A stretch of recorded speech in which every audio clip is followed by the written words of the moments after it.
And to those who bleed orange and black, It is out of here! good morning.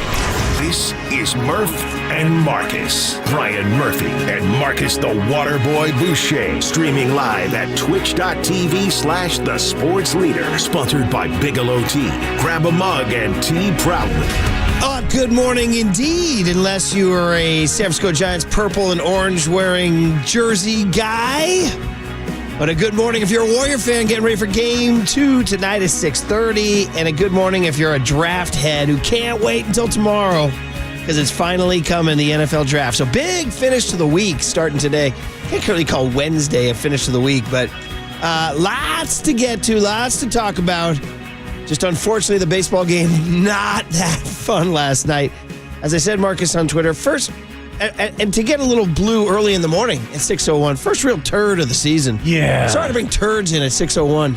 Enjoy your breakfast, everybody. You smell that? Smells like a stinker, Murph. Good morning, Marcus. Last night was a stinker in San Francisco, but you're right. Dubs back in action, taking on the Houston Rockets, and we are officially 34 hours, 58 minutes, and 46 seconds away from the NFL draft. They still have the clock up. It ain't going nowhere. They've been counting down 80-plus hours, Murph. It ain't going to stop now. Do you feel like that? We're talking about, if anybody missed it, on Monday, we have ESPN on in the studio. Marcus noted, he goes, hey, man, they have a clock counting down from 81 hours. 81 hours. And now we're at 34 hours. We're still looking at it. 34, 58, 21, 20, 19. Bro, do you in any way see this as a larger metaphor for like life? Yeah, I think it's all going to end on Thursday. Like this kind of feels like Y2K. Like once that timer hits zero, it's all over, Murph. Well, there are indications that we are headed that direction. But as a guy, who may be making the turn, in this trail of tears we call life. As a guy who might be sticking a peg in the back nine here, buddy, I don't need to look up and see this clock ticking That's down, all you got, bro. Murph. You got 34 hours and 57 minutes. Let's make it a good one. Let's win some games. It's been a big Seinfeld week for me, but I like to read the daily news. Can I watch a ball game before they kick me out of this earth? My God. Can you see a Giants win in City Connect uniforms before you leave this earth? Shout out to KMBR Digital Team, which is on fire. The Michael Jordan crying meme in the City Connects was, to me, summed up the night because they are now 0-2 in those purple psychedelia uniforms. And so now people beginning to turn on the City Connects, bro. Which I'm struggling with, Murph, because I've been vocal about how I actually like the jerseys. And my biggest takeaway from yesterday's game is that actually not a single starter for the San Francisco Giant was wearing the purple undersleeves. Now, you were not here for our digressions with JD about the power drip rankings of who was wearing the City Connect uniforms the best, and I did not like the purple undersleeves. Did JD participate in that? JD didn't have too many takes on the power drip rankings. Okay, go ahead. I was trying to make him the JD power drip rankings, but he wasn't buying into it. Sponsored by JD. Exactly, sponsored by JD. Yeah. And so we broke down who wore the uniform the best, and I hated the purple undersleeves.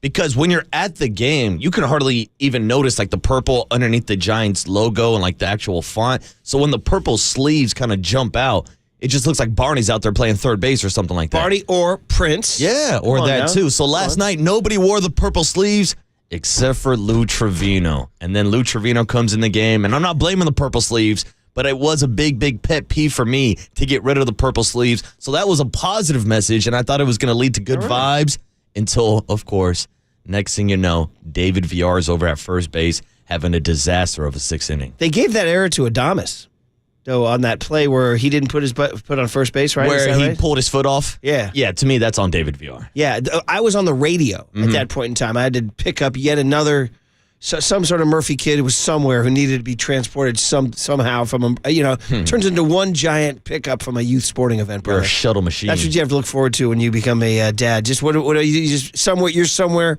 dropping somebody off or picking somebody You're up. like Farhan Zaidi shuttling back David VR between Sacramento and San Francisco. Right. So the way it was described by John Miller on the radio was that it was VR who just inexplicably didn't put his foot on the bag. And then I looked at the box score and it said error on Adames. So I don't know how you. I have no visual on that. I only have audio. No, so I was sitting down the first base line, so I could see before the replay was even made. I'm like, oh, damn, it looked like VR's foot came off the bag. And he was like a clear inch off the bag and like kind of tried to reach back, but his foot didn't really move anywhere.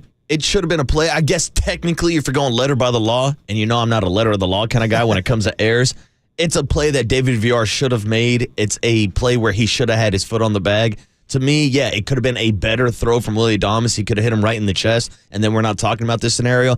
But that's on David Villar, and that kind of started that nightmare 6th inning for him. It did, because it would have been an out. Instead, it was 2 on. Then Garrett Mitchell walks. Then they give Hicks the pull. They give Hicks the hook, and then he gets Caleb Durbin to fly out.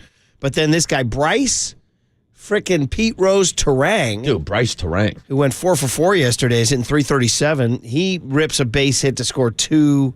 So now it's 5-1. And then Jackson Churro gets hit by a pitch.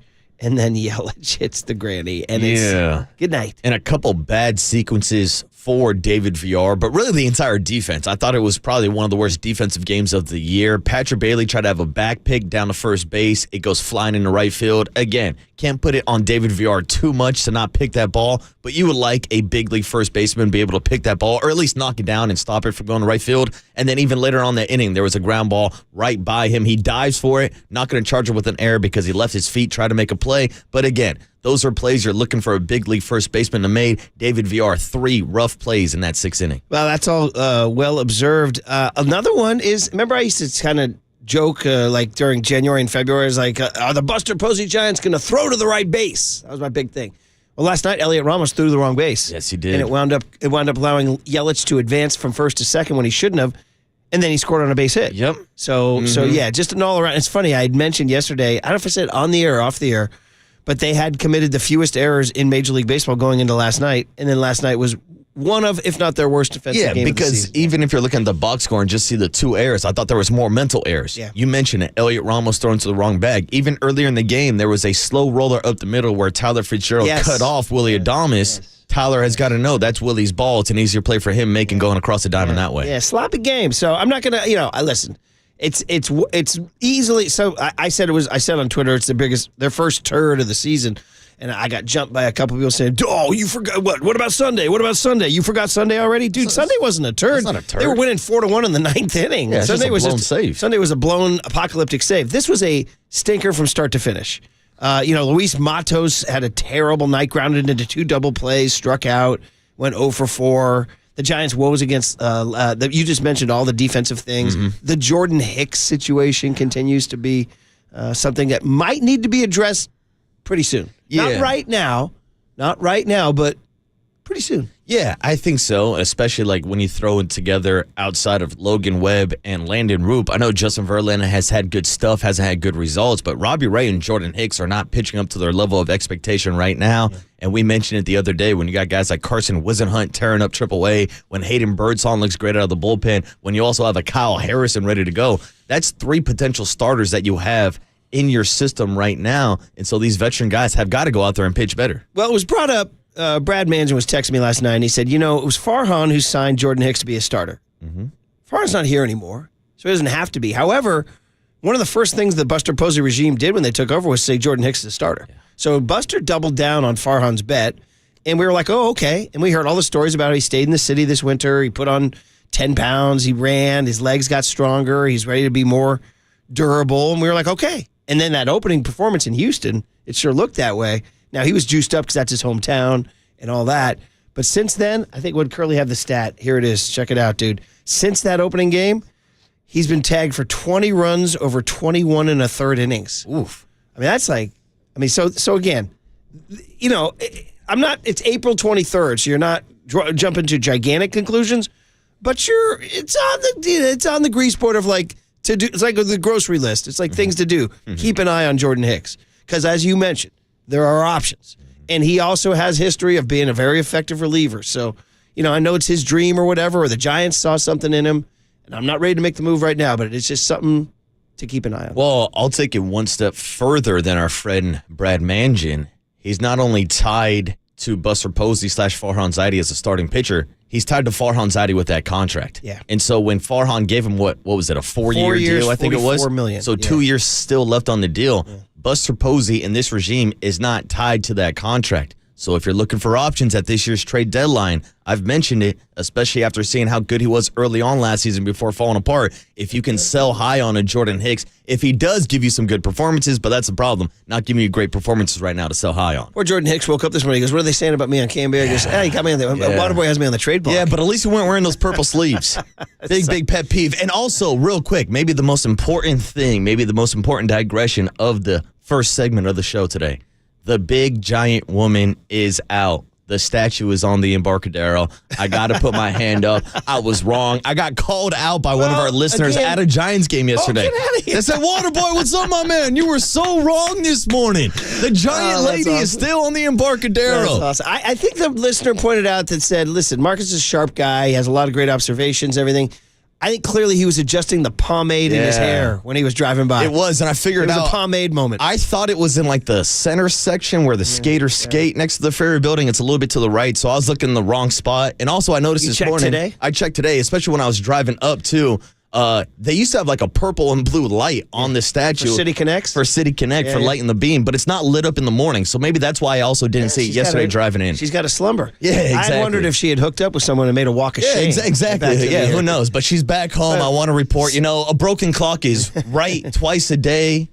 Even the water boy is wrong every once in a while. Every once in a while. Certainly not on your prize picks, though. Yeah, not at all. Not at all. Cash in on Jordan Hicks' strikeouts yesterday. He has, on the over-under of whether or not the naked woman is there at 0.5, take the over. Yeah, take the over. She's there.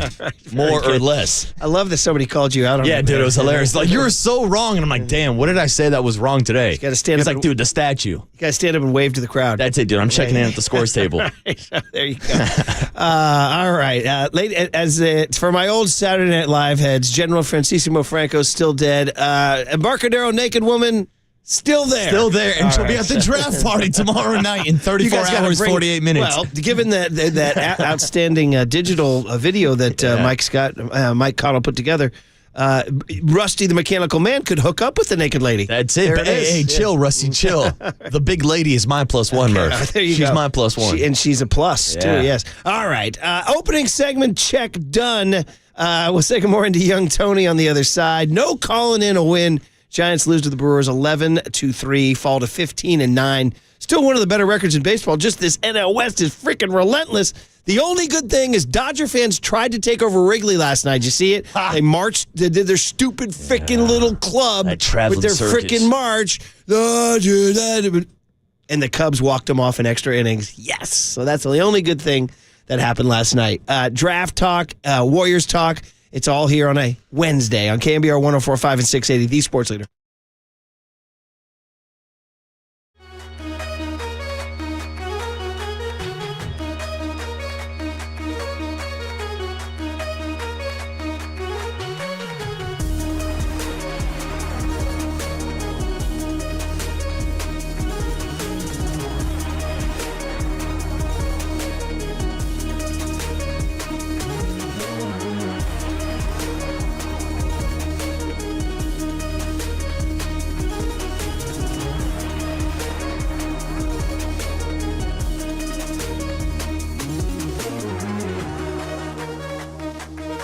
Good morning, bright and early. Steve Moskowitz, our good friend, is on the line. He wants to help you out. He wants to tell us what to do if you have unfiled tax returns. Good morning, Steve. What do we do?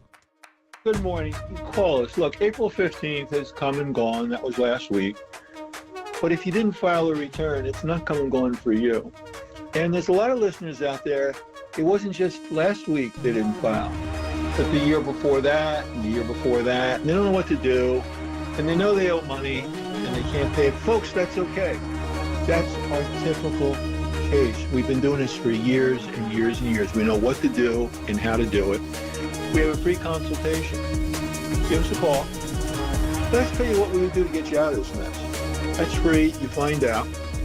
And then you say, you know what, Steve, take care of this for me. Fix it. I want it off of me. Think what it would make to your life, your marriage, your business. The only thing you have to do is call up and say, hey, Steve, get me out of this mess. That's it. Give him a call. Get you out of the mess. That's tax attorney Steve Moskowitz. He's my tax attorney. He should be your tax attorney. Give him a call at 888-TAX-DEAL, 888-TAX-DEAL, or go online to moskowitzllp.com.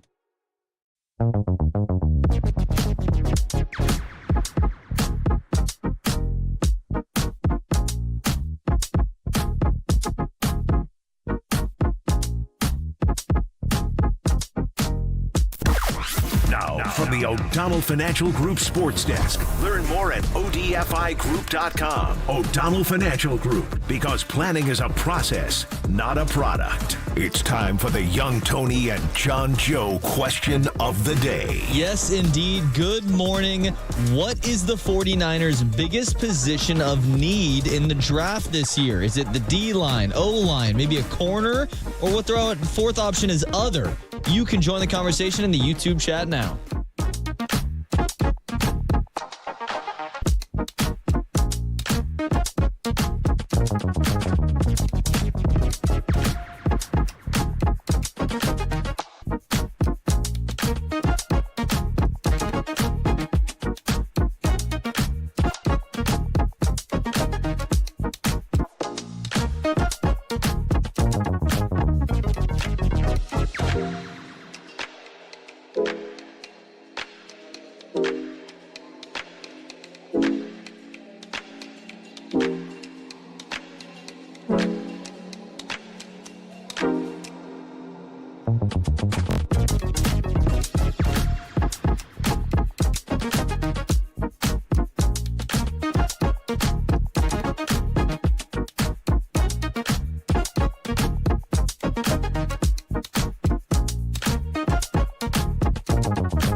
And now it's time for the Protect Your Assets Business and Technology Report with me, David Hollander.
back to Murph and Marcus on the Sports Leader and streaming live on KNBR.com and the KNBR app. Sponsored by Bigelow Tea. Grab a mug and tea proudly.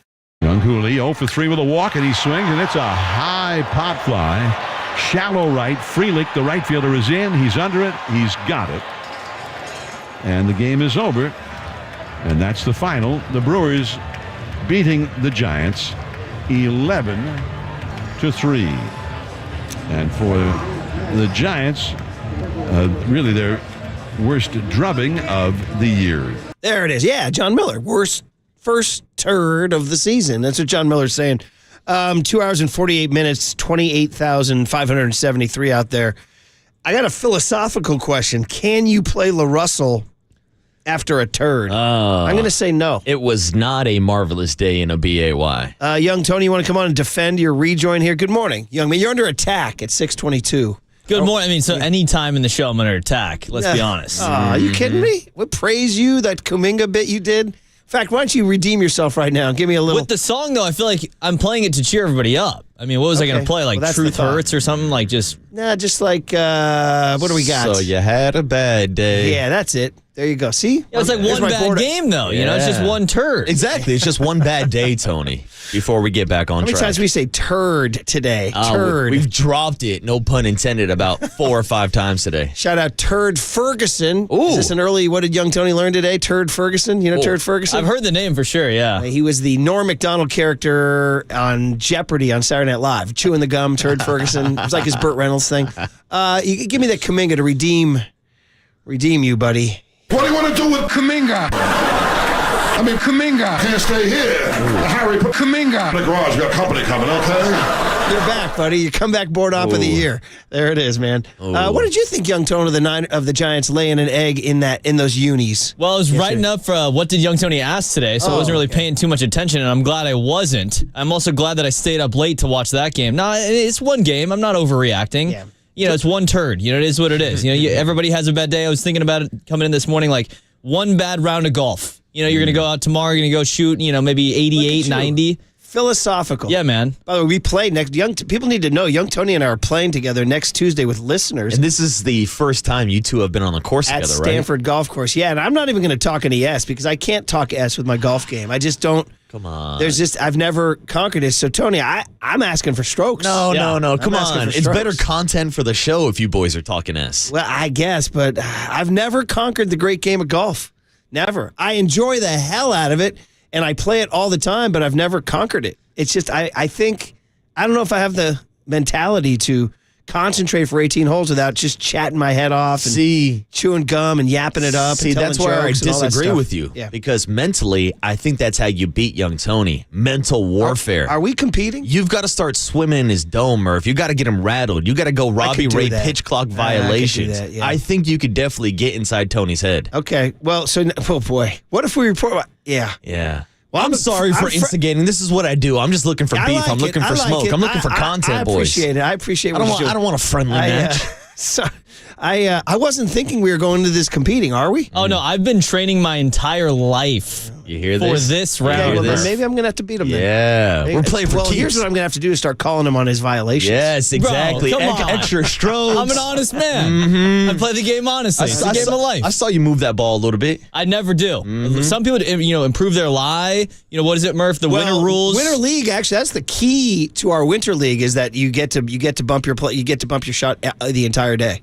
That's the key to winter. It's going to be tough to go back to non-winter league rules, actually. I just played 3 months of competitive golf where you got to improve your lie every time. Wait, what do you mean bump your shot? You just move your ball a little bit? Say your ball's lying in a little bad clump of grass. It's down a little bit or it's in a mud patch or something. It's called winter rules where you're allowed to lift. Ready for this, Marcus? Lift, clean, and place. That's it. Right? Nobody wants to have mud balls, right? Exactly. Yeah, I learned about this at the Masters. Jordan Spieth was complaining a lot about his mud balls. Wait, you talking Shannon Sharp lawsuits? No. I'm talking Jordan Spieth. He's the one who brought the mud balls. I sent the sound over to the cooler. We never played it. That Shannon Sharp lawsuit got spicy in a hurry. Yeah, it did. Some of those texts. A little too spicy. Hey, now. A little too spicy. I mean, I'm getting texts from Curly saying, like, did you book Bochy for Thursday? Yeah, shoot me a text. Shannon Shannon Sharp's getting different kind of texts. Yeah. I don't think we can get into those texts, man. All right, listen. Jordan Hicks, I don't know what we're going to do, guys. What are we going to do with, are we going to need to do, what are we going to do with Hicks? I mean, Hicks can't stay here. Somebody put Hicks in the garage. We're going Hicks and Kuminga by the bay. Yeah, maybe. I'm just saying, guys, it's something to keep an eye on. And but the other part is Matos. I mean, listen, I'm not going to, one game, 0 for 4, grounded into 2 double plays, struck out.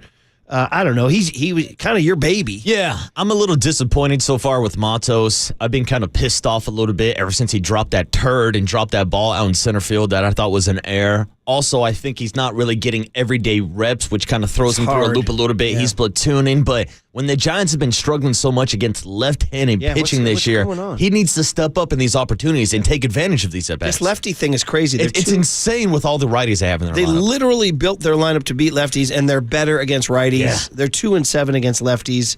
I mean, they don't have a single left-handed bat on the bench. I mean, I don't know what to tell you. I mean, Ramos, Adames, Chapman, Flores, Matos, VR. These guys are all supposed to pound. Yeah. Supposed to pound. This is last night's lineup. Supposed to pound lefties. Now, Forever Giant Jose Quintana's on a roll, though. He's actually playing pretty well. Forever Giant. Did you see any Quintana Giants jerseys in the crowd? No, sorry. I did not see any Quintana gamers 6 yesterday. innings, 6 hits, 2 walks, 1 earning. His ERA is now 0.96. Jordan Hicks, I hate to tell you, does not have a 0.96. Jordan Hicks last night, 5 innings, 8 hits, 3 walks, so 11 base runners in 5 innings. The 6 runs, the 5 earned, the 6.59 ERA. Well, Logan Webb tonight against Freddie Peralta. Oh, yes. Also, real quick, I'm just looking at the box score right now. Jordan Hicks' ERA is up to 6.59. Lou Trevino's ERA is now up to 6.9. I was driving Rory home, and Trevino was on the mound. He said, I heard Trevino on with you guys. I said, yeah. He said, he seemed like a really nice guy. He did seem like a nice guy. And then he gave up the grand. Yeah. Kind of just get rid of the purple sleeves, Trevino. Move on to the next topic. All right, Young Tone, guest list on a Wednesday, April 23rd, 2025. Warrior basketball NFL draft. That's what we'll talk about. One of my listeners said on Twitter, I said, what are you going to do? She said, it was a she. She said, talk about the Warriors in your first segment and then don't talk about them the rest of the day. Damn. Just go Warriors and draft. I said, what are you, program director? I kind of like that. She's coming for John Joe Curley's job. I know. Well, yeah, it's open these days with some latest news. Young Tony, what do we got? All right, coming up on the show today, what did Young Tony ask today at 7:15? The 31st edition, Marcus. 31st, baby. Let's go. Shout out Lamont Wade Jr., number 31. Shout out Reggie Miller. This is great. What did Young Tony ask today is almost as old as I am. There you go, buddy. There it is. Mm-hmm. He's growing up right before us. Insane. Mike Krukow at 7:30. The big hit at 7:50. We will talk to Susan Slusser at 8:15. We have cooler content 8:30. Todd Husak going to stop by 8:50. The draft show coming up, obviously. A lot of good stuff on Thursday coming up. And then Larry Kruger to close us out at 9:30. Again, more NFL draft coverage. All right, well, let's do that for sure. And by the way, we should tell everybody, if you're a P1 and you follow us, Susan Slusser is our Friday guest, but we are already anticipating that Friday morning's going to be heavy on the NFL draft. So we asked Susan to bump up to not get lost in the shuffle of the NFL draft. Now, speaking of the NFL draft, John Lynch spoke yesterday. Christian McCaffrey spoke yesterday. What are they saying down in Santa Clara? Next on the Sports Leader.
Now back to Murph and Marcus on the sports leader and streaming live on KNBR.com and the KNBR app. Sponsored by Bigelow Tea. Grab a mug and tea proudly. Just that's Brock. He's a pro, and he's Brock's got he's a very clear-minded and not going to let other people influence like what he should be doing, and that's one thing everybody I think respects about Brock. He's done a lot for this organization, and we're grateful for him, and looking forward to having him as our quarterback for a long time. I think there's been some substantive talks that have this thing going in a good direction, and I'll leave it at that. Okay, so optimism from John Lynch there about Brock Purdy. Well, him showing up to camp yesterday for the voluntary offseason workout, symbolic, not legendary, not historic, but symbolic of shall we say, good vibes, or at least sort of communal vibes. What's the word I'm looking for? I don't know, but he shows up. He's ready to participate. Again, these are just meetings. Strength and conditioning and rehab. They're not on the field for the next 2 weeks, but it's a little symbol. You look around, turn the corner, and there he is. Or you go to the cafeteria. He's got his tray out getting eggs. Yeah, I think it's a great show of leadership for Brock Purdy to show up, because as a quarterback, you are the leader. You are the superstar. You are the face of the franchise. Even if you're not the most talented player on the roster, you are still the guy that everybody looks up to. You're the guy calling the plays. You're the one throwing the ball or handing it off. So it's a good sign for Brock Purdy to be there for his teammates. You surprised me. I tried to bone up for the show today and, learn about my Jordan Hicks ERAs and my David VR misplays at first or whatever. I didn't know Trent Williams showed up. Yeah. That escaped me yesterday. How about Big Trent showing up in the building? That's surprising. That's huge. He's usually a guy, he's on Scully until like August 1. Oh, yeah, I was going to say, usually he's not even show up to OTAs or anything else, but he got paid last year. So, of course, he's paid and he's happy. And I know he wants to get back to the grind after missing the last stretch of the season or last stretch of games down the regular season. So it's good to have Trent Williams back in the building. Like I said, it's good to have anybody back in the building at this point. Yeah. So here's John Lynch on the veteran, and I'm going to Bruce Bochy him here, the future Hall of Famer, Trent Williams. Yeah, Trent is here, and I don't want to go down that road of saying who's here, who's not. It's a voluntary time. I can tell you we're really thrilled. Almost our entire team's here, almost every player, and we're excited about that. I think we need that. We need that togetherness. We need that shared sacrifice. Having said that, we got a lot of great players and great people that have intrinsic motivation, and whether they're here or not, they're going to be working, and we trust that. We believe in that. But it's always nice to have you guys here, and Trent's doing really well. Okay, so pretty darn good news that Trent Williams is back, and of course last year was sort of a lost year for him. So listen, I mean, the Niners dysfunction ruled the day, or I don't know if dysfunction is the right word, disassembling. I mean, we spent this entire last 2 months watching everybody leave. So it's kind of shocking right now to actually think of people actually arriving to the 49ers. Trent Williams, Brock Purdy, Christian McCaffrey was there yesterday, too. And it sounds like there's a lot of good news, at least on the injury front, with a healthy Trent Williams. And to your point, Christian McCaffrey says that he's showing up without really anything hindering this year. The knee feels good. The Achilles feels good. It was his goal to be back healthy by the time OTAs came around. And there he is, first day of voluntary workouts, back in the gym. Christian McCaffrey can't keep that guy off the field. It used to be my rule, right? How'd the Warriors do last night? I don't know. How'd they shoot from three? My other rule is, how'd the Niners do last night? I don't know. Did Christian McCaffrey play? And the answer to a lot of last year, the answer was no, a lot. And they went 6-11. Yeah. So this year, I know we've all written and talked about, I wrote a jock blog saying Niners are much farther away from the Super Bowl now than they were a year ago. But if Christian McCaffrey comes and plays 17 games this year, they move closer to a Super Bowl. Yeah, I'm also curious about how they're going to handle the Christian McCaffrey workload this year. Yeah. And if they will scale it back at all. Now, this comes off the heels of trading away Jordan Mason to the Minnesota Vikings, so you don't have Jordan Mason as that 1-2 punch anymore. We've talked about Isaac Orendo maybe stepping up as that number 2 role, or maybe even filling in for Deebo Samuel and some of those tricky wide receiver packages with his past history playing wide receiver back in high school. So there are going to be opportunities outside of Christian McCaffrey.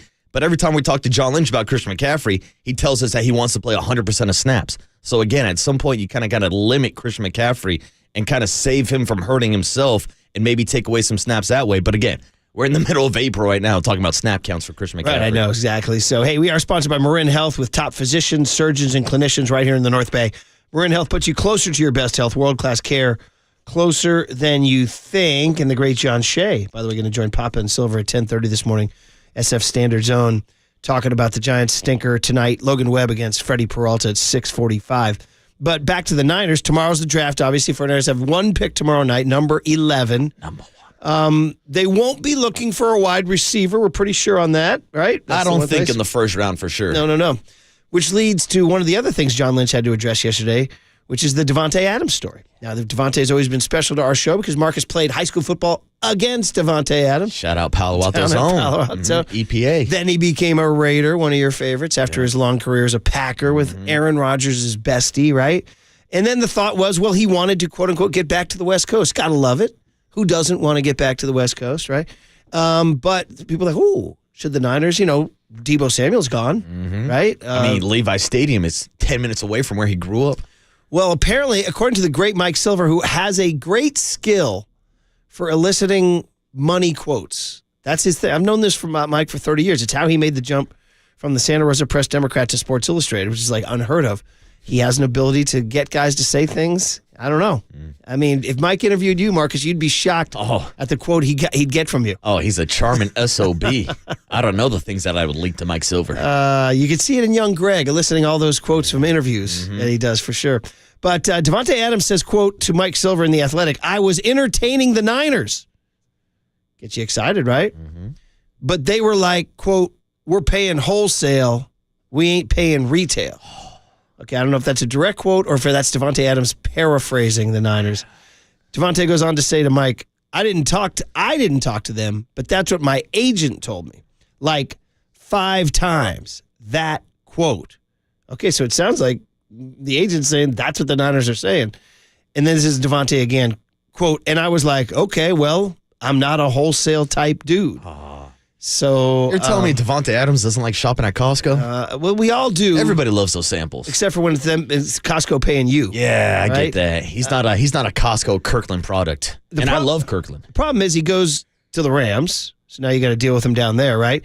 So what he wound up signing with them was a 2-year deal with a $12 million signing bonus and $26 million guaranteed. Now that's really the numbers you need to know. We can talk about base salary and all that stuff. His cap hit will be $12 million this year for the Rams. So the Niners were not willing to give him a $12 million signing bonus and $26 million guaranteed. That's maybe how dire their financial situation is, that they couldn't afford. That's relatively light in the we're talking about Brock Purdy getting, $55 million a year. You're talking about $26 million guaranteed over 2 years and a $12 million signing bonus. But John Lynch, of course, did not want to redeem those Devonte quotes. He addressed them yesterday here. Yeah, Corey made me aware of that quote, and I saw the quote, and it said his agent had told him that. That wasn't me. I've always had a great deal of respect for Devonte. That didn't line up. He's on a division rival. We're going to have our work cut out covering him and playing against him. He's a really good player. So if there was any disrespect taken, none was intended. Okay, so Lynch going, wasn't me. Yeah. I don't know, pointing the finger. Yeah, you got the wrong guy. Pointing at those words never came out of my mouth. Some other negotiator. John Lynch, not a Costco guy, huh? No. And if I can make a cringy dad joke that I know young Tony's going to hate, if we are going off the Costco guy's sale, this is definitely a doom, not a boom for the 49ers. Is this Costco talk? Yeah, the Costco guys, the doomer booms, 5 big booms. I don't. Boom, boom, boom, boom. Oh, ask your kids about it. Tell me about it. They're young all Tony, over what is TikTok. This? You go to Costco, stars. kid? I love Costco, dude. I was just telling Curly, they got great balls, they got great gloves. Big fan of all their golf. I don't use the clubs, but they got good golf equipment. So you and I are going to Stanford. You're hitting the Kirklands? I am, Murph. Okay. Yeah, get ready, dude. Yeah, I'm gonna hit it past yours every time too, bro. Here we get go. Ready. Here we go. Hey, real quick though, the Costco guys. It's like this bit. These TikTok guys. They're just a dad and his family. They do this this boom song. I'm not a big fan, but I understand the boom. It. Yeah. Okay, that's what we do. Okay, that's it. We bring the boom. So the Niners we bring are more, the boom Niners to are you. more doom. Yeah, and it's a boom or a doom ranking. This is a doom move for the 49ers, letting Devonte go to your rival. Did you think they had a real chance to get him? No, I didn't, because to the contract that Devonte Adams just got, you said it was around $26 million? Guaranteed. Guaranteed. That's guaranteed. Now, I don't think the 49ers financially wanted to move on from Deebo Samuel's $25 million and then give that same money to Devonte Adams. Well, it was over 2 years. A little different than that. Okay, so what's the AAV that we're talking about? It was like the AA. It's a little confusing because it's really just the guaranteed money. Yeah. Basically, $26 million guaranteed over 2 years. Okay, over 2 years. The AAV is it says 2 years, $46 million, but it's a little deceiving. $12 million signing bonus and then $26 million guaranteed. So that's what I mean. You get into NFL contract. Yeah, I know. That's why I like to go with AAV when we're talking about comparisons to comparing other contracts. You would do $23 million a year then. So that was my point that I'm making. I don't think you move on but I don't think you want to move on from Deebo's number of $25 million when you're already paying Brandon Ayuk $20 to $30 million also now. It's like it's hard to pay that much money at the wide receiver position when you have to pay your quarterback. And what they wind up doing is paying DeMarcus Robinson 2 years, 9.5. Yeah. Considerably lower. And $6 million full, only 6 guaranteed, whereas Devontae got 26 guaranteed, but you're getting Devontae instead of DeMarcus. Yeah. You know what I mean? And also, you might not have DeMarcus Robinson for the first couple games of the season because it sounds like he could be suspended for a DUI case. Right, exactly. So anyway, that's, listen, they addressed that. It's been very rare that the Niners did something sort of positive financially this year because they're kind of going to do the positive financial for Brock Purdy when it happens too. So, and then finally, Lynch on the draft here. They're picking at 11. It's such an unsexy place to pick. 11. Although I believe it's where they got Patrick Willis, right? Isn't that's the story, right? Ooh, that's where they got. Good knowledge. I think Pat Willis is number 11. But so, go draft Pat Willis, guys.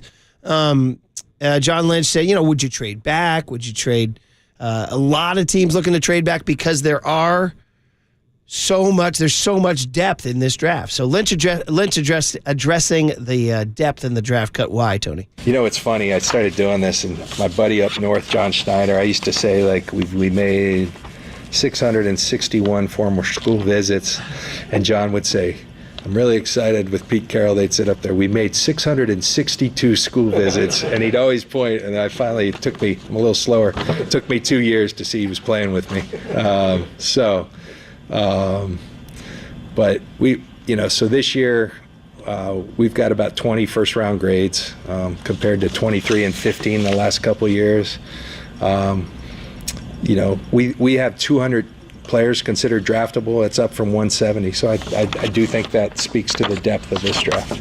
Yeah. So, I mean, obviously, we're going to have a big show Friday after they pick at number 11. But really, honestly, what's going to determine the Niners' next 4 to 5 years is what happens on Friday and Saturday. Yeah. With the next 10 picks. Yeah, day 2 and day 3 with 11 total picks. Of course, everybody's going to focus on that number 11 overall pick, but you heard John Lynch say we have 200 players that we're considering drafting, 200 players on our big board, 20 players with a first-round grade, and that goes back to a lot of draft experts and scouts saying that a lot of these players in the 10 to 40 range have a similar value, which brings up the point of trading back. But it sounds like everybody wants to trade back. Yeah. And if everybody wants to trade back, that means no one wants to trade up. Yeah. I think they're going to stay at 11 is my best bet. Now, here's one little curveball I can throw at you because I saw a report this morning that Shedeur Sanders could fall out of the top 10. Now, who knows if that's all smoke and mirrors, but if he does fall out of the top 10, then you could look for a team to trade up to 11 to draft Shedeur Sanders. Yeah. Or if you're in that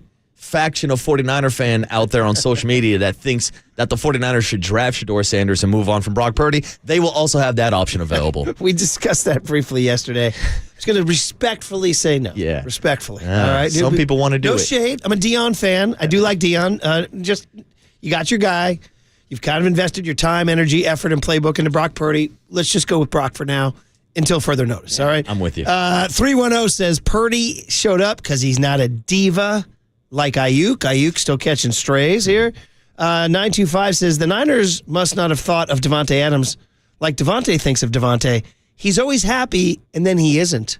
So, I mean, I don't know. It's funny. I mean, I watched Receiver, and he definitely, was driving a knife into Jimmy, and then he got to New York, and he was upset. Yeah, So Devontae's happy when he has a good quarterback. It's as simple as that. And I think he would have liked playing with Brock Purdy. Brock doesn't have the biggest arm in the world, but Devontae's a great route runner, great slant runner over the middle. He's a slant god. So I thought he would have been great for this offense. I just don't think they want to pay that price for 2 wide receivers. 650 says Ricky Pearsall will have better numbers than Devonte Adams this year. Book it. Ooh, okay. I like that take. And the other one was 209 says we'll see, maybe. but forget the money. The Niners are trying to get younger, not older. Remember that, guys? Yep. So anyway, just a little reaction on the Golden State Lumber and Texas. And by the way, I didn't mean to. 707 came out and says, Murph, Costco pays their employees well. I know it was a sort of a twisted riff on contracts. So all due respect to Costco. I understand. Go get a free sample. I love Costco. You go get that hot dog, right? $1.50. That price is never going to change. And shout out to Chicken Bakes. I love me a chicken bake. Tam High Baseball Snack Shack has a hot dog for $3. That is outstanding. It's one of the best buys in the North Bay. Not a bad price for a dog. Area. Yeah, $3. $3. That's a good price for a dog. Yeah, and it's a good dog. Yeah. So, shout out well-priced hot dogs. All right, guys. That's what I'm looking for. There's a little update on your Niners. The last thing we haven't talked about in this first hour is the Warriors. They got a game tonight. Steve Kerr spoke. Jimmy Butler went back to his hometown. The Warriors and the Rockets, game 2 tonight. God, too long of a break. So let's roll up our sleeves and get into game 2 tonight. 6:30 tip in Houston. Warriors trying to steal 2 down in Texas. Next on the Sports Leader.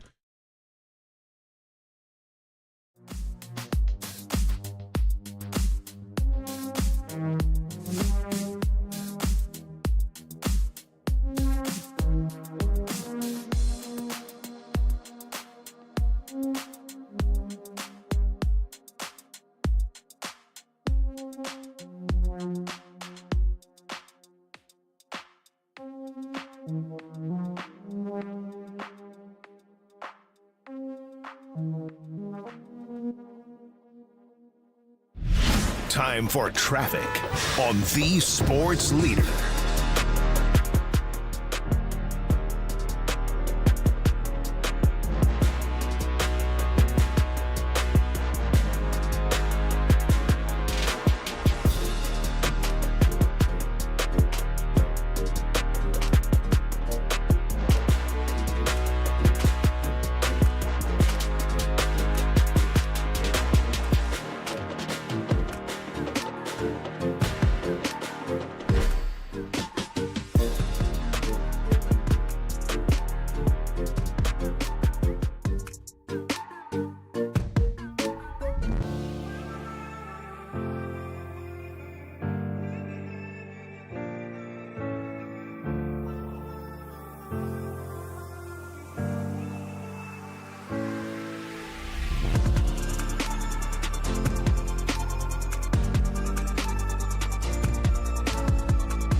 time for KNBR's Opening Bell Report. Sponsored by Protect Your Assets with David Hollander. Concerned inflation will ruin your dream retirement? Learn more. Listen to David's show every Saturday morning or call 1-866-PROTECT.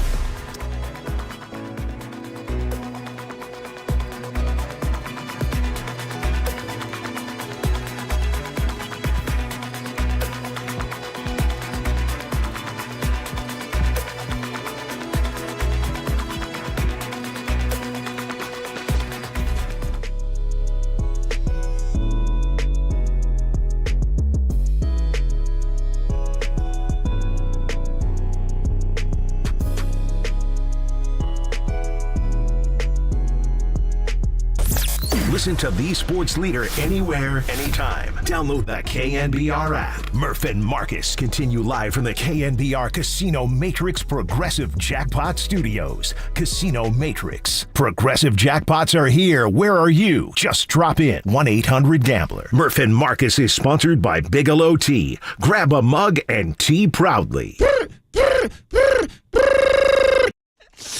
All right, what the heck's going on here? Come on.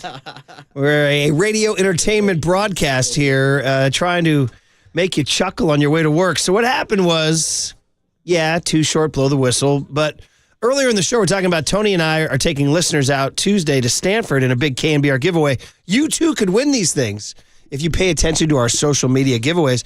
I thought we were going to have a leisurely, fun, relaxing game of golf. Tony blow wants the whistle. Tony wants that smoke. And he wants to compete. I'm not going to talk that S because my golf game doesn't back it up. But then I said, but if you're going to continue to push me, I said, well, we'll have to start counting all your strokes, brother. I start counting all your strokes. All of them, Tony. Including the ones where he hits it out of bounds. He goes, yeah, I'm lying one. No, you're not. You got to go stroke and distance. I might give him an extra stroke. You're lying. You're hitting 3 off the tee now, buddy. I'm saying Murph should have the scorecard. And maybe there will be an extra crooked number for Tony on one of those boxes. There's all these caddy jokes from Scotland where the guy goes to Scotland and pumps one out of bounds, drops another one and hits it, and he says to the Scottish caddy, he says, in America we call that a mulligan. And the guy says, in Scotland we call that lying 3. All right, buddy, so you're going to get ready for that on Tuesday. 100%. I count all my stroke provisionals off the tee if you hit it out of bounds. Come on now. The whole point is that a listener, an incredibly astute listener, wrote in and said, is Murph going to call Tony on his violations by making his whistle sound? Which, do you remember the history on this? I think it goes back to the World Cup, and we would do World Cup updates, and you talked about how you loved the soccer whistle. It's a great end. It's the best end to any... Like, they used to fire a gun at the end of football games. They don't anymore, do they? I don't think so. And I used to signal the end of a football game. They don't anymore. You don't know when an NBA game is over. They blow a whistle. They go, does the horn blow at the end of that? No, all they do is they light a beam. Light the beam. But soccer has the best end. The ref really leans into it here. Yeah. So that astute listener called for that. I will be blowing that on the golf course. Yes. Can you imagine? Great knowledge by our listener, Yes. but I also had Tony work it into the rejoin because we are going to talk a little Warriors-Rockets in this segment. And I'm a little worried about maybe the referees blowing the whistle tonight because it seems like in every NBA series, the team that goes down 1-0 gets the extra whistle, gets the extra calls. So who knows? Maybe that's a factor. I don't want to go full tinfoil conspiracy on you this early in the morning, this early in the series, but might be something to watch out for tonight. Well, last night the Lakers got game 2, which was unfortunate. Driving in this morning, all the ESPN heads were saying it was just a really dull game. After all that S that Anthony Edwards was talking. They were very upset. And you saw the S he was talking to. I saw what he was talking about. Speaking of Costco hot dog. Yeah, hey now. Hey now. Last night, Minnesota got more free throw attempts than the Lakers. Ooh. Believe it or not, 25 to the Lakers. The Lakers went 20 and 20 from the foul line. That's shocking. I would have thought the Lakers would have got the whistle last night. Yeah. I saw game 2 of Knicks versus Detroit. Pistons were down 1-0, and they got the whistle more often, and Tibbs was complaining about it after the game. It's just something to throw out there. Indiana-Milwaukee last night. Indiana goes up 2-0 despite Tyrese Halliburton fending off the slander of being named the most overrated player in the NBA in the Athletics Anonymous survey. Overrated? Yeah, how about that? They wouldn't have been overrated if they saw him coming out of the club in Paris. That's what I'm saying, dude. So, I was not familiar with his game. Indiana last night shot 36 foul shot. Indiana shot 19 free throws. Milwaukee shot 19 free throws. So that's even.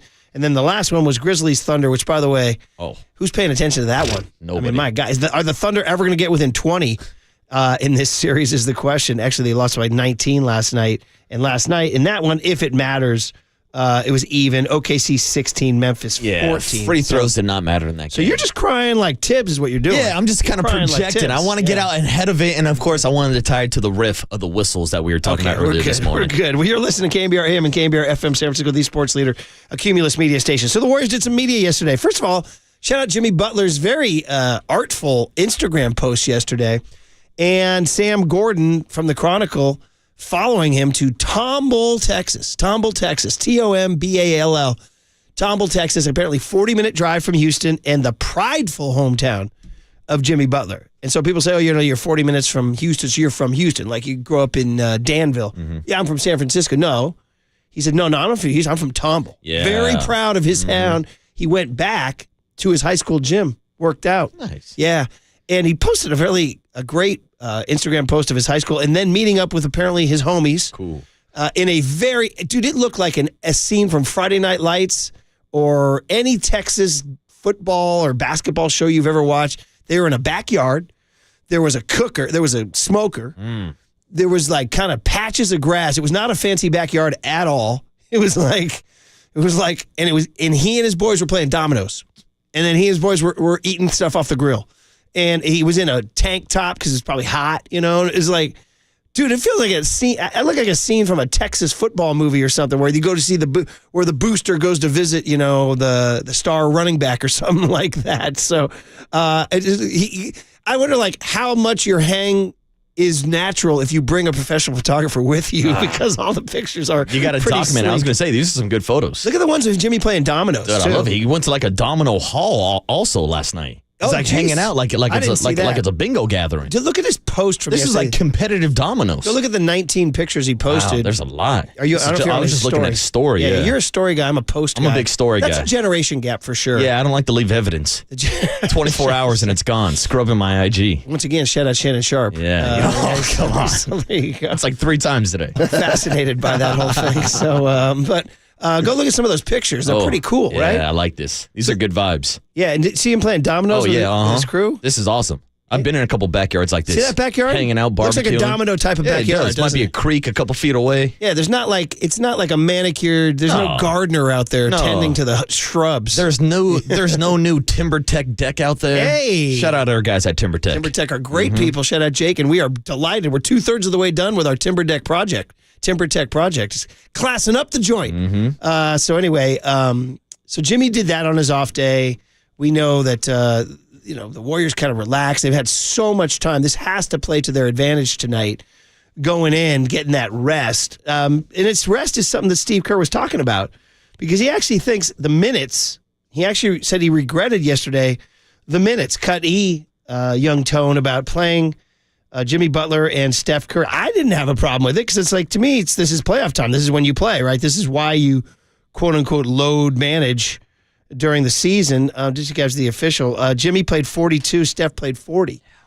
Okay, here's Kerr.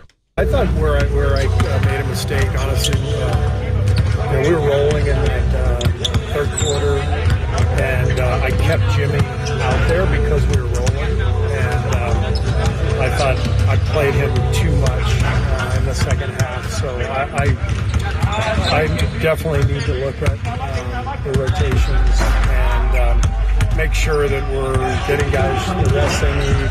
Yeah, who's saying you played him too much? Kuminga. Yeah, you played him too much. Yeah. I'm over here. You can play me, coach. Well, here's the issue to me, Murph. I don't have an issue with them playing that many minutes because they needed them down the stretch because you had a 23-point lead that you allowed the Houston Rockets to cut down to 3. Yeah. That's the bigger issue. You got to figure out what went wrong in that third quarter that made you start Jimmy and Steph off the bench. And to Steve's credit, I believe they actually showed it on the TV broadcast during Game 1. They showed a clip of him talking to Jimmy and Steph and Dre and asking if they're feeling all right to start the fourth quarter. And they all nodded their heads. They all said yes. So, yeah, in a perfect world, they're not playing 40-plus minutes in Game 1. But also, you got to take care of business in the third quarter and don't let the Rockets back into the game. I mean, to be honest, listen, I respect Curry. Obviously, he knows 10 million more things about his team than I do. And what they want to make a long run. Right? This isn't a team that's just happy to be here. These guys have intentions on going to the NBA Finals, which would be a hell of a thing, by the way. Yeah, it would. To face maybe the Celtics again, something like that. But anyway, let's worry about Game 2 tonight at 6:30. We got a long way to go. This is the time, and we mentioned this multiple times last week and early this week. These first 3 games set up favorably for legs. You get 2 games off. You saw the relaxed day that Jimmy had playing dominoes in a backyard. Steph went on Jim Rome. He was relaxed too. So I'm just saying I don't have a problem with it. And also, if you look at the history of NBA playoffs, this is when the big boys play. Yep. This is it. This is not. Hey, Mom, I gotta get Steph his rest. No, you don't. You gotta play Steph. That's what you gotta do. I mean, circling back to your comments about Kuminga, maybe mentioning and giving like a little elbow nudge to Steve Kerr, like, hey, I'm here, I'm available. But when Jimmy Butler's playing 40-plus minutes, you're not going to put him on the court with Jimmy Butler. And, like, that's why Kuminga's not getting playing time right now, because we know that he can't play with Draymond and Jimmy. And if those guys are getting 40-plus minutes, then, yeah, there's no room for Jonathan Kuminga. And we talked about this yesterday. We'll talk about it again. This is why you try to kill off the Rockets in 5. Yes. Because that would get you, and then watch the Lakers and T-Wolves go 7. Exactly. Take care of business. Don't play with your food. It's nice to steal one on the road, but go out there and win another one tonight. I mean, human nature would tell you that the Rockets, a 2 seed, playing at home now with literally their backs are against the wall big time. You got to think the Rockets are going to be the wounded animal tonight. Vegas has the Rockets as 3.5-point favorites. So I'm actually going into this game, I wouldn't say anticipating, but like 51-49, thinking the Rockets are going to win this game. How about you? I don't think that's a bad take. You're right. They will be the more motivated team, which is always like funny as like a sports talk radio guy trying to get into the psyche of like who's motivated in the playoffs. I mean, desperation is a real thing. Desperation is real for sure. I just don't know how much more effort the Houston Rockets can give that's going to make them score more points. They can shoot better. Like that's the thing. They can shoot better, but will they shoot better? I mean, the Warriors have been the top defensive-rated team in the NBA since Jimmy Butler joined this roster. And I just don't think they really have the offensive firepower outside of Şengün. They don't have guys that are going to pull up and drain threes. They have to shoot the ball. Bruce Frazier told us in our interview with him yesterday, we anticipate them shooting better. I mean, but like you said, there's no rule that says they have to. Yeah, exactly. I mean, it's a make or miss league. Yeah. We all know that. The Warriors could go cold. The Rockets could get hot. But I still like the Warriors in this matchup like I did the entire time. Dude, if the Warriors win tonight, you're bringing a sweep into play now. Now you're looking at, wow. Yeah. I mean, and we're talking about a 7 seed over a 2 seed again. This is only the second time in 30 years a 7 seed's been favored over a 2 seed, and it played out that way in Game 1. I mean, man, oh man. So anyway, Steve saying that is interesting. So we'll watch the minutes tonight. If it starts to snowball away from the Warriors, maybe you give them space. But don't forget, they have 2 more days off before they play Game 3. Then it gets complicated because after Saturday, so they come home Saturday. Shout out Chase Center, right? Mm-hmm. All right. Everybody see down there, right? Saturday night, or I don't even know what time that game is Saturday, but then it goes every other day. Then you fly, and then Game 4 is Monday. Then you if there's a Game 5, you get on a bird, you fly to Houston. But again, this is that time of year, man. This is when you dig deep. Yeah, this is why Steph Curry does the conditioning test that he does. This is why Jimmy Butler talked about getting his legs underneath him after being traded to the Warriors after not playing for a couple weeks. And who knows if taking those couple weeks off in the middle of the season will help the longevity of a guy like Jimmy Butler going down the stretch. Even when we saw Steph Curry take a game off the last week of the season, maybe that's part of the load management, and maybe it is part of getting some extra rest for these guys so that they do have more on the tank moving forward. But the key here is to take care of business and make this a short series so that you're set up with rest for the next series. How about Steph grabbing a vine and going on Romy in the jungle? How about shout out Romy, by the way? Rack him. Steph got racked yesterday. Let's hear what he said to Romy yesterday. Yeah, Steph, have a take and don't suck. Steph had a take and did not suck. Yeah. Shout out Doc Mike Dutola from the Smack Offs from the 90s. Shout out Silk Bra. Anyway, here's Steph on Romy talking about the identity and chemistry with Jimmy Butler. If you follow basketball, you know who Jimmy is. He doesn't need an introduction at all. He's, elevated, 2 Miami Heat teams, to a finals appearance. And even though we weren't able to get the job done, you understood who he was as a competitor. And when the lights are bright, he elevates his game. And so from the trade deadline to now, our record has definitely, shown his impact and his presence. It's helped me, but I think it's helped, a lot of our younger guys too, to have another guy that understands what winning basketball is like, along with me and Draymond.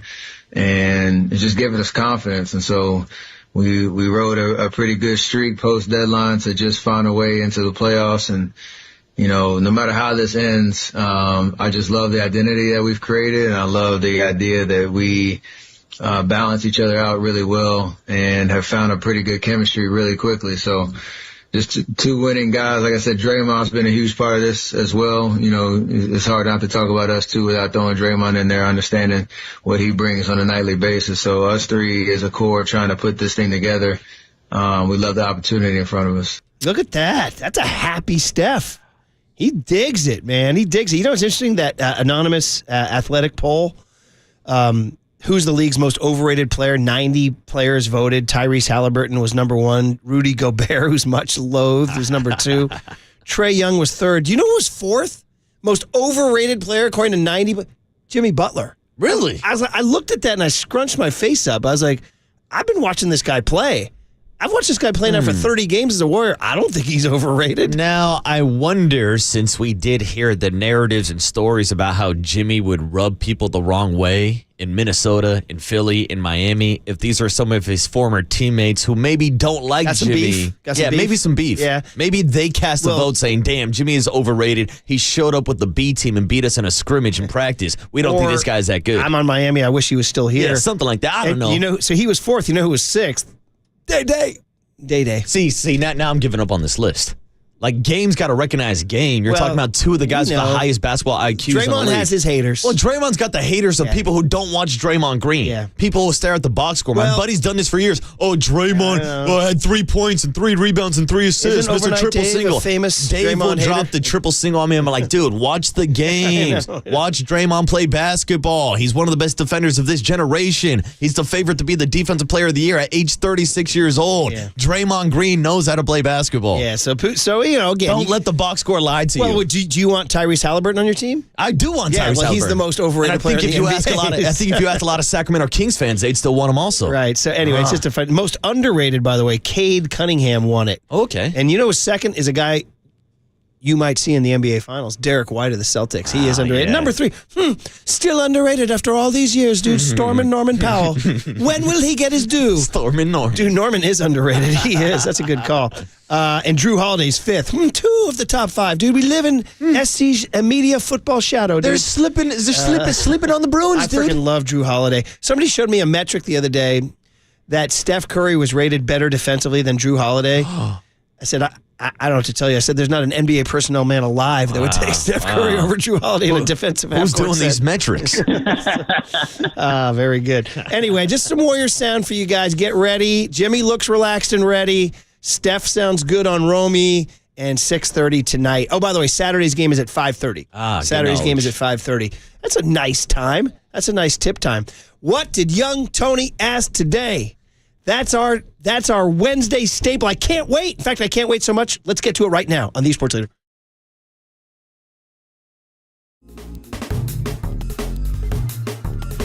Time for traffic on The Sports Leader.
And now it's time for the Protect Your Assets Business and Technology Report with me, David Hollander.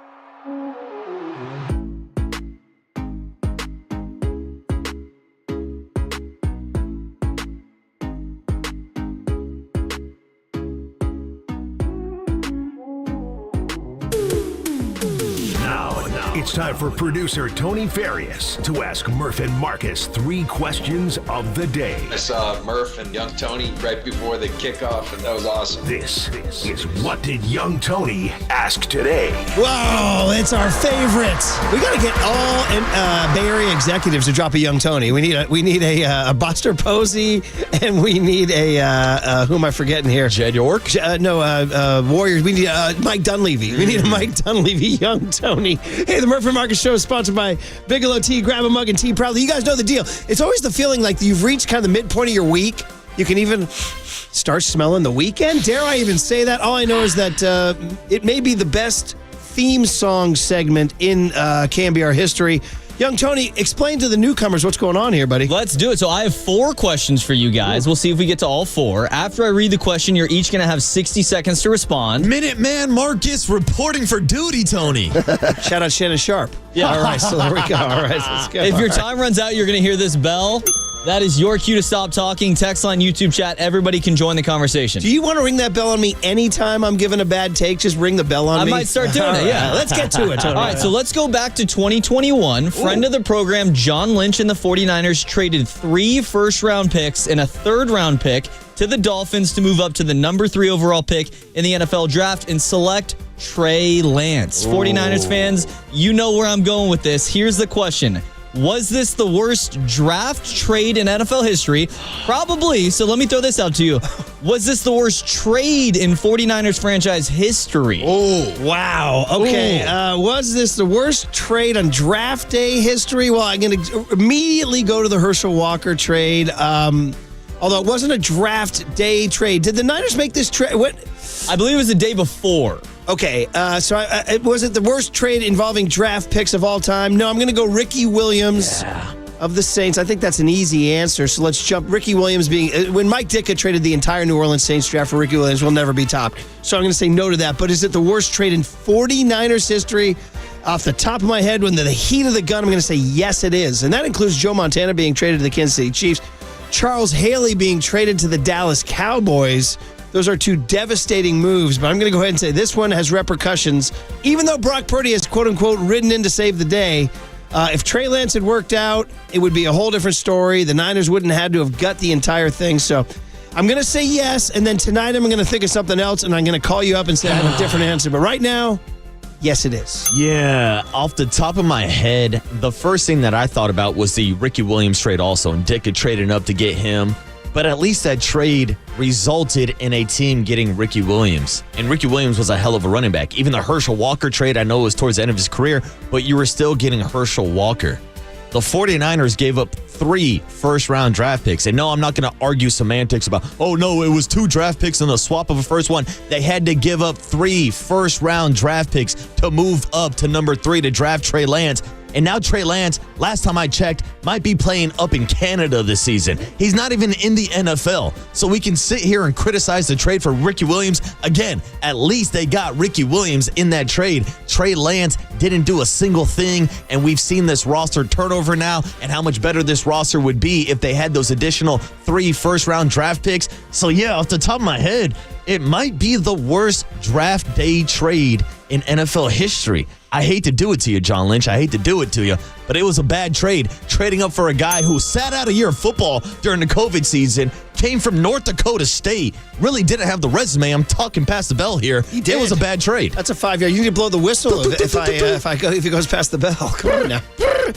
All right. So. People are saying Harbaugh signed Trey Lance to the Chargers. Did he really? Apparently. We missed that story. Anyway, but go on. At least Trey's still in the league, but I it's just a big looked up bust. Trey Lance's name. It looks like he could excel in the Canadian Football League. Yeah, see, that's what I'm confused about. On to the next. All right, so moving on to some good news. Moving on to this year's draft. Speaking of our friend John Lynch, put yourself in his shoes. Those are some big shoes. Red 47. If everything goes as planned, there's no draft trades, who would you pick at number 11?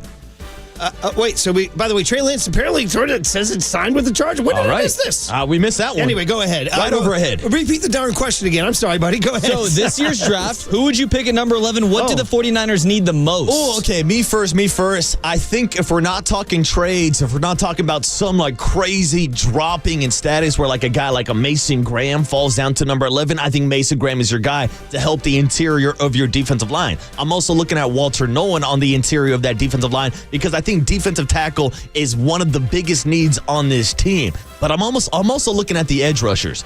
And there's this guy named Jalen Walker. And I've been watching some Jalen Walker out of Georgia. Shout out Larry Kruger, who will be on the show later on at 9:30 today. And he's a guy that kind of reminds me a little bit like Michael Parsons, can rush from the edge, but can also drop back and play inside at middle linebacker, maybe replacing some of those Dre Greenlaw reps on early downs, and then you get him as Bosa's bookend on later downs on third down also. So I'm saying Jalen Walker out of Georgia would be my pick, but let's see if he's still on the board at number 11, Murph. So here's the darn problem is there's no, and short of a miracle, there's no Patrick Willis at 11. Patrick Willis was taken 11th in the draft by guys in 2007, winds up being one of the greatest players in 49er history. So are any of these guys? We don't know. We don't have a freaking crystal ball. So the easy answer is D tackle, D end.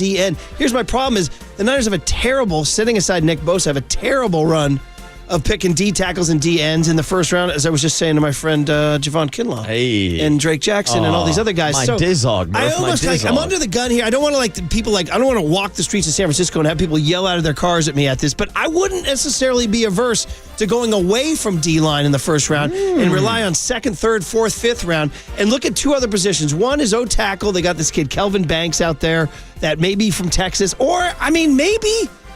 Is Will Johnson from Michigan going to be around the corner? I don't know. I wouldn't rule that out. So why don't I say, just to be different in the young Tony heat, don't blow the D-line pick. I know it seems like it's smart to pick the D-lineman, but maybe look at the offensive tackle Banks or the corner Johnson. In fact, with the gun to my head, take the corner Johnson from Michigan.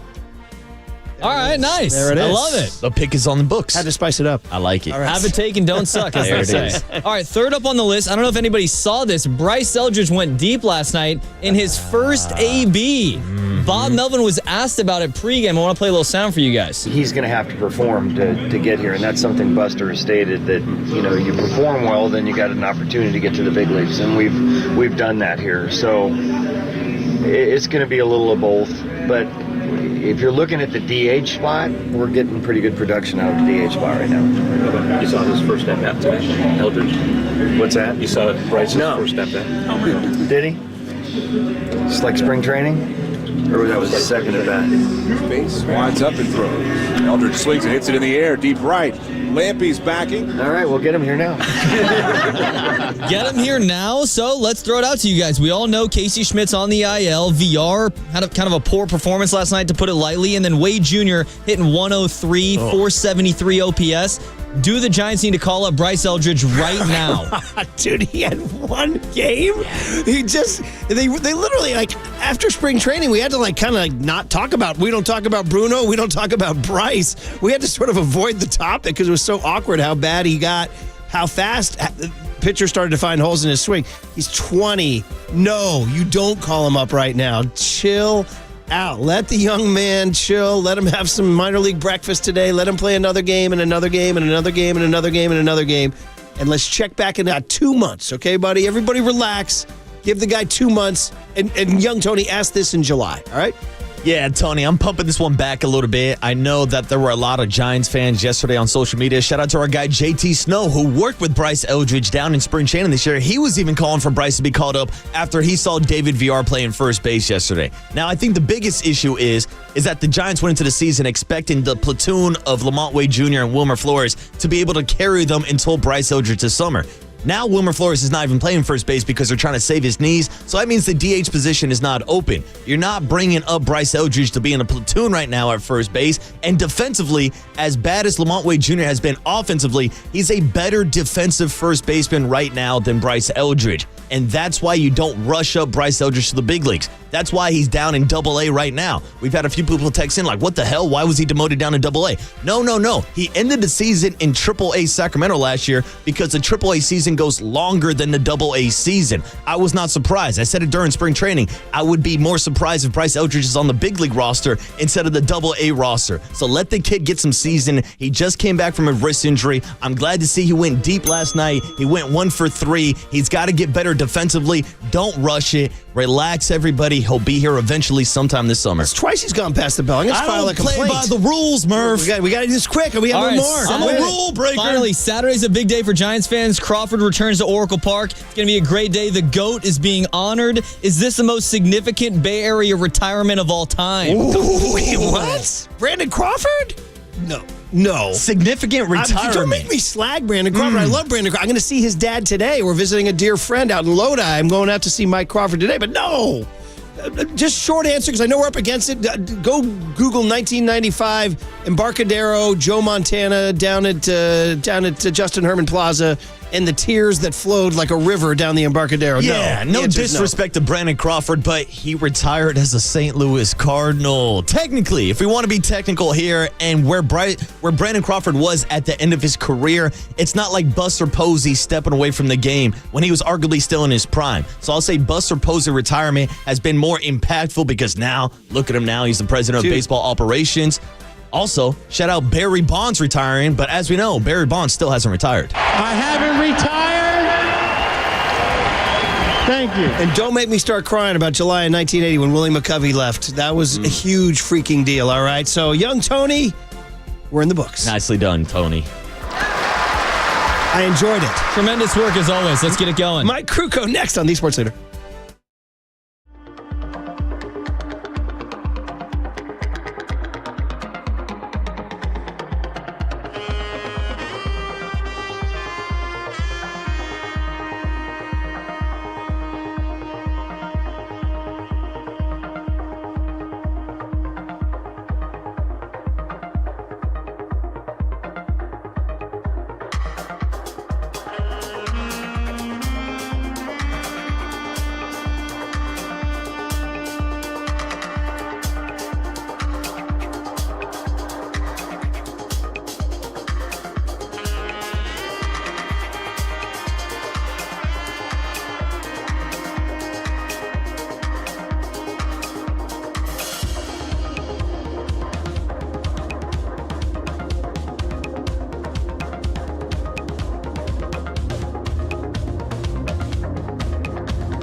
There's no question we've got the best in the booth. That's why Murph and Marcus catch up with Kruk right now.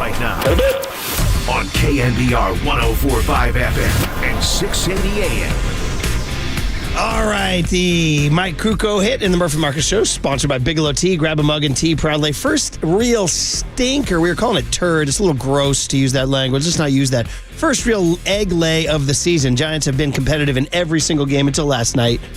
Some are blaming the City Connects. Others would say it's just baseball. But we do have things to talk about. Jordan Hicks with a struggle. First base has a little bit of an issue. And then tonight, Logan Webb takes on Freddie Peralta. So, Mike Krukow on the UMA guest line. Good morning, Mike. How are you? Hey, morning, Mike.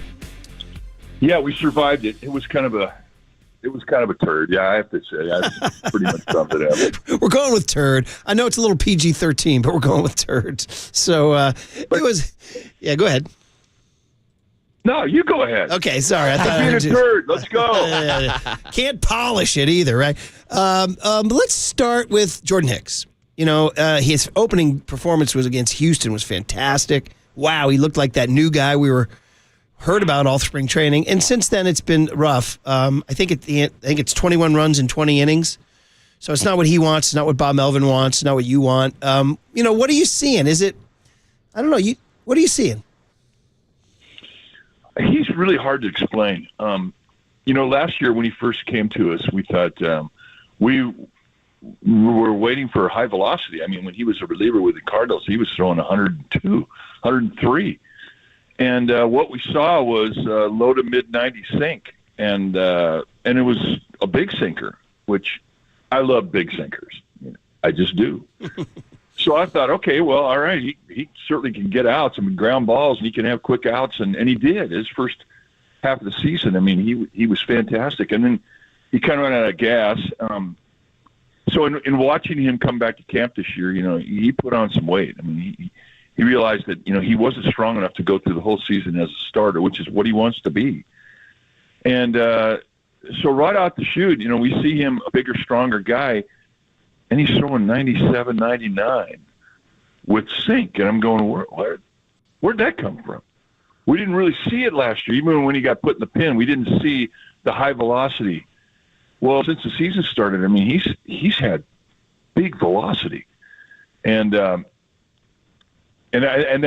surprised me because, I mean, it just, you know, to see a guy fluctuate 5 miles per hour from one year to another is, you know, to lose it and then to get it back, which, you know, questions what type of mechanics he was in last year because he wasn't maximizing his volume. And anyway, this year he's had great stuff every time he's come out.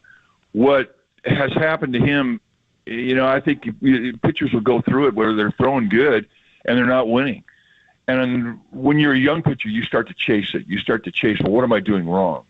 How do I get better? What do I do? And you start taking suggestions.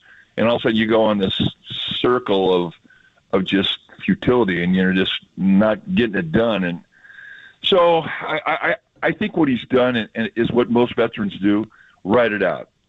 You're throwing the ball well. You can't throw the fastball any better.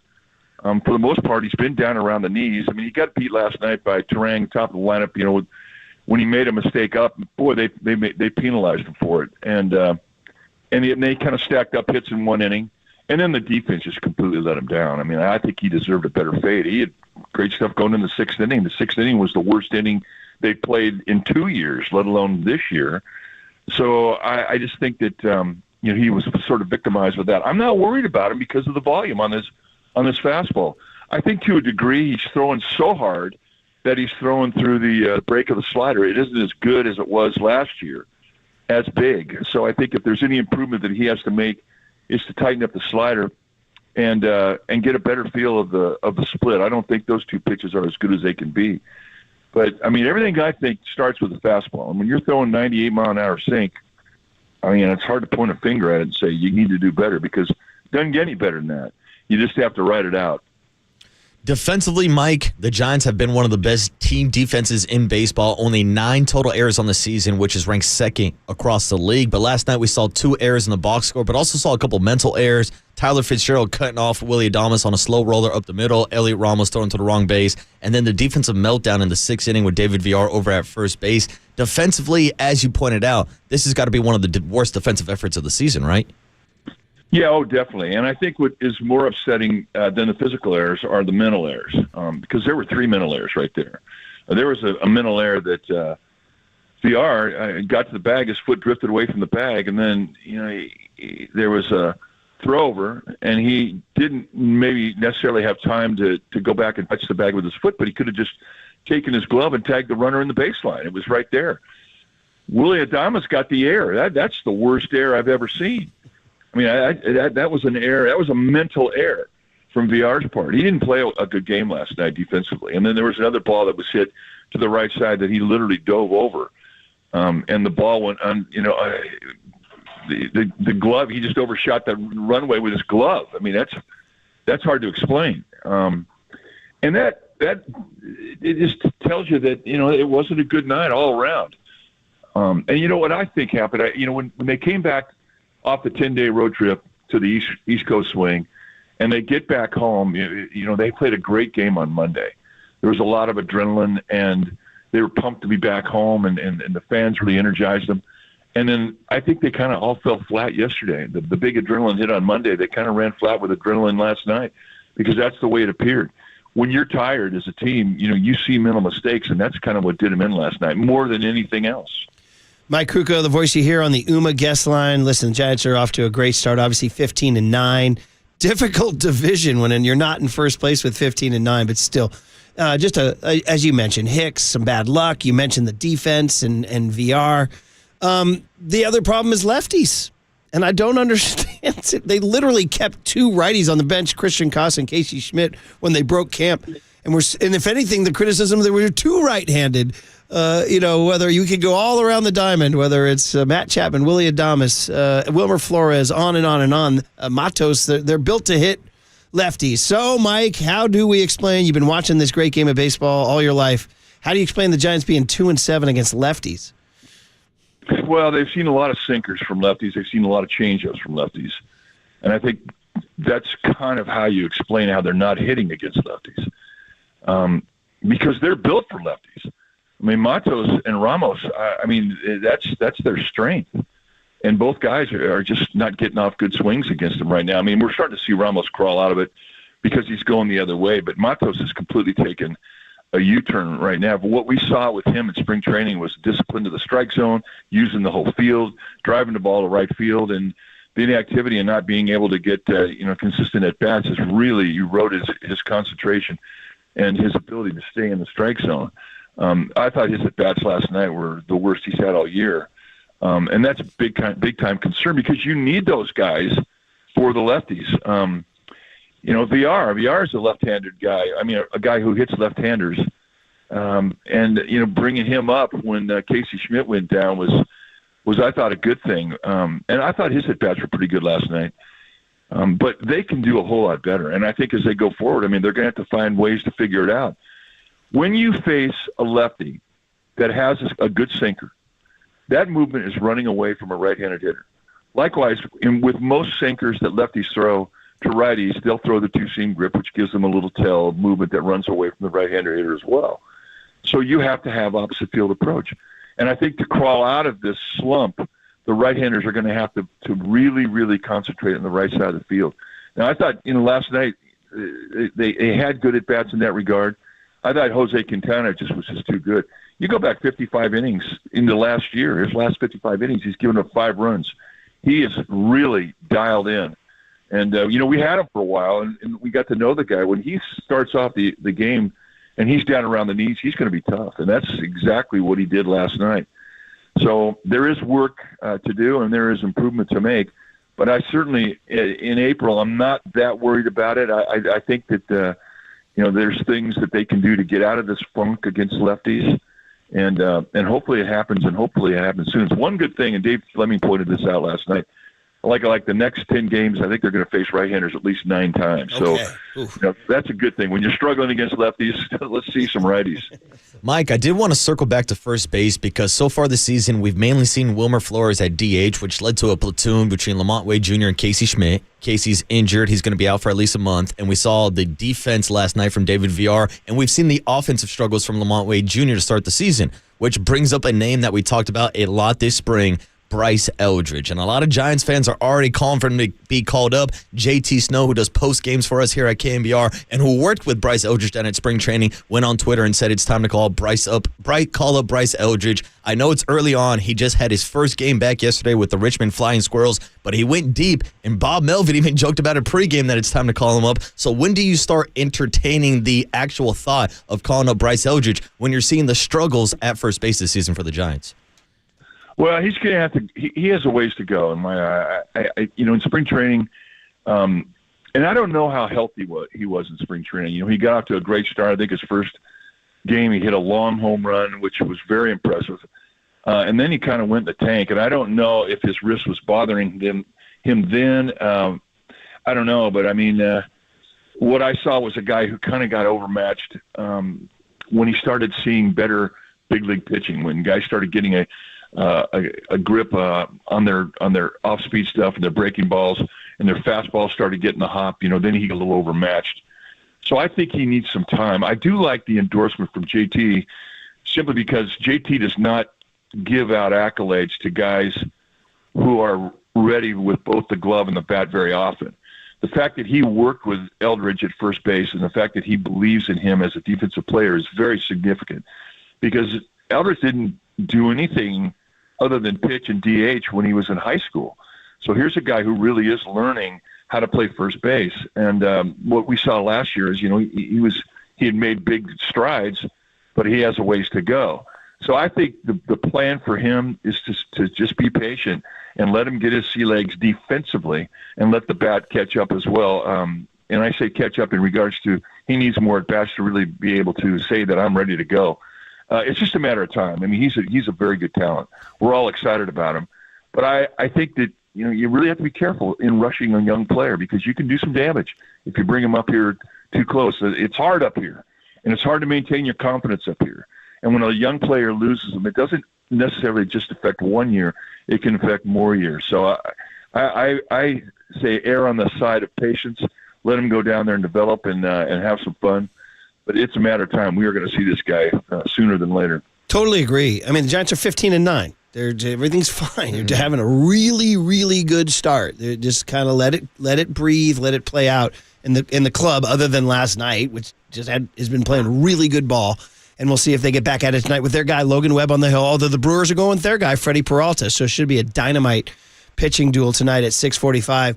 But Mike, most people say, and you guys got traction from MLB's official social media account, that forget the turd last night. You guys made it a happy one by rewarding the ultimate gamers, that family with the two little girls in the gold jackets who I think they went the distance, and you guys sent them some balls. I saw even MLB picked it up.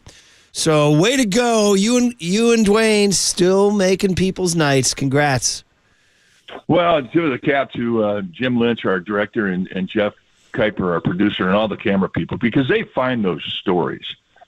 And, the way Jim presents them, it really makes it easy for us to go with the flow. And in a game where you're down by 8 or 9 or 10 runs, you need a distraction. And our fans never, ever fail to give us a story. And the fact that this is a young family on a Tuesday night, a school night, and they had their little ones dressed up, and they have the gold, big, heavy coats and whatnot, but they stayed for 9. They didn't leave. And you can just tell that the look on Mom's face, they weren't leaving. And Dad was locked in. And the whole thing was just a good vibe. And Kite goes, we need to get those kids balls. And lo and behold, that became the whole side story and got us through a couple of really dry innings. But, God bless our fans. They never fail to pick us up when we need them. And we needed them badly last night. You are so right about Jim Lynch and Jeff Kuiper.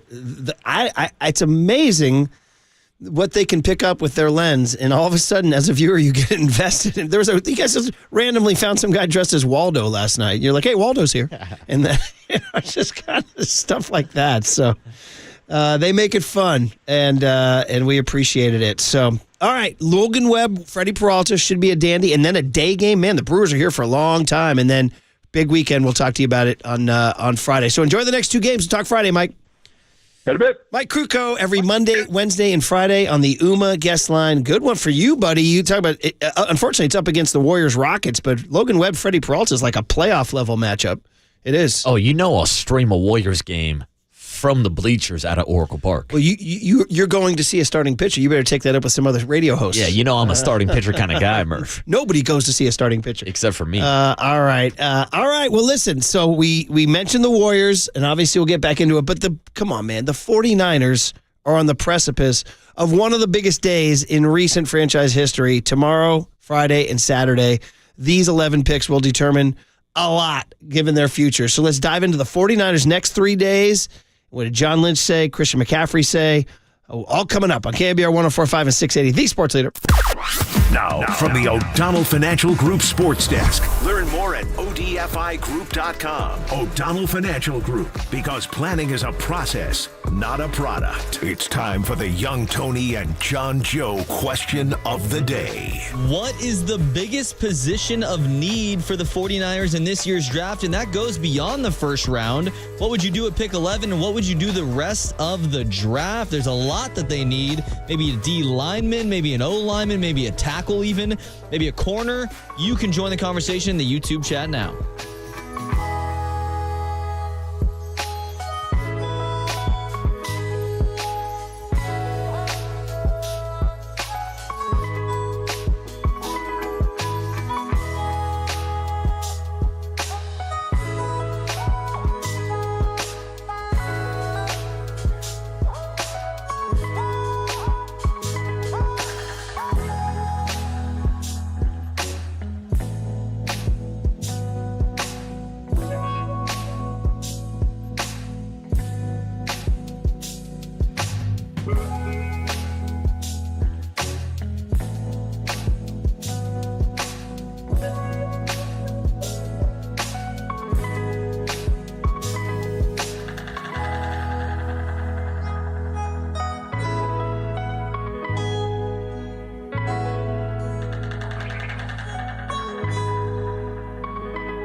always the big hit. Sponsored by Benjamin Moore Paints. Experience the Benjamin Moore retail difference at their independently owned authorized retailers today or at benjaminmoore.com. On KNBR 104.5 FM and 680 AM, the sports leader. Murph and Marcus is sponsored by Bigelow Tea. Grab a mug and tea proudly. Off-season's been great. A little too long for my liking, but, it's been good. Just trying to get better every day, spend a lot of time with my family. A lot's happened, obviously, with the team, but just looking forward to having everybody back and building this thing up from ground zero. We got a long road ahead of us. Ooh, the unmistakable voice of Fred Warner, one of the few who stuck around amid the 49ers' gigantic exodus, but the boys are back in town as the 49ers gather for voluntary offseason workouts the day before the draft. That's the big hit, guys. 49er football. Where are we with the draft tomorrow? Number 11 pick. That's if they stay at number 11. We'll talk about that with Todd Husak at 8:50, who will be part of the KNBR Draft Show with Greg Papa and JD at 49ers headquarters. Wait a minute, he's not going to be at the party with you? No, JD will be live with Papa and Todd Husak. It's just going to be myself, Copes, and Derek Papa down at Jack's Bar and Restaurant in San Jose in about 33 hours, 6 minutes, and 17 seconds. Once again, that ESPN draft clock ticking away the... remember the days of our lives? Like sand through the hourglass. So goes the days of our lives. The days of our lives. Marcus knows that. Oh, my mom was a huge Days of Our Lives fan. It might still be running. I think it is. But my mom and grandma would watch it every day. I'd come home from school, and I would just hear about the sand going through the hourglass. And it's funny, you kind of like you choose your soccer club in Europe or whatever. You choose your soap opera. My mom was devoted As the World Turns. Ooh. As the World Turns. And she got it, she and her mom. So, yeah. And remember Boogie Cousins talked about his grandma watching her stories. But anyway, with that draft clock, that's been up there since 80 hours. We're now down to 33. I kind of feel like it's commenting on the meaninglessness of existence, really, is what it is. Yeah, it might be Y2K in about 33 hours. I don't know what's going on. So with a meaningless existence, who do you want at number 11? That's the question. Young Tony asked us that. What did you think of my bold take to maybe, listen, their front seven needs a lot of help. Obviously, right? That's like the number one priority. So, take somebody who's going to help your front seven, particularly your D-line. But, man, they've been so bad with those picks. Somebody pointed out DeForest Buckner. Bro, that was a long time ago. Yeah. And they've been so bad with those picks, and that was a different regime, too, wasn't it? That wasn't Lynch and Shanahan. Will Johnson, the corner at Michigan, man, if you go, I'm sort of digressing right now because I know I want to get into Brock and all that stuff, but just about number 11 for a moment. Let's focus on that for just a moment here. 11. All the D tackles that are supposed to be available at that point come with a little bit of people like Walter Nolan from Ole Miss. Yeah, but he's kind of more of a later first-round guy. Are you reaching at 11? People like Shamar Stewart, Texas A&M, has all the measurables, but no on-field production. There's Michael Williams from Georgia. All these guys at 11 have a little bit of a... It's like when you're picking up a product in a store, there's a little chip on the vase or something. Yeah, it's when you go shopping for a used car. You're like, oh, there's a scratch here. Maybe the oil's leaking a little bit. It seems like each one of these big-name prospects that's hovering around that 10-11 range, which is the range where all these draft experts are saying there's similar value between picks 10 and 40. So that's why everybody's talking about the 49ers trading back and maybe picking up one of these defensive linemen later in the first round. But who's going to want to jump up to 11? But the problem is when everybody wants to trade back, nobody wants to trade up unless there is a Shedeur Sanders falling out of the top 10, and maybe you can find a QB-needing team that wants to trade up in that situation. Derek Harmon of Oregon has been mentioned by 802. And listen, we've talked about this a million times. Like, also, there's a whole undetermined factor. Once a guy gets drafted, how does he handle the money? How does he handle the fame? How does he handle the competition? Some guys like Patrick Willis, he came with a slight, I'd have to go back to the 2007 draft show, but I think there were slight nicks on his resume where they're like, well, guess what? Turned out to be one of the greatest linebackers in the history of the 49ers, if not the greatest. Shout out Dave Wilcox. Yeah, and since we're on the topic of defensive linemen and specifically interior defensive linemen, it's my opinion that the best interior defensive lineman in this draft is Mason Graham out of Michigan. Now, you would think that there's no way in hell that he's going to fall to number 11, but we can talk to Larry Kruger later on at 9:30. I heard him on Niners Nightly saying he's not a big Mason Graham fan.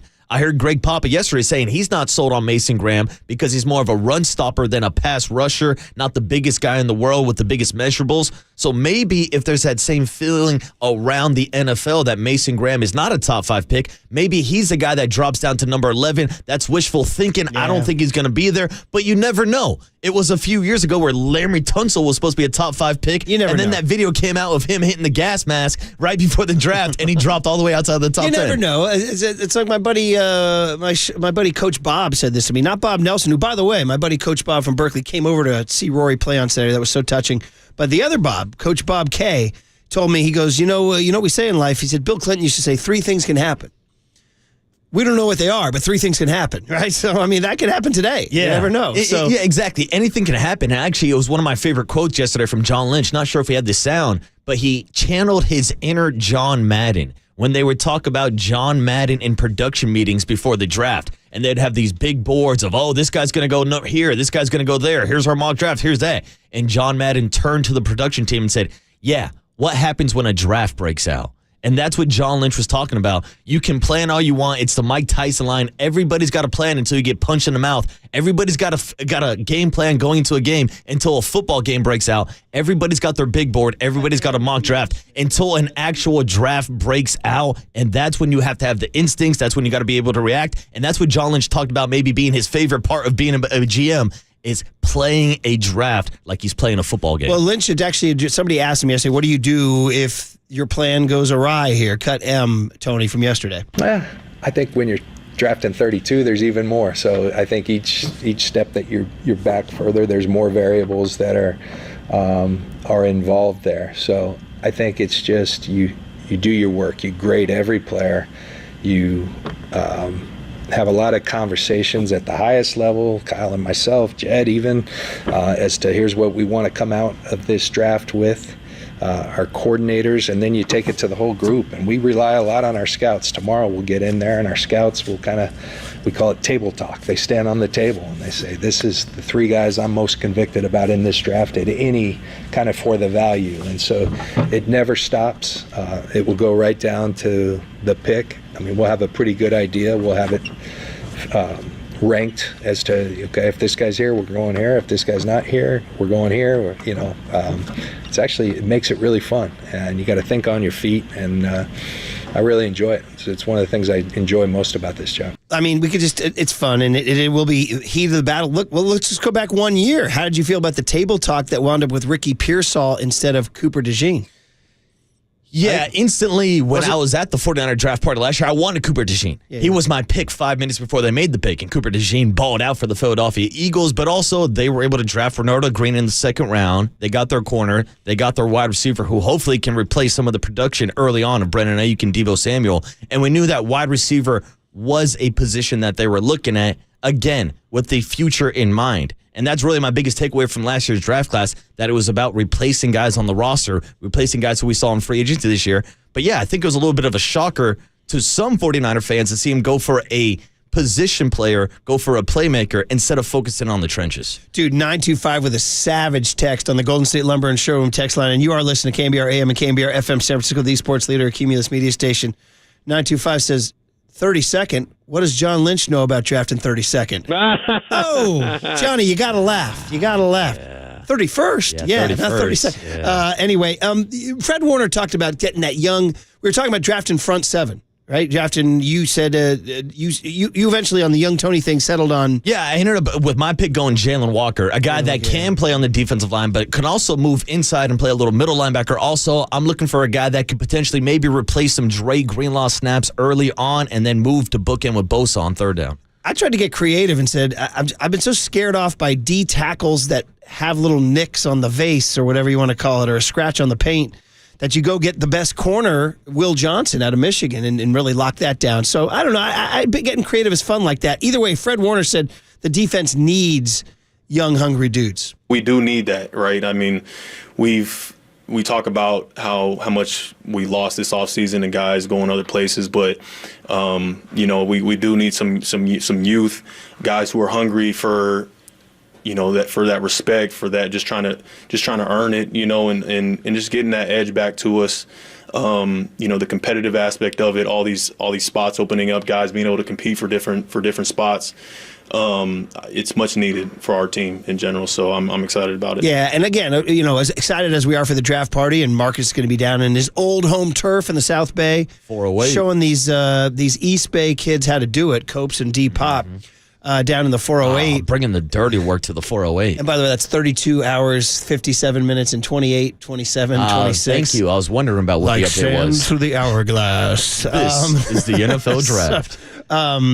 Thursday, as much fun as we're going to have, is literally 1/11 of what they're going to do. I mean, they're going to what they do on Friday on the second and third round, and then really Saturday when you're watching Brandon Crawford Day and the Giants play the Texas Rangers, and then going down on your Terry Francois two-step to see the Warriors play the Rockets in Game 3. Saturday's the day they got to make 8 of those picks. That's going to be the huge day. That's where you got to make your money. Yeah, exactly. I mean, we've talked about fifth rounders forever with those guys. We have. Shout out Dima Lenore, right? On and on. Okay, so that's one aspect is the draft. That's tomorrow night. Pick number 11. We'll talk to Todd Husak at 8:50. Larry Kruger, who's been diving deep, will join us at 9:30. The other part is what happened at Santa Clara yesterday, and that is they opened up voluntary OTAs, which is just for the first 2 weeks, meetings, strength and conditioning and rehab. And who walked in the door? Brock Purdy. Brother, that guy, that's Paul Heyman? Dude, Paul Heyman. He got on one the other day. Oh, yes, he did on the Pat McAfee show after he stole the show Saturday night at WrestleMania. He does not give two. Oh, no. He's making more Shannon Sharp rips than you are. He is. Yeah, he is, dude. Yeah, he is. He's going there. He's kind of the Jeffrey Ross of sports wrestling, right? Oh, dude, he'll roast people, and he likes to instigate. Just like earlier this morning, I was trying to instigate you against Young Tony in your golf match. That's what Paul Heyman will do. Yesterday, he was on Pat McAfee talking about Stephen A. Smith, saying that it was Pat McAfee saying it while in the middle of a joint session. Incredible. I know. I love that. I love the brazenness of a Paul Heyman. But in walked through the door Brock Purdy. He was instigating Eagles fans. Remember that? He goes, "This bunch of losers. You guys lost to Brock Purdy." He was in Philadelphia. You're going to get conquered by Brock Purdy. So he showed up. NFL Network reported it. The Chronicle, all those beat writers all confirmed it through their sources. So John Lynch cut T, Tony, what? It says that Brock is at OTAs. Just that's Brock. He's a pro, and he's Brock's got he's a very clear-minded and not going to let other people influence what he should be doing, and that's one thing everybody I think respects about Brock. He's done a lot for this organization, and we're grateful for him, and looking forward to having him as our quarterback for a long time. In keeping with this Brock Purdy Cub Scout, Boy Scout, Eagle Scout mantra of I got to be here for the team, guys.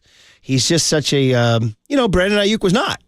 Brandon Ayuk was saying gas filled with, the gas filled premium. Premium. We didn't hear any of that from kids on the trampoline, lawns cut, all that good stuff. But it goes to show exactly what John Lynch is talking about. This is why guys respect Brock Purdy. This is why he's become a leader in this locker room for a guy who just turned 26 years old, for a guy that has gained the respect from his teammates. Not for just what he's done on the field, but also playing through injuries before, recovering from elbow surgery last offseason to be there for his team in the middle of contract negotiations. I know it's just voluntary workouts. We'll see what happens at OTAs, but this is a good sign of leadership that Brock Purdy showed up for his team. And Lynch actually gave a quote on the contract, which is not extended. He does have that $5.3 million deal in place to play in 2025, but, is he going to... Are we going to come down to that? Are we going to play chicken with Brock Purdy and not give him an extension before training camp? Here's John Lynch on the possibility of a new deal. I think there's been some substantive talks that have this thing going in a good direction, and I'll leave it at that. Okay. Whatever that means. It's going in the right direction. I mean, no public acrimony, shall we say. No public acrimony. No. The other one who showed up was Trent Williams. And that surprised me because, he's the kind of guy, he's on Scully. The guy's going to the Hall of Fame. He's one of the best offensive tackles ever. he could show up August 1 and then I'd be like, thank you for showing up, Trent. Well, that's the thing. Like during the regular season, like Wednesday practices are voluntary off days for Trent Williams. So I'm surprised that he showed up to voluntary workouts. But again, think about the way that his season ended last year, having the long offseason that Fred Warner talked about after not making the playoffs. And Trent Williams wanted to be back in the building, wanted to be healthy. He wants his team to get back on track as he's now in the tail end of his career. Yeah, so here's Lynch on Trent Williams. Yeah, Trent is here, and I don't want to go down that road of saying who's here, who's not. It's a voluntary time. I can tell you we're really thrilled. Almost our entire team's here, almost every player, and we're excited about that. I think we need that. We need that togetherness. We need that shared sacrifice. Having said that, we got a lot of great players and great people that have intrinsic motivation, and whether they're here or not, they're going to be working, and we trust that. We believe in that. But it's always nice to have you guys here, and Trent's doing really well. Yeah, George Kittle, obviously the one he's talking about. I'm not going to talk about everybody, so for sure. By the way, 650 comes in and says Trent Williams is not that good. He's old. Come on. Okay. Stop it. All right. Get some help. Quickly, Chris McCaffrey. That's a guy. We talked about him earlier in the show. How'd the Niners do yesterday? I don't know. Did McCaffrey play? That's been the question. And he's there, and he's supposedly feeling pretty good. Let's go to AP right now, Young Tone. AP from McCaffrey saying that he's got a clean bill of health. I'm feeling great. Yeah, I mean, it's been such a smooth process, a lot of hard work. As soon as that injury happened in Buffalo, I was that was my goal, was to not miss a day of OTAs, be back ready to go with nothing hindering me, and that's where I'm at. Okay, that's great news. And then about the Niners now being viewed as having taken a step back, which they did, quite frankly. AX is the cut, Tony, about, he likes being now maybe looked down on. Yeah, I like that mentality that we have, and I kind of like the narrative going around because, those are the kind of stuff where you can prove them right or prove them wrong, and I think we got a committed team and a team that's ready to gel together and realize that it's going to take all of us, and that's how it should be showing up, and so I'm excited about that. So the narratives are starting to take shape for the summer of 2025. We're not looking for a bummer summer. No. But maybe it's going to be the summer of, remember I said in January, refreshed, refueled, revenge. I think I got to throw that out the window because it's retool. Yeah. It's refreshed, it's retooled. Now they do have more rest. Guys like McCaffrey, guys like Trent Williams, they have more rest. But maybe the summer of underestimated. Maybe that's the summer theme. Yeah.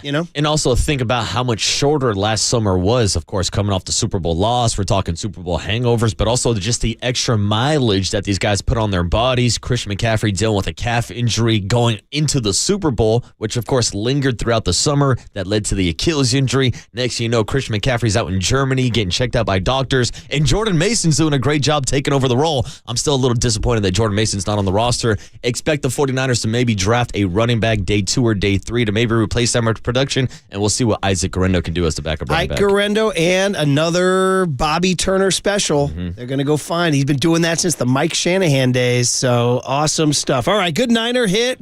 Good fill of Niners. Tomorrow's a big day. Oh, by the way, 408 says, wait a minute, I live across the street from Jack's. Ooh. What time will you guys be partying? Come on down. So Copes and D-Pops will be live immediately after the Giants game, after the post-game wrap, of course. So they'll be live doing their show around 4 p.m., and then I arrive at 5 p.m. The main event shows up at 5. That's when the actual draft party starts. So right around 5, when Marcus walks in, they're going to play on the loudspeaker.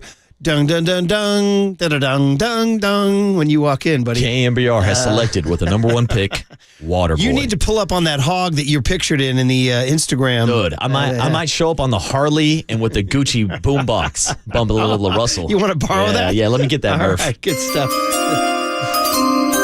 That's Marcus walking into Jack's tomorrow. That's me. First-round draft pick. Check my stats. All right, guys. All right, Susan Slusser will give us our Wednesday. We usually have her on Fridays, but we're going to be so heavy on the draft Friday. We moved her to Wednesday. We'll ask her about first base, lefties, and the turd the Giants laid last night. On the City Connects, they're 0-2 in purple. What do we do, Sluss? Talk about it next on the Sports Leader.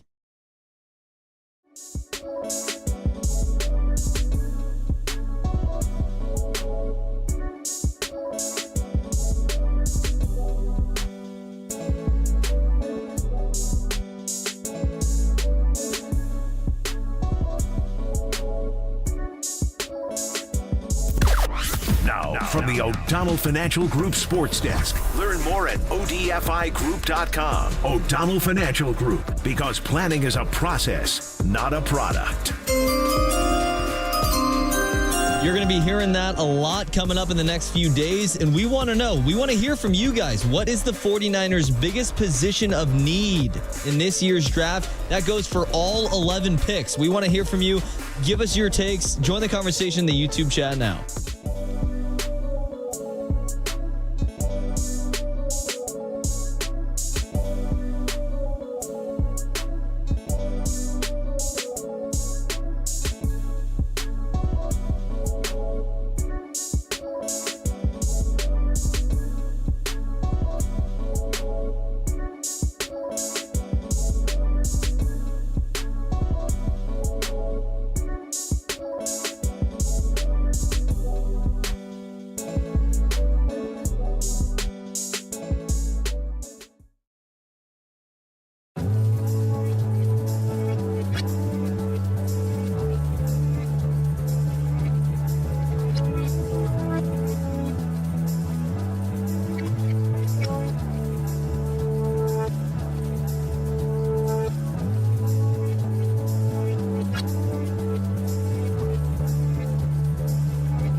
Now it's time for the Protect Your Assets Business and Technology Report with me, David Hollander.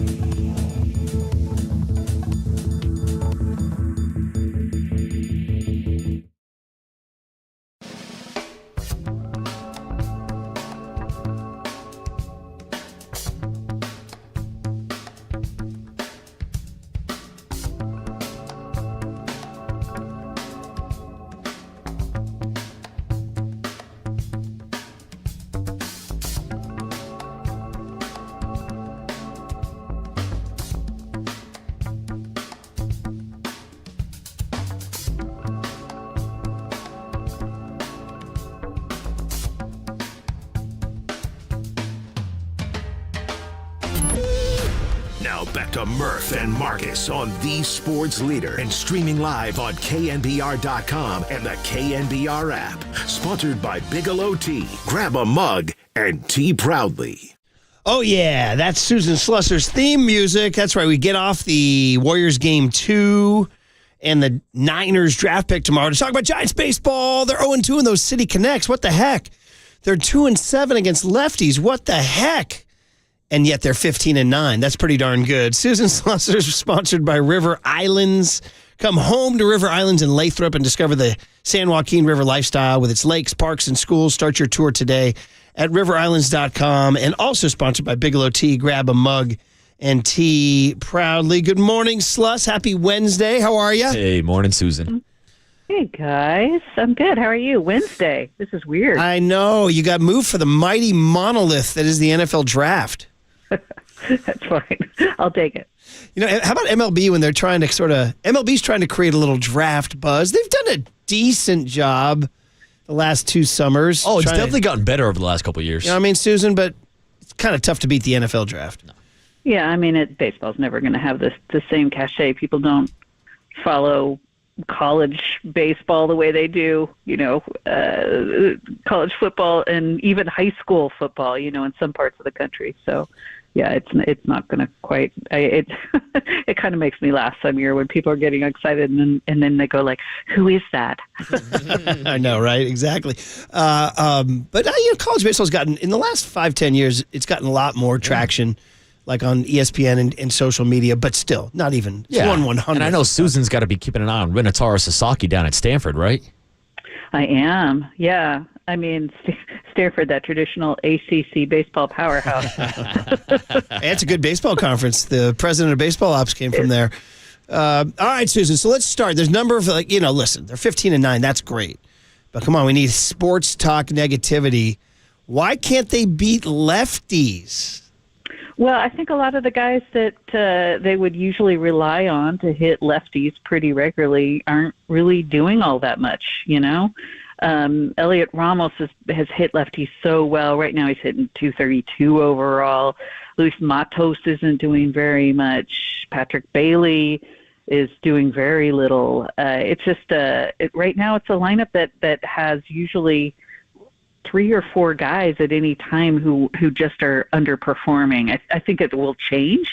We keep saying early, but how long do we say it's early, you guys? I don't know. Is it through April? When do we start to get a little concerned about this? It's a good question. I would say, yeah. I mean, Memorial Day. How's that? 40 games. Okay. All right, I'll take it. Okay, all right. Yeah, that's what I'm looking at, Susan. But I'm also looking at the first base production and how long we're going to look at Lamont Wade Jr. and now David VR over at first base. Now, we talked a lot earlier this season about how the Giants have not made a roster move. They call up David VR after Casey Schmidt gets placed on the injured list. And I was looking at the other options down in Sacramento. I know Jake Lamb is down there also. But do you think David VR got the call simply because he's a righty versus Jake Lamb bringing another lefty bat to the team? Or how do you think that process worked out in the decision to call up David VR? I think it's because they felt like VR deserved it. This front office has been clear when a guy deserves promotion and there's a need. They need both of those things going on, of course.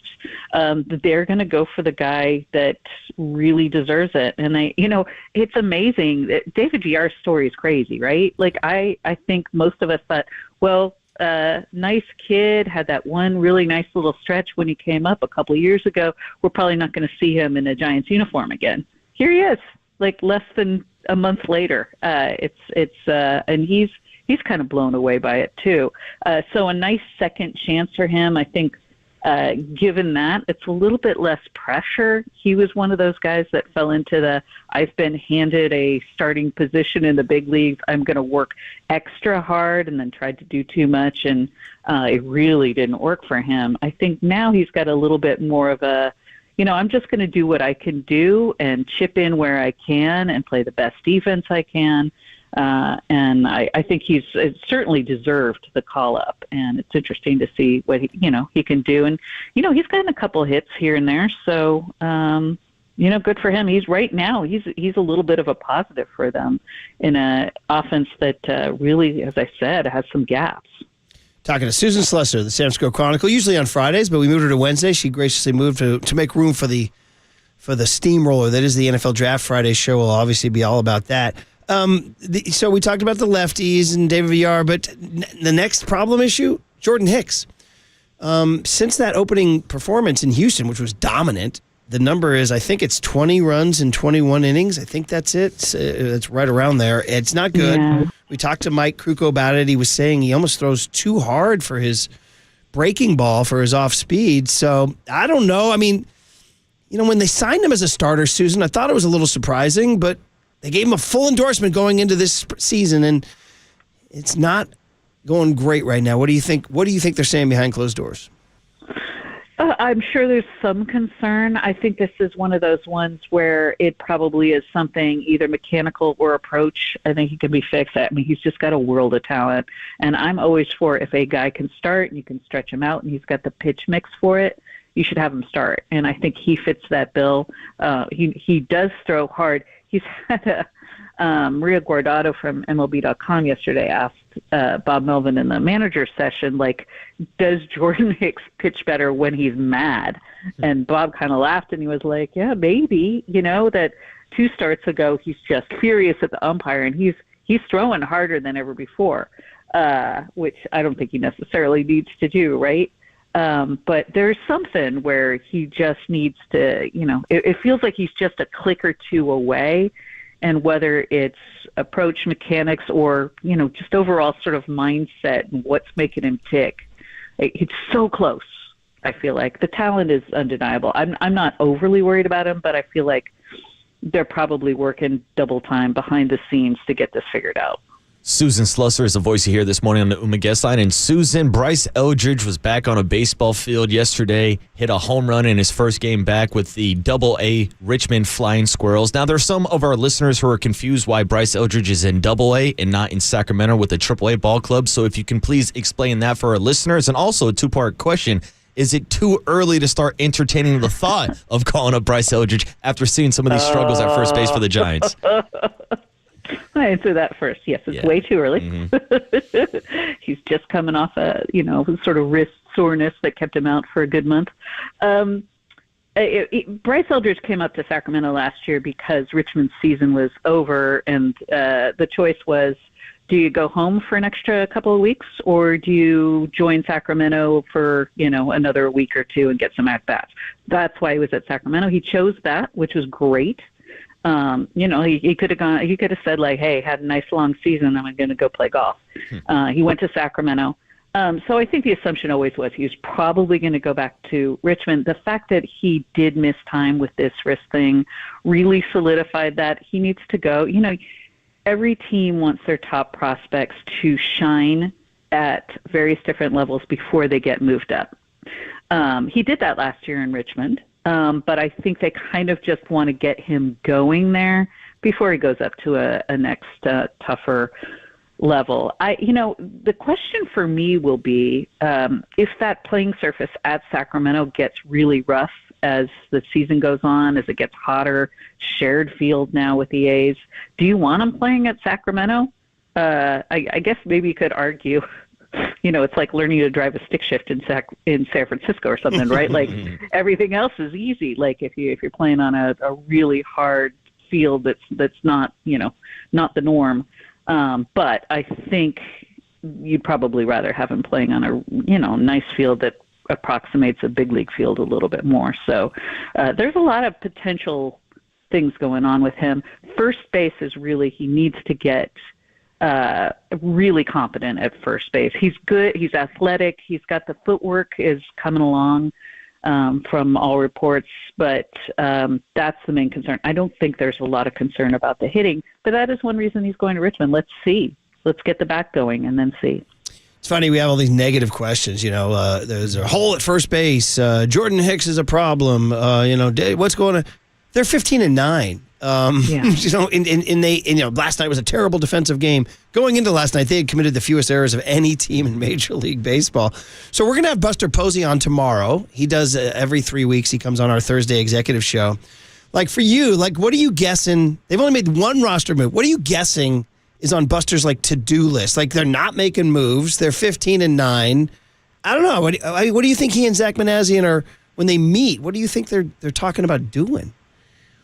Well, I think every team all the time is keeping an eye out on the rest of the league, players that might get let go, guys that might be available at the deadline, what the competition is doing, and constantly evaluating their own players, including those in the minor leagues, especially at the upper levels. There's plenty to do, But, Scott Boras, like he always is, was in Anaheim the other day. He bounces back and forth between Anaheim and Dodger Stadium. And he said, like, April is kind of like the nice, slow month usually for agents and for executives, right? Like most of your decisions are made. You're probably not going to be flying off the handle, making a lot of changes. So I think this is the 1 month maybe the front office could take a little bit of a breather at least. But yeah, like you guys, that 19 games without a transaction, that was the longest the Giants have gone since 1978. No way. Yeah. Wow, great stat. Yeah. Great stat. Wow. Yeah. Okay. So this is a new era. Yeah. Really Buster likes stability, huh? Yeah, and I love it. Like, why not? I'll think, like, those little incremental moves, how much are they getting you at the cost of maybe disrupting a little bit of your clubhouse? I think that it's very smart. If you've got guys that you like, all things being equal, keep it stable. I mean, I was watching before the game, they were doing their elaborate pregame handshakes and punching each other in the stomach and all that stuff. And I was like, yeah, these guys are like, they know each other. You know, I mean, these are familiar faces now when they get on planes and they arrive at the park. Last night sucked, but they're 15-9. Yeah, there's a lot to be said for that. I really feel like you know what, Buster's not far removed from the game himself, and so smart about leadership and what a great clubhouse is like. He played in so many.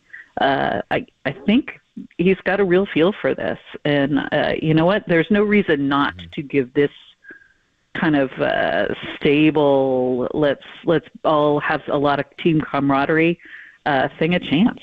Well, Susan, speaking of familiar faces, Giants fans are going to see a few familiar faces this weekend. The Giants are celebrating Brandon Crawford's career on Saturday as the Giants take on the Texas Rangers. That means Bruce Bochy's going to be in town. I'm assuming Buster Posey's going to be down at the ballpark, but I guess I'll ask you, do you know any of the details or plans to celebrate Brandon Crawford's career on Saturday?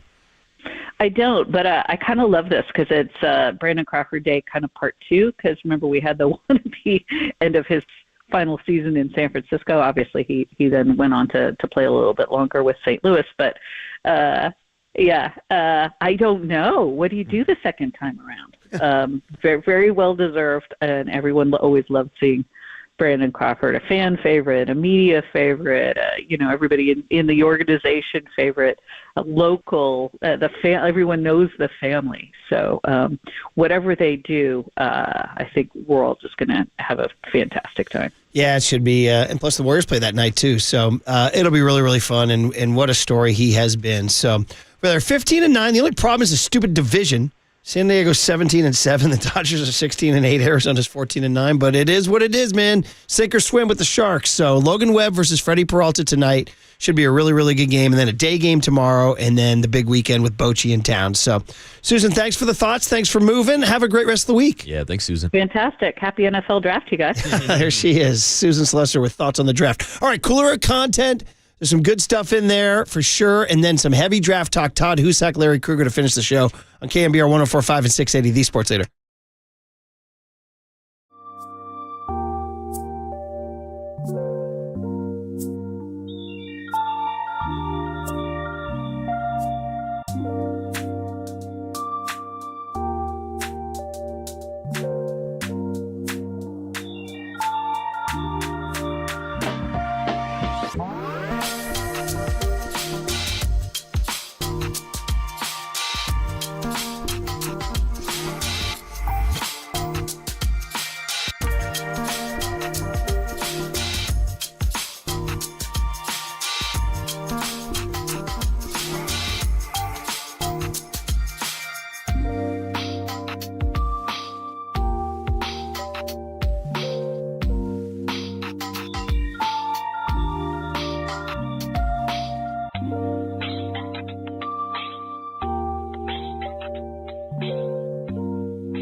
Oh, El Cerrito Honda. I was talking to my sister yesterday. She's like, I thought I saw your Honda CRV hybrid on the road the other day. I said, you mean the handsome navy blue car there? I said, all you need to look for is my El Cerrito Honda license plate frame.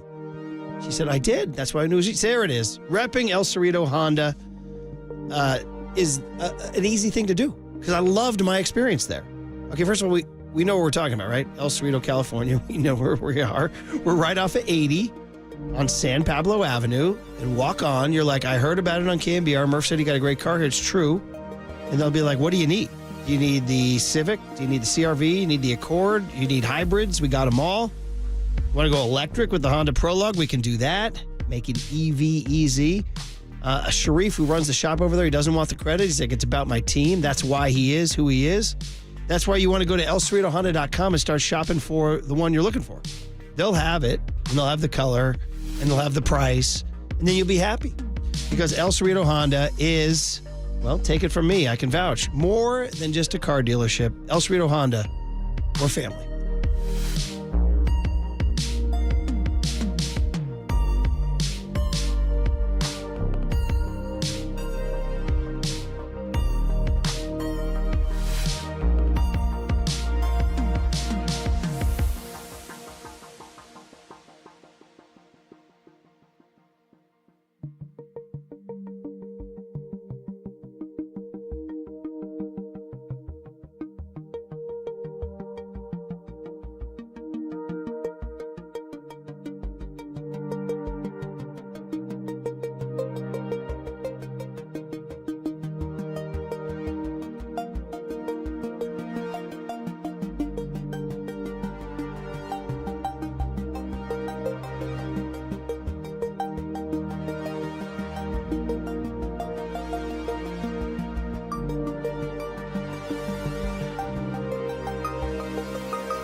All right, everyone, chill. This is the cooler. He's bitten a cooler of content.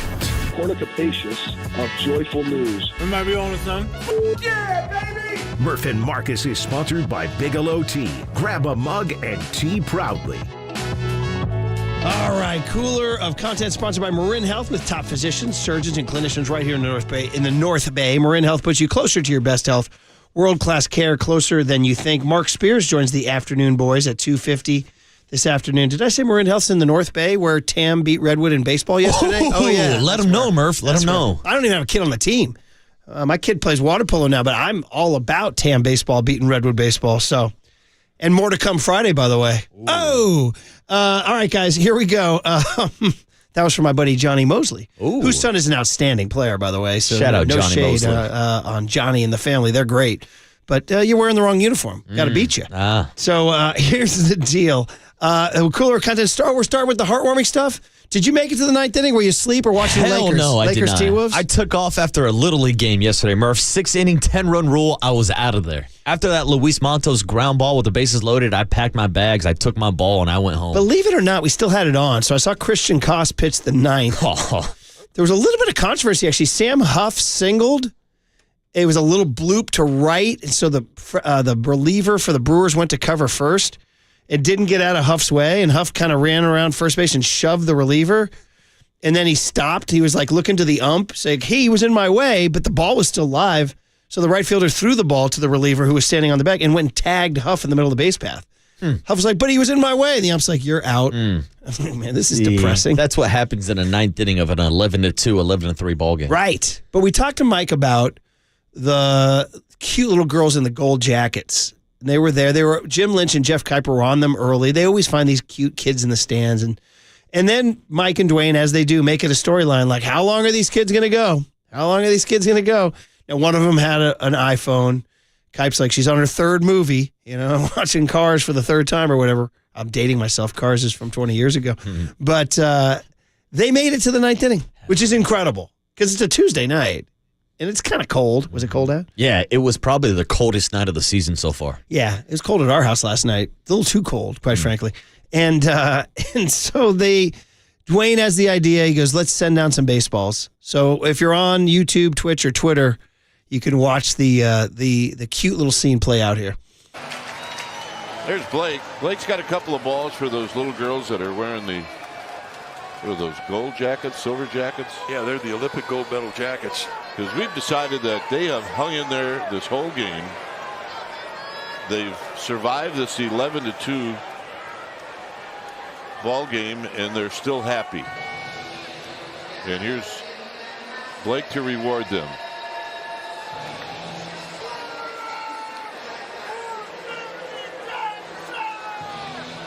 Oh, yeah.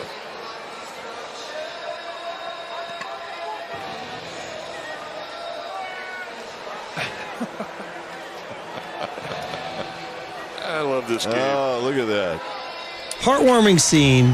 MLB's social media picked it up and sent it out nationwide. Yeah, it's awesome. Yeah. That's why Kruk and Kipe are the best. And yeah, credit to all the producers behind the scene to figure this out and got those kids some balls. Here's the catch to the whole thing. He's got a text at 8:20. Cute, unbelievably beautiful iPhone pictures of those girls up close. I'm like, wait, what? They're so cute. They're holding baseballs. Says, good morning. Those gold jacket girls are my daughters. Whoa. Signed Cowboy Sal. Now, Cowboy Sal, if you listen to our show now, I sat next to him at a Italian athletic club, Stag. He's Raider Vito's cousin. Yeah. And We've this talked guy about Cowboy is one of the Sal most on there. obnoxious Cowboy fans you'll ever meet. Like, in your face. Now, there he is right there wearing that That's beanie. him. That's Cowboy Sal. That's Cowboy Sal. That is Cowboy That's Sal. him. He shot Cyrus. So he wrote, at least we can agree on the Giants. Then he wrote, go Cowboys. Oh, come on, Cousin Sal. You're losing some cuteness points with your Cowboy reputation. And I will say for Cowboy Sal, those jackets, gold jackets. Yeah. Looks like 49er gold to me, Murph.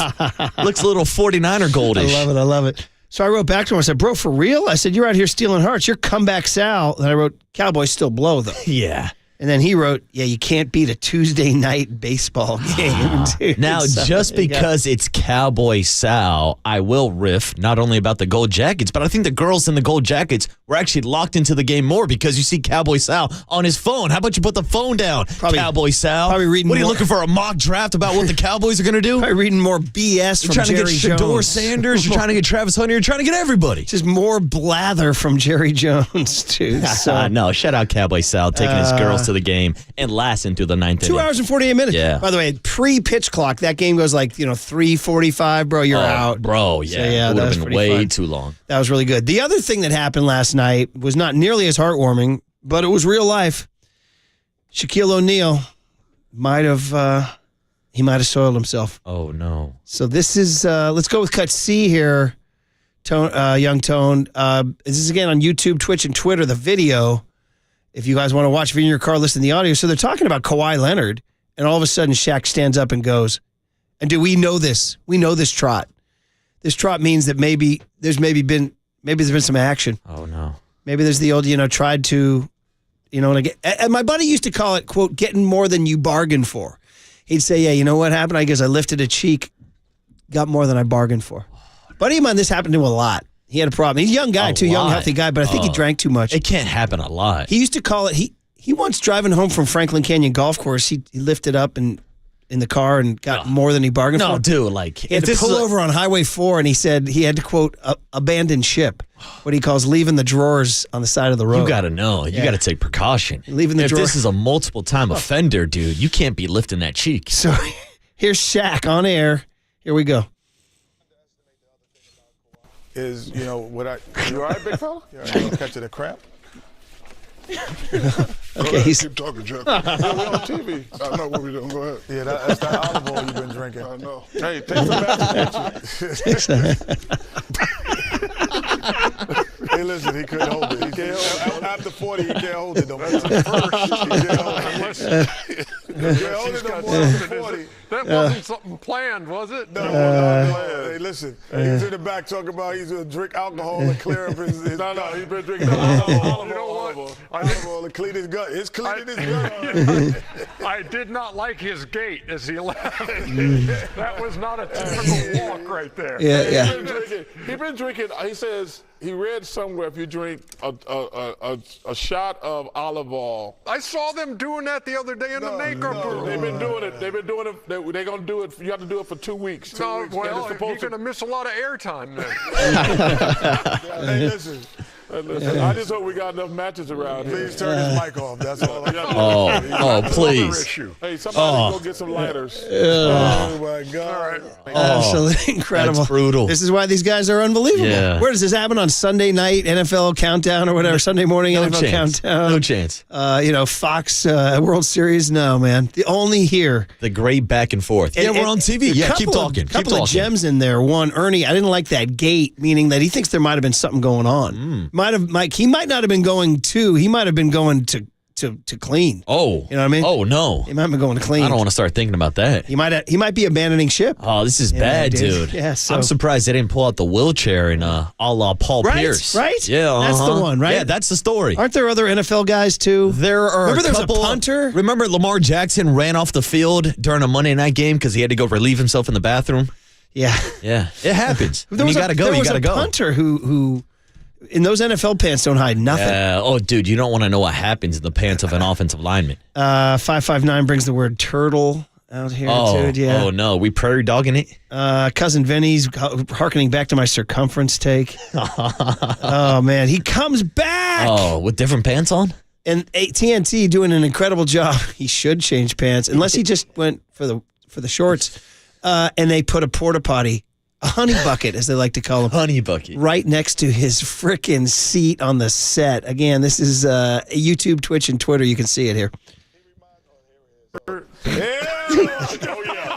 I've seen that face before. Serious look. I can feel it. Now he's lipping. There was the gate. There was like, hey, number one, drinking that water. Oh, okay.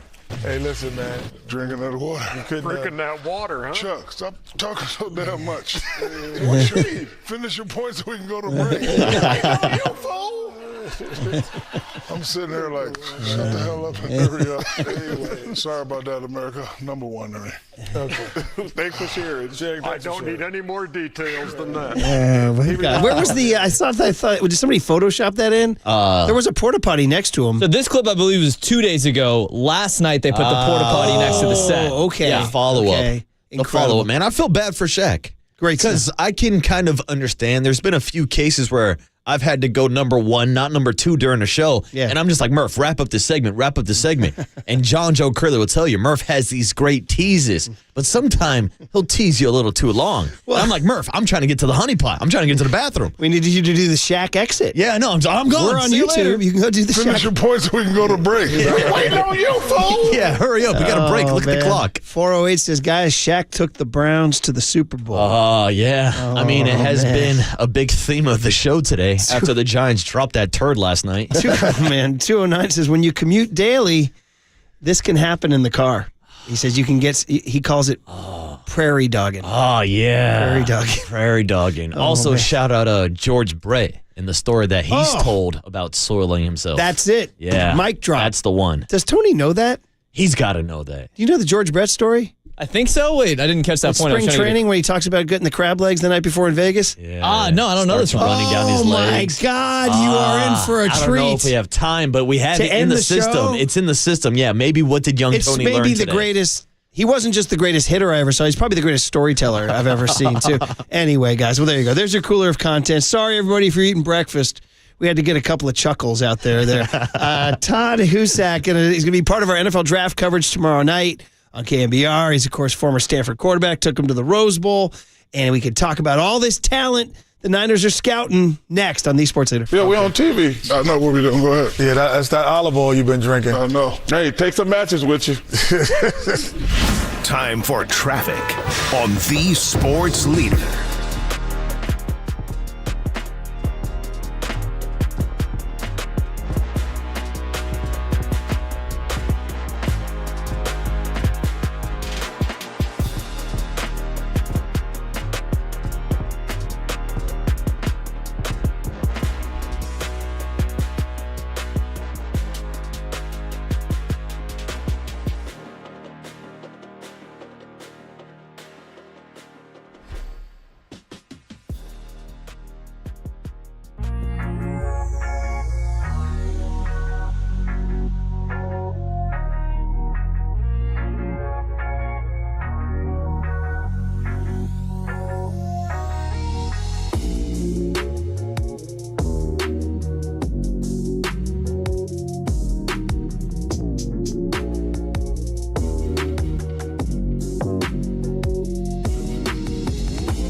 Listen to the sports leader anywhere, anytime. Download the KNBR app. Murph and Marcus continue live from the KNBR Casino Matrix Progressive Jackpot Studios. Casino Matrix. Progressive jackpots are here. Where are you? Just drop in. 1-800-GAMBLER. Murph and Marcus is sponsored by Bigelow Tea. Grab a mug and tea proudly. All right, fun stuff, man. Tomorrow's the big day, holy day in American sports, the NFL draft.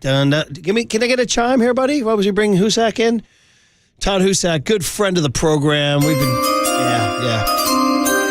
There's actually, The Athletic did a story on the history of that chime. I haven't read it yet. I saw they said the real story behind the iconic ESPN chime. Damn. Somebody did some digging and did the whole origin story on it. It's like the behind the music specials. Yes, this is behind the chimes. Exactly. So I'll have to read that. It's pretty funny, man. Listen, Todd's been a friend of the program forever. Whether we're talking Little League baseball or we're talking NFL or college football, Stanford, and gosh, Andrew Luck's running his club down there now. And all sorts of things to talk about with Todd, but it's about the NFL. He's part of our NFL draft team. He's an NFL draft analyst for KNBR. He's going to be part of the show with Greg Papa and JD at 49ers headquarters, 5 to 9 p.m. on Thursday on KNBR 680 and 104.5. Meanwhile, the party is a different deal. That's Marcus and Copes and Depop, and Curly's going to be there down at Jack's. Jack's Restaurant and Bar in San Jose. Off of Saratoga, right next to Westgate. But let's talk real deal. You guys are going to be reacting what Husak and the boys are seeing. So, Todd, first and foremost, dude, welcome back. Murph and Marcus. How you doing, man? Hey, morning, Todd. Doing awesome. Heck of a lead-in with that previous segment, too. I appreciate the great content. Well, also, I'll be doing this season, I signed on to do pregame for the 49ers home games. Oh, this is huge. This year, So if the mood strikes, you're going to have to Shaquille O'Neal the set. You know what I mean? No, I'll take care of everything well before. I'll be prepared. All right. He's going to be yelling at Copes. Yeah, go ahead. All right, Todd, we're going to go right for the jugular, right out of the gate. Who should, not who will, who should the Niners take at number 11? It's a good way to start. I think as the draft, been leading up to the draft, I think it seemed like the first 5 picks were pretty set with most analysts understanding where those teams are going to pick. I think the last few days, as often happens, there's a lot of smoke. You could see a lot of players fall into the lap of the 49ers that might be ranked in the top 5, 6 players in the draft. So I think it'll be fascinating to see, number one, where these top players go. I think there's 3 elite players in this draft. I think in Travis Hunter is exceptional. He's one of the best players I've ever seen. I played with Champ Bailey in D.C., and he was a two-way. If he had played receiver, he would have been a Pro Bowl receiver. I think Travis Hunter has that ability to be. I think he would have been the top receiver pick last year. He is so good. And he's an outstanding corner. Day one, kind of plug and play. You're starting on the outside. I think Abdul Carter from Penn State is just a freak athletically. He is big, strong, fast. He will wreak havoc. I think Ashton Genty is really special. I think the skill set he brings. I haven't seen this comparison. He reminds me a little bit of McCaffrey. What he does after contact, his vision, his patience, his speed, his balance, his ability to set up blocks. I think he is special. But then you have a lot of players. There's not a huge difference between the 2nd or 3rd best edge player and the 6th or 7th best edge player. All these guys are big, strong, fast. And then all of a sudden you could see a player like Tyler Warren. If he's not picked in the top 10, even though it's not necessarily a position of need, I think everybody feels like Tyler Warren is a top 5 talent in this draft. Do the 49ers pick him because he's so good, or do they go after a position of need, which I think is up front, both edge, defensive tackle, or offensive tackle? I think if Kelvin Banks is available, the offensive tackle from Texas, I think the 49ers should take him. I think he's a guy that would solidify that O-line. I think you look at Trent Williams in the future with the 49ers, future of his career, how many years does he have left? They're going to have to find a way to replace him. If they do decide to go defense, there's a handful of really special athletes. Shamar Stewart, guy at Texas A&M, 6'5", 260. He ran a 4.5. I mean, there's 3 or 4 other guys like that. James Pierce is special. Michael Williams, defensive tackle, is special. I think if Michael Williams is available and if Kelvin Banks is not, I think he's a guy that they could plug in on the defensive line, and he would be a disruptor, a guy that can get to the quarterback, stop the run, and make the other players on the front 7 that much better. Todd, we've been discussing this topic all offseason about what's the biggest need for the 49ers, and it usually circles back to defensive linemen and offensive linemen. Now, pick your poison, whether you want an edge rusher or an interior defensive lineman. We've also had some people suggest that they need to go out and get a corner. So if you had to power rank those four positions, or maybe even insert your own position of need, how would you power rank the biggest need for the 49ers? And do you have a preference of maybe an interior defensive lineman over an edge setter, or what would be your preference for that number 11 overall pick? Yeah, I think, again, Mason Graham is a guy that many people have the Jacksonville Jaguars taking at 5, defensive tackle out of Michigan, stud up front. Now there's talk maybe he falls. Again, I think I'd almost rank the player that's available above the need. I think offensive line, 49ers, when they can run the ball effectively, everything else clicks. Their offensive line needs some help. Again, with Trent Williams, he's coming back. How much longer will he be back? Can they find somebody who can anchor that offensive line along with Dominic Pooney over the next few years? I think if Kelvin Banks is available at that 11 pick, he would be my first choice. And then I don't think if Mason Graham is not available, I think you have to go edge. And like I said, there's 5 guys up front in that class who I think are difference makers. James Pierce out of Tennessee, he's the first 2-time All-SEC defensive lineman from Tennessee since Reggie White. He is a special athlete in space, can get around the edge. Again, 4.5 speed, 4.4 speed at 245, 250 pounds. Just a great athlete in space, can get around the corner, can pressure the quarterback. And a guy like that, a piece that an offense has to prepare for. We got to stop this guy. All of a sudden, there's less pressure on the rest of the front 7, and they can go make plays. They free up Fred Warner, free up Bosa.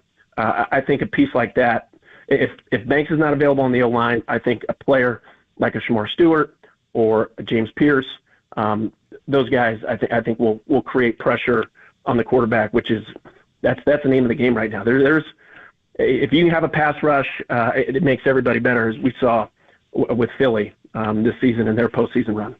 Todd Husak, the voice you are hearing on the UMA guest line, big part of KNBR.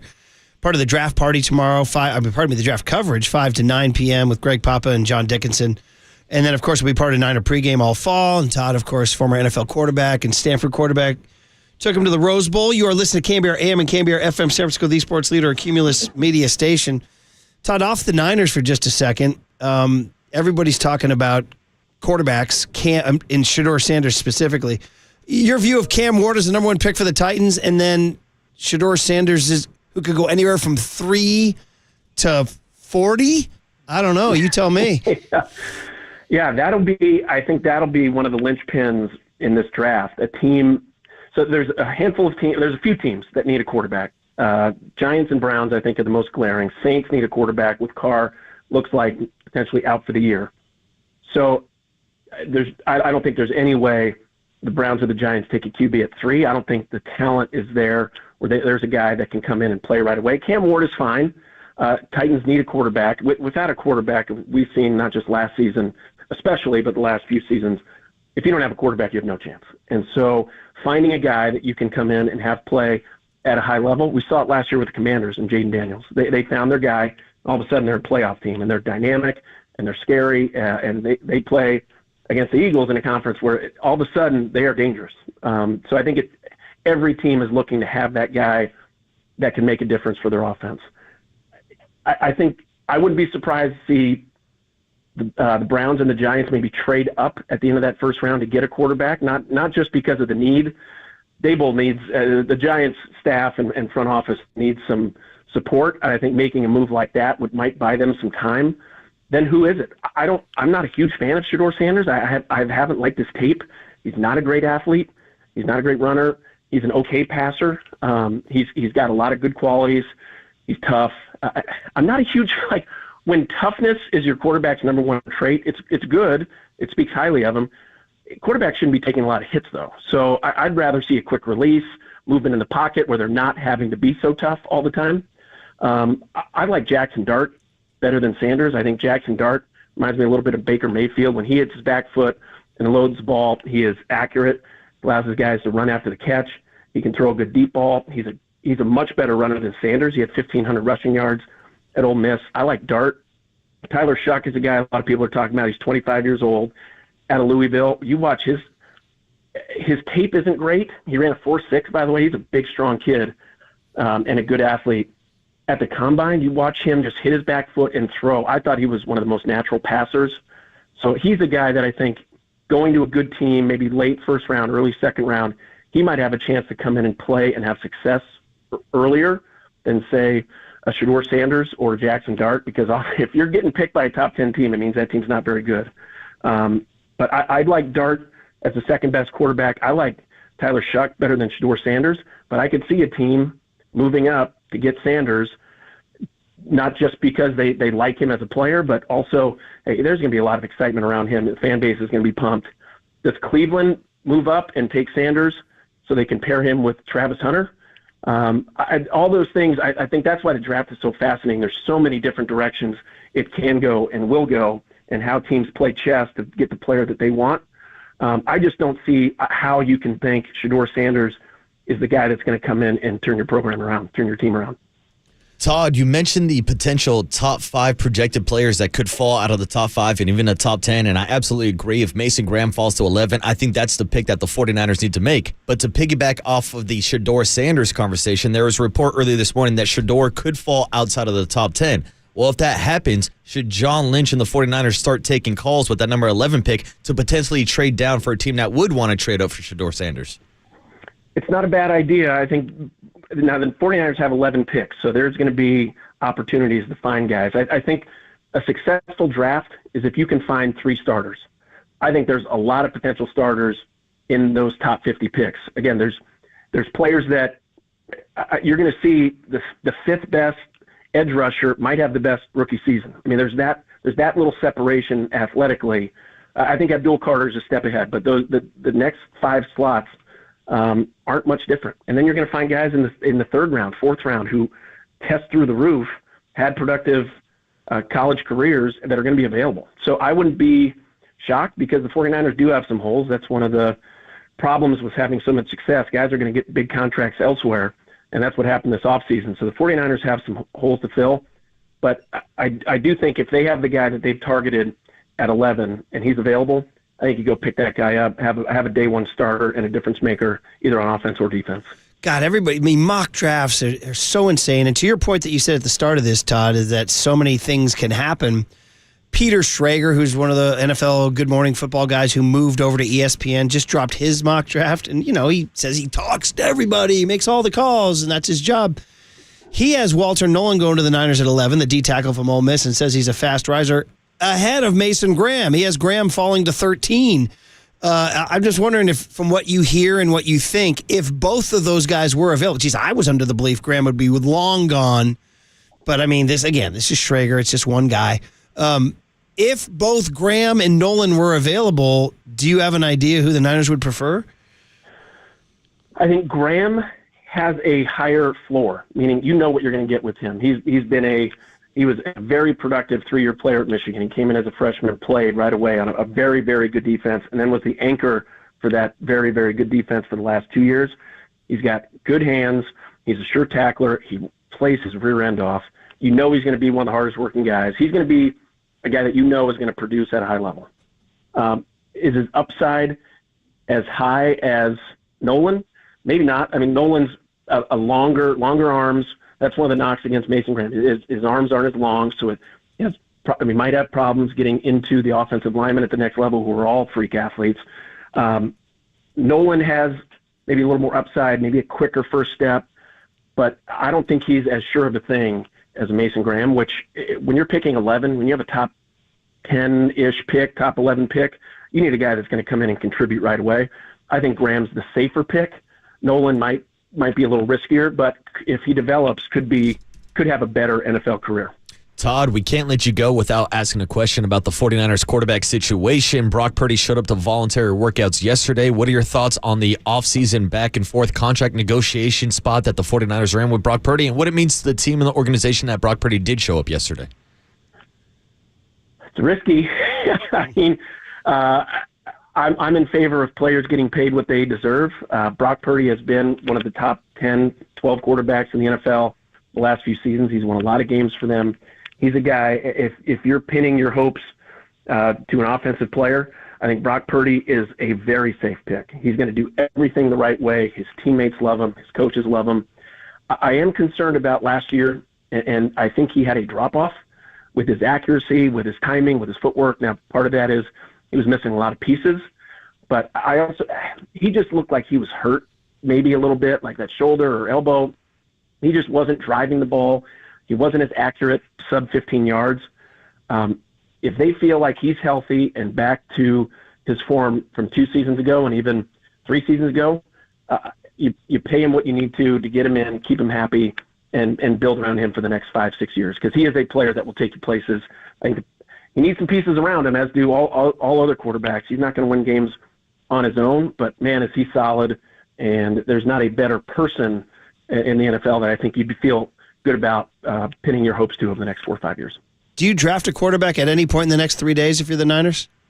I think every team should draft a quarterback. The way having a quarterback rookie contract under rookie contract allows you to build all the. We've seen it the last 3 years here in San Francisco, where they were able to add a lot of pieces around him because they were only paying him $900,000. So I draft a quarterback every year. You never know whether it's the last pick in the draft like Brock Purdy, or you get a guy in the 5th round who you feel like can develop and become a player. If he doesn't, there's no risk. All of a sudden, he does become a good player. We saw it last year. Keep your eye on Tanner McKee, former Stanford quarterback who got drafted by Philly later in the draft. He's developed into a good NFL quarterback. And I think all of a sudden, if anything happens to Hurts, they feel comfortable with him coming in. You also have some pretty good trade collateral. If you do develop that backup, let's say he has a good preseason, or if Brock Purdy goes down and your rookie comes in and plays at a high level, teams will want him. Quarterbacks are the most precious commodity in the NFL, and having one good one is awesome. Having 2 is even better, because it not only gives you security, but it could help you in the offseason if other teams are clamoring for him, because there's always going to be a need.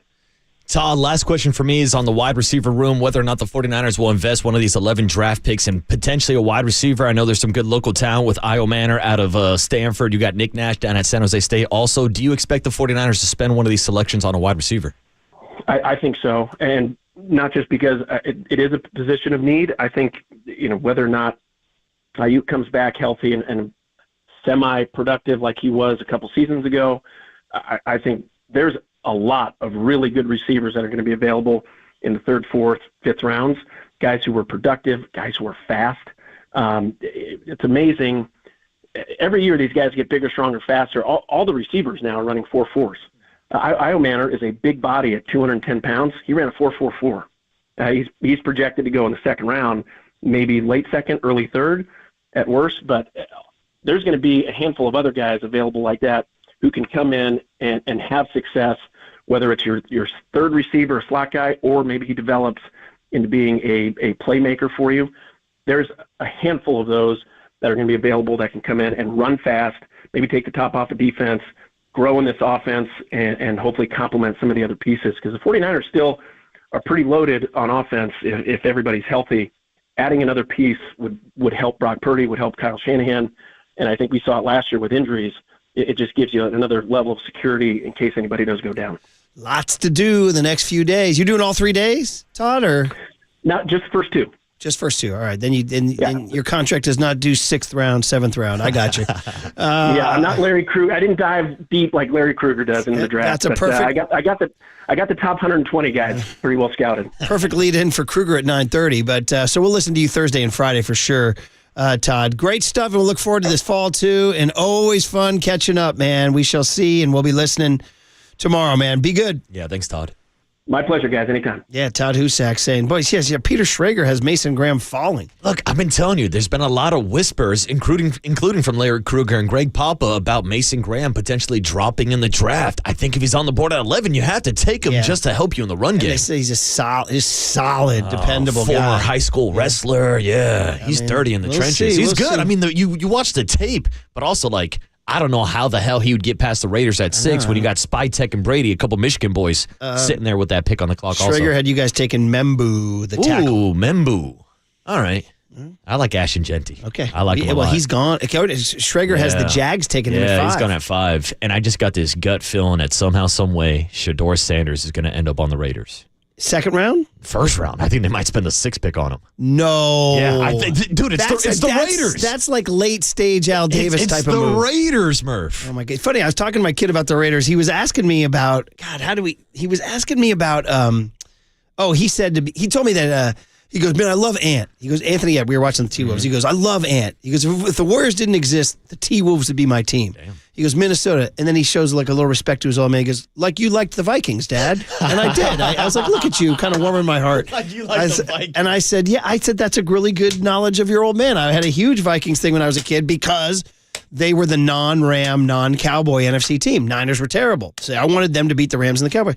And then I told him, I said, I babysat the Steelers and the Oilers for a while, too. He goes, what? This guy's just a Raider hater. Steelers hater. and the Oilers? I go, yeah. I wanted the Raiders to lose. Yeah, he did. He goes, you hated the Raiders? I go, yeah, I did. Mm-hmm. And he said, he goes, Dad, in my life, the Raiders have been irrelevant. Yeah. And I said, I'm going to tell Marcus that tomorrow. Well, you tell him in your lifetime that the Raiders took down your Vikings in the Super Bowl, Murph. Put that in your pipe and smoke it. That hurt. Yeah, that was personal. That one was personal. But yeah, I mean, he wasn't even salty about it. He was just like, the Raiders. Well, dude. He's like, they're like the Jaguars. I told you this stat. What was it? In my 32 years on this earth, Pete Carroll became the 18th different head coach of the Raiders. So that means you're taking Shedeur Sanders then. It feels like it's going to be Shedeur Sanders. Shaq's got that feeling in his gut. I've got a feeling in my gut, too. That would be the wrong pick, I think. Yeah. Tell me something I don't know, Murph. I'm just saying. Well, we got to squeeze in some Warriors talk before we get to Kruger. Warriors have a big game tonight. Did you know? We'll talk about it next on The Sports Leader.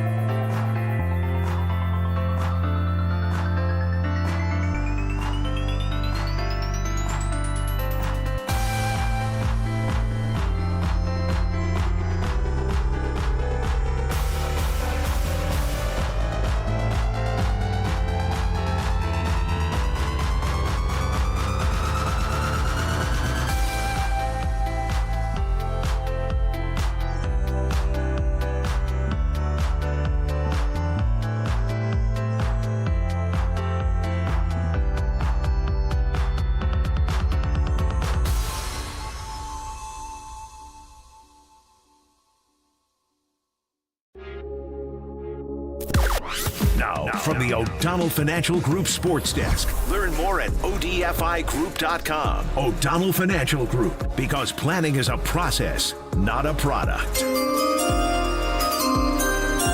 The sweet sounds of the NFL draft. We've been talking all about it this morning, and we want to hear from you. What do you think the biggest position of need is for the 49ers in this year's draft? D-line, O-line, maybe a corner? You can join the conversation in the YouTube chat now.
And now it's time for the Protect Your Assets Business and Technology Report with me, David Hollander.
Back to Murph and Marcus on the Sports Leader and streaming live on KNBR.com and the KNBR app. Sponsored by Bigelow Tea. Grab a mug and tea proudly. Batman. We got a hell of a Batman and Steph. Jimmy's called you Batman about 4 times tonight. What? On interviews, on TV, on the podium, he's calling you Batman and him Robin. Has he done that to you? No, that's why I said, well, I hadn't heard that one yet. I get to play Robin. That's my Batman, and we got all the villains over there, Two-Face and Joker and Riddler. That's a Batman if I've ever seen a Batman. Always coming to save the day. Nice, young Tony. Nice. Very much enjoyable. And here we are, man. Batman and Robin take flight tonight. The Batmobile pulls into Houston at 6:30 for a tip of Game 2. Houston's favored by 3.5. You know, they've had 2 days to lick their wounds and talk about what happened. And Amen Thompson's got to try to recover some of that swag. And Jalen Green and Fred VanVleet got to try to make a bucket. About the only thing that went well for Houston was the rebounding. Yeah. Dominated, and they might go with those double bigs again. And that's how they got back into the game. Yep. Steven Adams and, of course, Şengün. Talked to Oppo about that. Did you mention it? Yeah, I did. He's the Şengün leader. Yeah, he's the president of the fan club. He's not that much of a fan. He had no idea that the Rockets played and lost. It's all right. He's too into the soccer. Yeah. But anyway. He's locked in right now. Because I said Şengün. He goes, oh, yes, my friend. So great. I'm like, dude, you lost. He's like, what? He didn't know idea. What happened? So if Şengün and the Rockets lose to the Warriors, but Oppo doesn't watch, did it really happen? Well, there it is. Did it really happen? Oppo's our guy, by the way. Yeah, we love Oppo. You talk about my family before you talk about Oppo. Yeah, that's right. You know what I mean? We don't cross Oppo. Hey, guys, Steve Kerr, I know we have the Steph on Jim Rome stuff ready to go, but Steve Kerr also talked about possibly putting in bigger bodies to combat the Steven Adams Şengün rebounding fest. So, young Tone, I'm on my Kerr cut sheet here. Would you play a Quentin Post and a Kevon Looney together? Yeah, I mean, they've never played together, but the playoffs sometimes dictate, maybe a minute or two here. We obviously did it to combat their two bigs, and we like it because Loon's our best rebounder and Quentin's one of our best shooters, so we're able to space the floor against them with those two big guys and present a little bit more size, actually the most size we possibly can. Yeah, I mean, Quentin Post averages 3.5 rebounds. He's not a great rebounder. No, but when it comes to just getting more size and space in the floor, to his point, because you can't pair up TJD and Looney because you can't score a bucket with those two guys, if we're just being completely honest with you. So, if you are looking for a lineup with size in it, this is really the only options they have combining two big boys together. Yeah, TJD, maybe TJD and Post? Yeah, maybe, but I think Looney's a better rebounder than TJD. Now, TJD may be a little bit more athletic, can maybe guard the rim a little bit more than Kevon Looney, but I think you trust the experience and the rebounding success that Looney has had in the playoffs. Bro, Looney, Oh, bro, you want to talk about those 20 board performances in the 2022 playoffs? That's what I call him. He's a great American, is what he is. Do we have Lane Bentley on Looney in the system here? That's right, because Looney is a dog. Maybe this is what you have to do to combat what Houston's going to try to do. Houston's going to just try to out-rebound them into oblivion. That's it. Ball goes up, Looney comes down. You even know the lyrics. Come on, Tony. You've been through it all. Can I be silent? Here's the balloon. I earn my bones. No silver spoon. chasing dreams, barking loud for a moon. I feel I loom, I get the board. Yeah, homie shoot, and I get him some more. I'm always working, I'm down in the trenches, undersized, but I fight in the dog, it coming wild. Hitting it up, been for a while. Yeah, feeling like Looney, whole different time. Yeah, ball goes up, it come down in my hands. Looney boys, yeah, you know that's the plan. I'ma make my bread, hammering Looney boys. I can go hammer that. He gon' give me some more. Yeah, he get my shooters second and third shots. Yeah, he getting us out of the trenches, out of the rocks. Call my Looney, cause that's my dog. Unbelievable. Lane dog, Lane Bentley. I forgot how good that was. It's actually better than I remember, believe it or not, man. There's a point there where you just like, you're ready to do anything for Kevon Looney, I mean, man. who else is dropping rap tracks on Kevon Looney grabbing rebounds? Yeah, 831's just slapping on KMBR. Only Loon Dog. Right. Loon Gang, that's the plan. 831 says, wait, is this KMEL? Yeah. That's what he says. Hey, man, worthy of that. So, all right, so we've got a little bit of that. We'll watch the size tonight. We'll see how they try to combat the double rebounding situation. The other one I'd say is Steph Curry, man, just rested and ready to launch more greatness. That's what he does, man. It's incredible to watch this guy. And, you know, they went holding him to 3 points on April 6th. He scores 31 on April 20th. So what will Houston do to combat that today? All I know is that it's the new BFF, the new thing. I mean, Jimmy and Steph, like I said on Monday morning, we might be beginning something here. We might be onto something here. Jimmy and Steph together as a playoff duo. So Steph went on Jim Rome and did address the Batman and Robin quote here. So this is Steph on Romy. I had no concerns that he would fit in. The only thing is, you know, there's a lot of narratives that people try to put on players, and obviously when you have a guy who's been a part of a franchise like he was with Miami, sometimes those situations don't end well. But I knew we were all motivated to win, and at the end of the day, like, that's why we're here, you know.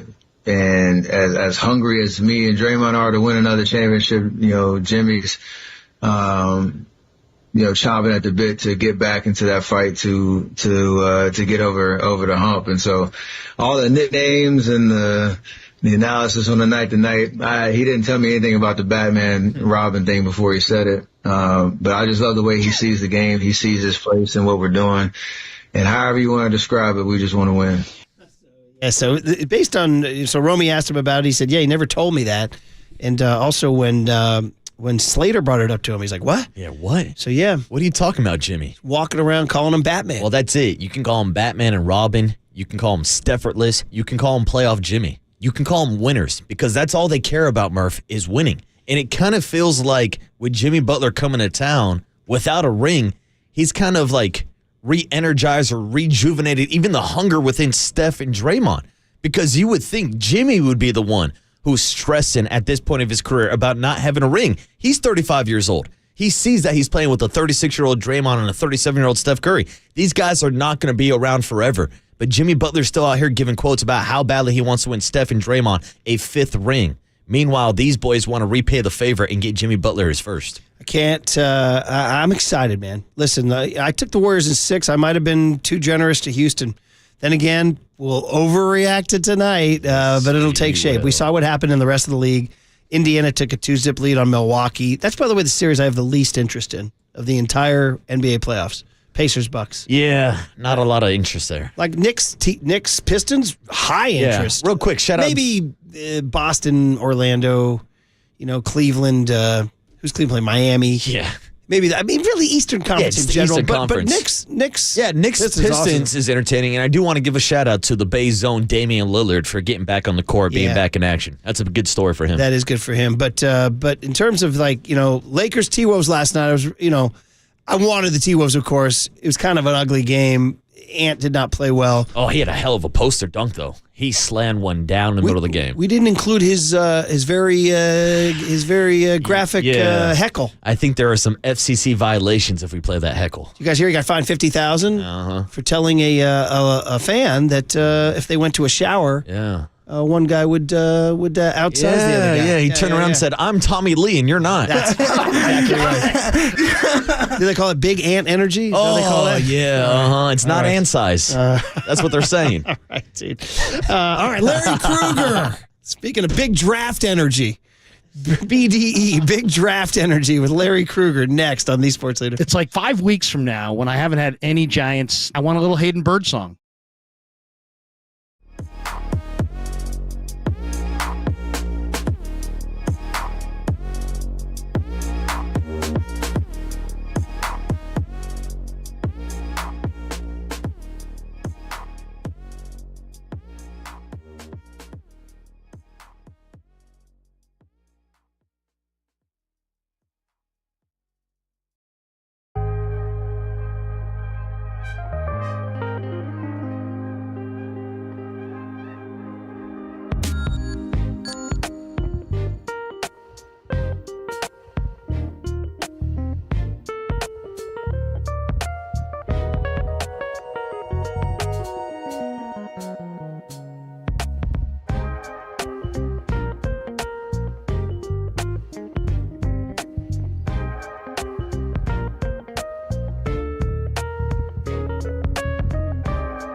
Now back to Murph and Marcus on the Sports Leader and streaming live on KNBR.com and the KNBR app. Sponsored by Bigelow Tea. Grab a mug and tea proudly. With the 691st pick, the Murph and Marcus show selects safety from Cal Poly San Luis Obispo, Tony Farias.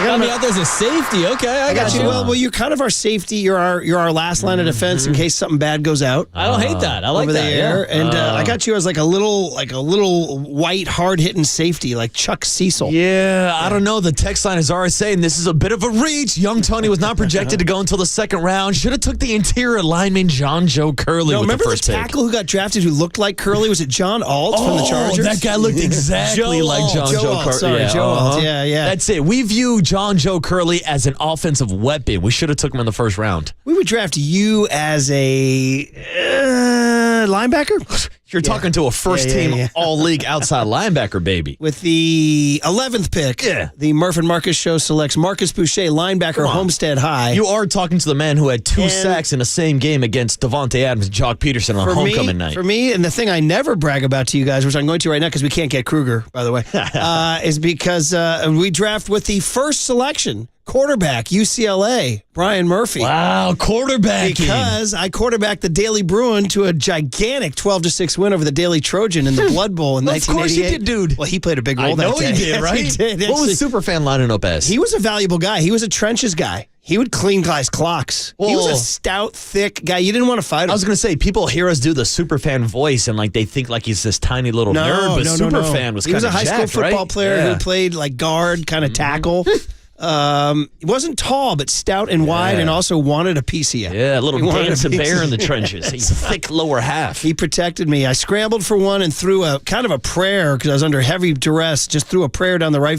sideline, and my fleet buddy Scotty Brown ran under it and caught it and took it to the house. Nice. He's the one who gave you the 20 minutes and a ham sandwich. Oh, very nice. He caught the touchdown. We failed on our 2 2-point conversions. We won 12-6. And this was against USC? Daily Trojan. Yeah. It's called the Blood Bowl. The Blood Bowl. There's actual video of it. Prime ticket. The NBC Sports Bay Area of the 80s, one of the first regional cable sports networks was LA's Prime Ticket. Anybody knows that? Platzi's radar is going off, I'm sure. And they came and did a whole, because they used to do 30-minute magazine shows on, UCLA sports and USC sports. So they needed content. They can only do so many volleyball matches or water polo profiles, So they came and filmed our game. And they showed the highlights. They interviewed us on the sidelines. And so it's somewhere out there in the video verse. You're describing the Blood Bowl like George Brett would describe the ALCS battles against the Yankees. Dude, it was a bloodbath. It was a bloodbath. It was no joke. My sophomore year, I was not ready for it. I was low on the totem pole, so they stuck me at center. In the very first play, dude, I snapped it. Dude from SC just laid me out. Just because I had my head down and I kind of looked up and boom, he knocked me on my ass. It was like a scene out of Wedding Crashers. It was, yes. And I was like he gave me a mild concussion. Crab kicks and football. So my junior year, we went over there and lost a tough game. But my senior year, we beat them at the IM field at UCLA. Right in the shadow of Pauley Pavilion, buddy. Damn, watch out, Brock Purdy. He's got some competition. Yeah, so there's our draft picks. We got a tackle, a safety, a linebacker, and a QB. Murph can process in the pocket. Very good. Well, so what's this? We try to give Krug the big platform on the morning show, the gigantic 50,000-watt morning show, and he's, what's he doing? What do you think he's doing right? Do you think he's texting with... He's probably live on YouTube. I don't know what the hell he's doing. We tried booking the guy, and he doesn't show up. No, 559 says, Murph, you're more of a punter with a huge leg. It's very good. I'm not going there. Well, we're going back to Anthony Edwards? Yeah. All right, yeah, so there we go. All right, guys. Okay, well, then if Krug's not going to come on, we should just talk about this. Tomorrow's the draft. Obviously, we'll be talking more about it. Oh, by the way, tomorrow, forget the draft for a moment. We got a pretty big baseball day for you tomorrow. I know the Warriors have game 2, and we'll be talking about that all day tomorrow morning. But do you take a Buster Posey at 7:30? Ooh, yes, I do. Do you take a Bruce Bochy at 9:30? Oh, yes, I do. See, Le Baseball. This is some kind of good. This is unbelievable. So Buster 7:30, Bochy 9:30. Mm-hmm. This and is where you then come. right around the corner, sounds like we might have Brandon Crawford on the show on Friday. Is that, are we nailing that down? Well, I just said it, so it's got to happen now. I'm going to see his dad today out in Lodi. Hey, shout out going Mike to visit Crawford. a great friend of ours, Denny Georgiadis, who we love very much. Let's talk about the 11 pick. I mean, I know young Tony asked us today, who should they take? And I was just trying to be different. And I said, don't take the D tackle or the D end. Take the corner from Michigan, Will Johnson. But now I've seen him mocked much later in the draft. I mean, honestly, to be, the obvious that you got to take a D tackle. Yeah. Or defensive end. Even ahead of end. Really? Yeah. You got to take a D. That's me. Yeah. I need, but again, they tried this with Kinlaw. It didn't work. Yeah. I need a gigantic, productive, reliable run stopper in the middle. Is that Walter Nolan? Is that Mason Graham? Is Graham going to fall to them? Those are the two names. Yeah. And, given the chance, Graham's, it's the classic case of who comes in more prepared, who has a higher potential. And now you need to know how these guys are going to handle the NFL, like we saw with Kinlaw. He never maxed out. He had bad knees to start. He had bad knees when he left. He was not productive. He's not reliable. Who is that guy who can be, listen, they drafted Bryant Young my first year on the beat. I mean, who's the Bryant Young? Is it Walter Nolan or Mason Graham? Yeah, that's a great question. Yeah. And we really don't know. And I feels like that's kind of the back and forth between Mason Graham, who has a higher floor but a lower ceiling, and a lot of NFL scouts' takes, versus a guy like a Walter Nolan who has maybe a higher ceiling, has more potential, but didn't have the same college production of a Mason Graham. So I think I'm with you. If Mason Graham is on the board at 11, he falls down, I'm still taking him because we know that he can help improve the run defense. Yeah, maybe he's not an Aaron Donald when it comes to getting pass rush up the middle, but in my opinion, he's the best interior defensive lineman in this draft. So I would definitely take Mason Graham if he's off the board. But I guess the question is, since it is a deeper defensive tackle draft, do you focus on maybe getting a bookend pass rusher to pair up with Bosa, and then second, third round, maybe you get a defensive tackle? I can buy that for $1. Who's the end then? In the second, third round, they got Landing. Landing. At 11. Oh, at 11. Who's the edge? I gave my answer earlier this morning. I like Jalen Walker out of Georgia. Now, Jalen Walker is a guy that can play out on the defensive end, but also move inside and play a little inside linebacker like we see Micah Parsons do a little bit with the Dallas Cowboys after he did it also at Penn State. So I like the versatility. You can move him inside, you can move him outside, but John Lynch was asked yesterday what he's looking for in an edge rusher, but really he's looking for an edge setter. You take a look at can they put pressure, much like a wide receiver who can put pressure on a corner by coming at him first and foremost and threatening him with power and or speed. Very similar with an edge player is that they can threaten, and that gets a tackle or any player on their heels, and then their repertoire that Chris and his group does such a great job with coming up with a plan for each player that's specific to their game and then specific to their opponent. There it is, John Lynch. All right, connection made. Now the clock's not friendly, but we'll steal a couple minutes with Larry Kruger. Whatever mishap happened has been solved. So Krug on the UMA guest line. Good morning, Larry. Hey, what's up, Larry? Hey, good morning, guys. What's up? How you guys doing? We're doing good, man. We're doing what you've been doing for the last 4 months, which is just, we're kind of kiting in here late on the draft. You've worked so hard on this, Larry. Since we only have a short time with you because the clock, we had a little mishap connecting with you. I mean, at this point now, it's the eve of the draft, and you've sifted. The hay is in the barn, man, and you're hearing all the rumors and who's going to be available. So, who do you think will be available at 11, and who should the Niners take? Well, I think John Lynch gave us a pretty good indication that they're looking for a defensive end. They're looking for a defensive lineman. I mean, a defensive tackle or a defensive end. I think Walter Nolan from Ole Miss and Shamar Stewart from Texas A&M, I think are probably the two guys they're kind of zeroing in on.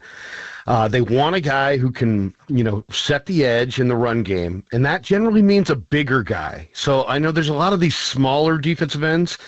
I think they're going to stay away from those guys because they don't want a pass rushing specialist who can only play on third down.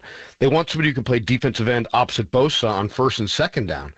So those are the guys. Mikael Williams also could be in the mix from Georgia.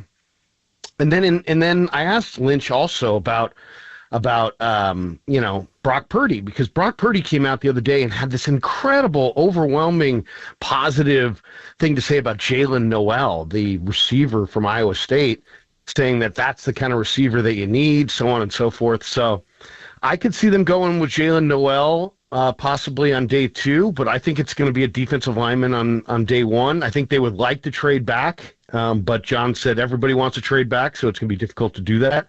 So expect them to pick at 11, and I would say it's going to be Walter Nolan, Shamar Stewart, or Mikael Williams, and I think it's probably going to be Shamar Stewart. Larry, I know you're not extremely high on Mason Graham, and it sounds like you might not be the only one. Peter Schrager put out a mock draft today where he failed to pick number 13. So if the pick does come up at number 11 and Mason Graham and Walter Nolan are both on the board, who are you taking with that pick? Wow. I'm going Walter Nolan, but Marcus, I really believe if Mason Graham falls to them, I think they're going to take Mason Graham. I know there's some limitations as far as his pass rush ability on third down. I know there's some concerns about his body, but man, this guy is such a good defender. He's so quick. He recognizes what offensive lines are trying to do. He's a plug and play day 1. Put him out there and start him at defensive tackle. So I think if Graham falls to them, I think they'd pick him. Larry, I know, unfortunately, we hooked up late and the clock is killing us. So just wanted to get those thoughts. I know, obviously, Niners Nightly tonight. Actually, no. Oh, yeah, you guys do it on YouTube, right? When the Giants games are on, right? Well, not right now. So we're going Niners Nightly on all nights when Giants don't go at night. So it won't be Niners Nightly. So this week we just will be no Niners Nightly except Thursday night after the draft. I'll do a big 2-hour show taking phone calls and talking about what the Niners did. So Thursday night between 9 and midnight, we'll be all over it. Ooh, the night creatures calling in with their reviews. I love it. I love it, Larry. Exactly. Back to your roots, buddy. You used to do that in the 90s, right? Come on, man. Exactly. Right. Hey, it's good hearing Salty Balti. Yeah. Salty Balti. Rest in peace, man. Somewhere he won't like the pick. Somewhere. Yeah, exactly. All right, Krug. Sorry it was short, but good getting your brief thoughts, man. Be good. Enjoy. Thanks, Larry. Thanks, guys. Thanks. Have a great day. Yeah, Larry Kruger doing his thing. All right, guys. We'll react to it all on the other side. Actually, no, it's young Tony Learn. And something happened late. When Shaquille O'Neal trotted off the set on TNT last night, it led to a series of events that led to young Tony learning something. Oh, wrap it up, Murph. I got to go. Next on the Sports Leader.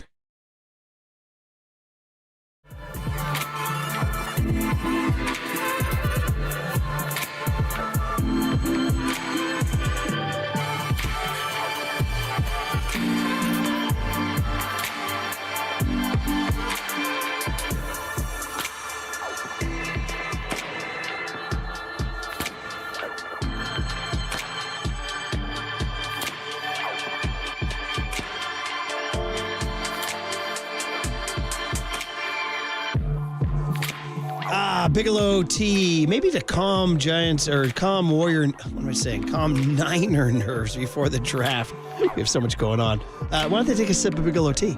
Because my friends at Bigelow Tea are the way to go. Every season is Bigelow Tea season. So I just mentioned 3 different seasons: baseball, basketball, football. Every season is Bigelow Tea season. That's why Bigelow is the #1 tea in the Bay Area. That's why we reach for a mug here at KNBR. English breakfast, a good way to get going. But all the different flavor options are awesome too.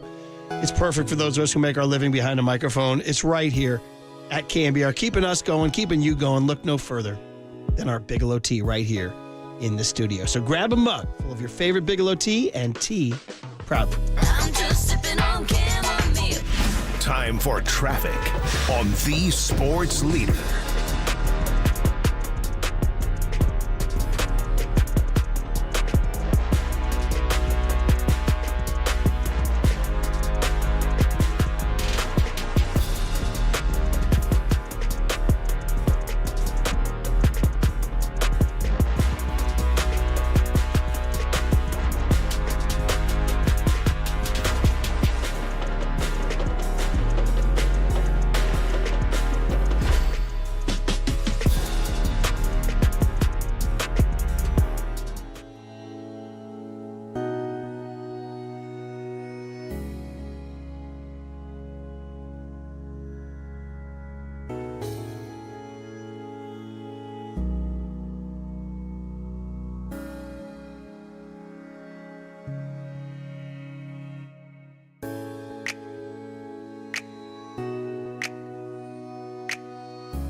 Listen to the sports leader anywhere, anytime. Download the KNBR app. Murph and Marcus continue live from the KNBR Casino Matrix Studio. Casino Matrix Progressive Jackpots are here. Where are you? Just drop in. Please play responsibly. 1-800-GAMBLER.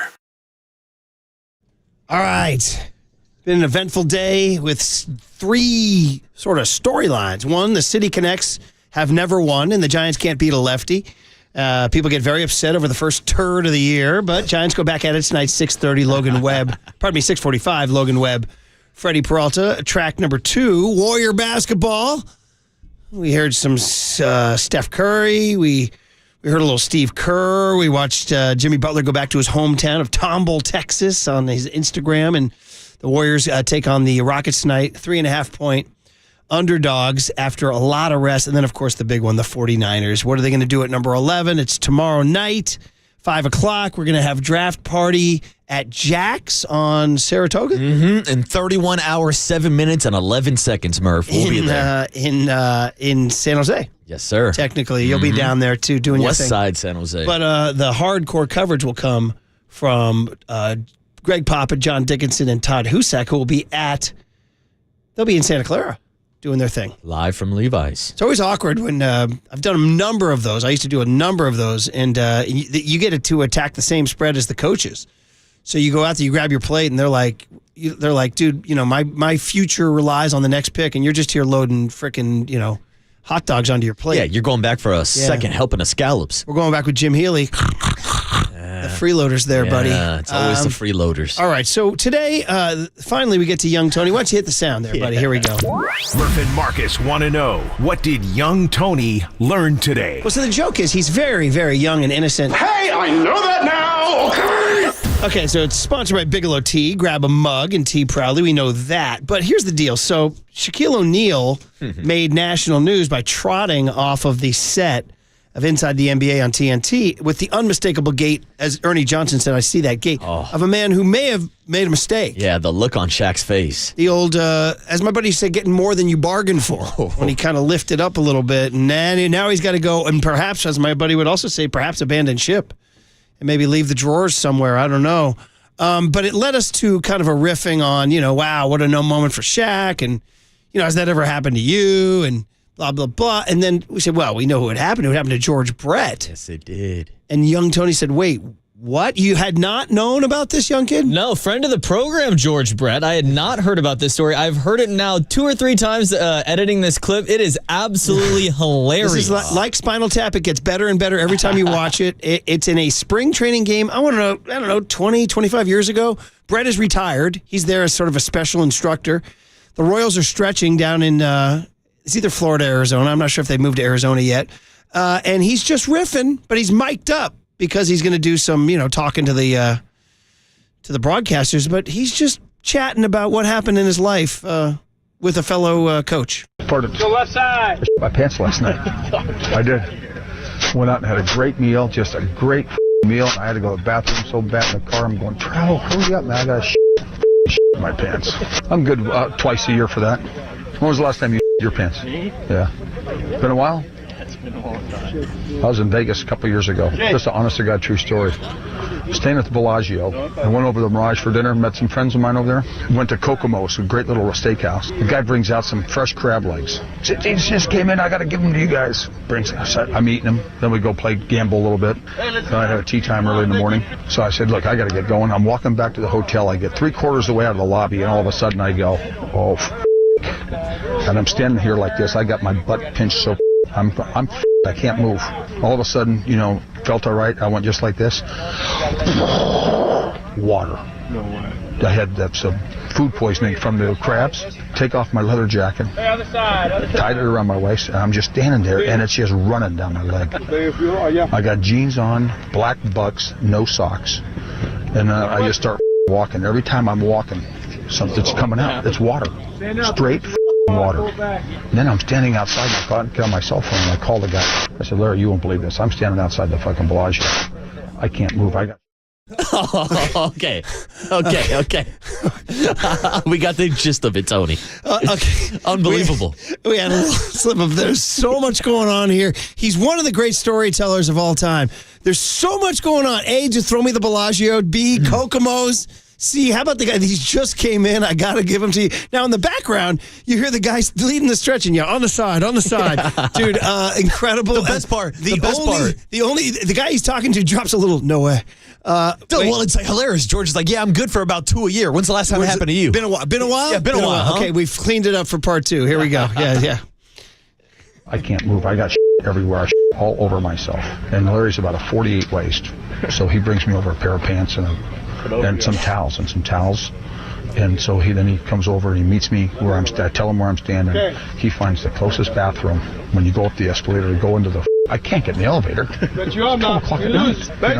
So he goes in, he finds the closest bathroom in the lobby of the hotel, and then I get in the escalator, and he kind of pretends like he dropped something so no one gets behind me, tells me where it is. I go in there, he goes and gets the towel all wet for me, throws it over the stall.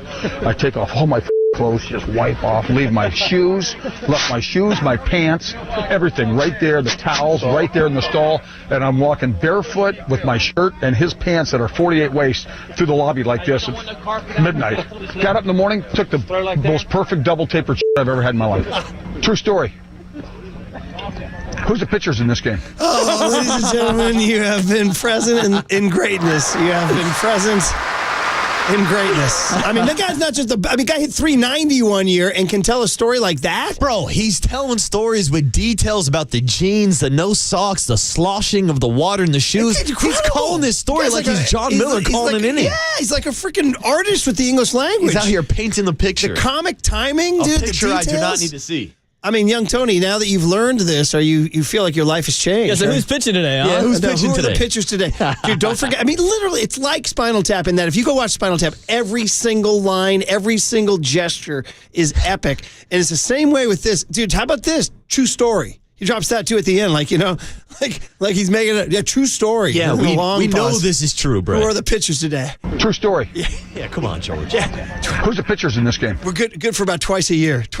So there it is, guys. Thank you, Shaquille O'Neal, for inspiring. Unbelievable. That is that. And also the San Francisco Giants dropping a turd last night that inspired today's kind of common theme of today's show. Today was a scatological kind of show. Yeah, we'll keep it clean tomorrow, everybody. All right?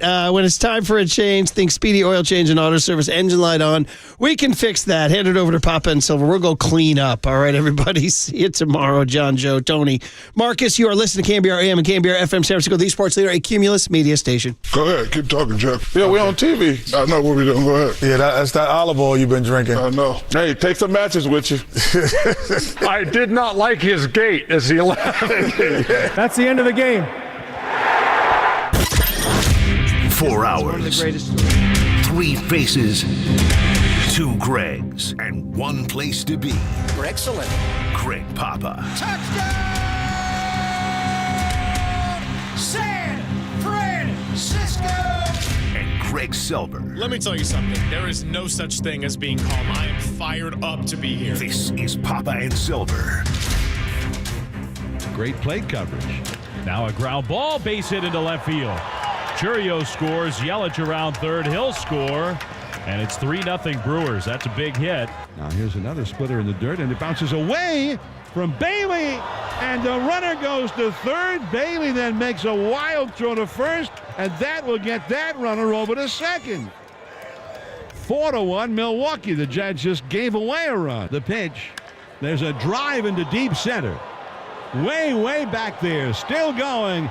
A grand slam over the 391-foot marker into the Giants' garden area. And now they have busted it wide open. 4 runs all at once.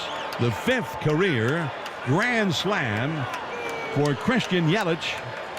And it is 9-1. The Brewers have scored 6 runs in the inning. Here is a drive out deep into right center field. Way back there toward the Brewers bullpen. And Jake Bauers plants one in the bullpen. A 2-run homer. And now it is 11-1 Milwaukee. Young Hooley 0 for 3 with a walk, and he swings, and it's a high pop fly Shallow right. Frelick, the right fielder, is in. He's under it. He's got it. And the game is over. And that's the final. The Brewers beating the Giants 11-3. Yeah, a couple of different game twos on our mind in the Bay Area.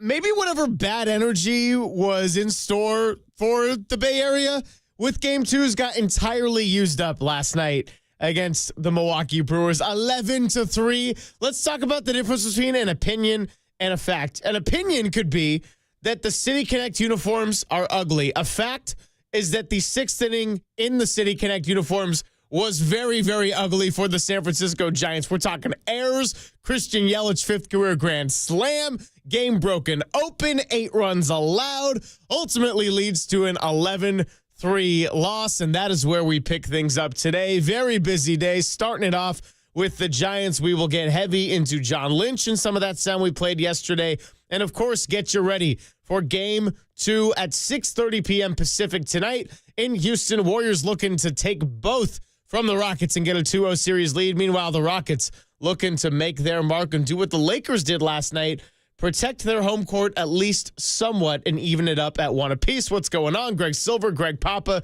good to be with you. We're also going to continue our draft. So very busy day ahead of us, but we got to start with what went down last night. I'm wearing my Salt Life shirt because I'm salty about what went down there in inning number 6. That was a toughie. Yeah, I think we do a margarita with salt after watching last night on the Rock, certainly. But the City Connects is where we start. And I got a whole garage full of these G-Spot hats that maybe we can make it part of our show. They HR didn't like us going G-Spot, but do we miss the creamsicles? They broke out in 2021, and I know they won 107 games that year. But weren't they 8-0 to start in the brand-new City Connects? They're 0-2 so far, and the common denominator is a soft-tossing left-hander. Cincinnati broke one out when we were there on April the 8th, and last night, we know Quintana. He was a giant in that fateful 2021 year, very briefly, and he doesn't throw straight change-ups like the other lefties that has paralyzed them. But that sinker really was working last night. And the offense is what it is. I mean, there's a lot of ways to go. John Shea Hay will join us at 10:30. We'll break down just how feeble they are against left-handed starting pitching, which is really hard to understand. We thought going into the year that would be the strength of the team, the way they could hit left-handed pitching overall, not just bullpen arms but starters. But I mean, do the math. They're 13-2 when the opponents start a right-hander. Thusly, you have a strong 15-9 record. But if you're 13-2 when they start a righty, what are you when they start a southpaw? They're 2-7, and they've had a streak starting with Jesus Luzardo in Philadelphia and all the way through. Christian Sanchez last night. Quintana. I think it's going to end now. We're going to get Freddie Peralta tonight, and Dave Fleming was saying 9 of the next 10 are going to be right-handers. But the way they're just not hitting left-handed pitching is a problem, and their right-handed hitters are not hitting well against left-handed pitching. We were trying to figure out the lineup last night, and it's one of the day games, the night games, and we're off the air at 2 o'clock. We kind of speculate. The one thing I would say, and we'll get into it with Shea, and he was kind of hard on Luis Matos. Did not swing the bat well last night. Took an 0 for 4 and bouncing into that double play was not great. And he's sitting only 147 and he's not hitting left-handed pitching. Do you just play Yaz left on left? Anyway, just play him. Jung Hoo Lee's a staple.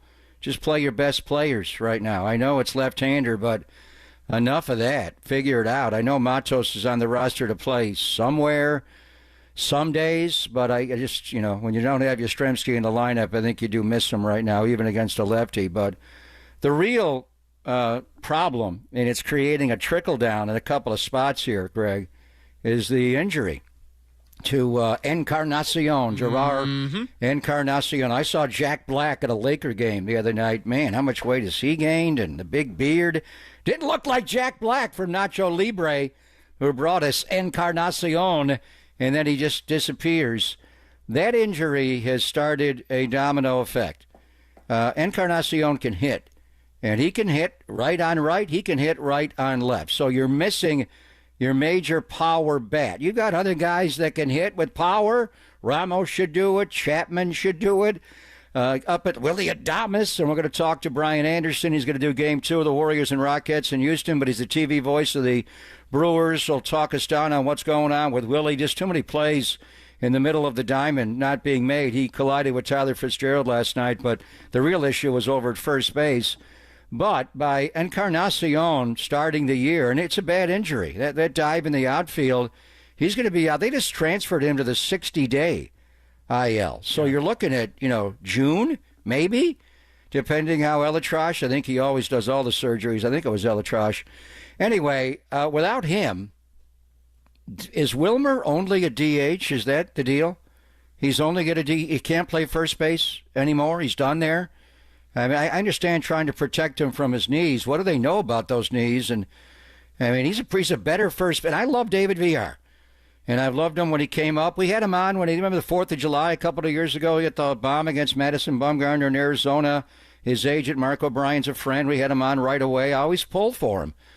But he's just a short first baseman, diving for balls. The balls are going under his body. So anyway, you don't have Encarnacion.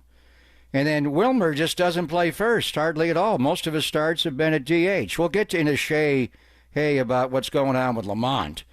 And he kind of cried on Shea Hay's shoulder at the end of the trip when they were in Philadelphia last week. And, man, he didn't play last night until late, but, man, he's struggling. But the first base position is a major problem. Yeah. Defensively, and Villar in the dance, I mean, that 6th inning was, whoa.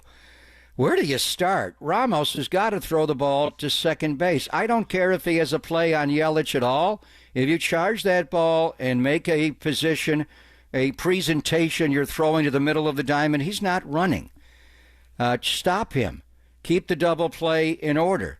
You airmail one, you don't throw it to the proper base, and Mike Krukow got on him right away, justly, and I'm sure they did with Ryan Christensen, and now it's not first and third, it's second and third, and a base hit past a diving Chapman. I don't know if he would have played that ball differently if it was first and third. You'd be a double play depth, which means pinching in a little bit more. I don't know, but it gets by Chapman, and now 2-run score. That's just, you're not hitting enough against left-handed pitching to make that kind of mistake. And then the 6th inning, dear God, where do you want to start? David Villar, and John was on with Dave. I listened to that whole inning.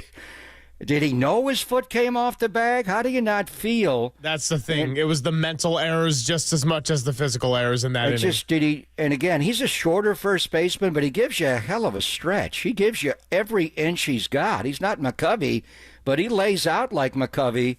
But did he not feel that he was off the bag? He made no attempt. He could have got back on the bag. And then Patrick Bailey, and we talked to Pat the Bad in the offseason about him not switch hitting, and it's too hard in the middle of the year. He's not hitting. He got a hit last night, but he's hitting 177. His ops is 509. But defensively, what is going on with him?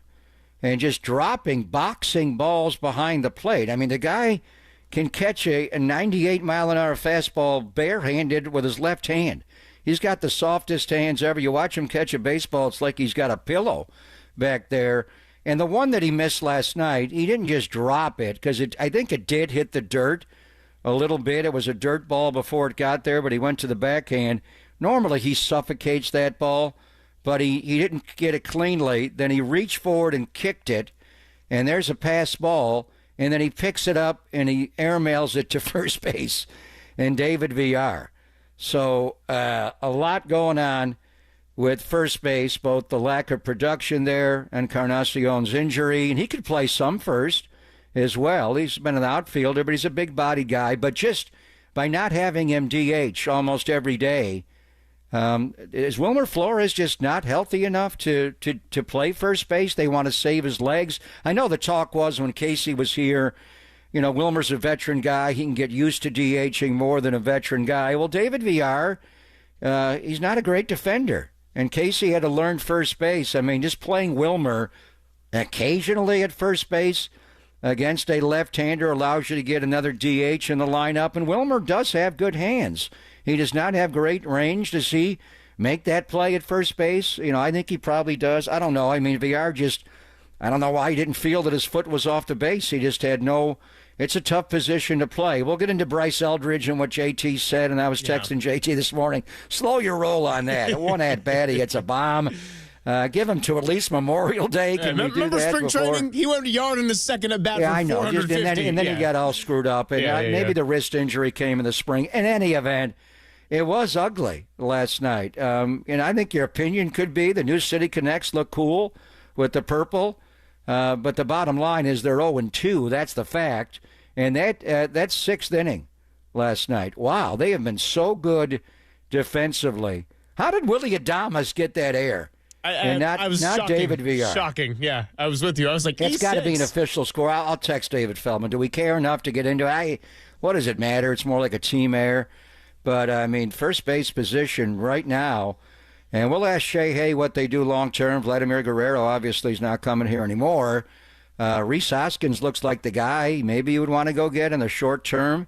But Milwaukee keeps winning. Are they going to be open to trading him? We'll talk to BA about all of it. But the first base position, Encarnacion's injury is just creating a swirl right now. Just a lot of ugliness at first base, both in the batter's boxes. I mean, almost all of Wilmer's production this year has been DHing and not playing first base, is it not? Yeah, no, I think it's pretty much been solely DHing at this point. And I mean, hey, he was the lone bright spot last night. Went a nice 3 for 3, got his 300th career walk in that fateful sixth inning and all that. So we'll get into it. We got John Shea joining us at 10:30. So I'll tell you about our contest on the other side. I'll tell you about our guest list on the other side. And of course, if you want to sneak in some dots, it's 415-808-5627, the number to do so. 510 already getting going on the Golden State Lumber and Showroom text line.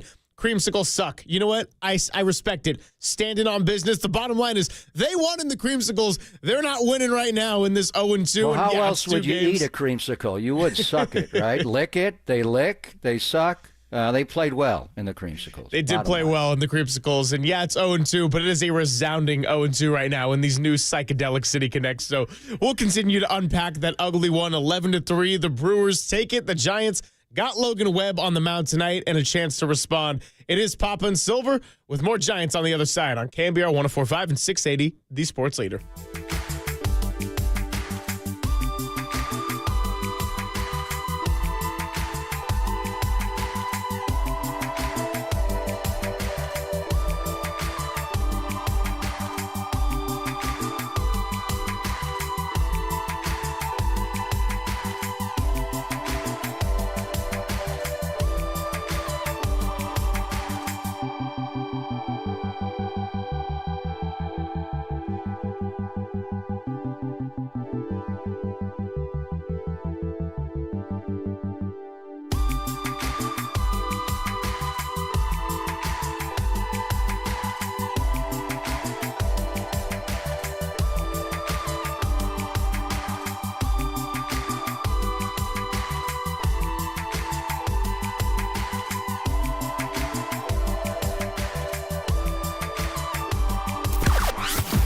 From the O'Donnell Financial Group Sports Desk. Learn more at odfigroup.com. O'Donnell Financial Group, because planning is a process, not a product.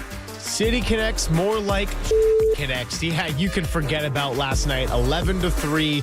Giants get swallowed up by the Milwaukee Brewers. Christian Yelich hits a grand slam, and we could forget all about it. There's still 2 games to go in this series, and Logan Webb's going to be on the mound tonight. First pitch at 6:45, and Dirty Work will take you all the way up to Giants pregame right here on KMDR, which starts at 5:45.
Papa and Silver now continues live from the KNBR Casino Matrix Progressive Jackpot Studios.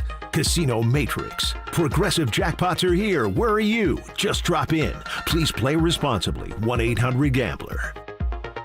What's happening? Papa and Silver hanging out with you on a Wednesday. Let's tell you about what we got coming up today. We're going to have John Shea joining us at 10:30. So very shortly, he, of course, of the SF Standard, has known a lot about the Giants for a long time, wrote a great piece about the struggles against lefties, 2-7. But as Papa mentioned in segment number 1, it should be 9 of the first 10 against, 9 of the next 10 coming up against righties.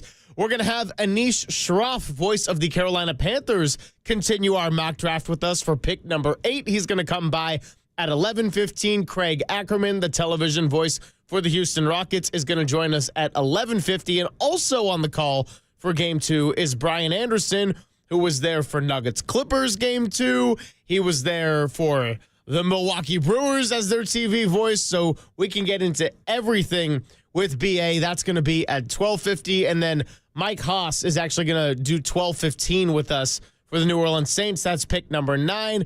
Busy, busy day. Before we get back into the Giants, I also want to tell you about our contest, the Bay Area Panthers, of course.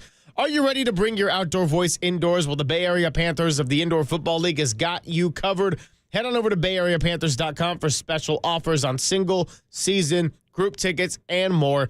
Here's the deal. Tune in between now and 1 p.m. You can win a prize for 4 tickets to see them take on the San Diego Strike Force at the SAP Center San Jose. That's going to be on May 4th. All you got to do when you hear this cue to call, be caller number 10 into the studio, 415-896-KNBR. Today's cue to call, a little bit different than what we've been doing, but it's an important one. Here it is. And McCown to throw on first down. Under pressure, hit the ball, swooshed. San Francisco has it. Touchdown. Corey Smith. It is now. Corey Smith was hit as he went towards the goal line, fumbled, and the 49ers still got on it.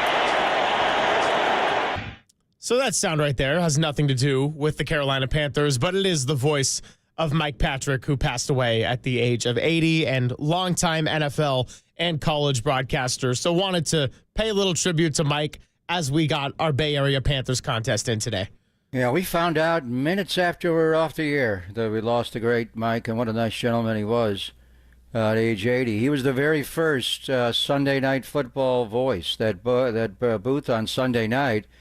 And it was Joe Theismann, along with our guy from Buffalo, Paul McGuire, went to Sustek and McGuire's Bar many a night in Buffalo, and a good group there. Theismann was difficult to deal with at times with the ego, but they all got along. And it was Mike Patrick who was on the call for ESPN initially, and before, NBC took it over and had Al Michaels and John Madden and became the signature. Now Tirico and Collinsworth, the number one show was Sunday Night Football. At that time, it was still Monday Night Football, and it was on ABC, but that was ESPN's first foray into the National Football League, and Mike Patrick was just so perfect there as a quality play-by-play guy on TV, and he also was able to keep that booth sane with the egos of Joe Theismann and Paul McGuire in different ways. So, we did want to acknowledge the passing of the very understated but steady Mike Patrick. The one time we could actually talk Panthers, we went off the board a little bit. Anish is going to join us later on, the radio voice, to make a pick. I got to say, I was looking at some other mocks. Peter Schrager's mock is very similar. Looking at that this morning as well. Ours, there was one, and a writer from NFL.com, who I don't know, actually had our mock exactly 1 through 7. So I think we're on to Cam Ward, Travis Hunter, Abdul Carter, Will Campbell. Here's the outlier, is Jacksonville taking Ashton Genty. A lot of people are on that now. With the Raiders take Mason Graham, number 6. Maybe they flip and go the other way, and then Armand Membu. Will the Jets take him at number 7? Was going to be the interesting thing, and not take Tyler Warren. And then we'll find out what the Panthers, we could actually talk Panthers on the show today, will do when we have the selection coming up in our mock at number 8 overall today. So what did this mock draft that had it exactly to this point, what did they have for 8, if you remember? I can't give that away now. I got to let Anish make the pick. You want me to look it up right now? I'm not sure. I didn't go. I just went to the top set. I don't think. Well, we'll have to see what our guy does at number 8. But there are a couple of different ways Carolina can go. I think the interesting thing is going to be what New Orleans does at number 9. I don't think they're going to go quarterback. What's going on with Derek Carr? They adjusted his contract, and then all of a sudden my shoulder hurts. How does shoulder hurt? Jet skiing in Fresno? What was he doing? What happened there? They got a new regime there. They still have Mickey Loomis calling the shots, but they got a new head coach, and they got Dennis Allen there as well. Or actually, Dennis is gone. Dennis is in Chicago. Yeah. I'm thinking about what the Bears are going to do at number 10, obviously, because Dennis brought Derek to New Orleans. There's a lot of whispers that, and we are going to have our guy Jeff Joniak join us tomorrow. He had a loss close to him, so he's at a funeral today. Yeah. So we'll get him on tomorrow. But that'll be fitting right before the draft, the day of the draft, before we go to Levi's to find out who the 10th pick is going to be. But there's some conjecture. I was kidding him. Tyler Warren's still available in our mock at the Combine when we all went out to dinner at St. Elmo's. That's all we were talking about was them taking Tyler Warren. But we're also hearing Loveland from Michigan. There may be a trade where Indy trades up from 14 to 10. They want a tight end. Would it shock everybody? We've been talking about Jackson Dart could be the second quarterback taken behind Cam Ward, and Shador may fall, way back and maybe out of the first round completely. Would it shock people if Tyler Warren is not the first tight end chosen? Yeah, I mean, I was thinking it's probably going to be Tyler Warren, but now there's some momentum in Indy's, the team that you would think of. And, of course, in our exercise, there's no trades. We're not doing it that way. But Paul G with number 6, if Ashton Genty was off the board, he's like, well, maybe I'd be looking to trade if I were the Raiders, if that's the case. Then you think about New Orleans. What's going on with Derek Carr? Would they want to try to get a Jackson Dart? And if so, could they trade back and wait a few picks? Like, this is where it all kind of starts fitting part of the puzzle. And we're going to play some cuts from John Lynch a little bit later after we talk to Shea. But we mentioned John Lynch and how he was saying a lot of guys are looking to trade back. And, yeah, it's hard to do that when generally people want to move in that direction. You got to find a willing partner to be able to move up. So, we mentioned the comment about he made about trading up, and then we kind of self-corrected when we kind of listened to it a little bit more in depth and played the longer sample. But, I mean, yeah, there was that report about could they go up to a top 6? I wouldn't expect an Abdul Carter or a Mason Graham to fall too deep into this draft. I don't think the Niners are going to be looking to trade up, but you do have to wonder, Indy, a possibility to trade up. Could they jump the Niners going ahead for 10, take a tight end off the board? Would it be a Tyler Warren? Would it be Loveland? These are all the questions that got to be answered as we move ahead in this mock draft here. Yeah, I do see Mason Graham possibly falling a little bit. Carter's not going to fall. He's going to go number 3 overall to the New York Giants, and then look at a quarterback later. So we'll find out what John Lynch does. And this is, John's been on the job for a while now. And when Buster Posey got hired in this job, we spoke to John Lynch about Buster. And I know at some point Buster reached out to John Lynch. And John has made some bold trades, obviously, trading up from 12 to 3 and going to get Trey, didn't work. Getting McCaffrey, getting up a 2, a 3, a 4, and a future 5 for a guy who became the offensive player of the year. So drafting is so important, and signing free agents as well, and then obviously making trades. So one thing we'll get into with Shea Hay, with Buster, do they just wait for Encarnacion to come back? And what's the nature of that? He fractured a wrist there. That's a bad injury. Do you expect him to be able to hit when he comes back? How much? When he's going to be able to swing a bat to come back? They put him on the 60-day IL. That doesn't mean he's going to be out just 60 days. It could be longer. First base right now is such a black hole. And we talked about going to get Paul Goldschmidt in the offseason. He signed a good contract with the Yankees, not obscene. He's playing well. He's a Gold Glove defender. Playing really well. Would have been a stopgap. We talked about Anthony Rizzo. Can Wilmer play first base at all, or is he strictly a DH? And what if Encarnacion was on the roster? Would Wilmer be playing first base? Is it they're trying to protect Wilmer, or they think he's best suited for DH and he's swinging the bat well there? But they got a black hole at first base, and Lamont Wade Jr. is hitting the ball hard, but it don't matter. After a while, you got to get some hits. I mean, this guy had a 480 on base last year before he popped a hammy. and he's completely fallen off. So they'll ride out Patrick Bailey. They don't have a lot of choices there. We'll talk about the matchup against left-handed pitching, Greg, but what do they do in the short term and the long term with Bryce Eldridge in the minors? You don't want to fast-track him and maybe give him 50 ABs at AA. I don't know, but right now you are getting no production from behind the plate. Sam Huff's got the only home run.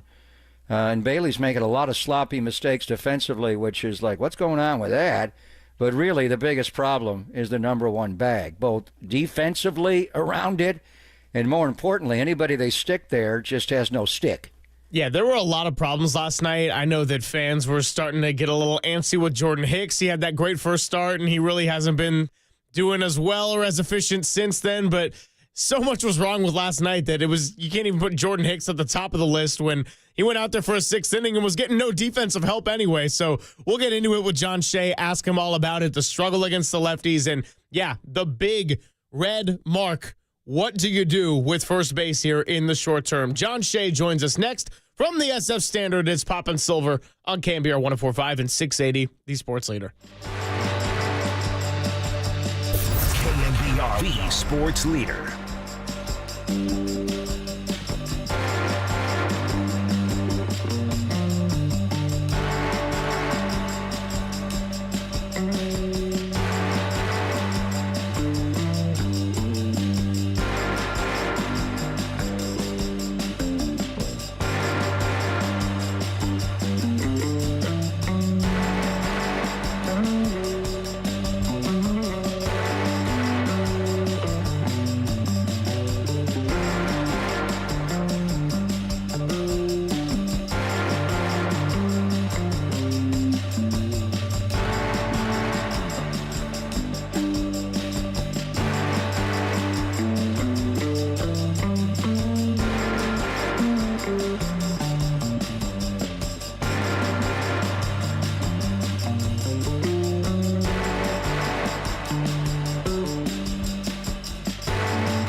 Hey, what's going on? Let's talk to our friend Steve Moskowitz, founder and tax attorney at Moskowitz LLP. Today, Steve, let's get into some unfiled tax returns. It's a very common situation. And here we are, it's April 23rd. April 15th is coming along. And some people missed the deadline. And lots of people missed the deadline the year before and the year before that, and for quite a while. They're always looking over their shoulder, worrying, is today the day that IRS agent's going to come knocking on the door and ruining their life? Don't be that way. You probably didn't file the return, but you didn't have the money. That's the most common reason. That's okay. We want to make a deal for you if you want. We'll file all the returns we need to file, and then we'll make a deal on what you owe. There's all kinds of good deals. You hear me talking about people who can't pay their taxes all the time. Make a deal for you, and then we give you your life back. Imagine how you feel when you don't have to worry about this. You can go on with your life, your marriage, your business, and not have this holding you back. Just call for your free consultation, and if you want us to, we'll do everything for you. There he is, Steve Moskowitz, founder and tax attorney at Moskowitz LLP. If you want to give him a call now, you can do so at 1-888-TAX-DEAL, 1-888-TAX-DEAL, or you can visit him online at MoskowitzLLP.com.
Papa and Silver now continues live from the KNBR Casino Matrix Progressive Jackpot Studios. Casino Matrix. Progressive jackpots are here. Where are you? Just drop in. Please play responsibly. 1-800-GAMBLER. Thanks for joining us. Happy Hump Day, everybody. And as we do every Wednesday, it is a great chance to catch up with our good friend John Shea of the San Francisco Standard. And I got to tell you, John Shea and I were doing a little texting over the weekend, coordinating times, and I got a picture from him. Surfside. That's right. It's his sponsor, baby. John Shea is sponsored by Surfside before first pitch. Grab a pack of Surfside iced tea and vodka or Surfside lemonade and vodka. Surfside, a proud partner of Giants baseball. And just to clarify, it was a billboard of Surfside, not John Shea getting absolutely blasted on the job. Although we could have all used a couple of Surfsides after last night, 11-3. That sixth inning was tough. John Shea in the SF Standard wrote a great piece about just that and the struggles against lefties. What's going on, John? How are you? Hey, good morning, guys.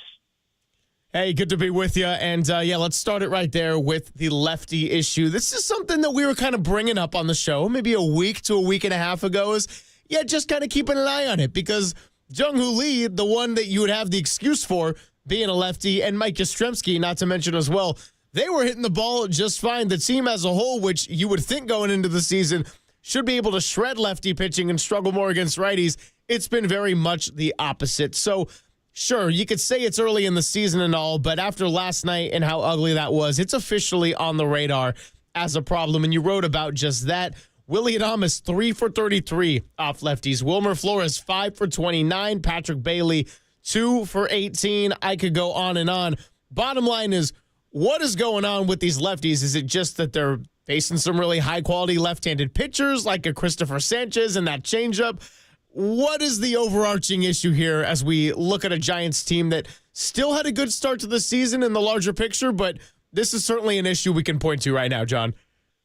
Yeah, they got off to a rough start against lefties last year, and you forgot to mention Luis Matos, 2 for 21. He looked really bad last night in all his plate appearances, and he's just swinging out of the zone. He's hitting double play grounders. He's chasing like nobody's business, and you say, well, it's a small sample size, but it's a trend because we're a month in, and we're 1/6 of the season in. And if they don't solve this issue, I mean, they can't contend because teams will just load up with lefties. I understand you won't see many in the next week or two, but we've seen quite a bit so far. And there's this, particularly susceptible to lefties with changeups, the off speed, getting fooled, swinging through pitches ahead of time or below the zone. And it looks pretty bad. And you're right, Jung-Hoo Lee, the left-handed batter, is the one who's doing best against them. Chapman is doing okay. But it's really up and down the lineup. And this is a team that is right-handed heavy, both in the bullpen and in the lineup and on the bench. So you would think that the one thing they could do well is hit lefties. But then again, left-handed pitchers are no slouches. I mean, for the entirety of their lifetime, they've faced mostly right-handed batters, right? I mean, that's just common sense from Little League to Babe Ruth to high school to travel ball to college to the pros, because most batters are right-handed. So, at this level, they can figure it out. It's not a big thing for them, but it should be a big thing. Remember Austin Slater, he crushed lefties. You don't see many guys like that on this team who are on the right-handed side. So it's something they need to pick up on, sooner rather than later, because we wonder, well, who is this team anyway? I mean, who are these guys? Are they the team that we saw do all the little things right, running from the scoring position, timely hitting, getting guys over, getting guys in, playing clean defense? Or is it a team with these rotation issues, playing sloppy defense and can't hit lefties? Don't know quite yet.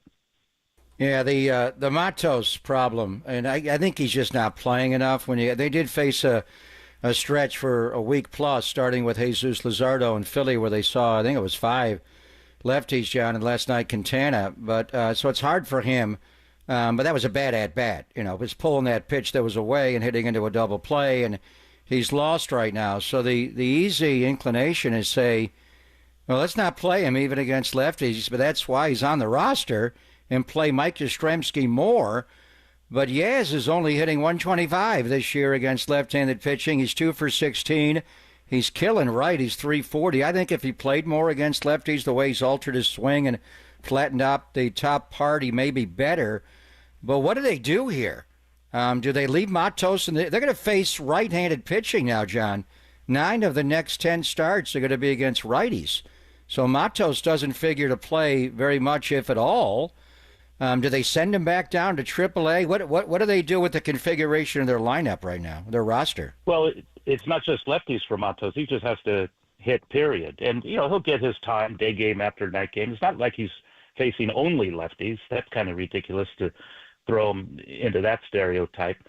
But, I mean, it's funny we're talking about, hey, what can we do? It's just like this is a broken team. But look at the record. I mean, they're still very much in it.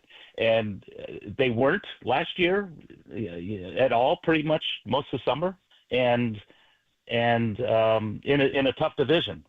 So I think the bigger problem beyond hitting, because it's always at this ballpark about getting timely hitting, get them on, get them over, get them in, is the starting rotation. That's I think is what they should be worried about most. I mean, the bullpen is fine. The bullpen is like 3rd in the league in ERA. The rotation is like 25th, 26th in not the league, but the majors in ERA. So we saw Webb and Roop and Verlander all throw well in Anaheim over the weekend. All 6 innings plus 2 or fewer runs.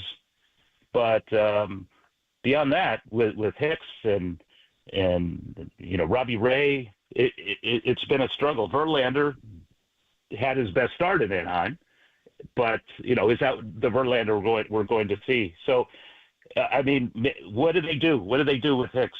I mean, when they have Birdsong pitching so well, 2-3 innings a pop, do they flip-flop those guys? How much leash is Hicks going to have? And Robbie Ray's got to be cleaner. He didn't walk a guy until his last batter throughout spring training. Now he seems to have, he's sometimes laboring out there. So I think that's a bigger issue, because Buster Posey wants these guys, as Bob Melvin does, because you've seen how he's managed, to go deeper into the game. So, but sometimes that 6th inning is pretty rough for these guys, and it wears out the bullpen and puts more stress on the offense to score more runs. So I think it all starts with starting pitching more than the lineup, because the lineup has always been, well, if you can get 4 runs, you're probably going to win a game if the pitching and defense is tight. Yeah, I was going to get into the old Hicks Birdsong question, but actually before I do that, as we are talking to John Shea on the UMA guest line, I want to get into this whole first base issue, because that kind of came up last night with the Adames throw that was slightly wide, but VR took his foot off the bag, and Casey Schmidt is now going to miss a month with his oblique strain, and Joao Encarnacion is injured, and the Giants are losing a few games, so it's all starting to add up a little bit. I guess I want to ask, after I read your column with Lamont Wade Jr. saying he knows he has to be better at his job, what's the best path forward in the short term with first base? Is it simply some patience with Lamont Wade Jr. and understanding that he will find it with the bat and he will continue to get on base to a level that we were more accustomed to seeing pre-injury last year? And then also the second layer of this is, can Wilmer Flores play first base? Because I think about when Joao Encarnacion comes back, would you expect him to mostly DH, or would he kind of be your other first base option when he's back and healthy off the 60-day IL? Well, that's a lot. Well, first of all, Lamont, I mean, Melvin reiterated again last night, I expect him to overcome this. We have faith in him. And I guess to an extent, I do too, because you don't usually have plate awareness that slumps. You can go into a hitting slump, but plate awareness should always be there. He's just chasing a little bit more, and he admits it, than he had in previous years. I mean, he could be hitting 220 but have a 350, 360 on base percentage because of his walk rate. And the last start he had the other day, He walked, he got a hit, he scored a run. That's more him. 1 or 2 walks a game is kind of on par. He's just going out of the zone because he wasn't hitting. And, he's a much better defensive first baseman than VR or Casey Schmidt, who are just kind of learning on the job at this level. Lamont, to his credit, was mostly an outfielder, and he learned to play first base, and he's been oftentimes spectacular. It maybe helped to have Brandon Crawford throw strikes across the diamond, and now Chapman doing the same. But Willie Adames, his numbers defensively were very good 2 years ago, not so good last year. And now you look at him every day, you say, boy, Brandon Crawford was good, wasn't he? But again, Adames is supposed to make the routine play. He didn't last night. He hasn't always, and that's what Crawford always did, and oftentimes made the spectacular play. We don't see that so much out of Adames. But they got to clean up their act up the middle. I was talking to Tito Fuentes last night about Tyler Fitzgerald, and he put it well. He's not a second baseman, but he plays second base. In other words, he's still got a lot to learn. And when you talk about up the middle, hey, you're fine behind the plate, a Gold Glove catcher. Jung-Hoo in center has been great, but the middle infield really has to kind of shine a little bit brighter to help this pitching staff. But you ask about first base, and I think what they're doing with Wilmer is probably what they should do with Wilmer. I mean, we had somebody in the press box said last night, you remember the 180 play he did the other day? We just had to turn his body around it. It's like if somebody said, boy, a 33-year-old in the NBA would never do that. And that's just baseball. I mean, that's Wilmer. It's for a guy who's doing so well with the home runs and the RBIs, he's among the league leaders. His WAR is like 0. And WAR, accounts for everything, including defense and including base running.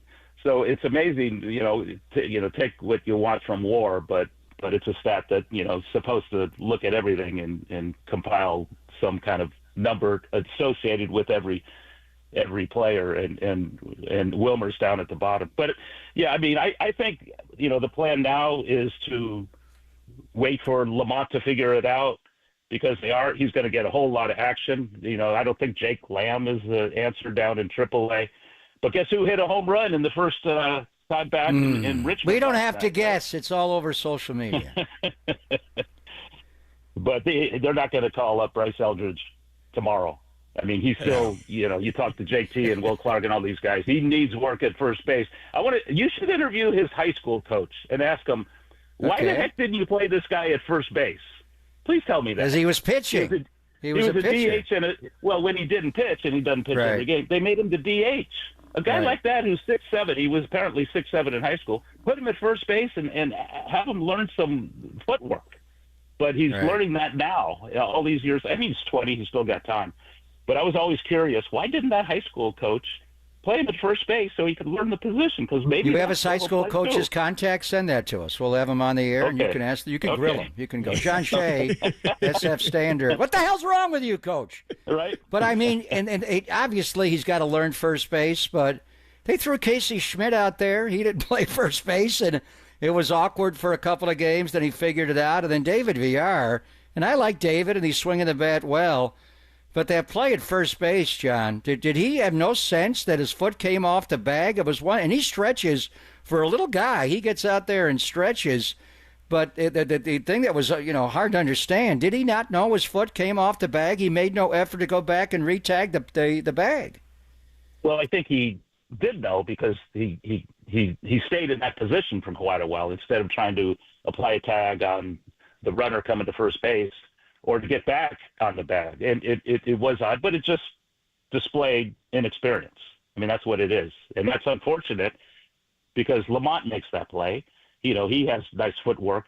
So he saves an error for the shortstop. And, he's pretty good at scooping and knowing his way around. Wilmer makes that play. Wilmer makes that play because he's so darn tall. Yeah. Right. So he never would have came off the bag. But if he did, he was forced to, he would have felt that his foot was off the base and go back and touch it or tag the runner, as you say. Yeah, and I'm sure he was told. I'm sure that he's going to work on that today.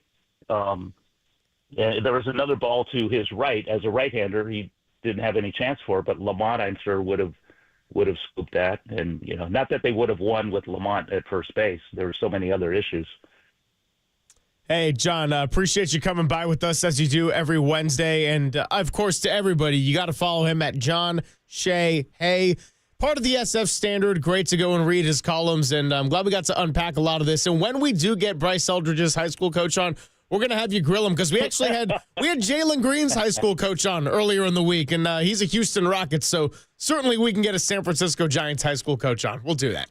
I heard that. That was a great interview. Yeah, appreciate that. Shout out to Brad Rosnowski. Except he's a Laker fan. That was the problem there. Well, he was kind of tight-lipped. He knew his audience. He didn't go overboard. This is true. All right, John, really appreciate it. Go enjoy a Surfside in the meantime, and we'll catch up soon. Well, thanks. See you next time. Shea, hey! He is John Shea of the San Francisco Standard. Always make a point to read his stuff. And, interesting thoughts on the first base thing. And we're not going to call up Bryce Eldridge tomorrow, okay? We saw it in spring training. He hit a beautiful bomb.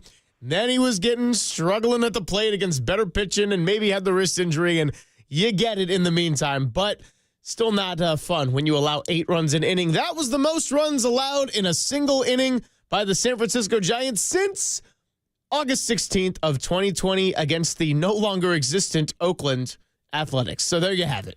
COVID year didn't count. We That's wiped true. 2020. I don't even remember that year. I was going to say, that doesn't count. What, they 29 and 31? That's not a They record. were lost out by an Austin Slater punch out at the end. You know who beat him out for that last wild card spot? The Milwaukee Brewers. Well, speaking of Milwaukee, we'll catch up with Brian Anderson a little bit later in the show. On the other side, let's get back into John Lynch's comments made yesterday, play some of those bites, and we'll get ready to resume this mock draft. 11:15 is when pick number 8 is going to happen for the Gregexcellence. Anish Shroff for the Carolina Panthers will be their representative. It's all coming your way on KBR 104.5 and 680, the Sports Leader.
Greg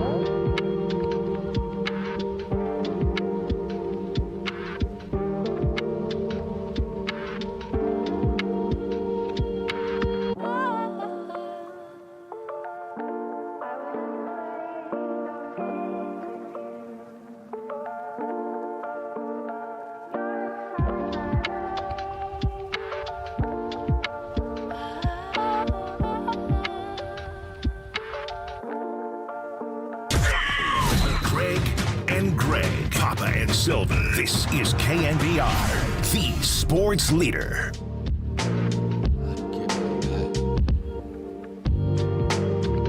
Thanks for joining us. Greg Papa, Greg Silver here with you from 10 to 2.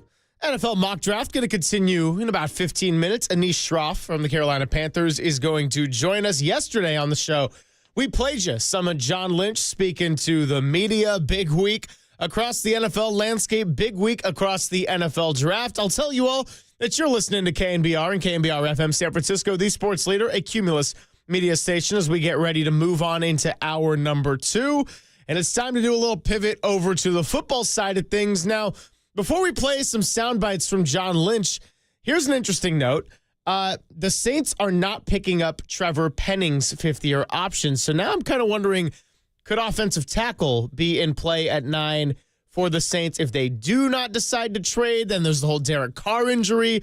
And this is a team, and we'll get to the Saints a little bit later in the show, around 12:15. But I got to say, as we sort of look at the draft, I don't expect a whole lot of drama in the first maybe 5 to 7 picks. Now, you never know. But the Saints, as far as it relates to the 49ers, picking 2 spots ahead, this is a point in which the draft could really shift, especially if they find a team to swap with. You mentioned Indy as a possible team that could end up trading up, but Saints are kind of in a little bit of a precarious position here. Yeah, I think, obviously there are 2 elite tackles in this draft. I expect Will Campbell to be gone at some point, but there's a possibility that he does drop. And Armand Membu, who's a right tackle for now, could easily slide over. The way he runs and his feet could slide over to play left tackle. Josh Simmons from Ohio State, maybe the best of all of them, but he had a patella tendon injury last year, didn't play a whole lot, but he is a left tackle. So, I do agree. The top 3 picks, I think we have a good idea, and I think they're going to go the way that our mock draft kind of went. Cam Ward's going to go 1, Travis Hunter's going to go 2, and Abdul Carter's going to go 3. And then you don't know what New England's going to do. You would think they would take Will Campbell. It seems like a Mike Vrabel guy. It'll be up to Elliott Wolf again. They got a great young quarterback. Drake May is really good, and they hit him a lot last year. He can run, but you don't want him running for his life, and that blindside protector could be the answer there. And then, where does, when you look at Jacksonville and the Raiders, we expect Ashton Genty to go somewhere 5 or 6. Would Jacksonville jump up and take him ahead of the Raiders? Can the Raiders make a play to trade up to get him if they really want him? I don't know if they can do that. And then we'll see where Mason Graham winds up. But the outlier, New Orleans, I could see them taking a tackle if Membu was there at 9. I think the real call is going to be the New York Jets, and they have a new GM there. They have Aaron Glenn there. They have a new coach. I don't know. The thing is, a lot of these teams picking ahead of the Niners, they have new GMs, they have new coaches, and you just don't know what they're going to do. Tennessee's got a new GM. They kept Brian Callahan, but they fired Rand Carthon. Jacksonville's got a whole new group there. Tony Baselli's very involved there. The Raiders got a whole new group there. The Jets got a whole new group there. Carolina, they kept their head coach, but Dan Morgan has taken over. Trent Baalke and checking up boxes. In Jacksonville, he's out, and then Carolina made a change to bring in Dan Morgan. So anyway, there's a little bit of an outlier there. I could see New Orleans. If Membu's there for number 9, then you could get into the play for a tackle. But if he's gone, who's the next best tackle on the board? Would it be Josh Simmons from Ohio State? And that would be kind of the medicals looking at that situation. Yeah, probably Josh Simmons would be that third guy. And let's play a couple of cuts from John Lynch. But before we do that, we'll just re-rack our draft. And this is a good chance for the crowd on YouTube and Twitch to go and see all the great graphic work that Walter has been doing. You can see the teams, the 10 at the top, the 10 that are slated to pick ahead of the San Francisco 49ers. So we already have been teasing it a little bit, but just to sort of reset the table, And if you're in the car driving, we'll lay it out clearly for you. Pick number 1 with the Tennessee Titans, of course, went to Cam Ward, the quarterback out of Miami. Pick number 2, Andrew Siciliano. Tried to claim both, and then he tried to claim Kyle McCord. But all in all, it ended up being the Heisman Trophy winner, Travis Hunter. Pick number 3 was the other potentially generational talent. Bob Papa selected Abdul Carter from Penn State. Then the Patriots with pick number 4 went Will Campbell, one of those offensive tackles you just mentioned. That was Bob Sochi, their longtime radio voice. That was Bob Sochi. And then another radio voice, Frank Frangie for the Jacksonville Jaguars, did a little bit of a shakeup and went Ashton Genty, the second Heisman voter, the runner-up out of Boise State. And it sounds like that may be reality for James Gladstone. They may take Ashton Genty from the blue turf of Boise to the 5th overall pick in the draft. Wow. So then where did that leave our guy Paul Gutierrez with the Raiders at number 6? Well, he said maybe they would look to trade, but for the sake of the exercise, he went with Mason Graham. If he were to fall to 6, too good of a player to pass up in his eyes. The Jets at number 7. We talked to Rich Cimini. He went with the other tackle, Armand Membu. So that would be those 2 guys off the board for the Saints, and that is exactly where we are at right now before we have Anish Shroff join us in the following segment for pick number 8 with lots of players on the board. As far as John Lynch, let's start with cut L because there's so many cuts here. We got to label them all clearly. Yeah, for John Lynch, this one is going to be responding to the report that the 49ers were contacting teams to trade up from 11. Here's what he had to say on that. Yeah, I had a good friend call me a couple weeks ago and said, hey, we're in the top 6, and I'm hearing you're calling everyone in the top 6, and you haven't called me. And I said to that person, I've known you for 30 years. You think if you're in the top 6 and I was truly doing that, I would have called you? Okay. So, but I think generally, Grant, this time of year, you're kind of calling just because a draft breaks out and you never know what's going to happen. You want to have done your work so that hey, if we do want to go back, there's this opportunity. So you do kind of just go down the line and said, hey, not sure what we're going to do. If our guys are there, we'll probably stay put. But would you have an appetite to come up? That's good to know. Yeah, so essentially saying not very likely that they're looking to trade up. Now, of course, you never really know, but the much more likely path would be trading down. The second half of that coin, though, is you got to find a willing partner, and it seems like there's more teams eager to trade down rather than trading up and sacrificing more. Yeah, so we played that audio on the air. We got it from David Lombardi, and we thank David for he's an IT guy. Not only is he good looking and he knows cap and he knows football, he can handle the IT. The room wasn't, you couldn't hear the sound from the question. So there was a question about a rumor about trading up, and then John flipped it where there was a guy in the top 6, and you heard him. The Niners posted all the audio. You could hear the room full. To be clear, the Niners are not trading up from 11. Like most of the league, they want to trade back.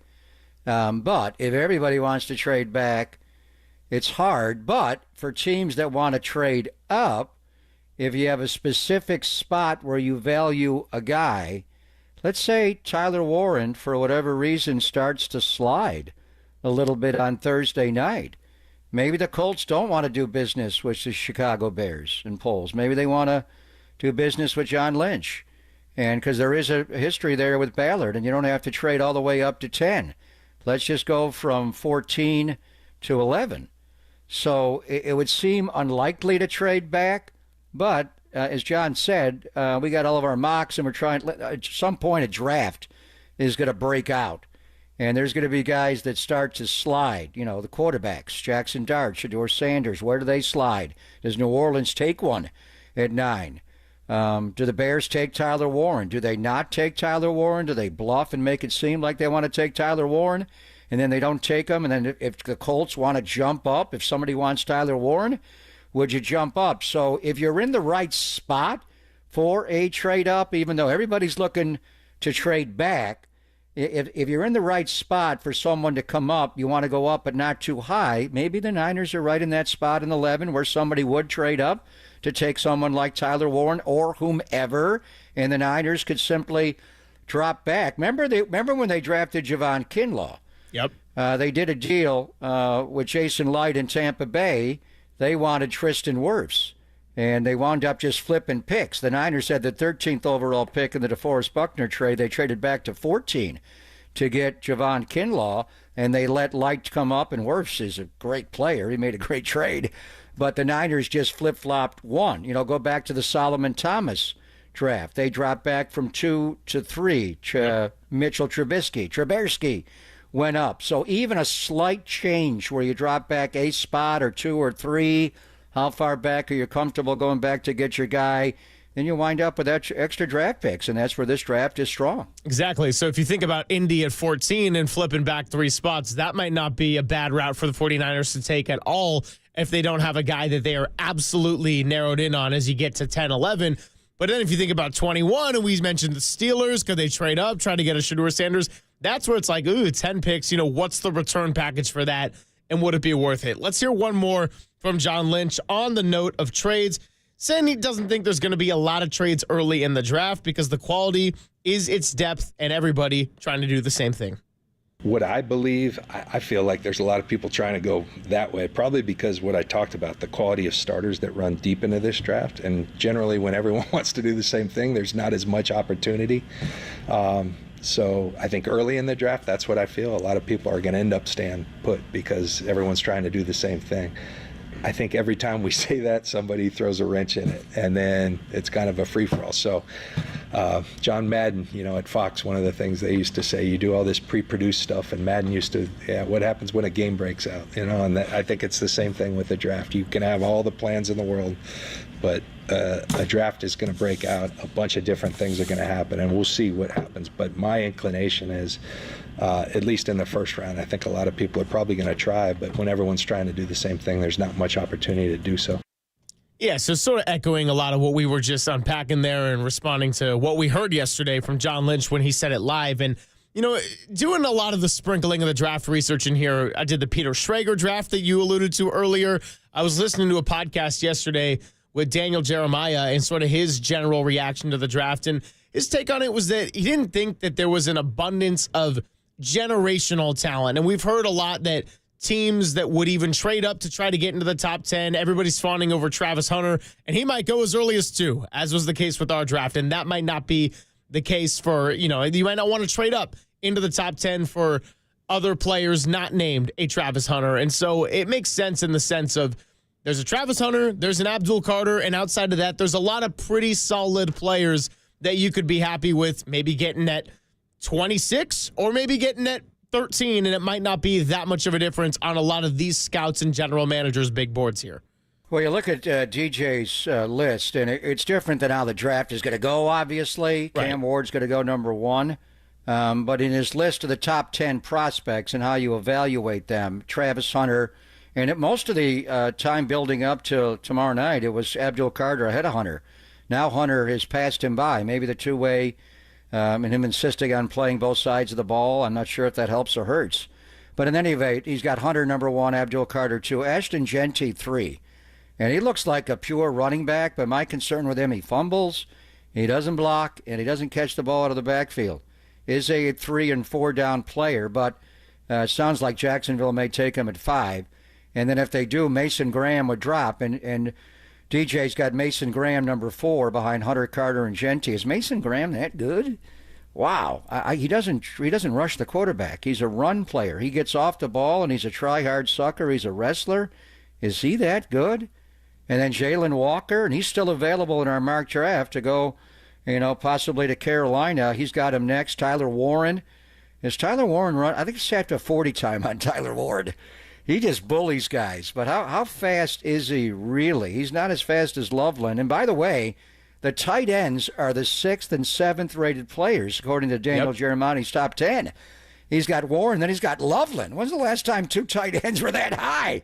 And then you finally get a quarterback at number 8, Armand Membu is the 9th overall pick. And then as you're looking at all these guys that are gone, who's there for the Niners to take at 11 or possibly trade back? We've been talking D ends, D tackles. We talked to Wink Martindale about Will Johnson yesterday ad nauseum. He's there, but Jahdae Barron, he lists Jahdae Barron as the 10th best prospect in the draft.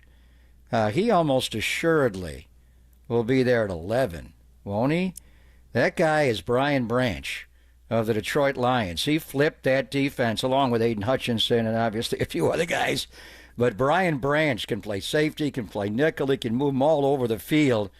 Is it possible the Niners don't go D-line at number 11 and they go, now, Will Johnson strictly an outside corner. I don't know what you'd call Jahdae Barron. That guy is just a defensive back. You could line him up all over your defense. One more note on the tight ends, because this has to do with the division rival. Well, the Los Angeles Rams selected, or they will select rather, at number 26. Diana Rossini putting out there that the Rams last year had a failed pursuit for Brock Bowers, who had a pretty darn good rookie year with the Las Vegas Raiders, saying that a source tells her the Rams are once again interested in adding a tight end early and could trade up to do it. Now, how far would they trade up to 26? I don't expect them to do a deal directly with the Niners at 26 to 11, but the bottom line is that's a team we're going to be keeping our eyes on. They are the reigning NFC West division champions, looking to add another offensive weapon for Sean McVay. Well, very interesting that Diane would say that. George Kittle today, DM Rossini, your source is incorrect. Now, she's not talking about that. No. She's talking about Diane reporting that George Kittle's absence yesterday from, it's the first day of OTAs. He doesn't normally show up until later. Yeah. But it was contract related. So George Kittle is pushing back a little on that. How about trading George Kittle to the L.A. Rams? No. No? I don't want to do it. I don't want to do it. George Kittle. Not where are they picking, 26? 26.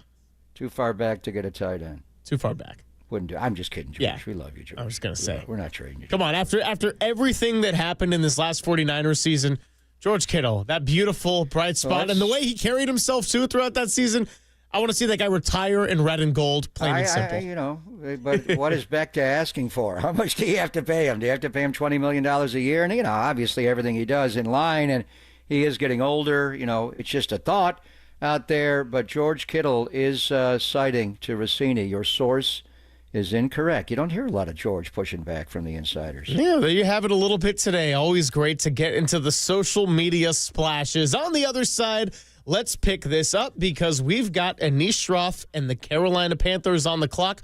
What's going to happen with pick number 8? And look, I'm just going to call it like it is. The Panthers, not the same team as the Niners, but if you look at some of their needs and where they can improve, definitely some overlap with our red and gold here in Santa Clara. We'll do that next. It's Pop and Silver on KBR 104.5 and 680, the Sports Leader.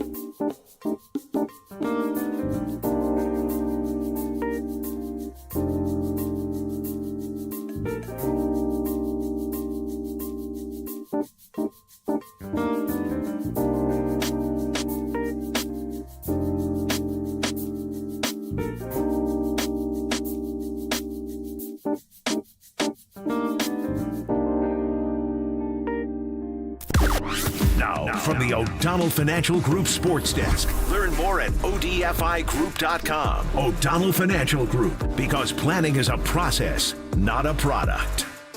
John Dickinson's going to join the afternoon boys on Dirty Work today at 5:15, live and on site in Houston for Game 2, Warriors-Rockets. Warriors look to steal both on the road. Rockets look to defend their home court. Either way, so much to break down afterwards, and do not forget to check out JD on Dubs OT right after the game.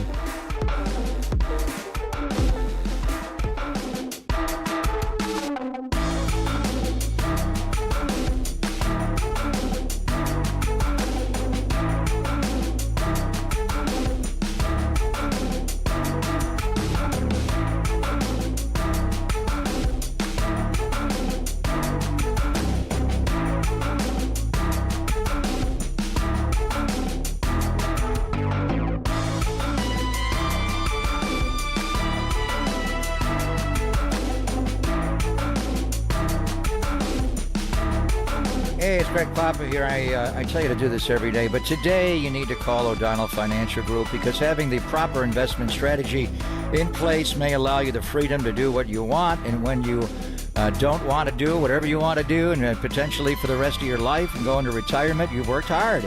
So you've saved hard, and the folks at O'Donnell Financial Group are here to help you avoid common mistakes in retirement. Having the right investment strategy for the future could make all the difference. Reduce what you owe to the government and keep hundreds of thousands more in your pocketbook, especially for those who have saved a lot. So don't wait any longer. Call O'Donnell Financial Group today at 866-496-2300. Learn what it means to truly achieve retirement independence. Call 866-496-2300. You can learn more online at o'donnellfinancialgroup.com. That's 866-496-2300. Also online at odfigroup.com. O'Donnell Financial Group. Let us help you retire confidently.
Back to Greg Papa and Greg Silver on KNBR, the sports leader.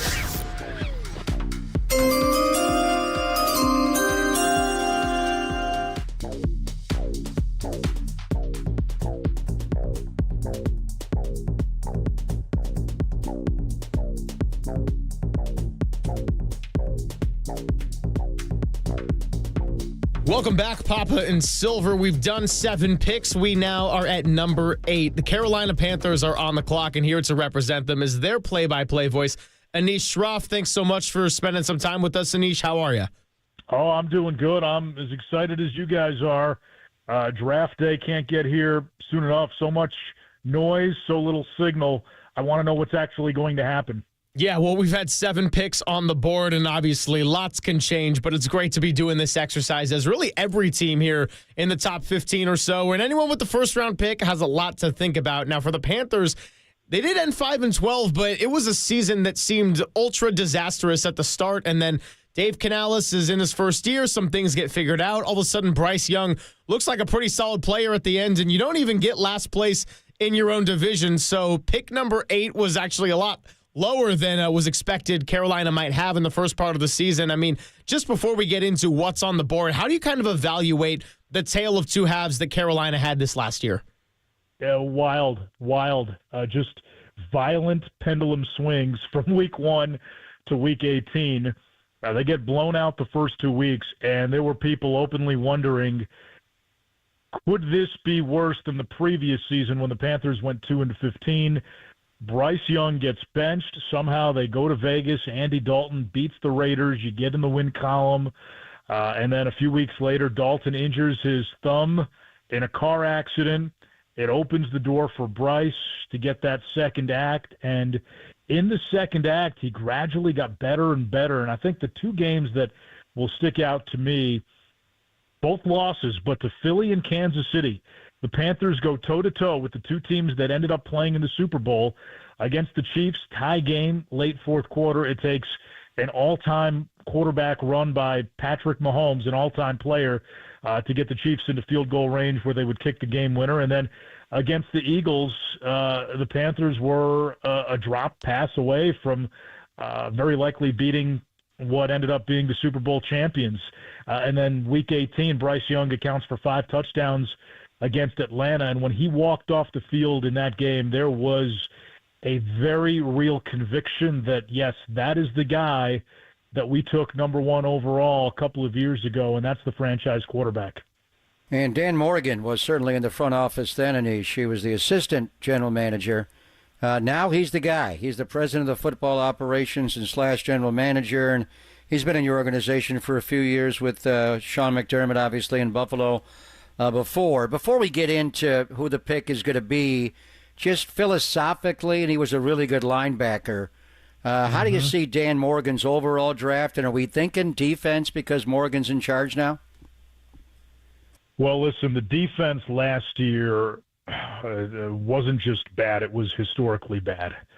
They gave up the most points ever allowed in the history of the NFL. I know they play 17 games now. They gave up 3,000-plus rushing yards, something that hadn't been done since the 1980s by a team. So they did the calculus the year before, invest in the offense, invest in the offensive line. You could say they cut corners on defense. That was by design. They had to find out what they had in the quarterback in Bryce Young. The result of that was the defense was very thin. And then you tack on injuries to an already thin defense. You lose Derek Brown, your best player, period, after 1 game, and the defense never really recovered. It was a mash unit basically for the duration of the entire season. So the emphasis and the focus this offseason has been defense. They went all in on defense in free agency. It puts them in position where they can still go best player available in the draft, but I would still guess that this would probably be a defense-heavy draft for the Panthers. Not to say they couldn't take an offensive player in round 1 or take a couple of offensive players, a pass catcher, maybe another lineman, but I think you're going to see a lot of guys at safety, linebacker, edge, and maybe even defensive line here in this draft. Point differential for the Panthers in 2024, minus 193. So, yeah, when you talk about the defense, it's understandable that that's a need. And look, Carolina is a team that, from our perspective, flagship of the 49ers, really interested to see what's going to happen at number 8 because some of the needs that you guys could use between an edge, a safety, a corner, just defensive line in general, a lot of overlap with what we're looking at here in San Francisco. So with all that being said and all the context given, Anish, where is Carolina going to go with pick number 8 here in our Greg's-cellent mock draft? Well, given the way that the board has gone so far, I would think it's going to be Jalen Walker, the linebacker, edge rusher out of Georgia. This is a 3-4 defense. He's one of those movable chess pieces. You can move him around. He can get after the quarterback. the Georgia pedigree. We've seen how successful Philadelphia has been banking on those Georgia guys on the defensive side of the ball. I think Jalen Walker's a guy with a ton of upside. He offers a little bit of positional versatility. You can move him around. It gives the offense a little something to think about. I think Jalen Walker is going to be the guy, and he has a similar skill set to a guy who was very good for a number of years with Carolina, and that was Frankie Louvu, who ended up having a pretty good season with the Commanders this past year. Well, there you go, Dan Morgan, a linebacker. First draft is the guy in charge, takes the Butkus Award winner. He's a hybrid, you could say. He's really, a guy who can play multi-positions. He can be a stack linebacker in the early downs, then go down and rush the quarterback. How do you see them using him? Would it be in both of those roles, or would it be one or the other, do you think? I think it's going to be, as you said, as the hybrid guy. You can line him up. He can set the edge for you. He can rush the passer. You look at the way Dallas deploys Micah Parsons, and they just move him wherever the matchup is. I think you might be able to do a little bit of that with Jalen Walker. They need help at linebacker. They need help at edge. He's a guy that can solve both of those problems, and it's just one of 53 roster spots. Anish, before we let you go, there's been a lot of talk about the possibility of teams trading down, and I just want to get your sense with being so ingrained in the Carolina organization, if they think there's enough guys to where they wouldn't need to make a move at 8, or if trading down, if there's a willing partner, could be a possibility. Yeah, I think it depends on one who's available, right? If there is a guy, if somehow an Abdul Carter or Travis Hunter, maybe it's even a Mason Graham, if they're available at 8 and they've got that guy circled as we cannot let this guy drop past us, they'll take him. What the Panthers, I think, will be monitoring, and this is interesting, it's the quarterback market. Even though they're not in a market for a quarterback, if a Shedeur Sanders were to be picked in the top 7, well, that means is New Orleans potentially going to try to move up to number 8 to grab their quarterback? And could you maybe snag a extra 3rd or 4th round pick out of that? I think all those options would be on the table. This is a team where the arrow is pointing up. They're on the ascent, but they can certainly use more draft capital. So I think if the trade is right, and certainly if somebody gets desperate and decides to pull the trigger and reach for a quarterback, I think the Panthers would be all ears to listen to that 8th overall pick. So there you go. Jalen Walker, a couple of Georgia Bulldogs to keep our eyes on. He is one of them. And the Patriots, some rumors circle around that maybe he could go as high as 4. And then, of course, Michael Williams, another possibility for the San Francisco 49ers at number 11. Now, Pop, Jalen Walker talked about with Anish the hybrid role he could have. And he's a little undersized by the standard of an NFL edge guy, but he could do a little linebacker work, a little bit of edge work. If he's available at 8, certainly an option for the Carolina Panthers, and possibly at number 11 for the Niners if he falls. Yeah, he's an interesting guy. New England, I mean, think about the comeback 28-3 in the Super Bowl over Kyle in Atlanta. There were so many big plays that flipped that game, but that sack by Dante Hightower was probably one of the biggest ones of all. And Dante Hightower in New England was used as a stack linebacker, and then he rushed off the edge. This guy's a little undersized. I'm sure they'll bring him in and try to look at him both. I don't see him as an elite edge rusher. He's 243 pounds. There are other guys that rush the quarterback better on the edge. So, and Anthony Barr, when he came out of UCLA, I didn't know what that guy was going to be. And Mike Zimmer made him a stack linebacker next to Eric Kendricks. He looked like an edge guy. So I don't know. I mean, he won the Butkus Award, which goes to the best linebacker in college football. He had 6.5 sacks, 10.5 tackles for loss. He also runs down and covers punts, so he can help. But I think, we'll segue and get into the Warrior game tonight. Draymond Green was nicked because he was a tweener coming out of Michigan State. What is he? Just a basketball player.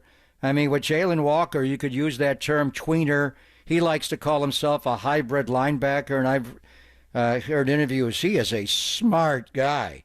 He could easily run the defense. Now, the problem is you give him a green dot and run him as a Mike. I don't see him as that, and then he rushes off the edge. You could do that. But he's a smart guy. To me, he would be a Sam, strong side linebacker in the base, 1st and 2nd down. And then is he really good enough to rush the quarterback off the edge? Or would you just leave him in the middle of your defense? You move him around, snap to snap. Nothing is for certain every play. But maybe just insert him in the pass rush, a lot like the Niners do with Fred Warner. He's a good football player.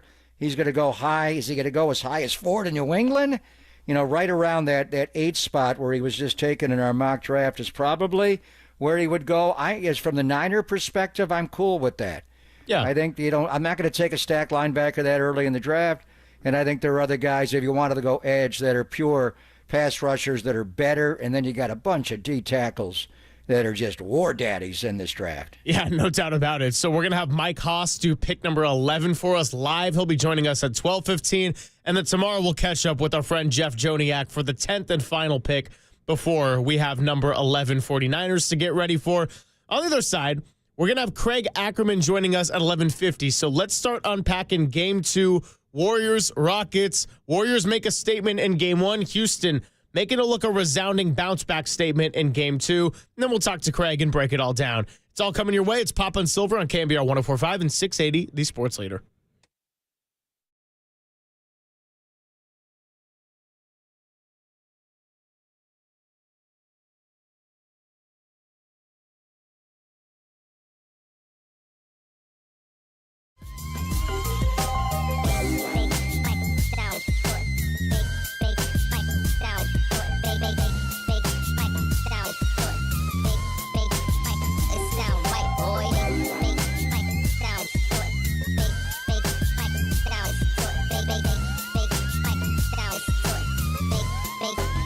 It sound right, boy.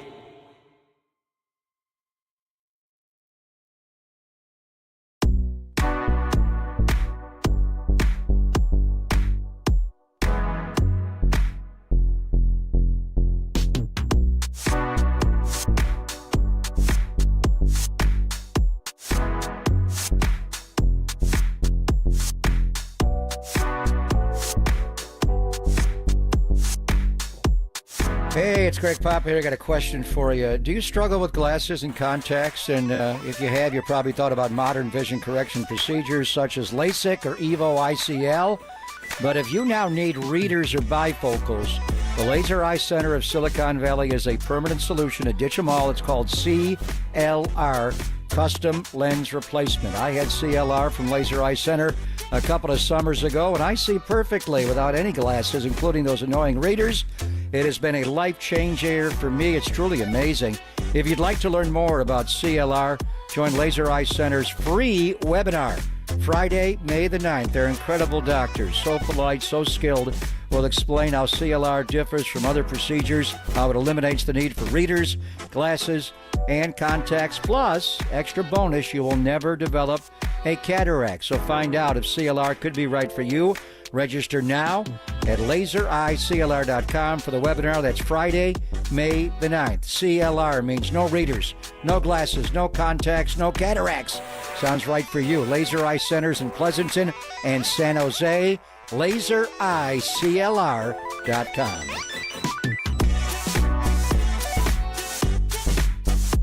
The following is a test of the emergency alert system.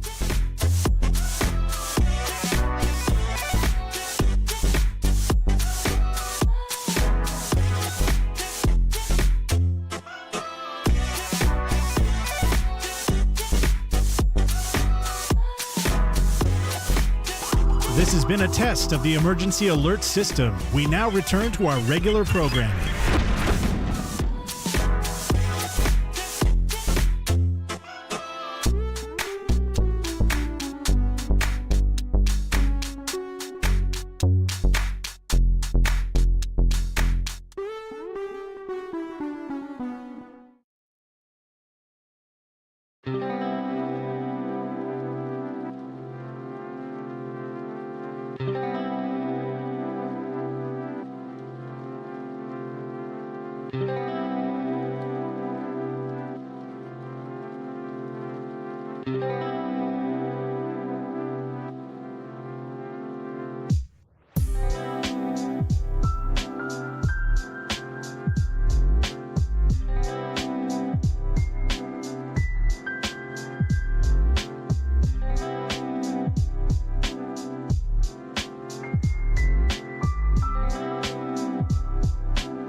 Papa and Silver now continues live from the KNBR Casino Matrix Progressive Jackpot Studios. Casino Matrix. Progressive jackpots are here. Where are you? Just drop in. Please play responsibly. 1-800-GAMBLER.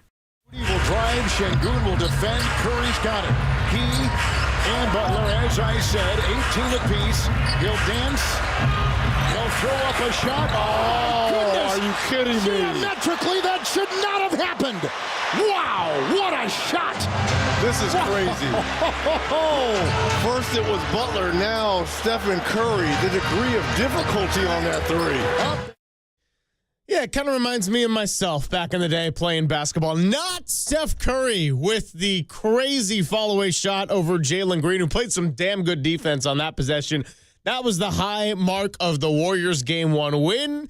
Got their lead to 64-41. They were up 23. It got all the way down to 3 in the fourth quarter, but then playoff Jimmy, playoff Draymond, playoff Steph take advantage of the end. They take care of business. They win Game 1 by a score of 95-85. By the way, Kevin Harlan and Reggie Miller got to be just casting a shadow of defense wherever they go, because they were on the call for Game 2 of Lakers Timberwolves last night. Almost the same exact score, 94-85. Minnesota went from shooting lights out in Game 1 to getting stifled there in Game 2. And now we got a little series there on the other half of that bracket. So, big day for the Warriors. We're going to have Craig Ackerman joining us coming up in about 10 minutes or so. And the question now is, can they continue to build off what they did in game number 1 with that kind of defense? And can the Houston Rockets find ways to score? Because the answer is they're going to have to.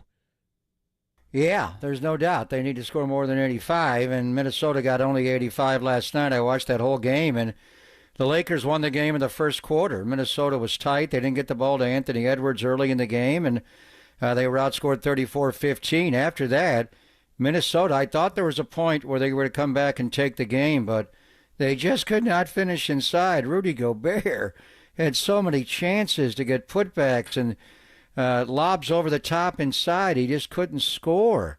They had such a struggle. Mike Conley couldn't make a shot. Edwards got 25, but it wasn't the same impact. Obviously, Naz Reid didn't have the same impact, or Dante DiVincenzo. But their defense does bother the L.A. Lakers. So when the series changes now to the Twin Cities and Alex Rodriguez will have better than a baseline seat, he'll be right next to his team's bench now that he owns them. That could be a series. So we're watching that one closely. It's obviously Lakers involved and Luka and LeBron and the Timberwolves. But that's the 3-6 matchup. So the winner of this Warriors-Rockets 2-7 will play that team in the next round. The Warriors have been in Houston a while. They traveled there last Friday. They left at 1 o'clock after a practice, got it at 8 o'clock. Win or lose, they are staying over in Houston tonight, and they're going to fly back tomorrow because Game 3 is not going to be that'll be an afternoon game on Saturday afternoon. So when they leave that hotel in Houston, and Jimmy is back in that area there, their thought process when they pack tomorrow morning is, we're not coming back here. Next year, we'll come back to H-Town. We're not coming back here for a Game 5. And what will largely determine that is tonight and how they play this game. We'll talk to Craig Ackerman, great voice of the Houston Rockets, and he's got Steph and his nightmares. But what changes does Ime Udoka make tonight in their coaching staff? What do they do? There's been talk about trying to feature Amen Thompson more as a penetrator off some DHOs. They got to solve the Warriors' boxes and elbows and just pack the paint. So how do you do that? I think they need to move Şengün, not just face him up and try to play iso ball and drive into the teeth of the defense. He scored well in the game, but he also turned it over 5 times. Get the guy in some cross screens, try to use some movement to get him the ball where you want him to get the ball. Don't just let the Warriors pack the paint. And are you a good enough shooting team to shoot over the top of the Warriors? We'll see. Their backcourt was awful. Van Vliet made a big 3 to make it a 4-point game, but he was 2 for 13 and 4 and 19 overall. And we know about Jalen Green. You know, how does he play? And then the guys off the bench, Steven Adams, He was the only Houston Rocket who was not a minus on Sunday night. He was a +4. And I know the Şengün Adams numbers, Kawakami asked Steve about it. Overall, they were a -5. But they began to flip the game with their size, and then Şengün came out. They left Adams on the floor. How many minutes can the king-size Kiwi play? Can he play more than 20? Doesn't have to be with Şengün necessarily, but that is a lineup that could be an issue. But he just sets screens. It's not just his offensive rebounding. The guy's huge. And they seem to have more action when he's in the game with his Bogut-like splattering screen setting. I think the guys off the bench, Tari Eason's got to play more. Jabari Smith is a threat to guard and shoot the ball. Those guys, in particular, Jabari, can shoot. So I don't know who comes out. So, and Pop gave us the line, and Steve has it, appropriate fear. For whatever reason, I don't have it with the Houston Rockets. I got to see it before I fear them. That game, April the 6th, we feared them. This is different. This is the playoffs. Their inexperience is starting to show. They're veteran guys. Do they lean on them more? Dylan Brooks and Van Vliet and obviously Steven Adams. I don't know. We'll talk to Craig Ackerman.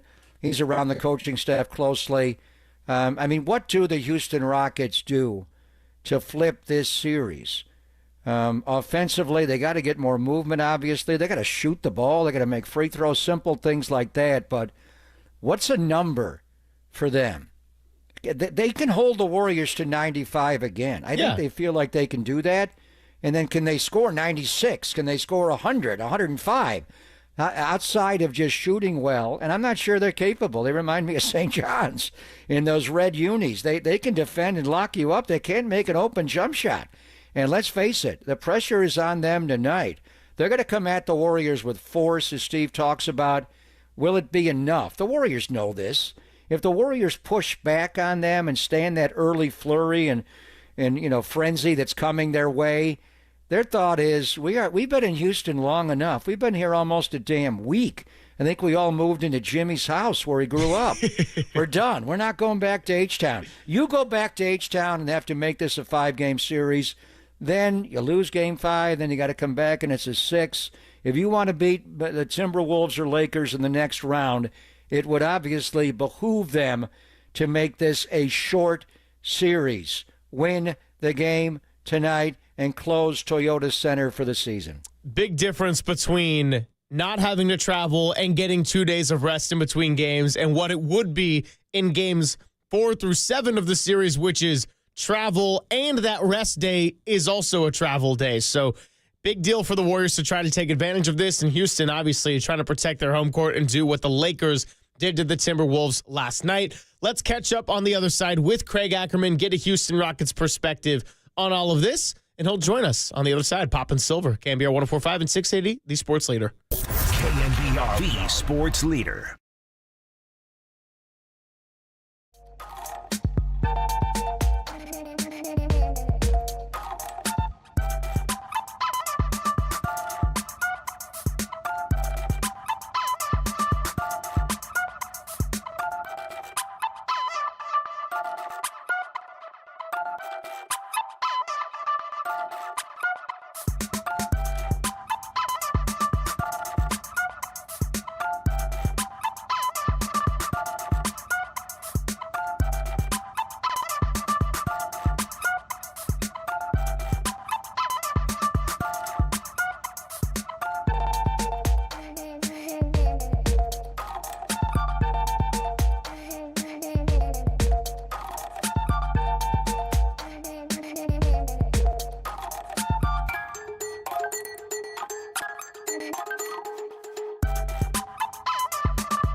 Hey, it's Greg Silver, and did you know that many of the attorney ads you've seen or heard aren't even based here in the Bay Area, some not even in California? Well, Chris Dolan and the Dolan Law Firm are based right here in the Bay Area. They have been for more than 25 years. Award-winning personal injury and employment attorneys fighting for you where you live. So if you've been discriminated against at work, wrongfully terminated, or sexually harassed, your rights matter, and you can go to DolanLawFirm.com and learn more about your rights. Now, unfortunately, over the past year, Chris and his team saw a sharp increase in no-fault injury accidents. And remember, with motorcyclists, pedestrians, children, cyclists, Waymos, munis, they're all around us. So please be careful. Let's work together in making the city and the Bay Area a safer place. But feel confident that you're in good hands with award-winning California Lawyer of the Year. The Dolan Law Firm has secured more than $1 billion. That's right, billion with a B, 9 zeros, the whole shebang, in verdicts and settlements on behalf of their clients, and you pay nothing up front. No hourly rates, no upfront fees, and the best part of it all, they don't get paid until you get paid. They live here, they work here, they win here. DolanLawFirm.com.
KNBR, the sports leader.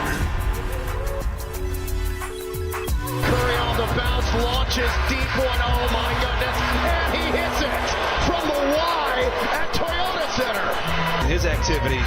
Curry well defended by Green. Wow. Oh my gosh. That is vintage Steph Curry. Incredible. Just an incredible shot maker. You can't play better defense than what you just saw right there. I'm just telling you, man. I got PTSD from seeing this dude too many times in the playoffs. Well, hopefully Craig Ackerman's not going to get any PTSD from being on KNBR with Greg Papa and Greg Silver. Good to be with you.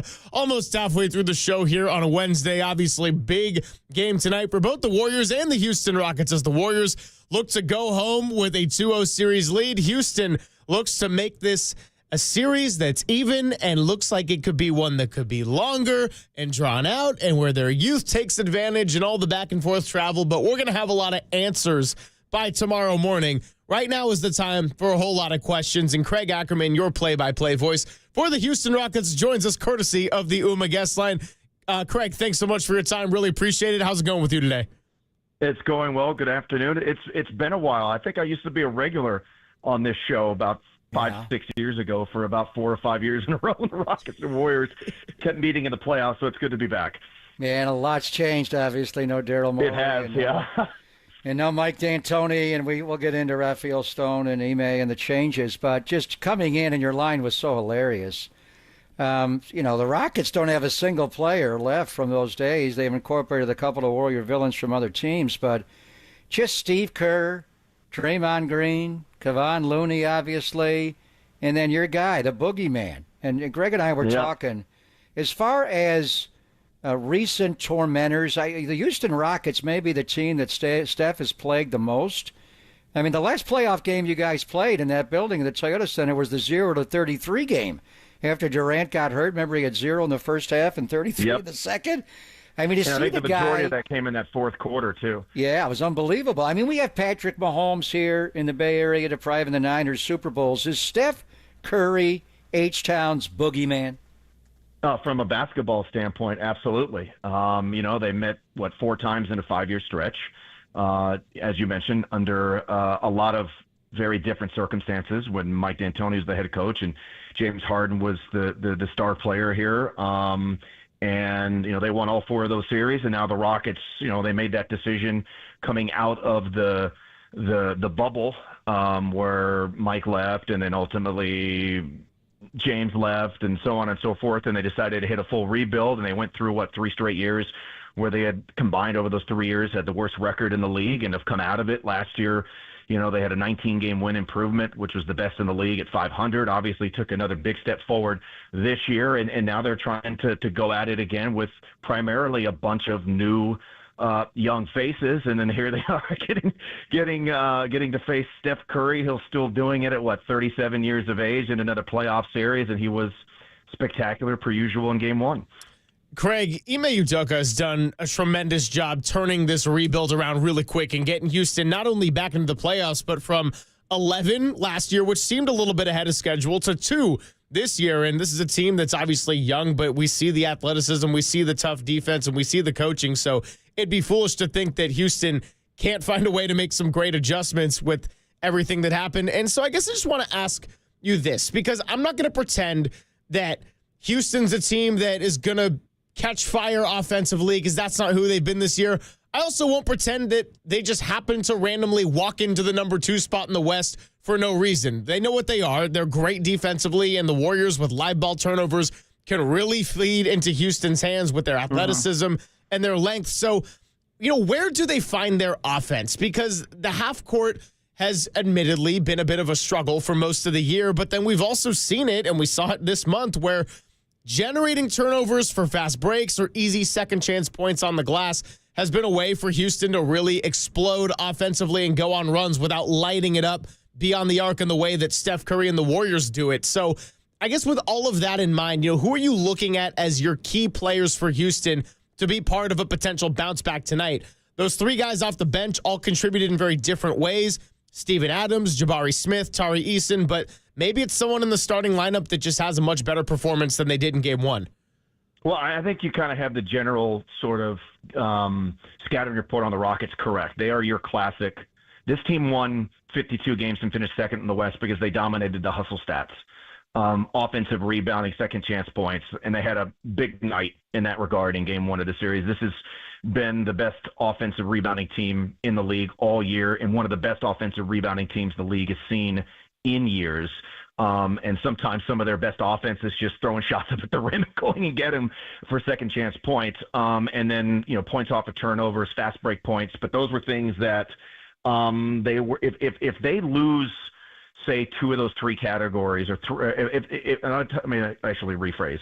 I guess there's technically probably 4 categories. If they can win 3 of those 4 categories, offensive rebounding, second chance points, points off of turnovers, and fast break points, they have a really good shot at winning games. When they don't win the majority of those particular categories, they do struggle because, yes, their half-court offense at times has not been great because they can't consistently rely on perimeter shooting. And it's very tough on the Warriors. And this is something that Golden State has been doing for years and years and years. I don't know if they necessarily get enough credit for it, but it is really, really in the half-court set, really difficult to get to the rim against these guys. Obviously, Draymond's tremendous on it at that. Kevon Looney, to me, has just been a rock, and he's such a smart positional defender. It's so hard to get to the rim against these guys, and so you're going to have to shoot the ball, at least if you're the Rockets, passably well from the perimeter, and they just didn't do it. I mean, Jeff Van Gundy, who's now an assistant with the Clippers, called this a make-or-miss league, and the Rockets just didn't make enough shots. It came down to shot making, and they just didn't do it. Their starting backcourt of Green and Fred VanVleet were just 7 of 34 from the floor, and they need at least one of those two guys to step up and make shots moving forward in this series if they're going to ultimately make this a competitive series. You know, when you listed those 4 categories they got to win, Craig, you did okay in 3 of them. The one where you just got run by is fast break points. The Warriors had 16. They have to play Houston faster. Rockets only had 4, Craig. They did. And look, Golden State has also – the Rockets are a really good transition defensive team. So are the Warriors. So, it's again, I'm talking about some things that are easier said than done, but they have to try to get into their sets quicker, push tempo a little bit more if they aren't forcing enough turnovers. The turnovers for the Rockets in the first half is what particularly killed them. The points off the turnover numbers were pretty even. In the 2 wins against the Warriors this season, the Rockets dominated the paint. They dominated the paint in this, but they've got to try to find a way to get into their sets quicker and drive and kick. And just, again, sometimes it just comes down to something as simple from their perspective of making more shots than just, say, 6 of 29 from the three-point line. Talking to Craig Ackerman here. And by the way, you're listening to KNBR and KNBR FM San Francisco, the sports leader, a Cumulus media station. Ackerman, of course, the television play-by-play voice for the Houston Rockets. So we've talked so much about the Warriors' perspective of Game 1 and done a lot of reaction. And then we've even had our listeners react to the reaction because that's how it works on talk radio. But I want to get your thoughts on this from the Houston perspective and being more ingrained on that side of it. Is there a little bit of fear, or in a weird way, is there a bit of comfort in the fact that it was Steph, it was Jimmy Butler, and outside of that, it really wasn't a whole lot of offensive explosion from the Golden State side? Now, Houston putting up 85 points is not going to be a winning recipe in any game for this series pretty much, but you could take the fact that Moses Moody, while he did make 2 timely shots, didn't really have much production. Brandon Podziemski had a couple early threes to kind of settle it in, but really didn't explode all that much. Gary Payton II kind of had a couple of shots here and there, but by and large, it really was just 2 guys that beat you. And yeah, I think maybe you can't expect Steph or Jimmy to have that type of game 4 out of 7 times, although, I could stand corrected, but I just kind of want to get the sense of how it's being perceived from the Houston side that it went down that way. This is a very mentally tough team, and you brought up Ime Udoka becoming the head coach of this team a couple of years ago, and that's where things have really changed here, just their general mentality with the type of physicality that they play. And they've had moments this season where they have just laid complete eggs offensively, and it really didn't rattle them moving forward. And so their mental toughness is something that they've really leaned upon all year. So from their perspective, is they're like, look, we did not shoot the ball very well. Got to cut down some of those turnovers. Amen Thompson did not have a particularly good game, and obviously he's so important with trying to slow down Steph Curry. So they think obviously he can step up. It was his first ever playoff game and get better moving forward now that he's sort of experienced this. But this has been a mentally tough group, and they've never really let a whole lot of stuff rattle them. They still believe that this is a series that they can win. They got to do those things that suits them the best to be their best in this series, and then hopefully going to just knock down some more shots moving forward. But again, this season they've gone through some ups and downs, and they really haven't let it affect them one way or the other, and that's why they ultimately won as many games as they did, with so much young players on this team experience a lot of this for the first time. So they expect to come back and play better. Now, will it ultimately happen here tonight moving forward in the series? I don't know, but this is a group that doesn't let bad moments get to them. And where you lost the game on Sunday night was the second quarter. It just got overwhelmed there, 29-13, and the Warriors built up a 23-point lead. And then, by the middle of the fourth quarter, it got down to 4. I think the game flipped when Steven Adams came into the game. His ruggedness, not just the offensive rebound. He's so big, but he just splatters people on screens. Seems like you got more movement when he was in the game because he knows how to play. So as far as adjustments, personnel, do we expect them to start the game the same way? Will they lean a little bit more on the two big lineup of Alperen Şengün and Steven Adams together? I thought Tari Eason played well. Numbers weren't great, but he guards well. Jabari Smith can make a shot, and he guards well.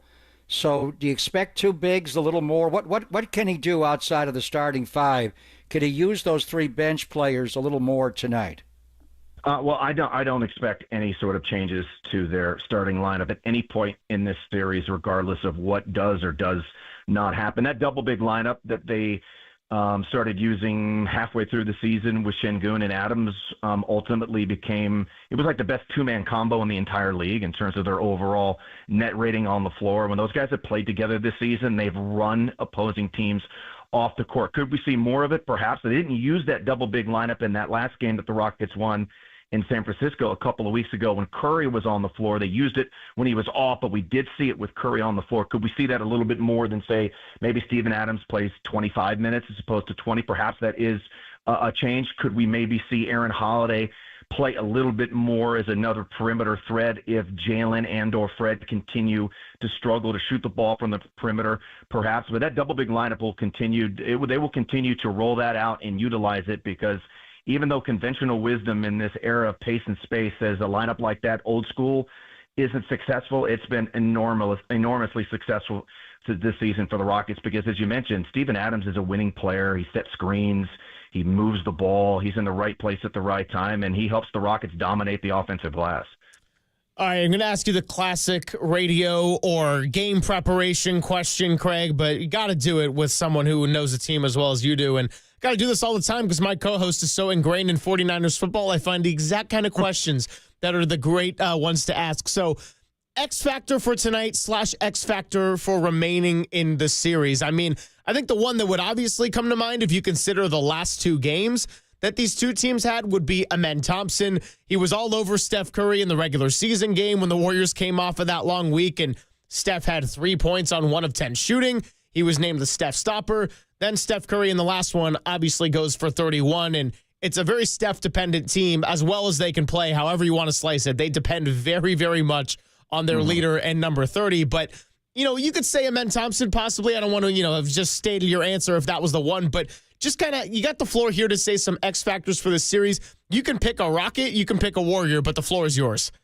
Well, I mean, I think it's Jalen Green. I think it was the case for him before the series started, and it's certainly still the case coming off of Game 1. He has historically, in his career, really struggled against the Warriors. Not just this season, but since he's been in the league, he has really struggled against Golden State. He had that really nice moment where he scored 10 consecutive fourth-quarter points in their win there 2 weeks ago, and you saw when he sort of impacted the game that way, how that helped the Rockets win. He's got to play better moving forward. He's got to be a better decision maker when they drop in coverage and he can't get all the way to the rim. He's got to be able to drive, draw, and kick and make some better decisions that way. And when he has open shots, he's got to make more of them moving forward. I said it before the series started. I'll say it now, and I'll say it throughout, regardless what happens here the rest of the way, that he's got to be a more of a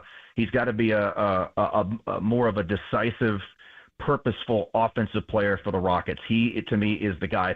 If he steps up and he plays much better moving forward, then the Rockets definitely have a chance to win the series. If he doesn't, then it's going to be very, very, very difficult for them to beat Golden State in this first round series. And they, obviously, Moses Moody picks him up, but Steph guarded them a lot and guarded them well. Steph did a great job really on him. Did. Especially and in that first half. They tried to ISO him over and over and over again, and he couldn't get by him. And Steph did play great defense one-on-one with Jalen in Game 1. And they're playing like a box and one. They're playing boxes and elbows behind him, and it's so packed in. So he's just got to move the ball and reassess. It's interesting because we made so much about Amen Thompson going to Steph's summer camp run by Brandon Payne in the offseason here in the Bay Area, and Jalen Green went as well. The other side of it, and if you hold the Warriors to 95 points, you'd think like that's good enough. But They shot 47% from the floor. They made 12 threes. Steph made 5. He got off for 31 points on 19 shots.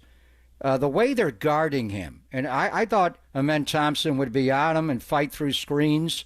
They accepted some switches, and Jalen's a good defender. He's gotten better. But the one area where I see is just when they do switch, they're not great switching. There's just a little bit of a gap they give, not only on the drop coverage with the bigs, Craig, but watch the Warriors switch. They step up into the switch. Watch the Minnesota Timberwolves switch. They switch and they attack. We're looking at it from Houston's got to score more to be competitive. Are they entirely happy with the way they guarded the Warriors Sunday night, in particular Steph Curry? I don't. I think there were a few moments at game one where Ime called timeouts or he was not happy with how they were defending. Now, I mean, with Steph Curry, though, I mean, a lot of you can still have the perfect game plan and he's still going to beat you. He's one of the all-time greats. It is what it is. I think what you might see with him is more blitzing, pressuring, getting the ball out of his hands, and then just daring other people on the Warriors roster to beat them. This Golden State team is not the same team that they had 5 or 6 years ago when Klay Thompson was in his prime and Kevin Durant was in his prime. So they don't have as many offensive weapons as they used to. So perhaps maybe we'll see them playing a bit higher on Steph Curry. Looks like we lost a little connection. Oh, we got you back, Craig. You faded out for a second. A little higher on Steph Curry, you said, Craig. I'm sorry. Am I back now? Yeah, we got you. You're back. We got you. Okay. Yeah, I think maybe they're going to play a little bit higher on him and send more blitz coverages to get the ball out of his hands and ultimately dare other people on the Warriors roster to beat them. Maybe that's something you're definitely going to. Perhaps that's probably one big change you'll see moving forward tonight. Yeah, absolutely. Well, I mean, the conversations we're going to be having tomorrow on, both of our respective sides are going to be very dependent on a game 2 because, the pivot points of a series, game 1, game 3, maybe game 5 if it gets there. But we had Jared Weiss on with us on Monday, and he said that, Phil Jackson always cited game 2 as a really big one for either team. And so obviously with Houston looking to somewhat protect home court, they'll eventually have to steal one on the road. But let's be fair, the Warriors haven't been the best home team, and Houston just came into Chase Center and stuck it to them not that long ago. So lots to unpack, and really appreciate you coming by with us today. I'm sorry about the PTSD, but I hope that our show alone does not give you that sensation. I appreciate you guys having me on. It's all good. I do respect his greatness. I just wish a lot of that would have happened to some other teams over the years, but it is what it is. Now, we understand it here with the 49ers and them getting close a couple of times and not getting it. So this is not for taunting. This is all for friendship and some good sports talk. But appreciate you, Craig. I appreciate you guys, too. Thank you so much for having me on. Thank you, Craig. Thank you, brother. He is Craig Ackerman, television play-by-play voice for the Houston Rockets. If you're out in the Texas area and listening to KNBR, you can catch him, but you can also catch Brian Anderson tonight on TNT, who's going to be with us in about 40 minutes. He'll be joining us at 11:50. So coming up, let's get back into the mock draft. That's right, little basketball talk, but guess what? The New Orleans Saints are about to be on the clock, and Mike Haas is going to join us for all that. It's coming your way. It's Pop and Silver on the Sports Leader.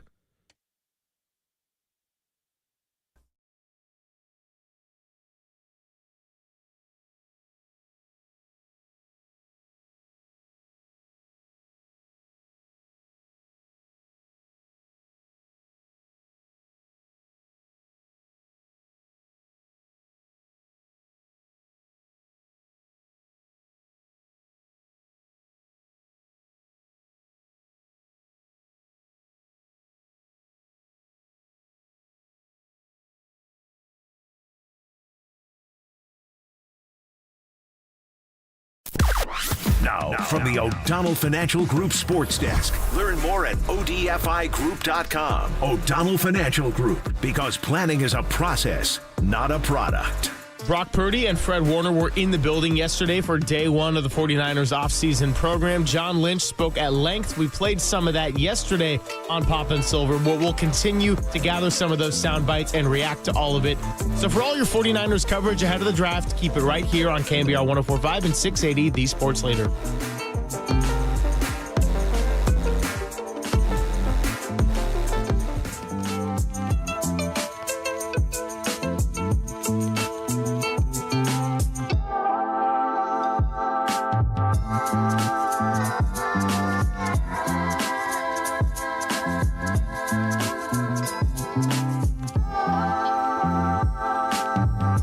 Greg Pop here. I got a question for you. Do you struggle with glasses and contacts? And if you have, you probably thought about modern vision correction procedures such as LASIK or EVO ICL.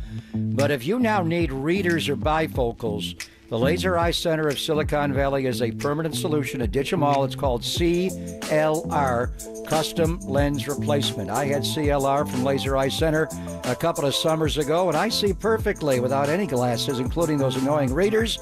It has been a life changer for me. It's truly amazing. If you'd like to learn more about CLR, join Laser Eye Center's free webinar Friday, May the 9th. They're incredible doctors, so polite, so skilled. Will explain how CLR differs from other procedures, how it eliminates the need for readers, glasses, and contacts. Plus, extra bonus, you will never develop a cataract. So find out if CLR could be right for you.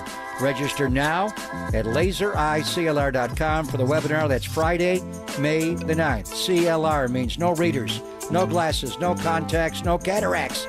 Sounds right for you. Laser Eye Centers in Pleasanton and San Jose. lasereyeclr.com.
And now it's time for the Protect Your Assets Business and Technology Report with me, David Hollander.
and Greg, Papa and Silver. This is KNBR, the sports leader.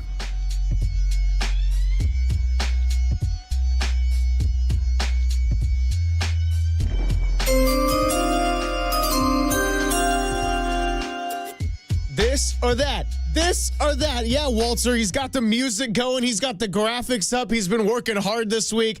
Anything to get Derek Papa dancing behind the glass. But it's Greg Papa and Greg Silver here with you to continue the mock draft. That's right. 8 picks down, 2 to go. We're going to have our last one with Chicago tomorrow. Talking a little New Orleans Saints as a possible pivot point here in this draft. And here to represent them and join the show, and very thankful to have participating, is the one and only Mike Haas to represent the number 9 pick and the New Orleans Saints. Mike, thanks so much. Good to be with you. How's it going? Hey, it's going great, right? Tomorrow it all happens. We just left I guess you'd call it a press conference with General Manager Mickey Loomis, pre-draft. No GMs like doing it. It's like a exercise in not giving information. But yeah, man, I'm not sure New Orleans would have gotten this much interest a few weeks ago, but since April 11th, it's been busy. All right, so Mickey, what did he have to say? Is he the longest tenured general manager in the NFL, by the way? Yes, Schneider's he been is. in Seattle, and Mickey's been there forever. Yep. You got a new coach in Kellen Moore. Our guy, Brandon Staley, is the DC. So before we get into your organization and what you might do at 9, any nuggets from the most senior GM in the league, the great Mickey Loomis? Well, not a lot, because everybody came with one thing in mind, and that was give us a Derek Carr update, right? What is the situation? And Mickey basically read a statement. There's an issue with his shoulder, and that we do not have any clarity on the situation at this point, and we'll report back when we do. And every follow-up question was kind of met with, nah, not going to answer that, and we'll just have to wait and see. So, I think what happened was when the Derek Carr situation broke, the Saints went from being, maybe quarterback, you want to stay as much cloak and dagger as you can, to everybody just started penciling in Jackson Dart and Shedeur Sanders. And so, while I think there's more to the Derek Carr situation, whether they know more, don't know more, I feel like they'd like to get back to a little bit of, some cloak and daggerness to what they might do with that 9th pick. Because I truly don't think they had any quarterback graded in the 9th spot. So I don't think, and so they're not the kind of team that just goes, Derek Carr might not play, so we'll move, 20 down to 9. And they don't do that. And so, but not a whole lot of information on Derek Carr day before the draft. How did he hurt his shoulder, Mike? What happened to him? Don't know. There you go. No, seriously, nobody knows. Speculation that it was early in 2023, and that he played through it. He started all 17 in 2023. I think this is my humble, lonely opinion, that he tweaked it a little more on that injury against the Giants in 24. But again, there's been no information from the Derek Carr side, no information from the Saints side as to when, how long. So it was a weird situation kind of before, and not a whole lot of new information. So we don't know. We don't know how serious it is. It seems like a pretty weird trade demand, right? At 34, trade me, but wait, I got to have surgery. So the whole thing has been very different. Mike Haas, the voice of the New Orleans Saints, joining us here with our mock draft. Quarterback and Derek Carr, as we're getting into, remains a need for this team, as does wide receiver, as does cornerback. Lots to go here with the Saints, even the possibility of a trade. But for the sake of this exercise, we're not allowing trades because we can't get every voice to go and do this, and we got to try to move the show along. So with all that being in mind, Mike, number 9, especially for our San Francisco 49ers at 11, very pivotal point in the draft where a lot of different things could shake out in different directions, whether it be a trade, whether it be the player that New Orleans ultimately selects. Where are the New Orleans Saints headed here in this simulation? They've not picked in the top 10 since 2008. This is a new place for them. They have an opportunity from what the 8 picks that have been taken, they have the top tight end still on the board, the top safety, the top linebacker. But I think they're going to go with the top wide receiver, Tetaroa McMillan, 6'4" out of Arizona, and since 2023 led the FBS with 35 contested catches, and that is, you had me at hello for the Saints in contested catches. They need that. I don't know who's going to throw it to him, but I think, given the rules of the mock draft that we're in, because I do believe they're going to trade back, I think that's the guy. I mean, he's the opportunity to get the number one kind of rated wide receiver on the board at the 9th pick, I think is pretty impressive.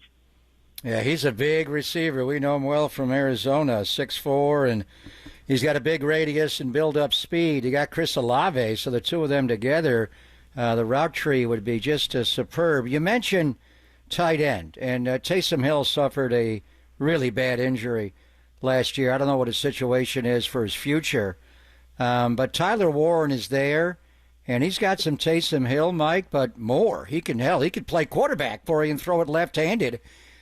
Is there any thought in the building, if you don't go wide receiver and Tet McMillan, maybe they just go Taysom Hill style and even jumbo size and go Tyler Warren, the tight end, do it all from Penn State? Man, it's possible. Unfortunately, this is a 5-12 team with so many holes. And you're right, Taysom is going to be a longer recovery. They signed Jack Stahl. Re-signed Jawan Johnson. Got Dallin Holker. Got Foster Morrow. I mean, would just be the lanyard. He would just be so. You're right, perfect. But they have issues at running back, issues at safety, issues at cornerback, wide receiver. They have Olave, but he's not a true one. So no one's going to go wrong with Tyler. But I just feel like an opportunity to get that kind of size from a wide receiver, either one. You go either one of those two guys, you're in good shape. You've made your offense better because this offense needs an impact player. Kamara's 30. Kendre Miller, don't know. Olave, Rashid, both injured last year. Tight end room has been okay. And they need an impact offensive player. Tetaroa McMillan would be the first receiver off the board here in this draft. And if you're going to take a receiver and he's there, not a bad choice at all. 6'4", incredible hands, incredible footwork and strength and all that. And watched a good amount of his games this year. It felt like he went for like 7,000 yards there in the opening week of the college football season. And that one certainly stuck with me. So, Mike, appreciate you taking part of this exercise. And the one thing I'll leave you with is that if Tetaroa McMillan ends up a New Orleans Saints, don't fall into the common trap of calling him Tet, because that, he has stated many times, is not his nickname. You can go T-Mac, you can go Tetaroa, but don't go Tet. There you go. I love that. I don't like to piss him off right away. Give me a little time. See, just trying to give you what I can here to help you out. No, I appreciate it. Well done.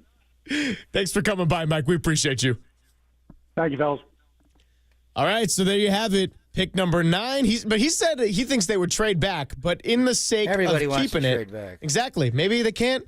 We got a receiver off the board now. Tetaroa. Okay. He's T-Mac. He's not Tracy McGrady. Andre Iguodala didn't like Iggy, so whenever we saw him, we dropped an Iggy just to piss him off as well. That's interesting that they would do that. There are other wide receivers that are pretty good. The Texas wide receiver is good. This guy is different.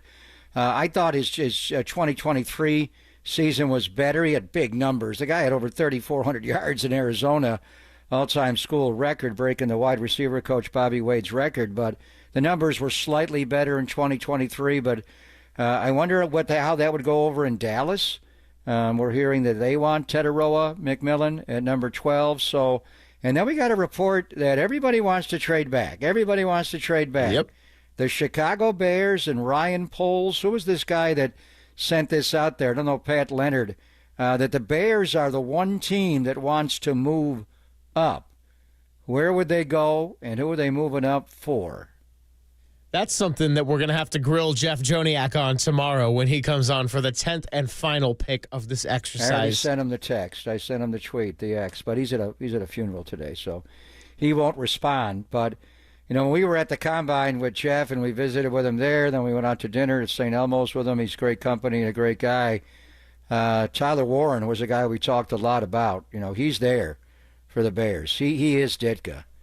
I don't know if he even runs as fast as a young Mike Ditka, but he's that kind of player, and he's like a Taysom Hill. So would the Bears just go ahead and take Tyler Warren from Penn State right there? When we had Scott Bair joining us at the Combine, he seemed very confident that they needed to take offensive line, interior linemen, but usually 10 is not the spot. They signed every one, and they traded for one. They beefed up the middle of their offensive line. They got a brand new line. They need tackles would be the spot, but they got plenty of interior linemen. Yeah, that's true. I kind of forgot about the whole Trey Smith franchise tag thing, and the Bears just poaching everybody there. So there you got it. Caleb Williams needs a new front in front of him, but offensive line certainly an area that they can go. In this simulation, we got those 2 tackles off the board. Will Campbell to the Patriots at 4, Armand Membu to the Jets at 7, and then what you just heard right there from Mike Haas, Tetairoa McMillan, first receiver off the board, number 9 to the New Orleans Saints. On the other side, get back into some hoops because Brian Anderson is going to be joining us, and we can ask him a little bit about some Milwaukee Brewers as well. Just maybe get his thoughts on those City Connect uniforms. It's all coming up. It's Poppin' Silver on KBR 104.5 and 680, the Sports Leader.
back to Greg Papa and Greg Silver on KNBR, the sports leader.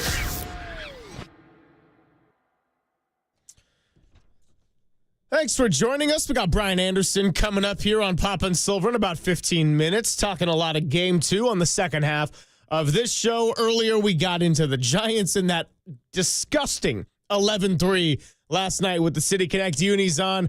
But hey, they got a chance with Logan Webb on the mound tonight to do some bouncing back. And here's the best news of all. They're not going to be facing a left-handed pitcher. My goodness. But before we get back into hoops, I'll tell you that this segment of Pop and Silver is brought to you by Redwood Credit Union. Redwood Credit Union's auto loan sale is here. Just save 0.75% now through April 30th. Ask for RCU financing at your dealership or apply online at redwoodcu.org. All right, so yesterday, with all the rest, Steph Curry apparently has time to join the golden standard of gauchos in sports. I'm talking about Jim Rome, of course. So he was out on Jim Rome and had a lot of good, juicy quotes. I want to throw to one. Walter, let's go with cut K on this long list of sound. Here's Steph on why the Warriors have had one of the best defenses in the NBA since the Jimmy Butler trade. In fact, I'll correct him and say the single best defense since the trade. Here's what he had to say. Yeah, since the trade, I don't follow it too closely, but since the trade, we've had the number one rated defense.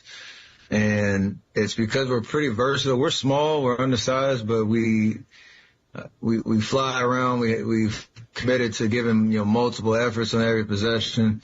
And you have two guys, obviously, I think the defensive player of the year in Draymond this year. In my book, you got Jimmy, who's kind of a Swiss Army knife. And then everybody else is out on the floor is just challenged to do their job and be connected. And so, Houston's an unbelievably athletic team. They're dynamic, especially inside the paint with their size and athleticism. So you got to be tough. You got to kind of persevere through some physical possessions. And I think we did a really good job of that for 48 minutes. And the hard part about, playoff series is that they're going to try to respond. You expect them to make some more shots, but for us just to follow the game plan, accept the physicality of what this series is going to be and, just stay as disciplined as possible and rely on our two guys in the paint. So he's right in that they are undersized, and your starting lineup and at times your closing lineup has Steph Curry and Brandon Pajemski as 2/5 of that lineup, and then your tallest guy sometimes is a guy who's 6'7" in high tops and Draymond Green, but he's up for Defensive Player of the Year. He's anchoring all of it, and the Rockets are a taller, longer, more physical team that the Warriors absolutely held in check there for Game 1. The challenge is going to be, and maybe you don't have to do 85 points, but you're going to have to contain them to some degree because I don't think the Warriors are going to be scoring. Might not be 95 every game. Probably not going to see any 130s in this series either. Well, there are times when the Houston Rockets, the shortest player on the court for them is Amen Thompson. They can go to a bigger lineup when they bring in Tari Eason or Jabari Smith, obviously the king-size Kiwi. They're big. And Amen Thompson is taller than any of the Warriors. Jimmy Butler, when they start, is actually the tallest Warrior. But they got long arms. Moses Moody has a wingspan of 7 feet plus. We know Draymond compensates for being undersized at 5 because he can move his feet and he can guard bigs. But they do wear down a little bit. I think the numbers are a bit to see. The Warriors are playing to so much zone since they got Jimmy Butler, and I think that's what he did in Miami. Whenever I watched him in Miami, it seemed like he was always playing zone. He's always playing zone eyes. And he's smart. He's got reach. He gets in. He plays the ball a lot like Andre did. The one thing that Steve did say, he played Jimmy a little bit too much. So it will be interesting to see how the game goes. And when they're rolling, when they go into a game, Jimmy comes out mid-first quarter, and he comes out mid-third quarter. But they're not bringing in Jonathan Kuminga at all. Kuminga normally subs him out. They're not doing that.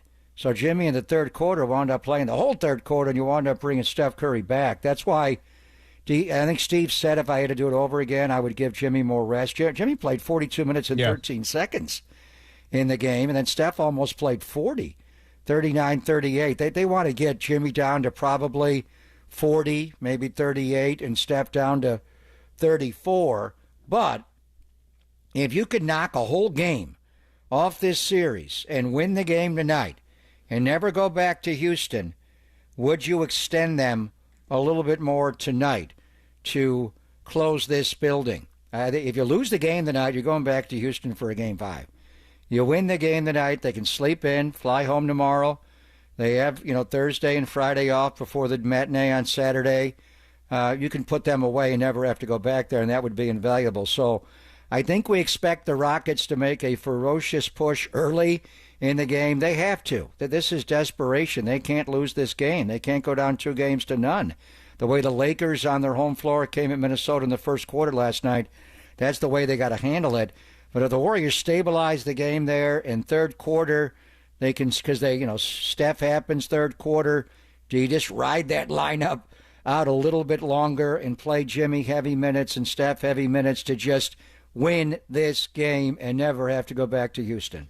By the way, speaking of the Lakers and the way they responded last night, you catch the audio of J.J. Redick when he went onto the floor with that timeout? Not for the air, not for the FCC. Does anybody talk to a LeBron James basketball team like that? I mean, J.J. Redick is a red ass. He is never happy. He's got a little dookie in him, and the way he challenged that team on the bench, has LeBron's coach ever spoken to his team like that? I had the same thought. I was like, I don't know, Mike Brown was tough back in the day when LeBron was younger. Not when he was in Cleveland. He was later when he was in. He didn't coach LeBron in L.A. He coached him in Cleveland twice, right? Yes. Anyway, I mean, that was like, whoa. No one talks to LeBron like that. Wow. Lakers did respond with a little 9-0 after that, too. And, I was showing that clip to some of my friends, and my girlfriend was like, I would have responded like that, too. Jeez. No, JJ, I mean, yeah, you said how upset he was after game one. Understandable. He was just red in the face, start to finish, till last night, but they evened that series. Got a lot of Steve Kerr in him, but you're not going to last long in this league talking to guys like that. I mean, how many mulligans does he get on Luka? And Luka's got to be coached hard, but you got to be careful there, especially with microphones around. That's old school. I mean, can you get away coaching the modern player in the modern league like that? Well, winning leads to a lot, so we'll see what the Lakers' fate ends up being this year and beyond with J.J. Redick. But let's get another cut in from Steph Curry on the Jim Rome Show. Big topic for the morning show, this whole Batman-Robin analogy, but either way, the Warriors have had a nice little formula going, really even since the Clipper game when it was essentially truly playoff time to try to fight to get into a top six.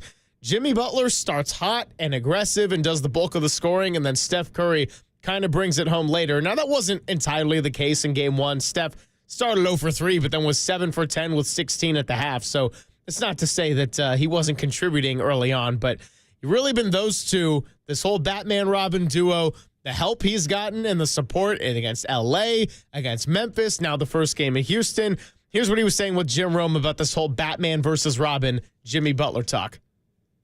I had no concerns that he would fit in. The only thing is, there's a lot of narratives that people try to put on players, and obviously when you have a guy who's been a part of a franchise like he was with Miami, sometimes those situations don't end well, but I knew we were all motivated to win. And at the end of the day, that's why we're here, and as hungry as me and Draymond are to win another championship, Jimmy's, chomping at the bit to get back into that fight to get over the hump. And so all the nicknames and the analysis on the night to night, he didn't tell me anything about the Batman Robin thing before he said it. But I just love the way he sees the game. He sees his place and what we're doing. And however you want to describe it, we just want to win. Yeah, however you want to describe it, they're very different, and they have been contributing to winning in very different ways. The Jimmy Butler quote about nobody knows what's coming out of the organized chaos except for the one creating it.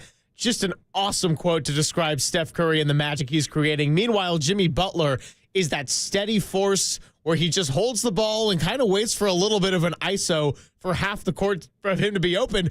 He'll get to the free throw line. He'll use strength and brute force, whereas Steph Curry is a whole lot of finesse and quickness and movement, and it's really just been the perfect example of opposites attract here on the offensive side of the ball, man. Mr. Inside, Mr. Outside, and it's controlled chaos. It was way more chaotic before. Obviously when Clay was here, perpetual movement. They seem like they're playing a little slower and more measured, but Jimmy's been dropping that line, and he's got funny lines about Batman, how we'll just drop in, behind a building or around you just don't know when he's going to drop in. It's interesting that he calls himself Robin. I do wonder what Draymond Green thinks about that. We have the Splash Brothers here, which is the ultimate duo, and then, Kevin Durant took it to another level where he had two Supermans. So Steph, to me, is more Superman. I don't know. Is he Alfred? I don't know how that would work, but Jimmy, everything that Steph is really good at, Jimmy's not, and then vice versa. So there's a real balance, a real yin and yang to their games and the way they get it done. But Jimmy's just one of those guys, you look up and he's got 25 points, and he's like, how did he score all these points? You don't notice him, but he just keeps chipping away, where Steph, every time he scores a basket, everybody notices it, and it deflates the whole thing. So, obviously Batman's the driving force. You could go Green Hornet and Kato, which may be even better there and very underrated. But the whole thing starts with Steph Curry, and then they just bleed all around it. But Jimmy Butler, somehow that guy scores. You wonder, you don't ever want him to shoot the ball? But lately, every three, it's not that arky. He's got flat feet, but in the playoffs, lately it's been going in the basket. Yep. It's not like Andre where he wouldn't shoot.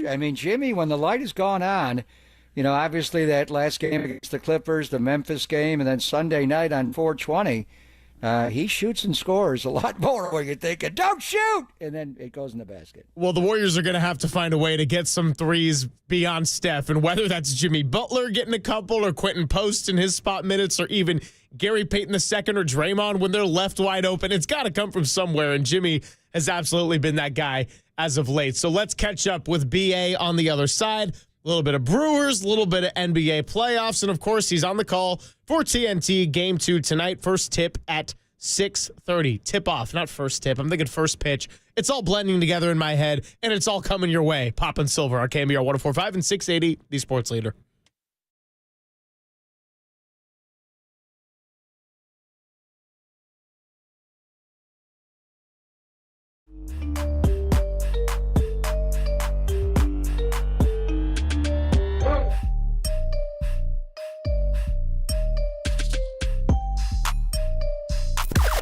Now, from the O'Donnell Financial Group Sports Desk. Learn more at odfigroup.com. O'Donnell Financial Group, because planning is a process, not a product.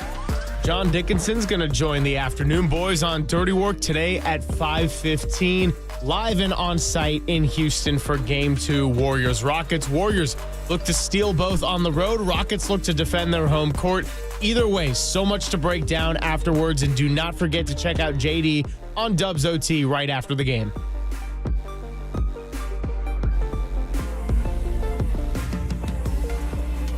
Greg Papa here. What's going on with the stock market? One good thing is interest rates have plummeted. It's time to call Loan Pronto if you're looking to get cash out of your home equity, refinance out of a higher rate, or do a home improvement project. Loan Pronto can make it happen in a matter of days. Take advantage of this opportunity and get tens or even hundreds of thousands out of your home equity. Pay off all your credit cards, pay off your car loans. The average homeowner cuts their monthly bills by $1,000. So that is big time. So get more info at loanpronto.com. Inflation and higher costs have put a lot of people in a stressful financial situation. But if you own a home, there's a way out. Loan Pronto has multiple options that can help you get the financial freedom you deserve. Most homeowners get their cash in less than 2 weeks, and most don't even need an appraisal. Do the smart thing. Stop paying insane rates on those credit cards. Wipe them all out. Get a lower mortgage rate. Get some money for that home improvement project. It all starts by getting in contact with the experts at Loan Pronto. That's loanpronto.com, 415-808-5721, loanpronto.com.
McCown to throw on first down. Under pressure, hit the ball close.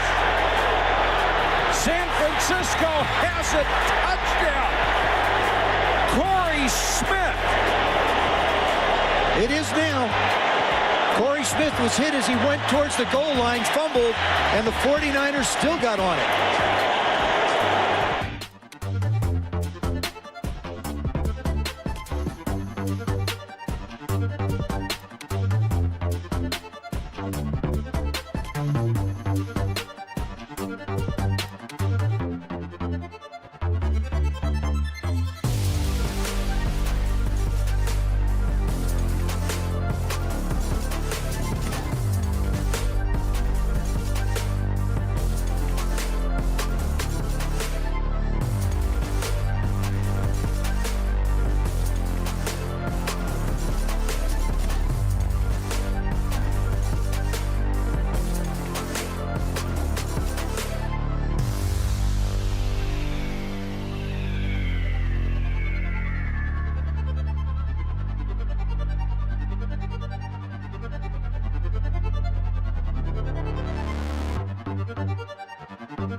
Papa and Silver now continues live from the KNBR Casino Matrix Progressive Jackpot Studios. Casino Matrix. Progressive jackpots are here. Where are you? Just drop in. Please play responsibly. 1-800-GAMBLER.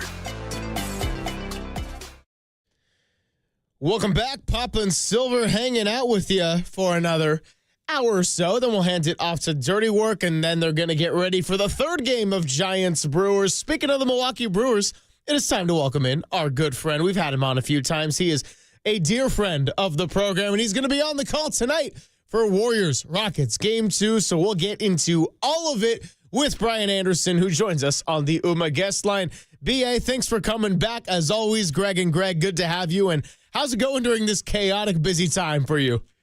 Oh, it's all good, man. I got one eye on the Brew Crew as I go about my NBA travels, and then, focusing on all of our games. We're a little bit all over the place in round one. We'll settle in with a series in round two, but we don't have enough crews for series, so we bounce around quite a bit. So our crew did Denver Clippers 2 nights ago, and then and now we're ready for Rockets Warriors tonight. Then we bounce to Orlando. So I'm only going to tap into this Warriors Rockets series for one game, which we're all really excited about. And we're excited to have you on the call. Can't wait to hear you. You're the best. Before we get into Warriors Rockets tonight, BA, just the Clippers and the game on Saturday went to overtime. It was so thrilling, and big defensive play at the end there by Jamal Murray on Kawhi. And then the game you called on Monday, my God, Kawhi Leonard looks like the Toronto Raptor that stole a title from the Warriors and the Spur. Before that, 15 of 19 from the floor to go for 39 points in 39 minutes and guard the way he is guarding. What's going on with him? Oh, so it was incredible. I don't think I've ever seen a game like that, with that kind of efficiency, and to score 39 points on 19 field goal attempts. That's crazy. It's a crazy thing, and he's not the defender he once was. We talked a little bit about this on the broadcast, but he's not like that level elite, but he also doesn't have to be. I think that's what, Chris Dunn's really brought to the table with the Clippers. He's he usually takes the guy that Kawhi always took all those years when he was, the defensive player of the year. So that does buy him a little more offensive freedom, and it probably buys him more minutes on the floor. So, Jeff Van Gundy deserves a lot of credit, not just because he's Stan's brother, my partner, but I think he's done an incredible job there with game planning, scheming, and, to be able to free up Kawhi on the offensive end a little more as well. And yeah, that was some game. And those, I don't know how many uncontested shots he had, maybe 4 or 5, but that was it. Like everything he was making was contested, stress, clutch, and only missed 4 shots all game. He missed 2 in a row at one point, and you're thinking like, man, he's in a full slump right now. But what a performance!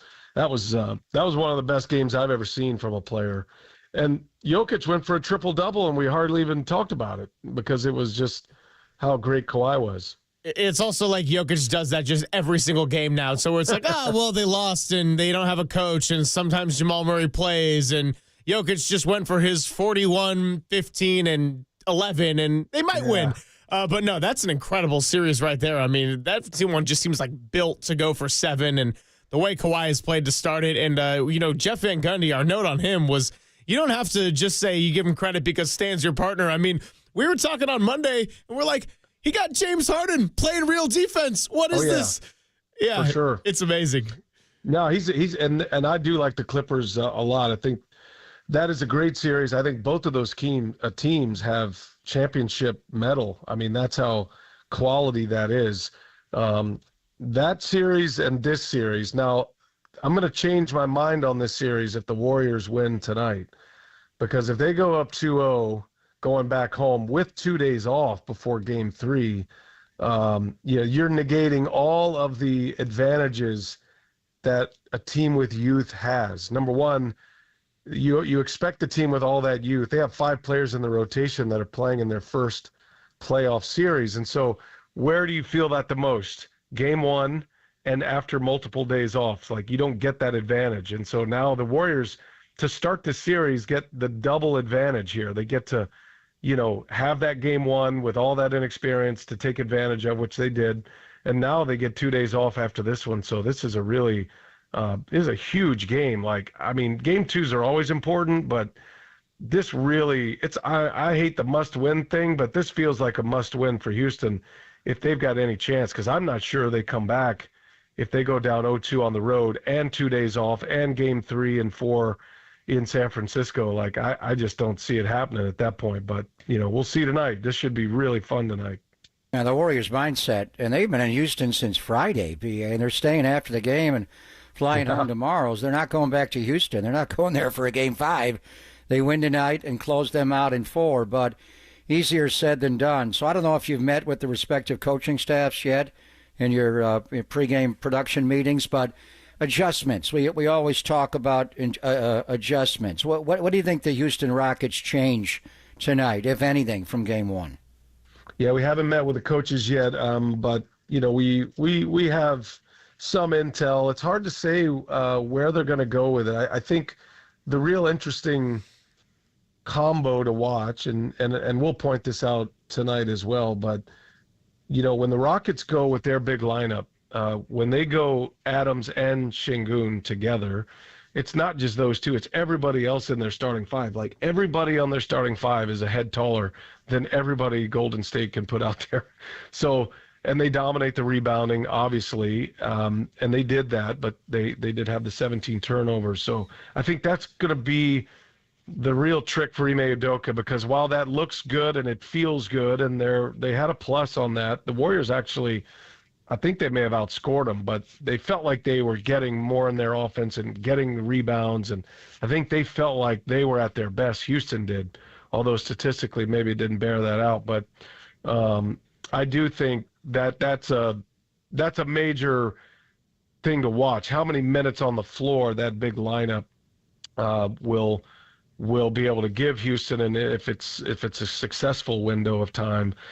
From the Warriors' perspective, I'd say Moses Moody kind of falls into a little bit of the game plan.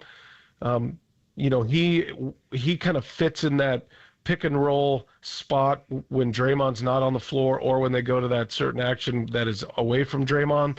he's not the playmaker that Draymond is, but he's been given a lot of opportunities to be that playmaker. They're sagging back on him. So I would say, like, for Moses Moody, they're going to have to be a little more aggressive he's going to have to be a little more aggressive on his shooting because he was left wide open and just chose not to take the shot. So I haven't heard that from Steve Kerr, just talking to Stan, just hearing what was said at practice yesterday a little bit.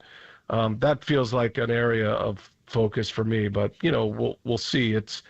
I thought Moody had a chance to play some playmaker roles in there, like, again, that we just forget how great Draymond Green is at that, in that pick and roll, especially when, like, they're playing 4-on-3, basically, when, Curry is away from the play. So I think that's kind of the focus for me and focus for Coach tonight, and we'll try to back that up with some video tonight and see how that looks. So Brian Anderson, kind enough to join us here on the UMA guest line, and you're listening to KNBR and KNBR FM San Francisco, the sports leader, a Cumulus Media Station. Final hour here on a Wednesday, Papa and Silver. I know you've had a lot to keep track of, not just in terms of different basketball teams, but teams of every sport at this point, BA. But the Jimmy Butler trade has gotten a lot of national attention because of the way it not only turned around the Warriors, but how quickly it really happened. The question that I would have for somebody who's going to observe this from a more national perspective is, are the Warriors a deep enough team to win maybe this series and maybe even another series? And that's not to say that they're not Steph Curry dependent. That's going to be the case no matter what. But just looking at the box score from game one, they played Jimmy Butler over 42 minutes. Steph played almost 40 minutes. Draymond played almost 36 minutes. And they really only played 8 guys. They played 10 total, but 2 of those were under 10 minutes. And I get that you're going to depend on your best players. That's what they did. They went and chased that game to start this off and steal home court advantage. But I do wonder, just kind of looking at this team top to bottom, do they have enough depth against a team that's a little bit younger and more athletic, like a Houston, or possibly, if they get to a next round, Lakers or Minnesota? Yeah, I think so. I don't think it's uncommon to shorten your rotation in the playoffs. That's a fairly common thing to see. And I would say the only concern there is Curry's minutes. You're not really worried about Butler, the way he plays, the way he controls the game. Seconds and minutes are churning off the clock, but it's not the kind of pace or the movement that concerns you. Curry does, though. And I know Steve Kerr mentioned, I don't know if it was just with us or if it was public, but he did say that he's a little concerned with Curry's minutes, and he wants to make sure, just because of the off-ball activity for Curry, and he's doing a lot more running and covering a lot more ground, and that's all measurables. Those are all measurables now that they kind of know where these guys are. So I would say where you'll see it is like end of the first, under 2 minutes ish. You may see added layers of rotation. You may see it start the second or into the third, things like that, to try to buy minutes. You also have Kuminga kind of sitting there. I know he hasn't played in a few games, but he's basically your 9th guy. And that's, as far as like depth goes, every coach would take Jonathan Kuminga as your 9th man right now. So he's sitting there waiting and hungry. He hasn't played in the last 3 games, but I would imagine at some point he's going to become somewhat of a factor in that role that you're talking about, where he can bring some athleticism, give you some minutes late in those sequences that lead up to timeouts, like media timeouts or end of the quarter. So I think after you get game one in the books, now you start to see the different adjustments that are made and what you're willing to settle with. And so, yeah, I would imagine Curry's minutes would drop, and you may see a little added layer of rotation. We saw it in game 2 with the Clippers and the Nuggets. It's pretty common to get into as you get into the middle of the series, the teeth of a series, to see different guys get little windows to see if you can catch fire with them. And so, yeah, I do think they have plenty of depth. I don't think depth is an issue at all. Plus the way they're playing, just possessions are longer, timeouts are longer.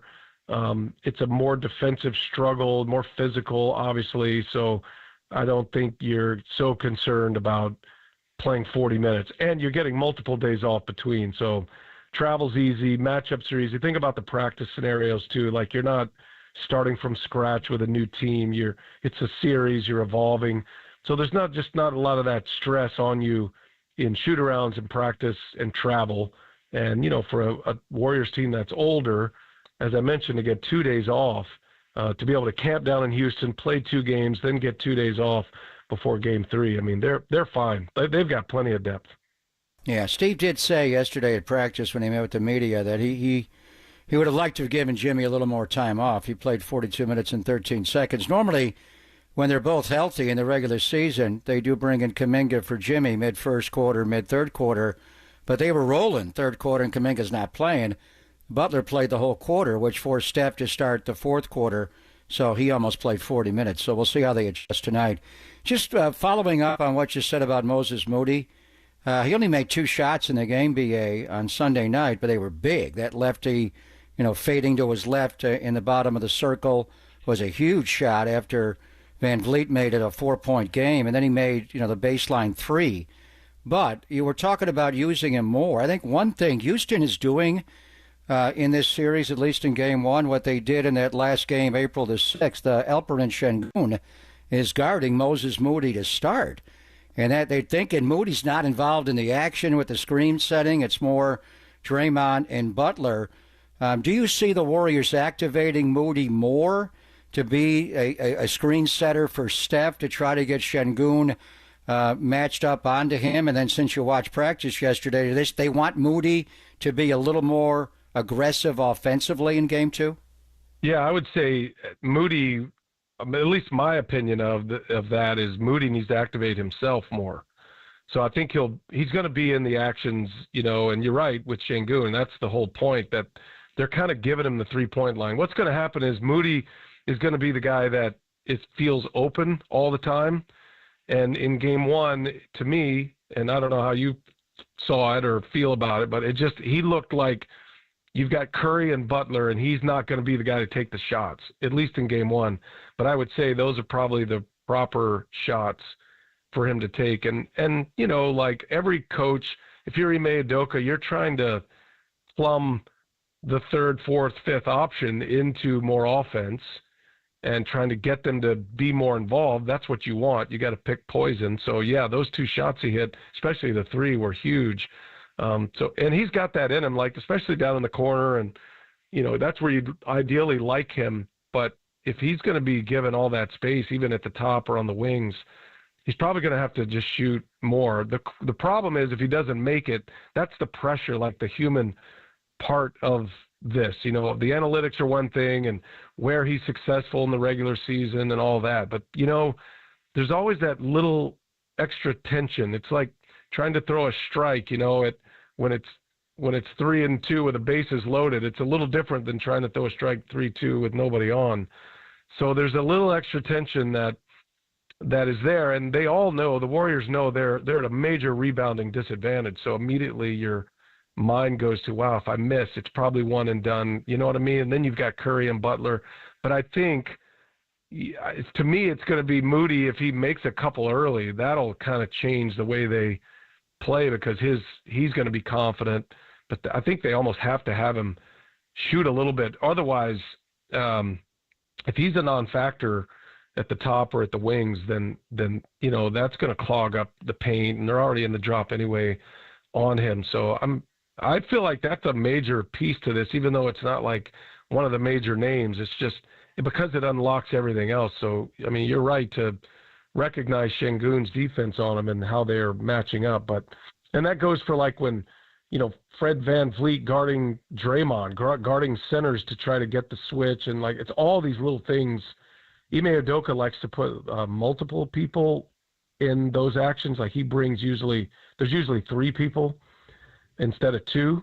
So that's one of the ways and he did that with Boston too. I remember we used to always talk about how to defend that. So that's always an interesting part of it too. And the Warriors are pretty flexible and versatile defensively. And again, like that, this is where like the one main reason why Kuminga can't get on the floor is some of those defensive lapses that he has. There's no question they could use his offense at times, but man, I don't know if they trust him in with all of that going on. So these are all the beautiful things about this series that are going to unfold tonight and the rest of the series about like where it settles in as far as matchups. But it's got to be more than Butler and Curry. I think Podziemski is in that wheel. He's confident, never afraid to take the shot. You see the kind of shots he takes, especially when he's working off Butler.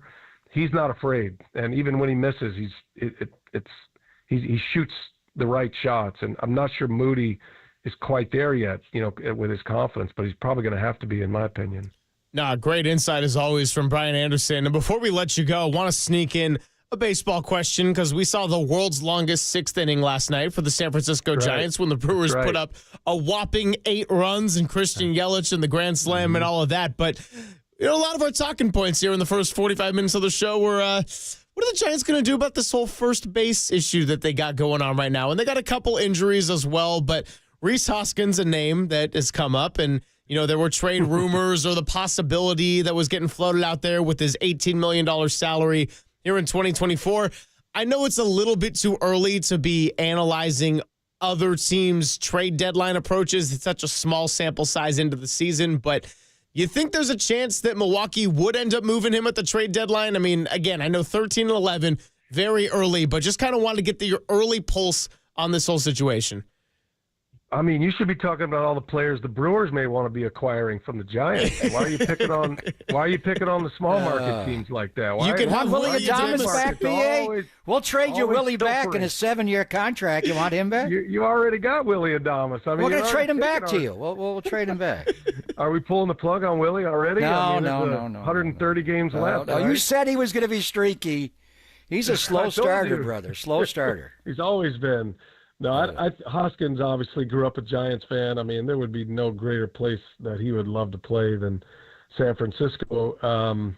He's passionate about his upbringing in Sacramento and coming to the ballpark and all those teams and all that great run of success. That was in those prime years for Hoskins, his teenage years and early college years. So, but I don't know. I mean, the Brewers, they're even when they're in a pennant race, and they have been for a long time now, they are not afraid to trade significant pieces. They've hit on just about every one of them except Josh Hader. That was the one that really bit them. But other than that, they've pretty regularly traded pieces away, even while they've been in contention, to get more pieces back. So they're plucky, man. I'll tell you, they have a loaded farm system. They've got these incredible young players that come up with no fear, and they play the game a little bit differently. I'm not sure you could get away with it with a veteran team, but they steal bases, they push the edges, like first to third and all those little things with the base running. It looks bad when they're getting thrown out. It makes them look, like they play reckless, but more often than not, it works, and it puts a lot of pressure on teams, and you still kind of have Yelich in the middle of that whole situation, and Churio's fast becoming the face of the franchise. So I think the Brewers would do anything if they could get a big haul back in prospects. That's the way they have to function with the small market. So if Rhys Hoskins is going to garner that, then they'll certainly look at that. No player is sacred on the Brewers team. So at this point, except for Churio, who's on the long-term deal, but I'd say everybody else is, except all the young guys. Any veteran guy would be on the market. So shop away, big market Giants. You can do all your shopping. Just be careful. A couple of years later when it all comes back on you. Hey, you know what? Maybe Rhys Hoskins is going to be so devoted to his hometown, he's going to want to go and join the Sacramento A's for all we know. Oh, man. I can't even get my arms around that. I can't bring myself to watch those games. It just it depresses me. I spent 9 years in the minor leagues trying to get out of it, not go back in it as a big league team. That's just got to be one of the worst things to have to endure. I got 2 teams playing in minor league parks. It's so bad. I just can't even. Yeah. So, can you imagine if we get a playoff like in these minor league ballparks? Oh man, please. Yeah. Seriously about Willie, he's struggling a little bit. I know he's a slow starter, but he can look like the worst player in the world. Right. Yeah, he can. I've seen it, but then he's a gamer. By the end of the season, he'll probably hit 220. He'll have 25 homers. He'll drive an 80. That's going to be his year. 220. He'll hit 220. He'll hit 220. He's Rob What you Deere. expecting to hit 280? You want 280 batting average? No, I don't know what I want. I don't know what I want. Maybe he'll a be home run great. here or And there. I'll tell you one He's got thing. Here's one thing that I can guarantee you. He brings up the whole team. So like even when he's struggling, you'd never know it, and he makes everybody better around him. And you've got the record you have in part because of what a winning player he is. It's not just about his offensive numbers, even though he's counted on to hit, and he will. But man, he gives you steady defense, but he's also just everybody plays better with the guy and around the guy because he lifts all boats, man. So that record you're off to right now, I would not discount his influence on that. He's great. He's great with pitchers from the defensive end. He's constantly like game planning and pep talking and doing all that stuff with pitchers. None of this stuff shows up. Everybody inside the game knows it, but trust me, he's a winner, and he's a great addition to your team. And it's one of the reasons why the Brewers won so much with him and why the Giants are going to have a great year with him too. And he'll hit. Don't worry.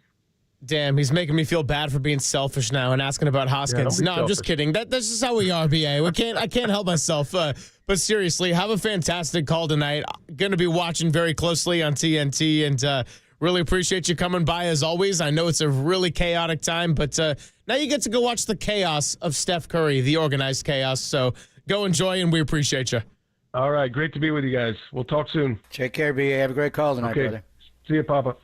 He is Brian Anderson. You can catch him on TNT. Also the voice of the Milwaukee Brewers. So much to get into. Would have had him for 40 minutes if we could have. But we got to go pay some bills. And on the other side, we'll do a very short, quick Silver Linings playlist before we keep it all on the Dubs until the end of the show. Maybe a little previewing of Giants Brewers game number 3. That's all next. It's Pop and Silver on the Sports Leader.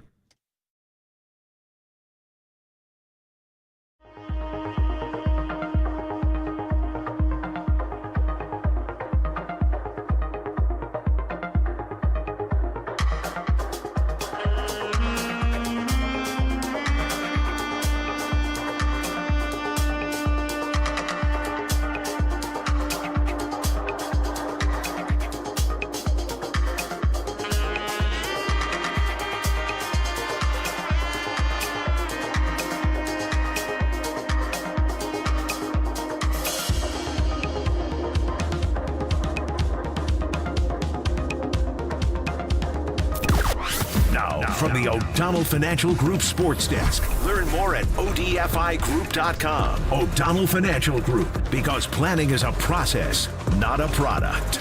John Dickinson's going to join the afternoon boys on Dirty Work today at 5:15, live and on site in Houston for Game 2, Warriors-Rockets. Warriors look to steal both on the road. Rockets look to defend their home court.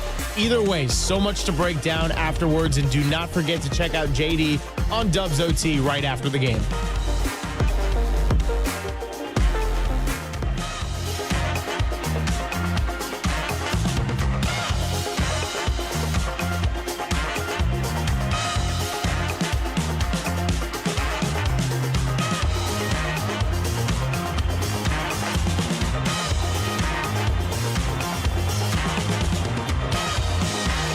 Hey, it's Greg Papa here. You know, when it comes to pizza, there's one place that I always will recommend among any others, above any others, and it's Tony's Pizza Napolitana in the North Beach. Tony Gemignani and his team have been ranked #1 in the world, and once you taste it, you will see why. You will taste why.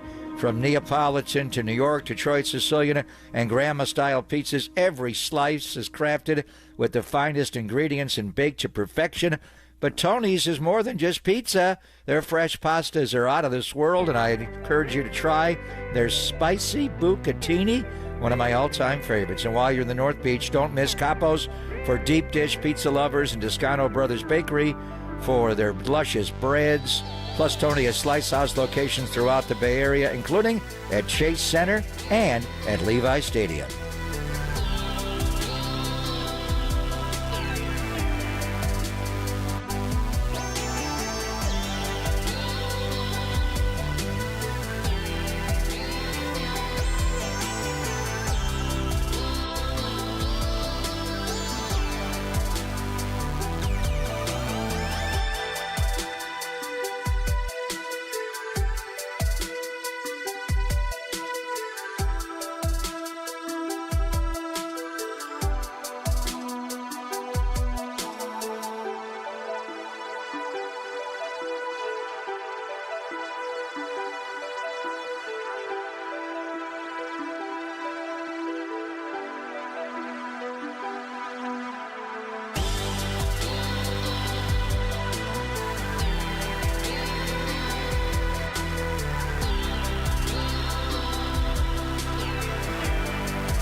And now it's time for the Protect Your Assets Business and Technology Report with me, David Hollander.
This is Papa and Silver on KNBR, the sports leader.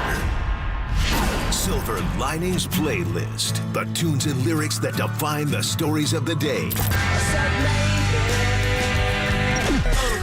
Drop the mic, Silver. Hey, before I even get into our Silver Linings playlist as it pertains to the Golden State Warriors, I just got to get some good news across to everybody.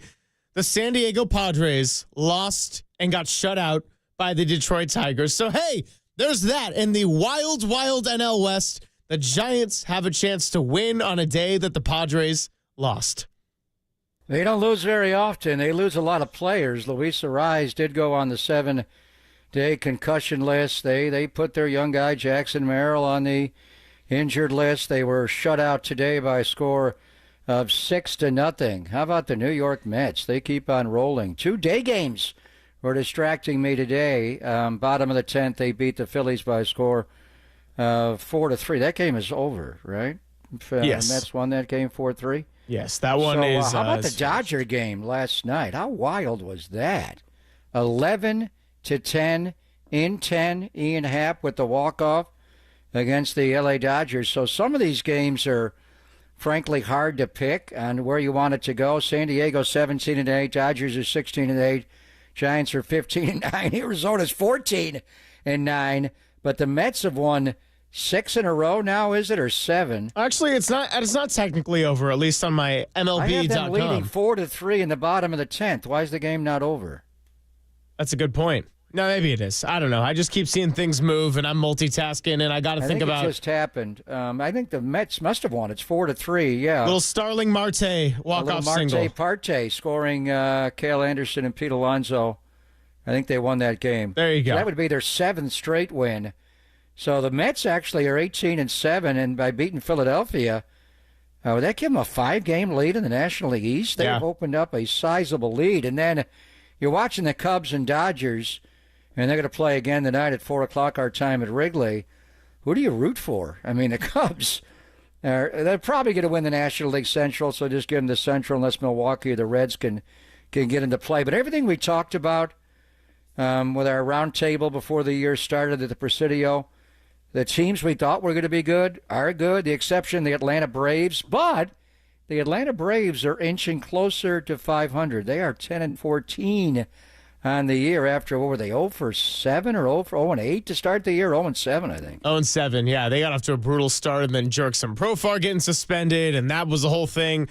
I do want to explain why I got a Moody Blues song playing underneath here. It's called Go Now by the Moody Blues. Off of the album, The Magnificent Moodies. Well, I thought, what direction do I take this in? Kicker tomorrow. This isn't a shot at my guy Jake, is it? This is not a shot at your guy Jake. It is a praise and a motivation for our guy Moses, and a focal point of our interview we just had with Brian Anderson. It's called Go Now because what better time than right now for Moses Moody to be making some contributions as a playmaker, but most importantly, as a shot taker and shot maker. They're going to have to find ways to get some scoring help from the outside. And I'm not saying it's all on Moses Moody. You could get it from Quentin Post. You could get it from Brandon Pajemski. Hell, you could get it from Draymond Green if he wants to put on the backpack and snipe some shots from downtown. But Moses Moody, as a focal point of this team, he's taken on that defensive ball stopper role and could possibly find his shot coming back to him a little bit. Been a little bit of a slump for the last, 16 to 17 games at this point. If Moses Moody, like he did in that massive left corner three, just make some big-time plays, make some steady shots, maybe do it early in this game, if he can go now and be a magnificent Moody, well, then the Warriors might be coming home with a chance to not even go back to Houston at all. Yeah, I mean, he only made 2 baskets in the game, but they were huge. I mean, Van Vliet made that 3 on the drive of the baseline by Amen Thompson and got it down to 4. You're like, damn. And then Moody made in an awkward set, leaning left to the lane shot, which was huge. Then later made the left baseline 3, which really sets you up to win the game. He's fine. It's a little like Klay Thompson. Klay had a lot of playoff games. They weren't all Game 6 Klays. A lot of them were clunkers. He didn't shoot the ball well. When you're guarding out on the point, it is hard to do that and then also, go and make shots. But Moody's up to it, and he was on Jalen Green to start. He's in the base of your defense, the shell. But they got Steph to switch on him a lot. But to your point, the Warriors, they're looking to make adjustments, and this is now 2 games in a row. Ime Udoka's done this. He put April 6th game, he had Alperen Şengün guard Moses Moody. It's like, what's up with that? And then this last game, they did it again. And I don't think the Warriors took full advantage of that. Why they're doing that is they want to keep Şengün out of the action. You put him on Draymond, Draymond sets a screen for Steph. You put him on Jimmy, he sets a screen for Steph. You put him on Moody, Moody's just not involved as a primary ball handler in a pick and roll or a screen setter in a pick and roll. But you can do that. The adjustment is, do you just have Moody come over and set the screen and have Şengün switch on to Steph, and then Moody, you go back out in the corner and be ready, and then Steph just takes Şengün? So I think that would be the one adjustment. But watch the Rockets get off of that a little bit in this game. But now that we've seen it for 2 entire games in their shell, that they're going to put their big center on Moses Moody, how do the Warriors want to attack it would be the counter. Exactly the point. So, going to be a big game tonight for both the Rockets and the Warriors. Warriors, of course, looking to get a 2-0 advantage. And if you thought Houston's desperation and their intensity and their defense was going to be on display in Game 1, well, the Warriors know very well with their playoff experience that it's going to be another level, and we'll see how the youngsters like a Moses Moody, like a Brandon Pajemski, maybe if Jonathan Kuminga finds his way into this game, Jimmy Butler's minutes are cut back. I know Steve Kerr made a comment about saying he almost regretted how much he did play Jimmy. I personally did not regret it. I think Jimmy Butler was nice to have out there in the third quarter. That lead shrunk very quickly, and the Warriors were able to hold on just enough for the very end. So coming up, we'll continue breaking this one down. About a half hour left in the show. It is a Wednesday, and with the Giants season and some of the short games, at some point we got to get to whipping it back out, even if it's not on our hump day for Walter. But we'll do a little talking. We'll find a time to go and whip it out soon. And no, not talking about Anthony Edwards style. We're not going to get you fined here at KNBR. It's all coming up. It's Papa and Silver on the Sports Leader.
Hey, what's happening? Did you know that many of the attorney ads you've seen or heard aren't based here in the Bay Area, some not even in the state of California? Well, that's not the case with Chris Dolan and the Dolan Law Firm, and you know this by now.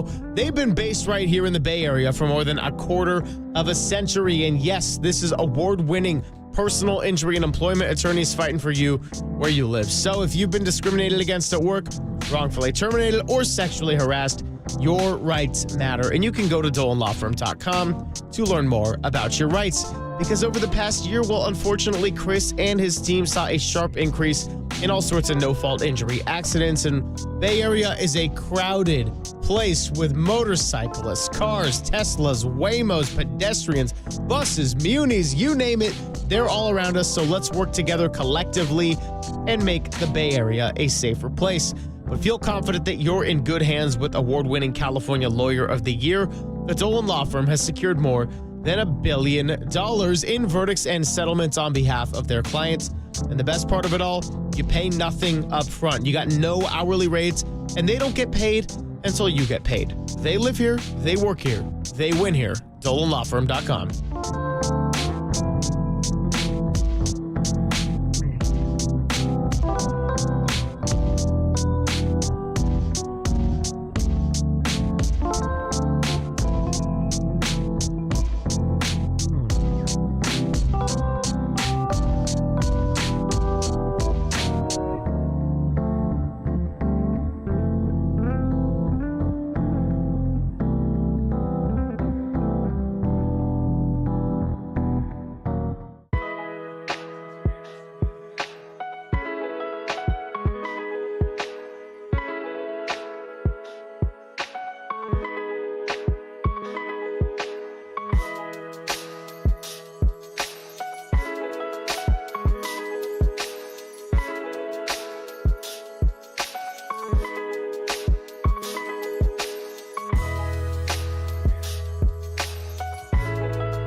Papa and Silver now continues live from the KNBR Casino Matrix Progressive Jackpot Studios. Casino Matrix. Progressive jackpots are here. Where are you? Just drop in. Please play responsibly. 1-800-GAMBLER.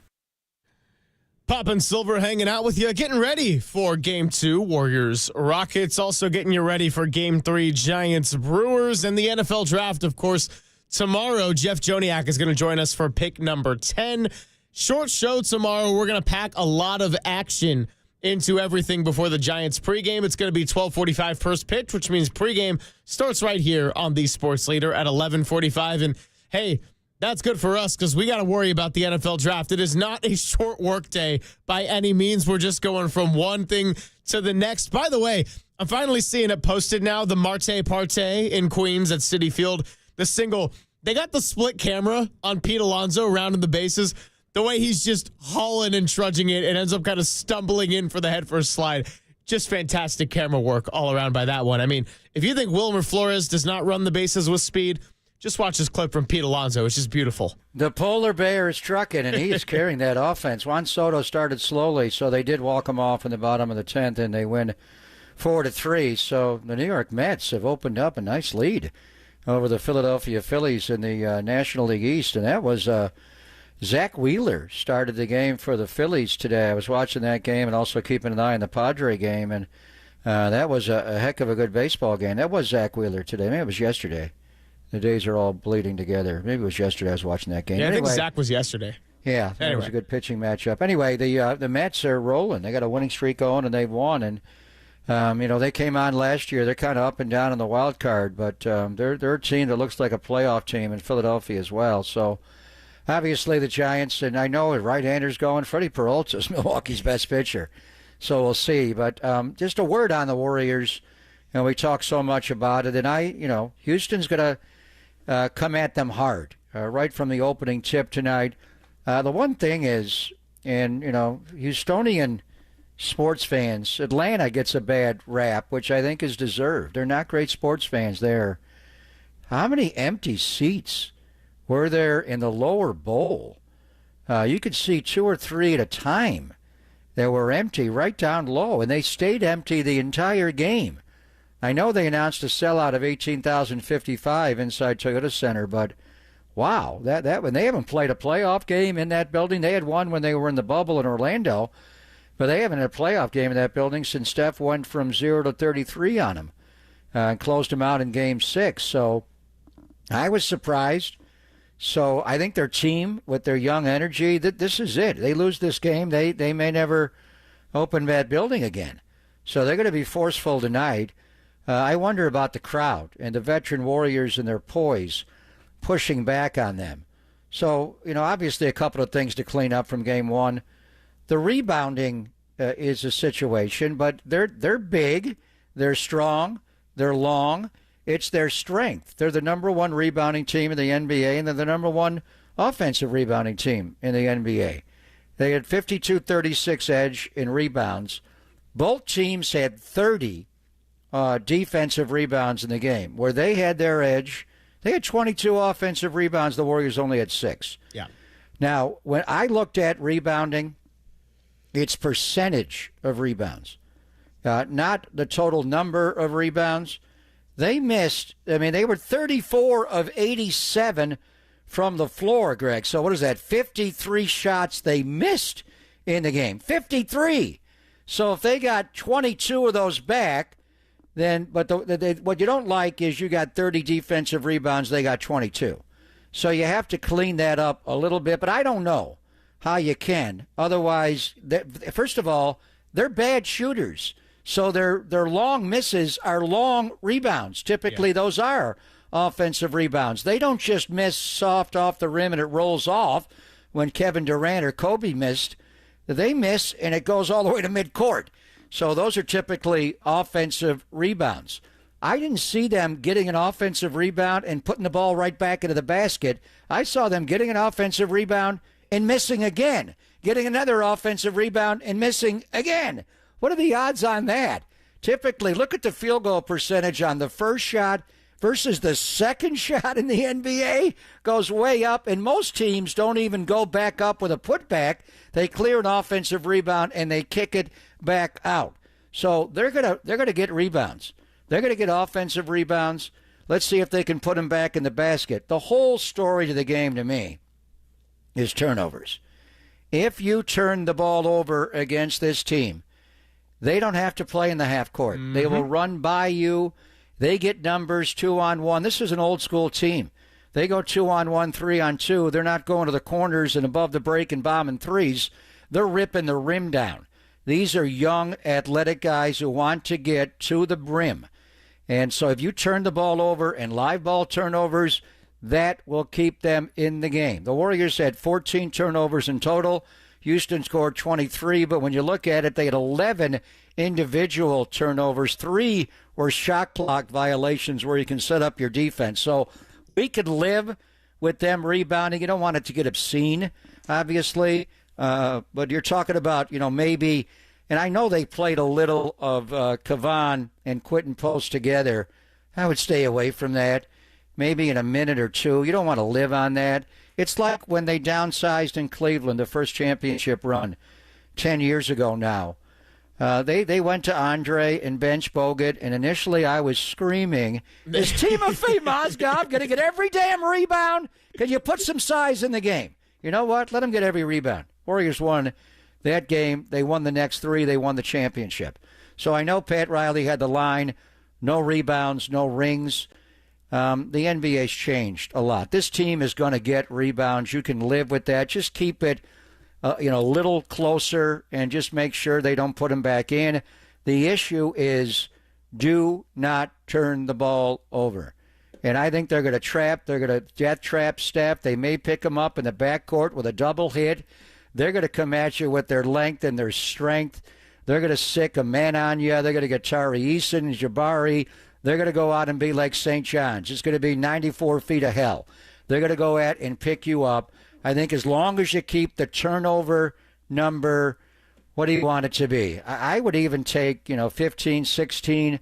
If you get into the high teens, don't turn it over 20 points and allow them to get 30, 40 points off turnovers. That, to me, I'm trying to show appropriate fear for them. I just think this is not their time yet. Maybe it is tonight, but it's not their time over 2 weeks. But the bigger picture is the Wolves and the Lakers. You got to exterminate this team ASAP. The only way, I'm not going to say the only way, they could come out and make every single shot they take. Who knows? But the most probable way for them to get back into the series and tie this at 1 and win the game tonight is to turn the Warriors over. Do not turn the ball over. That's easier said than done because they're going to put a lot of pressure on you. Well, no, you hit the nail on the head, though. It's the turnovers, but it's also the type of turnovers. So that's why it's hard for me to put a number on what's acceptable. I mean, the Warriors had just one turnover in the first quarter of game 1, and it was Moses Moody trying to throw a pass to Draymond Green. Tari Eason jumped it, and Draymond already had a foul, so he couldn't really chase it down. It was a breakaway dunk. The Rockets are not a good half-court offense team.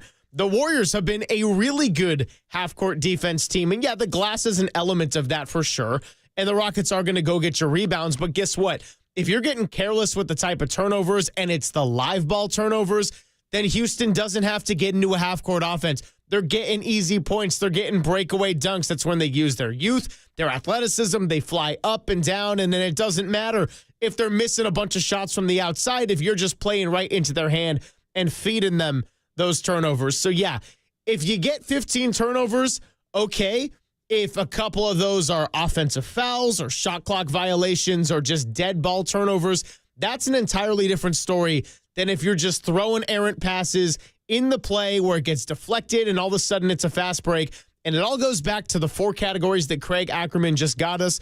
And just to kind of reiterate those, it was offensive rebounds, second chance points, points off turnovers, and fast break points. And just to give you the context on how that broke down in game 1, well, Houston, they destroyed the offensive rebounds. They had 22. Warriors had 6. Second chance points, Houston also had 22. Warriors had 12. But then the other 2, well, points off of turnovers, the Warriors had 25, Houston had 23, so darn near even on that one. And then the fast break points, and this was the big one, Warriors had 15, limited Houston to just 4. Yeah, the second chance points, if you're going to get 22 offensive rebounds, you got to have more than 22 second chance points. Yeah, they converted half. Efficient. It was 8 of 16. There was not, you're not scoring efficient. enough on that. If you get a second chance point, they got the offensive rebound. They did not put the ball back in the basket. If you're getting 22 offensive rebounds, your second half point should be up to 40. Now, some of that is fouls, and they don't factor that in. But a lot of teams clear offensive rebounds and kick it out for a 3. They weren't scoring on their second chance points. So they did outscore the Warriors in that category. The Warriors didn't have as many second chance points. They shot the ball a lot better. They only missed 40 shots in the game. Houston missed 53 shots. And the Warriors made 12 threes to their 6. So some of these numbers are not going to balance out. And as far as the fast break points, the Rockets have got to win that or they have no chance. For the Warriors to outscore them on fast break points 16-4, that Houston has got to live in the 94-foot game. It's got to be 94 feet of hell. They've got to get up into you, force turnovers. I think they would come at Steph tonight and just code red him right away. If he brings the ball across midcourt, do not wait for the screen to come. If they're going to go at the Warriors and the Warriors controlled chaos, they have to create more chaos. Now, they're going to get burned because the Warriors will get the ball out of a trap. Steph will turn it over some. He'll get the ball to Draymond and Jimmy, and they'll play 4-on-3. And then your Moody's and your Pajemskis have got to make them pay. And I think they will. They can't do that the whole game. So do they come right out from the opening tip and apply this defensive pressure? To me, the only way they can win, not the only way, the most possible way, is to get that turnover. When the Warriors have lost to Houston the 3 times, they played them 5 times, beat them 3 times, lost twice. The 2 times they lost, including the most recent one, they turned the ball over 20 times. If they turn the ball over 18, 19, 20 times, and the Rockets get 30 points off turnovers, then Houston can hang in the game tonight. Absolutely. So on the other side, we'll continue to wrap this up. We'll get ready to hand it off to Dirty Work. Warriors are back in action tonight. The Giants are back in action tonight. Warriors looking to keep their momentum, and the Giants looking to snap whatever momentum was heading in the direction of Milwaukee last night, because that 6th inning, the 8 runs, hey, take away that 6th inning. Pretty good game overall. I kid.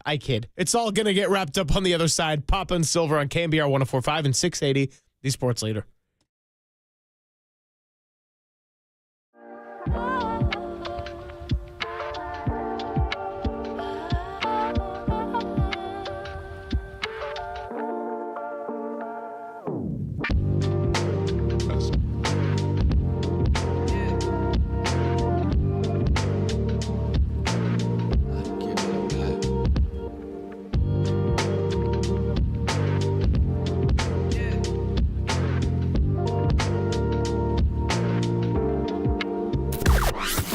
From the O'Donnell Financial Group Sports Desk. Learn more at odfigroup.com. O'Donnell Financial Group, because planning is a process, not a product. John Dickinson's going to join the afternoon boys on Dirty Work today at 5:15, live and on site in Houston for Game 2, Warriors-Rockets. Warriors look to steal both on the road. Rockets look to defend their home court. Either way, so much to break down afterwards, and do not forget to check out JD on Dubs OT right after the game.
Papa and Silver now continues live from the KNBR Casino Matrix Progressive Jackpot Studios. Casino Matrix. Progressive Jackpots are here. Where are you? Just drop in. Please play responsibly. 1-800-GAMBLER. Just about ready to wrap things up here. Final segment, Papa and Silver on a Wednesday. Short show tomorrow, so lots to pack in. We're going to have a couple of our Tuesday regulars joining us on a Thursday. Mark Spears is going to come by at 10:30 as we'll get ready to react to whatever happens tonight at the Toyota Center in Houston. Susan Slusser is going to come by as we react to Game 3 of Giants-Brewers final night game. Then we'll get you ready for a day game. And then for the football and NFL Draft Day, well, Jeff Joniak is going to give us the 10th and final pick of the Greg-cellent mock draft. So lots to come your way. Logan Webb on the mound tonight. Freddie Peralta on the mound for the Brewers. And, yeah, I joked, hey, it's a right-handed pitcher. And then Papa goes, yeah, well, Freddie Peralta, pretty damn good. So it's going to be a pitching battle coming your way. And a lot of these Giants haven't had a lot of success or much of a sample size against Freddie Peralta. The only one with anything jumping off is a little 2 for 2 and a couple RBIs, Patrick Bailey. Patrick Bailey. Freddie Peralta is their best pitcher by far. It's 2-1 with a sub-2 ERA. And it's Freddie Krueger with a K is what they call him in Milwaukee. He has 33 strikeouts on the year versus only 9 walks. He's had 8, 6, 5. I mean, the guy is a strikeout machine. So they've lost some great players, obviously. And Corbin Burns went to Milwaukee a couple of years ago. And, you know, obviously Willie Adames. They still have Yelich there. But Freddie Krueger, he's a nightmare. And the Giants do hit right-handed pitching well, so we'll see. They're 13-2 against righties. We talked about 2-7 against lefties. But he is not just your ordinary righty. And the good thing is Logan Webb will pitch for the Giants, so you do want to get the game and then the day game tomorrow. So obviously tomorrow is going to be a huge day. We'll hear from our guy Jeff Joniak on what the Chicago Bears are going to do in our mock draft. Tyler Warren is still available to them at number 10. They're trying to trade up for the real world, so we'll see. And we'll get into, what we think is going to happen tomorrow. Then we'll do the draft coverage tomorrow from Levi. So it's a full day tomorrow. As far as Mark Spears, Mark had a birthday a couple of days ago. Maybe yesterday. They actually brought him a birthday cake on the set of NBA Today. I did see them make their picks for the game. And Mark's in studio in Bristol. He's not actually at the game. He did pick the Warriors to win Game 2 tonight. So if the Warriors do win Game 2 tonight, they're going to be in the driver's seat. And again, for an older team, a couple of 35s and a 37-year-old, you want to get this series over as quickly as possible. And for the Houston Rockets, I think they feel a little bit like we're glad to be here. 52 wins on the year, number 2 seed. They drew the boogeyman at Steph Curry, but they also want to win. They're a prideful group, obviously, in Houston. And Tari Eason has said it straight up. I don't like the Warriors. He said that before. Yeah. Remember he had the T-shirt and the video about the Warriors? And of course. So there's a little bad blood going on with that. It's fine. He's a good player. I mean, that's the one guy I would play more. I'm not sure exactly who I'd put on the floor.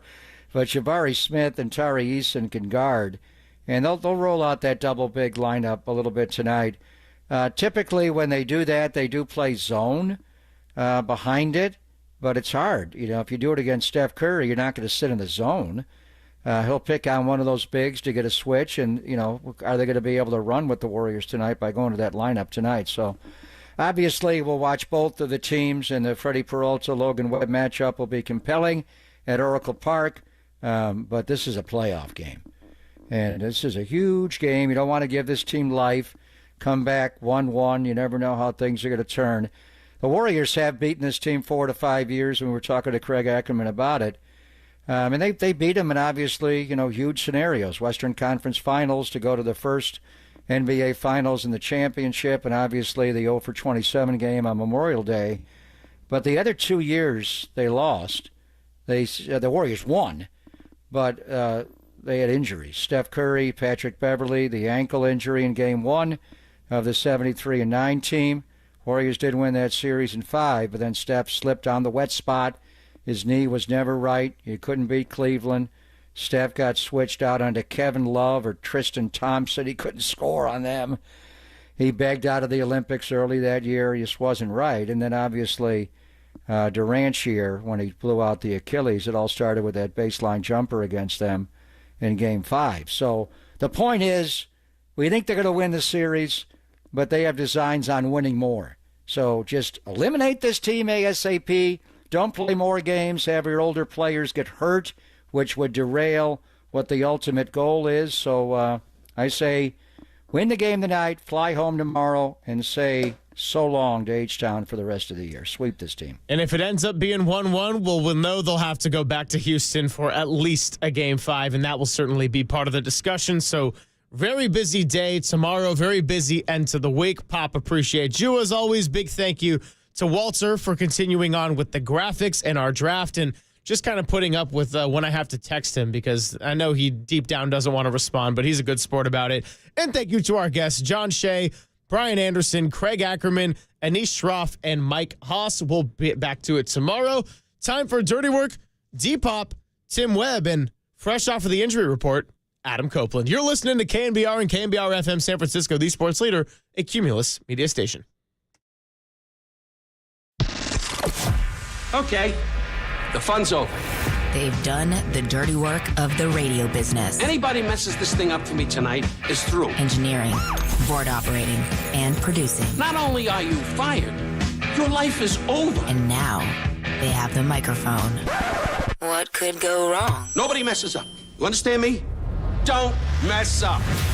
Adam Copeland. You wanted some sort of like hard-hitting Bob Lee journalism. You came to the wrong place. Derek Papa. Oh, boy. Okay.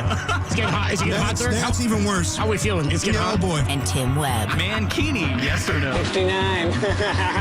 We go with this, Tim. It's a dirty job, but someone's got to do it. Ridiculous. Completely ridiculous. Welcome to Dirty Work. KNBR 104.5 and 680. The sports leader.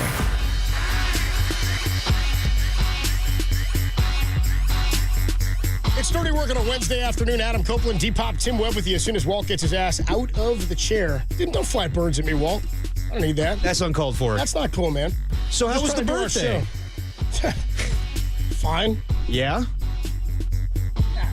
You were saying you told everybody I'd missed because I was hungover? Yeah, on your 40th birthday. I have never in my life, in nearly 9 years at KNBR, called out for being hungover.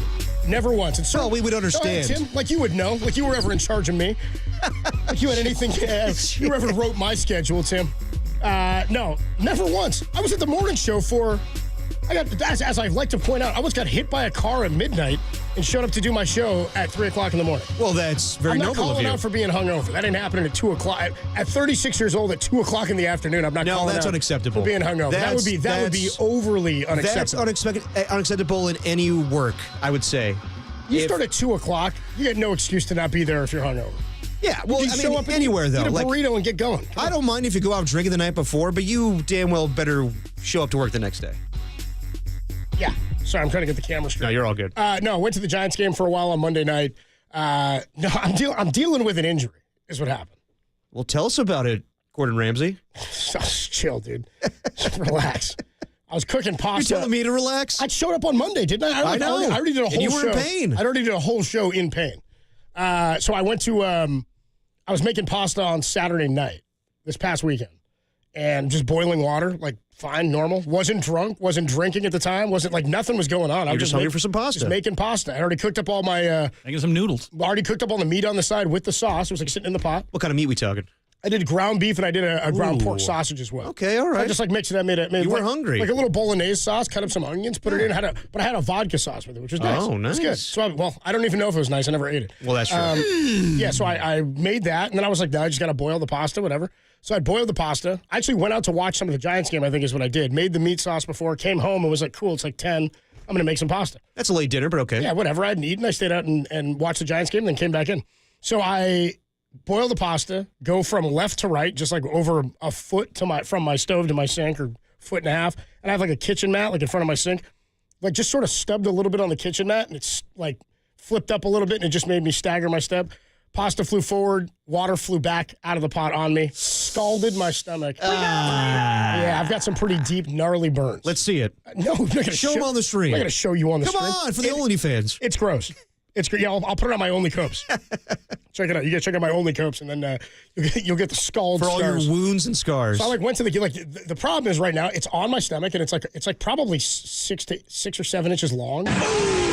Do you think that's long? About 1.5 inches wide. I didn't say that was long. I mean, try getting a burn. You tell me how long you want it to be.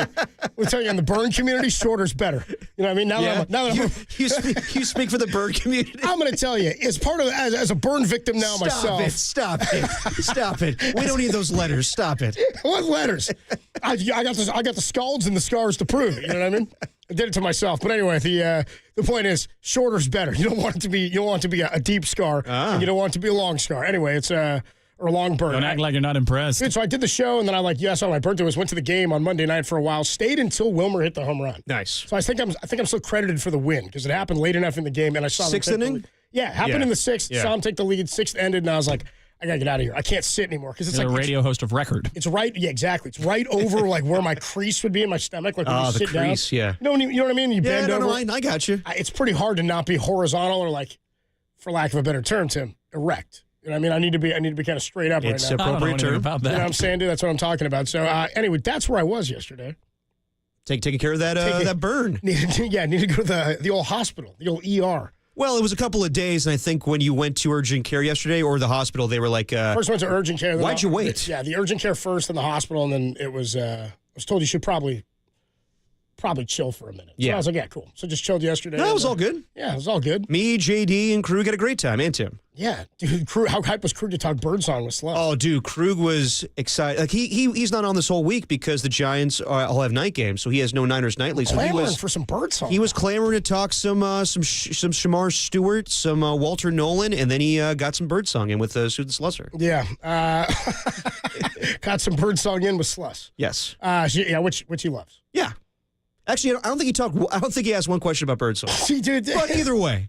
You know what it was? I played the soundbite, and I think he got self-conscious. Yeah. Here's my fear with birdsong right now, by the way. So now I'm like sitting on the floor. Dude, I'm gonna fall out of my chair again, dude. Remember that happened? And then, yes, I remember well. I fell out of my chair on air one time. Yep. Because that chair was also faulty. I think it was like not leveraged. But you were leaning.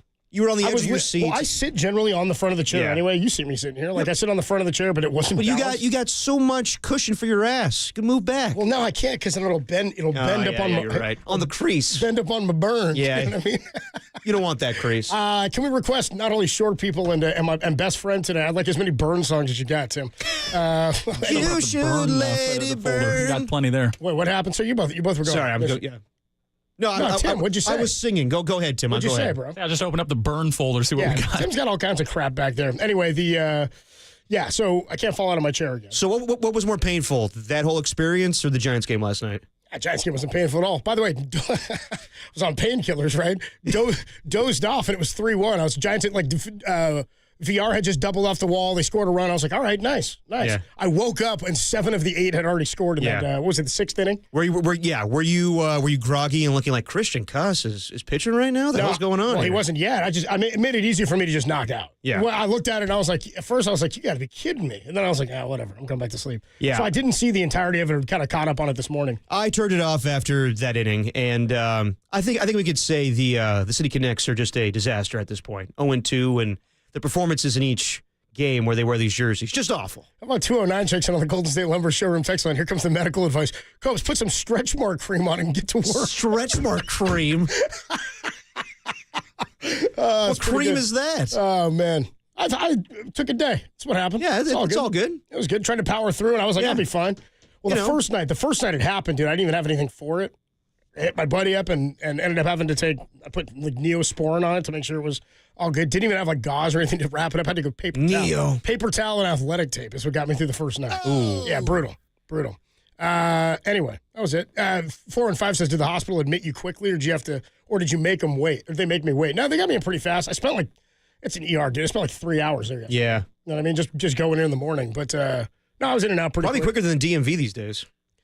Yeah. I was actually wondering this when I went to the pharmacy yesterday to pick some stuff up. And this is not a knock on any pharmacist out there, but it does seem like they're a pretty like uppity kind of profession going right now. Just as And I far as thought about- picking and choosing, they were. how This woman quickly? yesterday was like, I showed up clearly like not okay in pain to pick up my prescription at Walgreens. Well, there's a process. She was.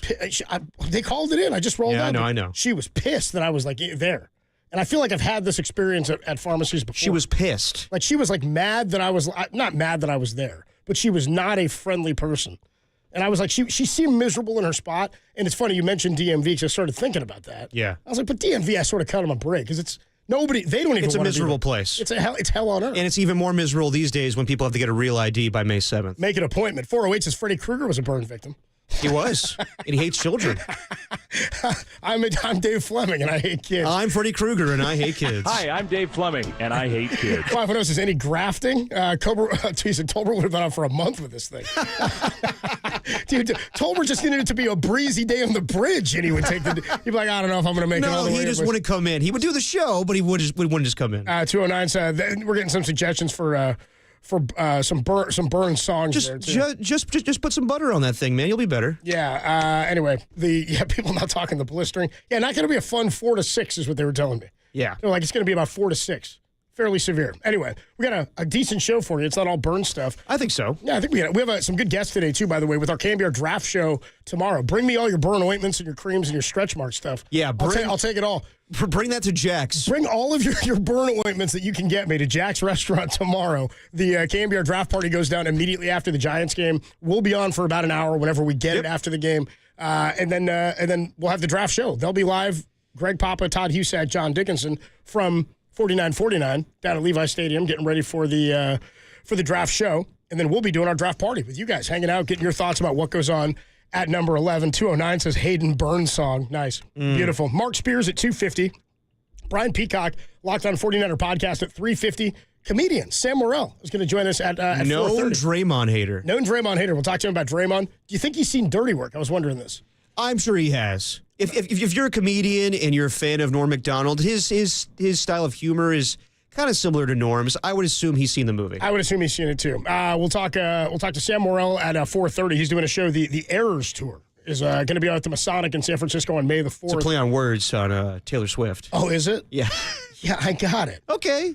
It's the Errors Tour with Sam Morril is coming to Chase Center.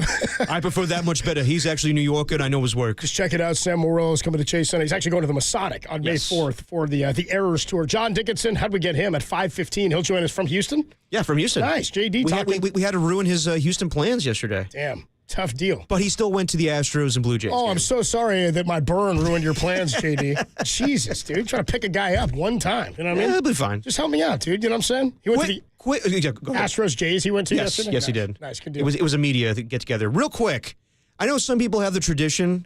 I don't do this. But if it's on TV, I'll pop it on. Some people have the tradition of watching draft day before the draft. Who's some people? When I worked at NFL Network, actually, a good deal of people would do this. What do you mean, some people? Some people that work in NFL media like watching Draft Day, the movie. Does it still hold up with Diddy in the movie being Dude, I forgot Diddy's being in the movie. agent for I think it's Arian Foster? Yeah, No. He's Bo Callahan's agent. I don't know. I would say that he's not even convicted to this point yet. I mean, we're leaving Donald Trump at Home Alone too, so who gives a damn? Yeah, You know that's what I mean? true. Move That's on. true. Yeah, the movie is set in time. You can't draw the line to one place and then get mad because they did something in the time where I agree. we had the line. I agree. The tradition of Draft Day, the movie, though, I don't know about the tradition of it. I tell you what, to me, it's always been a dumb concept, but I don't hate the movie. It's not a bad, it's like, it's a dumb, nothing in it seems like it would ever happen, but it's a movie. Who cares? It's a NFL-produced movie. It's the only time you'll ever hear Roger Goodell cheer during the draft. The performances are not great, but if it's on TV, I'll pop it on for a while. Yeah, again, I'm not going to seek it out, but I've watched it again since it was on, or since it came out, because it's been on TV. Yeah. I'll check it out. 503 checks in, says, keep that thing clean, Copes. The cumulative production seems a little staffy. All right. 808 KMBR, 415-808-5627 is the number to call and to text if you want to get involved on the burn. Somebody says, how are you going to keep competing in beer league softball, Copes? I didn't play last night. Yeah. I don't even, they told me don't sweat in it because it's going to get nasty. He's like, don't do that. So I got to wait until next week and see what happens, but it's an open wound, boys. We're playing hurt. Anyway, moving on. Mark Spears, 250. Brian Peacock, 350. Sam Morril at 430, 515 JD. Giants baseball against the Brewers at 545. When we come back, Steph and Steve That's Kerr and Curry speak before Game 2. Warriors and the Rockets tonight. We'll get into it next, only here on the Sports Leader.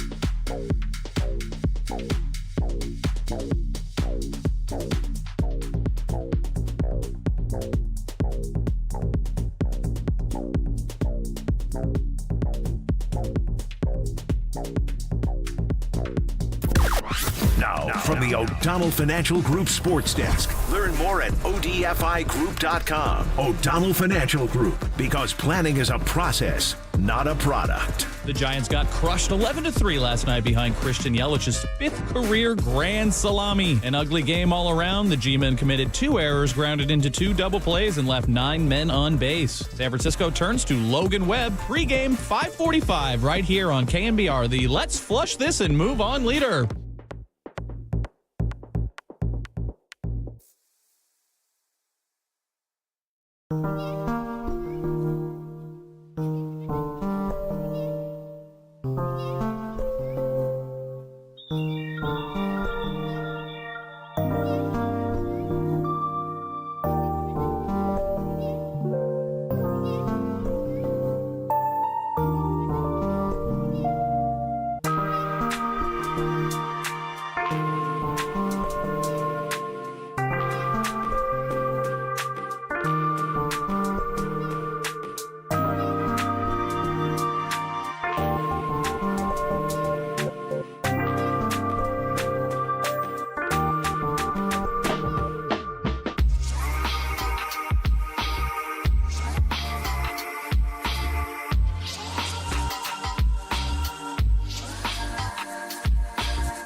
And now it's time for the Protect Your Assets Business and Technology Report with me, David Hollander.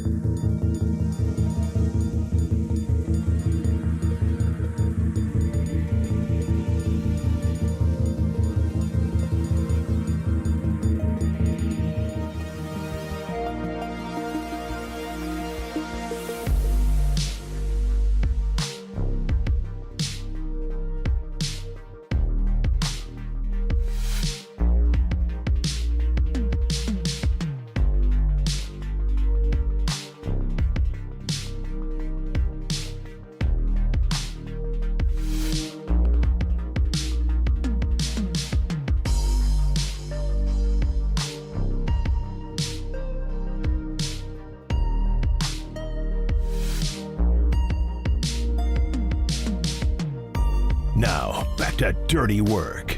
Adam Copeland and Derek Papa on KNBR 104.5 and 680 AM. The Sports Leader.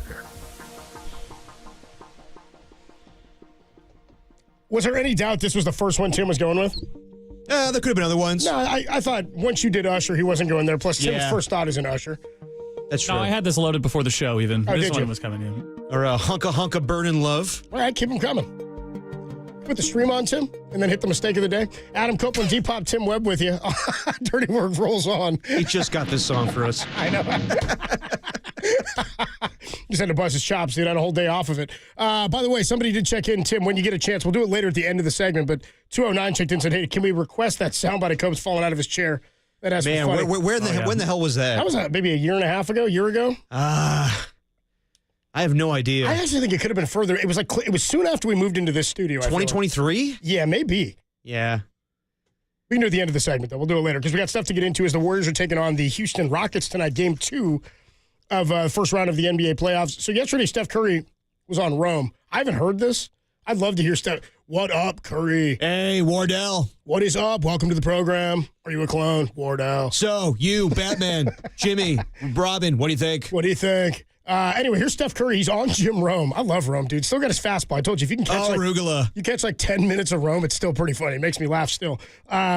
Here's Steph Curry on Jim Rome. Why the Warriors have had one of the best defenses since Jimmy Butler showed up. This is something that I think they're thinking is their calling card, and they're hanging their playoff hopes on. Here's Steph Curry. Yeah, since the trade, I don't follow it too closely, but since the trade, we've had the number 1 rated defense.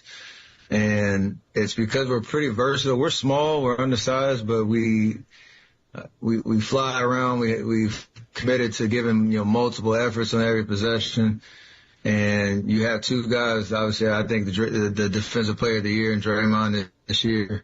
In my book, you got Jimmy, who's kind of a Swiss Army knife, and then everybody else is out on the floor is just challenged to do their job and be connected. And so. Houston's an unbelievably athletic team. They're dynamic, especially inside the paint with their size and athleticism. So you got to be tough. You got to kind of persevere through some physical possessions.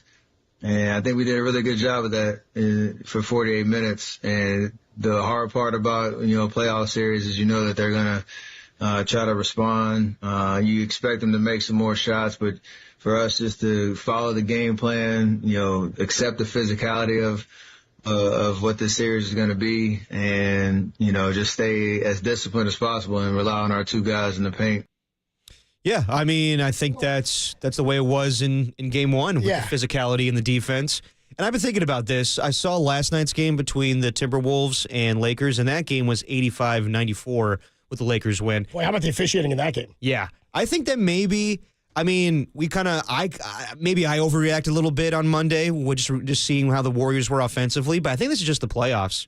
Not a lot of games are going to be 95-85, but it's just things are more defensive oriented. So I think that I think we'll see more points tonight. But I think that's just the game of the playoffs. They're going to see more physicality. I'd be surprised if we had I would be surprised. I feel like maybe not in this series because of Houston's not a huge offensive team. Like they're not an offensive juggernaut. They don't have one guy who's going to go get you 40 to win a series. It doesn't feel like. You know what I mean? No, it doesn't. Certainly not a one superstar player that you'd rely on to do that. Whereas Steph, we know it's in there. With Jimmy, you know it's in there. If he needs to go get you those buckets, he can do that. They just don't have that player, and so I just don't foresee a back and forth in a game like that where you end up, or a number of games like that. I guess I wouldn't be shocked if in this series there's another game that ends with both teams under 100. Mm-hmm.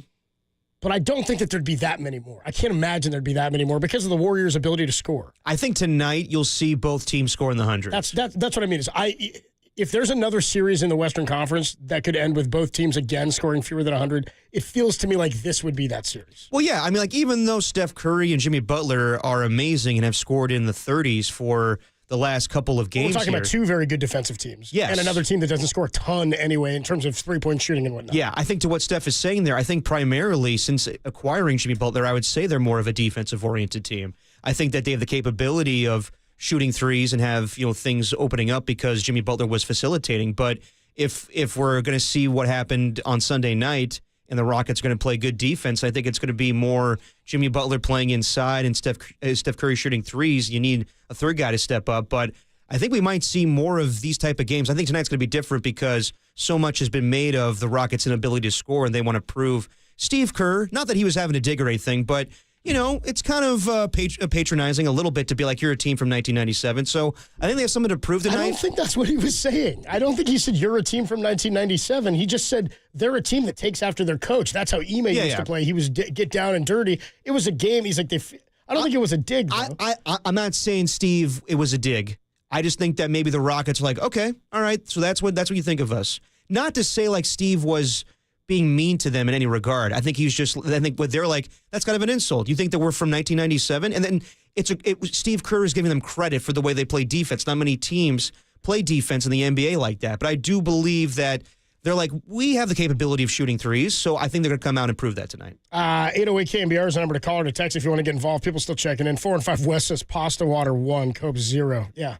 Yeah, I'm losing this bad. It was a one-game series. It was like a wild. That's all you need. It was like a 2012 MLB wild card game. I'm out. I'm done. When birds are involved, I think the victor goes to the Pasta. You're the Pirates. Yeah, dude, I'm the Pirates in the can I offer you the A's? I think they were like 0 for 3 in the wild card game. They had a tough time. Yeah, they are. 2014, 2018, 2019. Royals, Yankees, and Rays. Yep. All got them. 3 different teams. Yeah, that's like having 3 different pastas. It's like a penne, an angel hair, and a spaghetti all in one. The Rays one still pisses me off. Just dumping the sauce on your head after the burn. I told you I was at that Rays game with John Lund. Yeah. And Medium Impact Brian. Shamanaya pitching. Yeah, and there's a guy sitting behind us. He sits down like 3 batters into the game, and the Rays led off with a home run. Yeah, they did. Sits down, he looks up, and he just yelled, "We're already losing!" That was it. They never.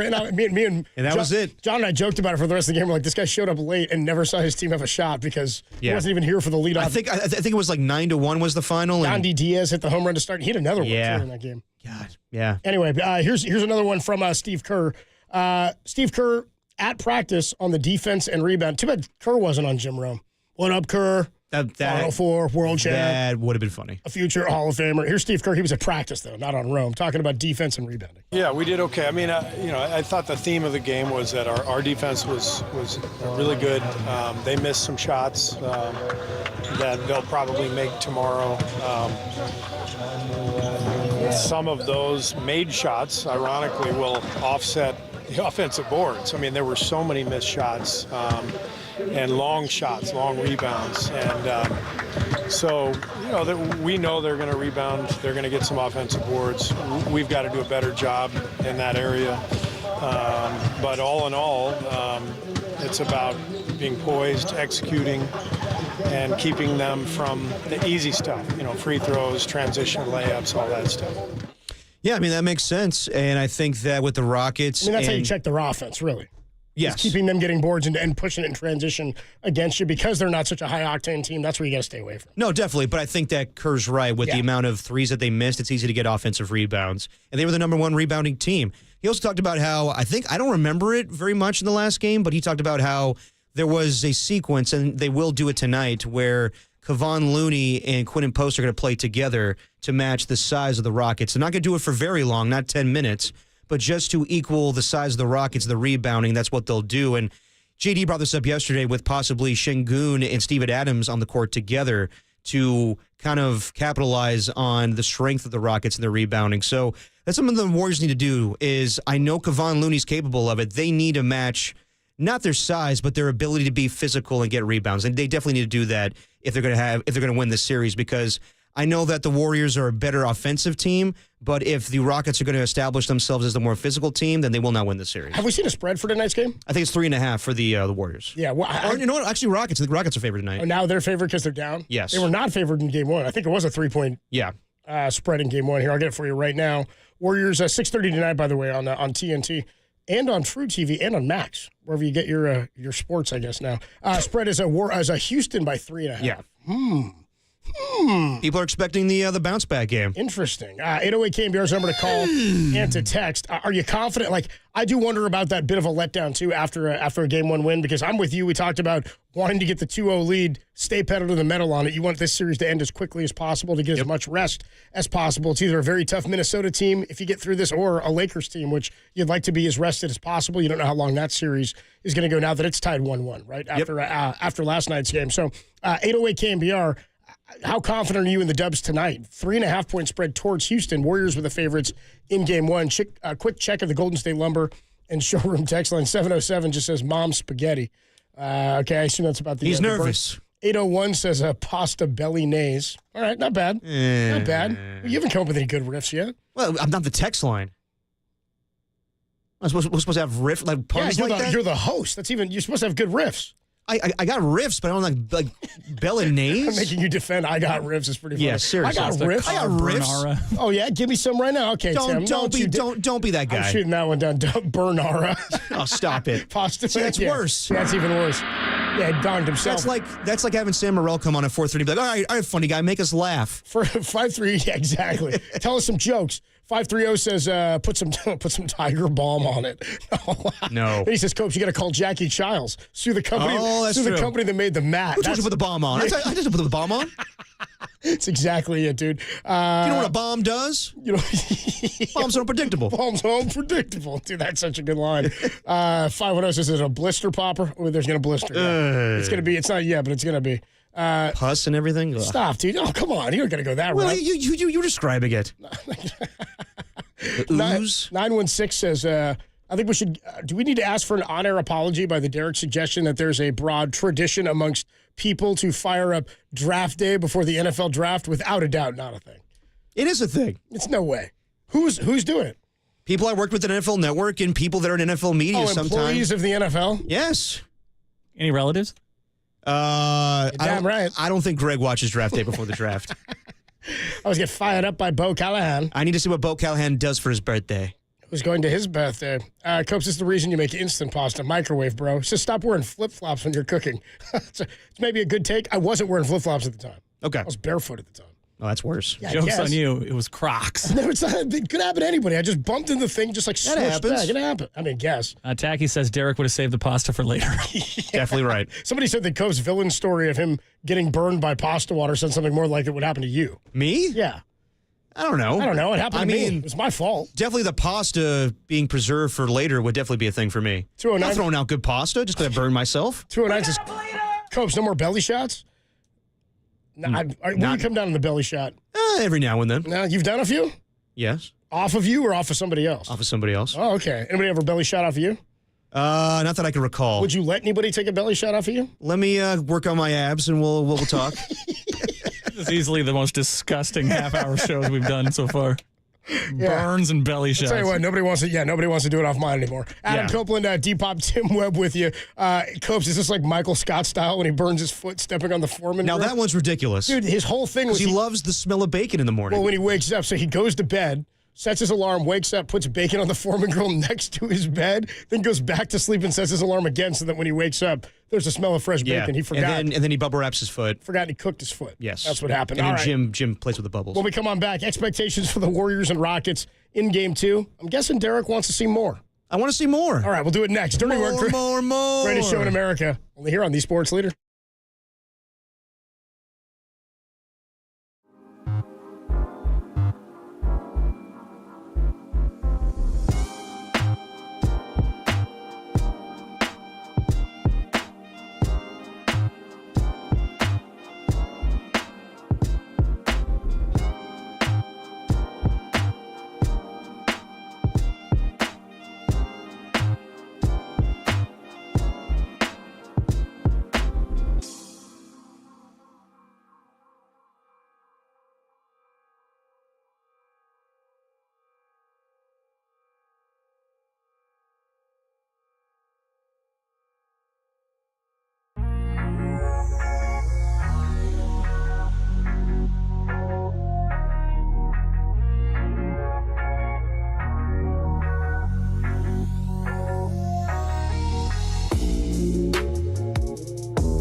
to dirty work.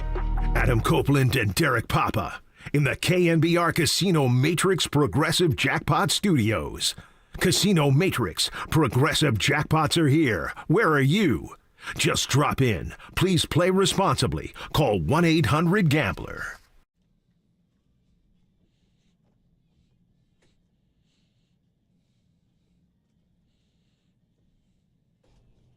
I'm not a big fan of the way it hurts. I like the song, not a big fan of the way it hurts. I'm kind of the opposite. Like that you're hurting, and I hate the song. This is one of Eminem's worst songs. What's that? This is one of Eminem's worst songs. Is it an Eminem song or is it a Rihanna song featuring Eminem? It's an Eminem song featuring Rihanna. It's the other way. Yes. You can't tell me what it really is. There you go. There he is. Yeah, you're right. It is an Eminem song. I can think of the other verses now. That's not the Eminem I know. Who's the Eminem you know? Mom's spaghetti. Yeah, talking about killing his mom. Come on. Stan and all that. You know what I mean? Give me the dark stuff. Give me the Eminem show. The lovable one where he's talking about killing his mom. Yeah, come on. Yeah, it's telling all the same as him to stand up. He's trying to get an army going. Yeah, come on now. You can only rap what you know. You know what I mean? Smurf says hard to stay hungry when you sleep in silk sheets sometimes. You know that's true. It's a little bit different. Adam Copeland, Deep Pop Tim. That's Murph calling out the rap community. No. I think he's quoting a baseball player from years ago or a football player. Imagine that. Snoop Dogg can't relate to being a gangster anymore. I'm Brian Murphy. I mean, dude, he's doing Martha Stewart stuff. You know what I mean? Like he's like hanging with Martha. He's doing Animal Planet. Martha Stewart. You know, she's hanging out with the gangsters these days. She's doing time. She did time. Yeah. She was in the clink. She was. Yeah, she was. She did some 503. I really hope the penne was unaffected. What kind of pasta was it? It was linguine. And clams? No. Okay. And I told you the worst ground beef. The worst part was once it wasn't. I didn't like splash a ton of it. It just like I stepped, it jerked, like the rug kind of jerked or whatever. And it's got like it's supposed to be stable, but I just like kicked it. Hate a tough jerk. And it just like I was holding it on both sides of the pot, and so I moved forward a little bit, and then when I backed up, it splashed just a little bit backwards. It wasn't like I poured a whole thing on me. It splashed on me. It's a little backsplash. It scalded and dripped down. I was wearing a shirt, and so I mean it would have been even worse, I guess, if I didn't have the shirt on. Not a fan of backsplash. But then once it happens, you're like freaked out by it, right? So I was like in pain. Yeah. So I went to pour the pasta into the colander in the sink. I poured. I was so frustrated and hurt. I missed the entire colander and all the pasta went in the sink. So I didn't. I was so. Then I think I told you. You're not going to be very hungry, dude. And then I ran to the fridge to get like an ice pack out, or to pull I think I pulled out like a bag of like frozen vegetables, like frozen peas. Put it in a towel. And I was so angry when I slammed the fridge open, an entire shelf from the fridge fell off, and a bunch of your sauces, your ketchups, your mayonnaise, all spilled. Nothing broke, but everything felt like the whole shelf came off. I slammed it open too hard, and it came unloose or unhooked. Well, a series of unfortunate events. Yeah, dude, it was a tough deal. It was a tough 10 minutes for your boy. Yes. A tough 10 minutes for your boy. That's rough. Anyway, hard to stay hungry sleeping in silk sheets was the point for the rap community, I guess. We always talk about this. You always ask, what are your expectations for this guy or expectations for the game? I got to tell you, I don't think I ever really have a good answer for that. I don't really ever have expectations for a player. There's things you hope that you'll see or that you want to see, but I'm never like, well, I expect this to happen, and if it doesn't, that will mean things X, Y, and Z. They got to score more tonight.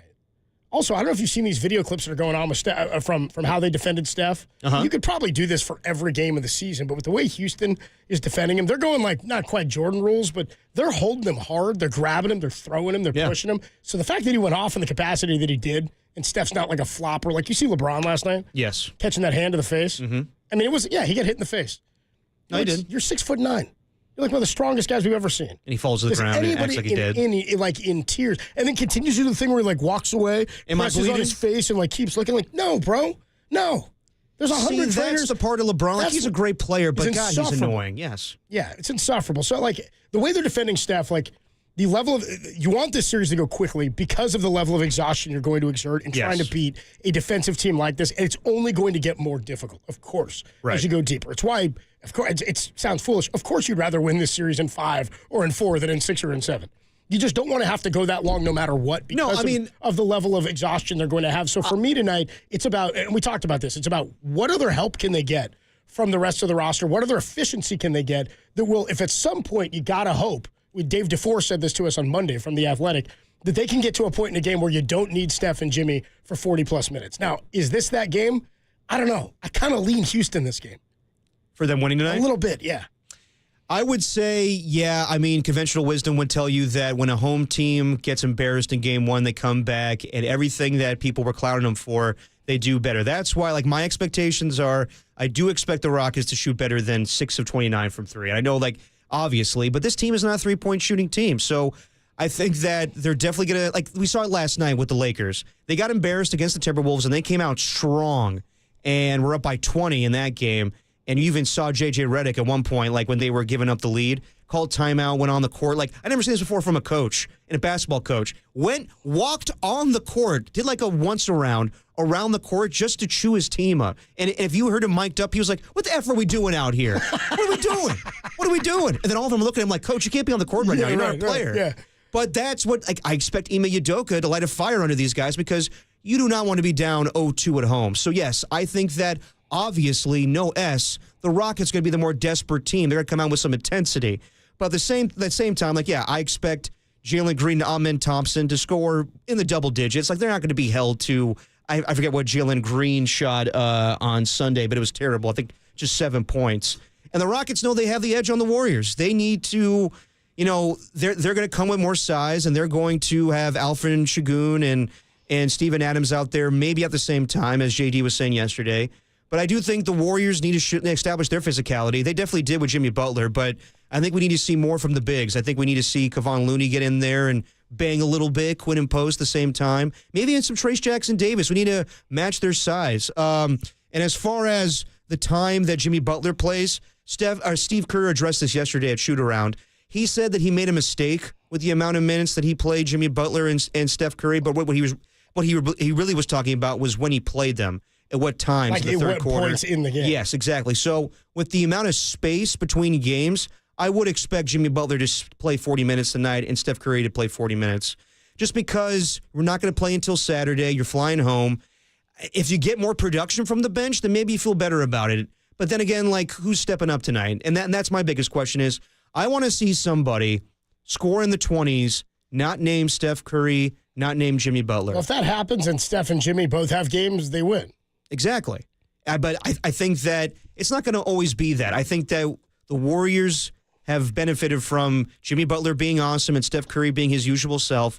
But there's going to be a night where both guys are off. And I'm just waiting for that time to happen. I don't want it to happen, but eventually it is going to happen, where one guy needs to step up. Is Brandon Pajemski need to take his next step? And I know he had a great game on Sunday, but I want to see him. His fingerprints were all over that. No, definitely. And defensively, he was awesome, I think, with 8 rebounds. But those guys need to produce in the starting five, and guys off the bench, they need to bring more offensive productivity. And I think that Brandon Pajemski could be that guy. I think Moses Moody could be that guy. I'm looking for Kevon Looney to, get more points in the paint and get more rebounds. I think just one on Sunday night.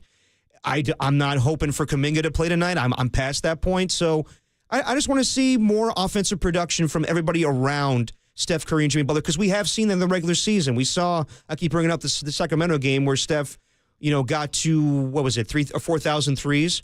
And then finally, everybody else around him were shooting threes. So I just want to see if the Rockets are coming with intensity tonight. I want to see the Warriors match their intensity. Yeah, I'm with you. I feel like it's a Rockets night. I kind of do.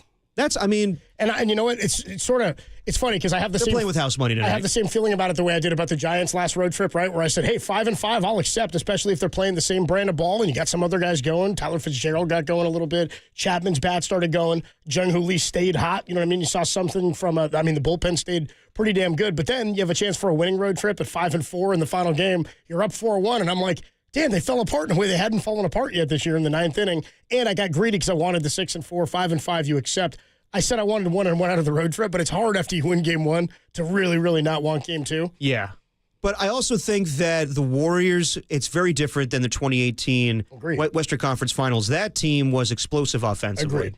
And I think the Warriors came away with a very, I would say, with the same kind of deal, like a defensive-oriented win in game one to beat the Rockets in 2018, and then the Rockets came back and beat the crap out of them. And I think that was where they were like, okay, we knew that we had game one. It's going to be tough to match that same intensity in game two. Rockets are a very good team. So we're going to let it be. Not let it be, but we just can't duplicate what we did in the previous game for game one. I think, though, this Warriors team kind of smells blood in the water with how, offensively inept the Rockets are. So I wouldn't be surprised if they come out and they're like, we know this team can't match us score for score. So let's come out, let's kill them tonight. We'll go up 2-0. And then we were definitely playing with house money when we go back to the Bay. 808 KMBR 415-808-5627. Are you with me? Do you have nerves about the Warriors' ability to win tonight? I just sort of feel like it's a game Houston has to have. They definitely have to have it. Go back to San Francisco to take on the Warriors for 2 more. It's a game they have to have, and professional athletes painted into a corner. I mean, this is a bit of that situation for them. The way they played in game 1, the aggressive nature in which they played, again, they shot 35% or something from 3. Well, not even worse than that. They were terrible. 35% for the year. They were 6 of 20-something, or 6 of, I think I have it right here in front of me, actually. If you give me 1 second, I got the box score from game 1. They were, as a team, 6 of 29 from 3. So terrible in the game from three-point range. By the way, they were also only 11 of 20 from the free throw line. So also something else tonight, need to get to the line more. 14 times they're playing aggressive defense and the Warriors weren't getting to the line. Yeah. Only 14 in the game. Jimmy Butler, who usually leads the team, did not in this game. No, he did. He only got 6 times, though. 4 of 6 from the free throw line. Steph only got twice, which is normal, or 2 free throw attempts. Same with Moses Moody. Same with Pajemski. So 808 KMBR 415-808-5627 is the number to call and the number to text. Let's get into our conversation with Mark Spears, ESPN and Anscape.com, the Hall of Famer. We do it with Spears each and every week. We got Warriors game 2 tonight, 6:30 against the Rockets.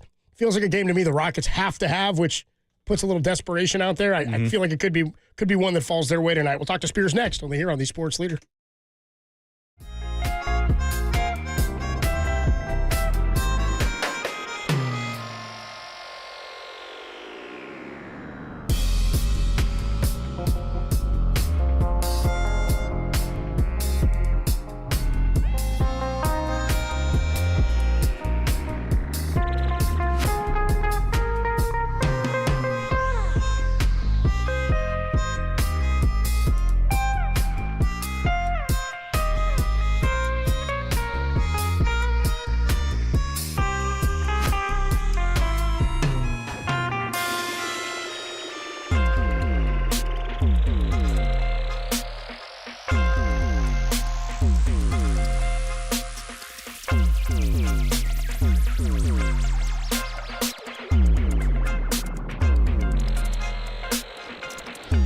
The KMBR Draft Party will be this Thursday live from Jack's Restaurant and Bar in San Jose. Dirty Work will be on directly after the Giants game until 5 p.m., and then it's wall-to-wall draft coverage, so grab that lucky hat, dust off that Ihani Uwezike jersey, and come hang with Adam Copeland, Marcus Boucher, and noted 49er fan Derek Papa.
Now, back to Dirty Work.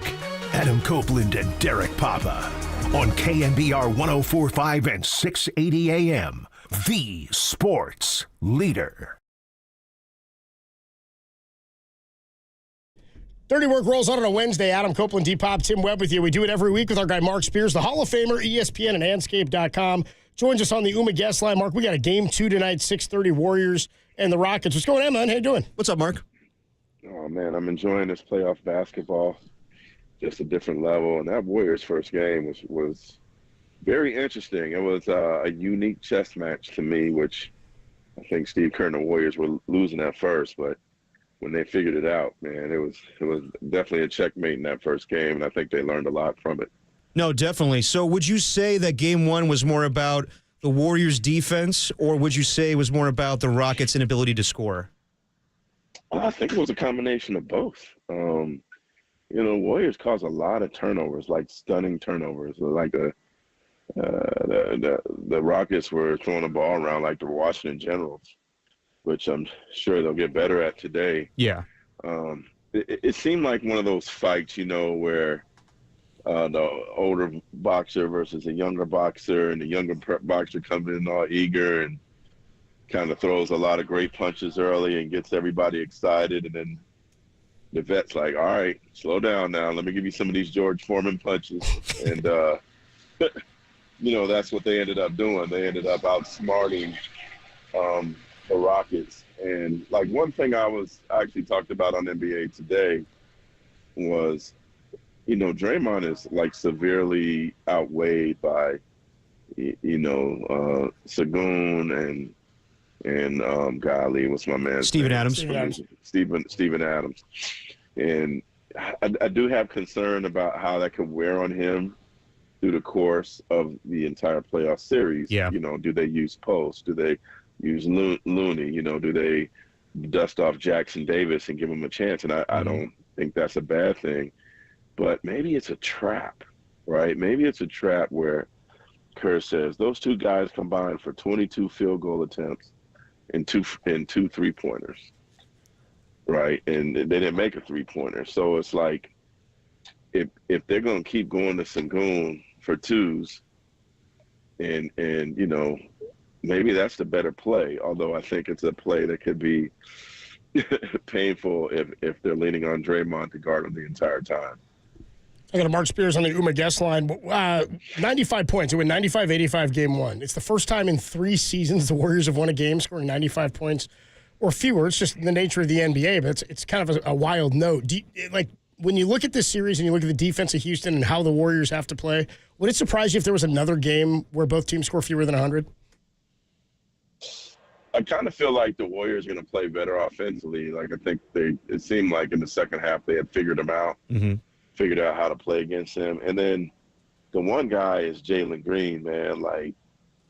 He's got to be amazing for them to win this series. Same with Fred VanVleet. Offensively, they have to be amazing. And I don't know what's going on with Jalen. He's had several, sub-10-point games in a row.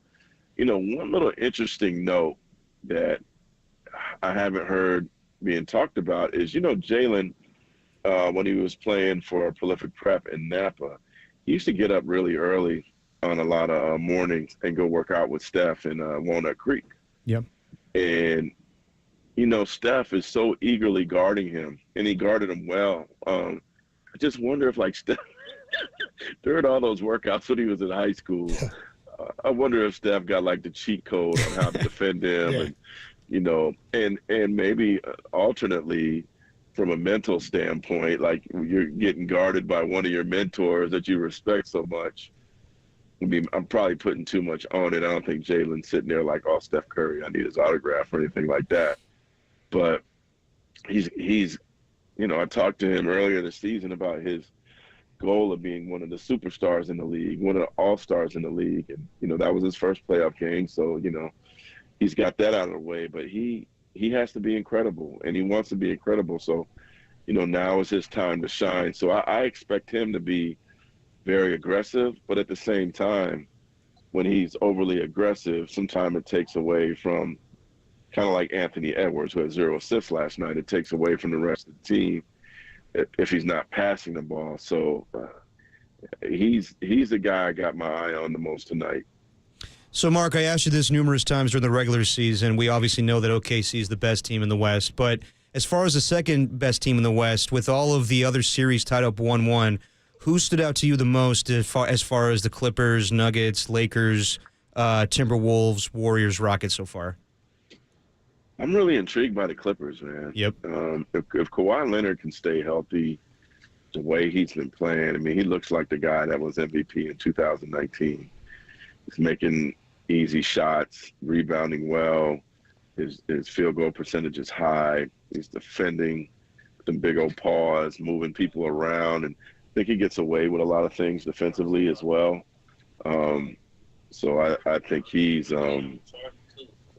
he and I got a story on James Harden tomorrow. I think between the both of them, if they could continue to play well, I mean they're a really, really scary team to me. But hey, they got a tough road because now they're playing Denver.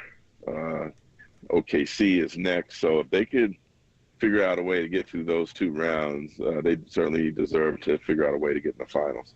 What do you make of the Lakers and the Minnesota series? I mean, last night's game obviously went the Lakers' way, officiating kind of all over the place, I thought, in that game last night. But how do you see the rest of that one playing out? Because I think next to what the Warriors are seeing with the Rockets could be one of the best series remaining.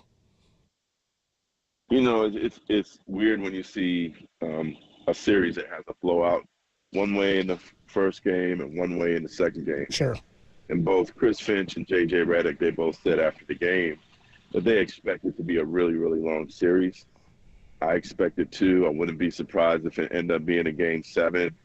You know, LeBron James actually not had a great scoring game.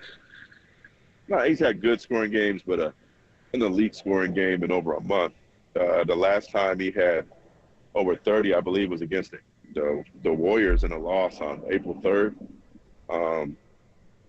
So I'm, you know, kind of waiting for him to explode to, you know, maybe he's been showing his age a little bit over the last month, but, you know, it's kind of, I don't know if he's deferring to Luka too much or maybe there's some fatigue or remember he just had that groin injury, but I'm waiting for a big game from him. And in terms of the Timberwolves, they're going to live and die with, you know, Edwards.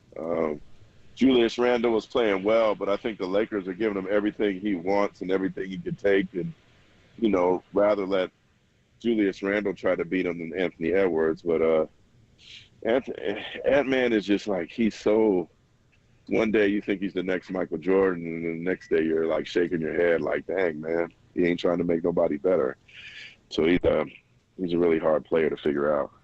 Talking to the Hall of Famer Mark Spears on the Yuma guest line, you mentioned that the Warriors' lack of size may be an issue in this series if it goes long, and you know maybe we see more of Quinton Post and Trace Jackson Davis. But I am a little surprised that for 3 straight games, Jonathan Kuminga has been a DMP, and maybe I shouldn't at this point with I guess the relationship between him and Steve Kerr.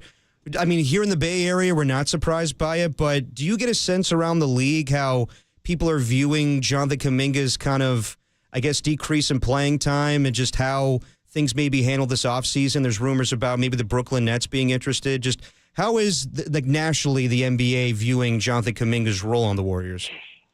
Well, I mean, to me, it definitely feels like the last days because if you look at, you know, what he did against the Rockets in the regular season, he actually played really, really well against the Rockets. So it was kind of surprising to me. But there was a really interesting column in the San Francisco Chronicle that Scott Osler wrote, great Scott Osler, about basically saying, hey, if he's not playing, it ain't just because of Kerr. It's because of Steph, Draymond, and Jimmy. Yep. Like, because, you know, if they felt like he should be playing and the flow would be good with him in there, he'd be in there, right? So I think Steve does things collectively. He runs things by his vets. I haven't heard them speak on that, on whether that is true or not, but I'm sure if Steph, Draymond, and Jimmy felt like they needed him in there to win, he'd be in. So to me, I kind of feel like, you know, these are the last days and the Warriors are going to end up signing and trading him somewhere. Talking to Mark Spears, a few more minutes here. Nice enough to join us courtesy of the Uma Guest Line. Warriors and the Rockets tonight at 6:30, Game 2. I told Derek this to me feels like, while we just talked about the Warriors having to play better offensively, I said, not that I'm expecting them mentally to have a letdown or anything like that. I'm just getting greedy now that they've got the one on the road. I'd love to get Game 2. But if you're the Rockets, I mean, this is a must-win game almost in terms of having to go back to San Francisco to play the next 2 before you get to play potentially a Game 5 at home. I said it wouldn't shock me at all. It feels to me like this is a night the Rockets get one. Oh, no, this is, it might happen several times, but this is the season for them. They lose tonight, it's over. It's just a formality. I don't think there's any way that they could, rattle off four wins against the Warriors in 6 games. I mean, in 5 games, right? My math is bad. That sounds like public schools. I just can't see them getting 4 wins in 6 games, man. I just can't. And then they got to come back and win a couple times and chase. Come on, man. It's just, this is when there's some teams, Bobby Marks said this the other day, which I thought was pretty astute. Some teams are great regular season teams and some teams are great playoff teams. And maybe Houston is just a great regular season team and, just basically figuring out what to do until they get Kevin Durant possibly next season. I mean, they obviously need more scoring. They obviously need some changes offensively. But, playoffs are about talent, matchup, health, and this matchup doesn't appear to be a good one for Houston. Getting away from the Warriors just for a little bit, what did you make of Nico Harrison's comments the other day where he said that he wasn't aware how much the Dallas Mavericks fans appreciated Luka Doncic? I think that I honestly feel bad for the guy because I think he's kind of being the scapegoat here. I mean, this doesn't get past the owner, right? This was his doing, unless I'm reading too much into it. Yeah, no, I mean, I definitely feel bad for Nico. I've known him a long time, and I don't know why he's still talking about it. PR person from another team told me that before their last press conference, their season-ending wrap-up, they would have said, I'm not trying to put them out there. Right. They would have been like, hey, if it's not about somebody on the roster, we're not answering the question.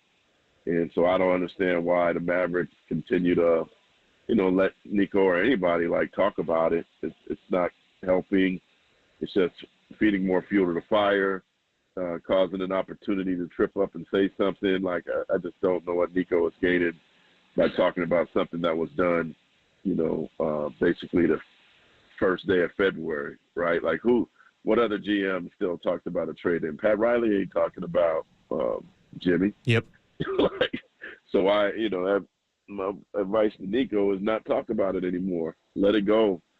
The only thing he probably should have said, and maybe, he should have just said in the beginning, I know this is going to be a frustrating trade to many, but I want you to judge me in 3 years. No, definitely. Leave it at that. Definitely. So he needs I don't know who's doing the advice on the PR stuff, but they got to help him too. It seems like they're hurting him more than they're helping him. Just a few more minutes with Mark Spears on the Uma Guest Line. Mark, when do you anticipate Dylan Brooks and Draymond Green finally getting into it in the series? Today. Yeah, I figured. I was kind of surprised it didn't happen either. Yep. You know what, man? I don't like saying this about players, but he does some dirty stuff, man. Like that little push he had with Steph. Oh, Dylan Brooks on yeah. Steph missed a layup, or I think maybe he made. I don't remember if he made it or missed it, but he did this little head turn, push the hip thing, and Steph almost fell into the crowd. That's not cool, man. I just don't like that. That's Bush League, man. These dudes are getting paid a lot of money. Fans are paying a lot of money. To see those kind of things. And it's I remember when Westbrook got hurt a couple years ago, right?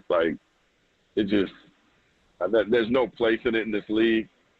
And I think the NBA should have maybe they have, but Those are the kind of conversations you got to have with players, man. Like, show them video and be like, how would you feel if they did that to you? Yep.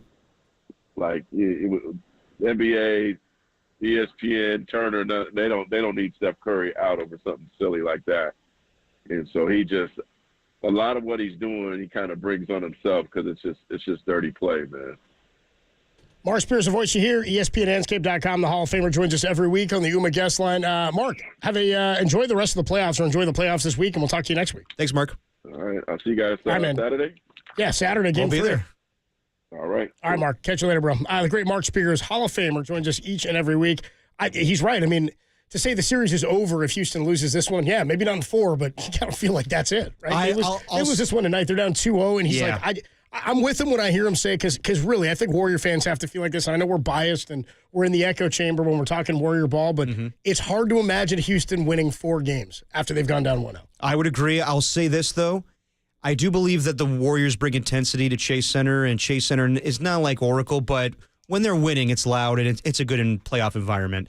But I do believe the Warriors have been a little lackadaisical at home lately. Not to say that they're going to lose playoff games, but they look a little more focused on the road. So I wouldn't be surprised if the Rockets steal one on the road. But if they're down 0-2 and have to go back, or just go to Chase Center to play the Warriors, I don't think they're coming back in that series. And I do agree with him. I don't think this is just a Steve thing with Jonathan Kuminga. It definitely is Steph, Draymond, Jimmy collectively saying it's just better off he does not play at this moment. It's Dirty Work on a Wednesday afternoon. Adam Copeland, Depop, Tim Webb with you. We normally do the NBA grab bag on Tuesdays, and I was doing my telling you guys all the story about my pasta that burned me and scalded me and still playing hurt today. That happened on Saturday night. 510 said I legit thought when Copes was telling his pasta story, it was going to turn into the NBA grab bag. Well, that kind of led to it, because usually bring the NBA grab bag in, but because you were out yesterday, NBA grab bag was delayed today. Yeah, I mean, it was here. It's just there was nobody to pick it up. Exactly. And for those who don't know, the NBA grab bag is this big old potato sack looking thing, and on the side it gets mailed in every week. Well, we subscribe to it. Yeah. And you guys can too, or you can just listen to us do it every week here on NBA Grab Bag. It's got a few words stenciled. It's an acronym, and then it's got these stenciled words, and it says NBA, and it says Grab Bag, and we'll do it next. It's a Wednesday edition of the Grab Bag, only here on Dirty Work, the sports leader. NBA Grab Bag.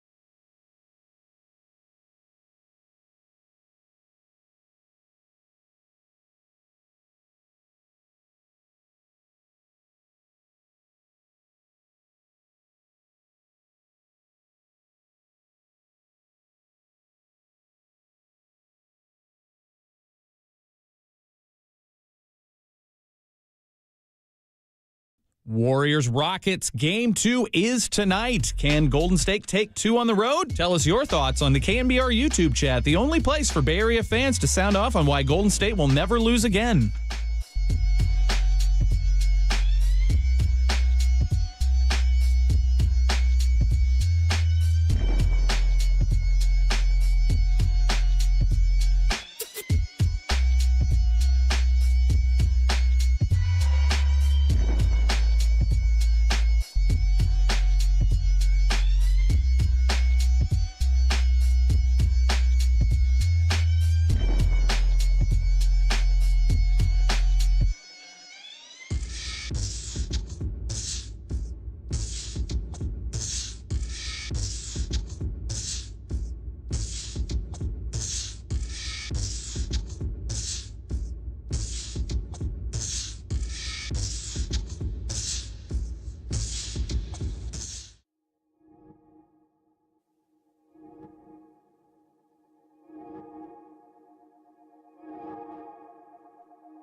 Now, back to Dirty Work. Adam Copeland and Derek Papa on KNBR 104.5 and 680 AM. The sports leader. This isn't a Burn song. Dude, 1 hour and we're done with the Burn, Tim? If it was a horn, Tim would keep going. Ain't no Burns in the heart of the city.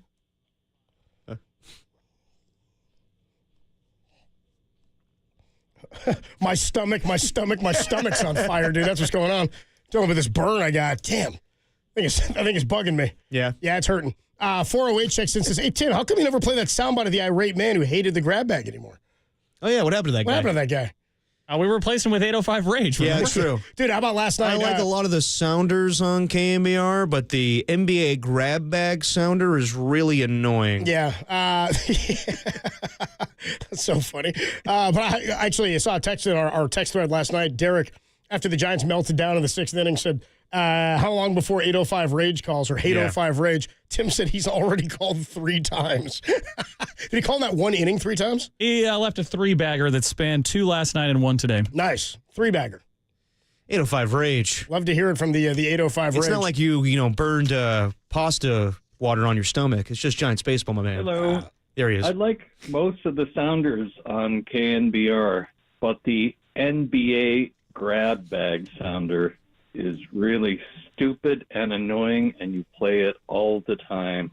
You can really do better. It's enough to make me change the station. Please get rid of that stupid sounder. Every time I hear that, I just go, we can't do better, and it's free. You can do whatever you want. Here's the thing, though. He didn't complain about the segment. He just didn't like the sounder. So maybe he's a fan of the NBA grab bag, but just not the screaming. Well, if I don't do this next thing that Tim just keeps bitching and moaning about, I mean, he will not let it go. You mean to read sponsors? I have to let you guys know, per Tim, this is from Tim, all right, not me. Mark Spears, who you just heard last segment, he's sponsored by Mancini Sleep World. Get the rest easy promise only at Mancini Sleep World. Visit sleepworld.com. We do it every week.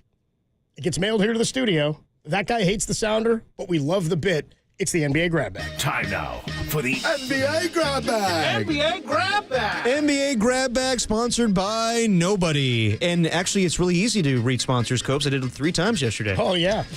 Why don't you do them all now? You can just have them. I will if I get the money. Anyway, let's move on. Nothing's happening for that. Nothing. You don't get nothing for that. Go ahead. NBA grab bag. NBA grab bag. The NBA fined Minnesota's Anthony Edwards for something he said during Saturday's game against the LA Lakers. I'll clean it up for the radio audience. Well, he was going back and forth with a fan, right? Yes, he was going back and forth with a fan, and he told a fan, "My penis is bigger than yours," and that's why he's fined $50,000 for telling a Laker fan, that his junk is bigger than said Laker fan. And he had a bigger carrot than the other dude. Yes. Yeah. No Peyronie's disease. I bet. That was actually not detailed information. We're not sure. I don't want to confirm that. That's true. Anyway, so he got fined $50K? $50K. That's unbelievable. $50K. By the way, first time he's actually had to pay up on something that had to do with his junk. Oh. Yeah, he owes child support. Yeah, he does. Pay for your kids, bro. Come on. Yeah, I agree with that. Moving on the NBA grab bag. The Denver Nuggets playoff slogan this season is "We Believe." Now, that's lazy. That is really lazy. I mean, and also, I'll give props to Jack Loader. He said this in the bullpen. We believe for a 4th seed that just won the championship 2 years ago. That's a terrible slogan. I'm sorry. The whole point of We Believe Warriors was that they were an 8 seed and we were trying to upset a number 1 seed that won 60 games. And at the time, it was like, nobody does this in the NBA. Exactly. That's pretty funny. Not to mention, they didn't believe in Michael Malone. They did not. That's what I mean. I was like, really? Do you believe? I guess it's maybe we believe we can go on to win the NBA championship without a legit head coach. But Baron Davis was on, you guessed it, the Draymond Green podcast with Baron Davis, and discussed his frustration with them stealing the slogan. Did he? I mean, that's just... So somebody get fired? So original and unoriginal. Man, come on, Denver. Just call me. I'll give you a slogan. This ain't gonna work. Somebody should be fired. Somebody should be fired. This don't work in Denver. You got to come up with something for Denver. It don't work. People actually still say to us, like, yo, we still believe. Like, we believe. Yeah. Like, I say that too about the Warriors. I always say, come on, dude. That's Somebody like a Warrior mantra. Like we still believe. That's kind of like where we're placed. The we believe is we still believe. Yeah. Somebody should be fired. That's ridiculous. much. I don't think anybody should be fired for a bad slogan. They didn't have that much to say about it, did they? No, they did not. They were just offended. They were offended. They stole the slogan from the Warriors back in the day, the We Believe Warriors. But no one should be fired over that. That's ridiculous. Well, Draymond wasn't really offended. He was just like backing up his dude. But to call for somebody to be fired is hilarious. Draymond punched his teammate in the face, and he's like, "That guy, somebody should get fired." That's egregious. By the way, I just wonder. My first thought was like, it is bad, and somebody had to make somebody aware of it. Whoever suggested this was the slogan when they were coming up for whatever their playoff slogan was. I do wonder if it's somebody who's young enough, like if somebody who's not. A lot of times when now that I'm in sports media, you notice that there's a lot of people who come from other parts of the country, right? Who grew up as fans of other teams, aren't necessarily aware of the 2005, 6, or 6, 7. I think it's a 6-7 team, right? Yeah. 2006-7 Warriors who upset the Mavericks. You may not be aware that team that won and upset in the first round and then got bounced in the second round was called We Believe. 6 games was called We Believe. It's okay if you don't, yeah. But somebody within the organization and on that marketing team or the knowledge of the NBA has to know enough that you can't be doing that. Right. Like if I'm sitting in a Marlins boardroom and we're getting ready to start the postseason, I'm like, how about we go with the Amazing Marlins? That's not going to fly. No. I mean, somebody's going to be like, there's a Mets in our division, and they used to do that. The Amazing Mets. We'll go strengthen numbers. Yeah, I mean, come on. They're like, we're going to roll out our death lineup. I don't know. I don't care that much. It's lazy, but at the same time, like you're going to fire somebody because they had a slogan from the We Believe Warriors. That no one should be fired over that. I hope Draymond. It'd be really funny if Draymond were asked about that, and because Draymond just doesn't apologize for anything, that he has to defend that publicly. No, I really think somebody. I want to know who it is. Someone should lose their job. I know they're trying to put food on the table for their kids, but you can't be using the slogan from a team that I didn't play for and I was in high school, or even I think Draymond was probably in middle school when that was going on. Yeah, probably. I mean, Draymond was a kid. Might have been a freshman in high school or something. No, he would have been in high school because I was in high school. I was a senior, so he would have been like a freshman. He's a year younger. He's a year older than me, so yeah. So he'd a freshman or sophomore or something like that. So still, he'd have been like, yeah, Draymond, you got to. I know I was just in high school and had nothing to do with the Warriors. Didn't care about the organization, and they were the butt of the league for so many years. Seriously, but somebody should lose their gig. Yeah, that's ridiculous. Moving on, the NBA grab bag. NBA grab bag. Hey, nice. I missed that one. I brought this up with Mark Spears, but Nico Harrison addressed the media the other day and was asked if he was surprised by the fan backlash after the Luka Doncic trade. Here's the audio. I did know that Luka was important to the fan base. I didn't quite know it to what level, but really the way we looked at it is, if you're putting a team on the floor that's Kyrie, Clay, PJ, Anthony Davis, and Lively, we feel that's a championship caliber team, and we would have been winning at a high level, and that would have quieted some of the outrage. And so unfortunately we weren't able to do that, so it just continued to, go on and on. Okay, when you hear it, it's not as bad, but like in context, context it helps it out. With quotes, when you see a quote that says, "I wasn't aware that the fans loved Luka Doncic as much as they do," that's a bad look. I also do feel bad for the guy. I think that he's in really over his head as a GM. I mean, he's made some good moves. He signed Klay Thompson. This move, I don't think was primarily his decision. I think that the owner wanted to do it, and now he's the scapegoat, and I do feel bad, but I do agree with Mark Spears. The guy's doing way too many press conferences where he's talking about this thing. Just be like every NFL GM and say, the guy's not on the roster anymore, we're moving on. Yeah. I mean, he feels to some extent like he's got to defend himself, and I get it. I mean, I almost get why he's answering. Not the best things to be saying. I get why he's answering, but the more he says, the worse it sounds. He's digging himself a hole. It sounds worse, and you're not gonna turn anybody's mind around right now. So the whole thing, you don't want to just say, well, wait and see. But you're right. You're not on the roster anymore. I can't talk about that. Players is the best way to go about it. It is interesting to hear him say something like that. I knew he was important to the team. I didn't know how important.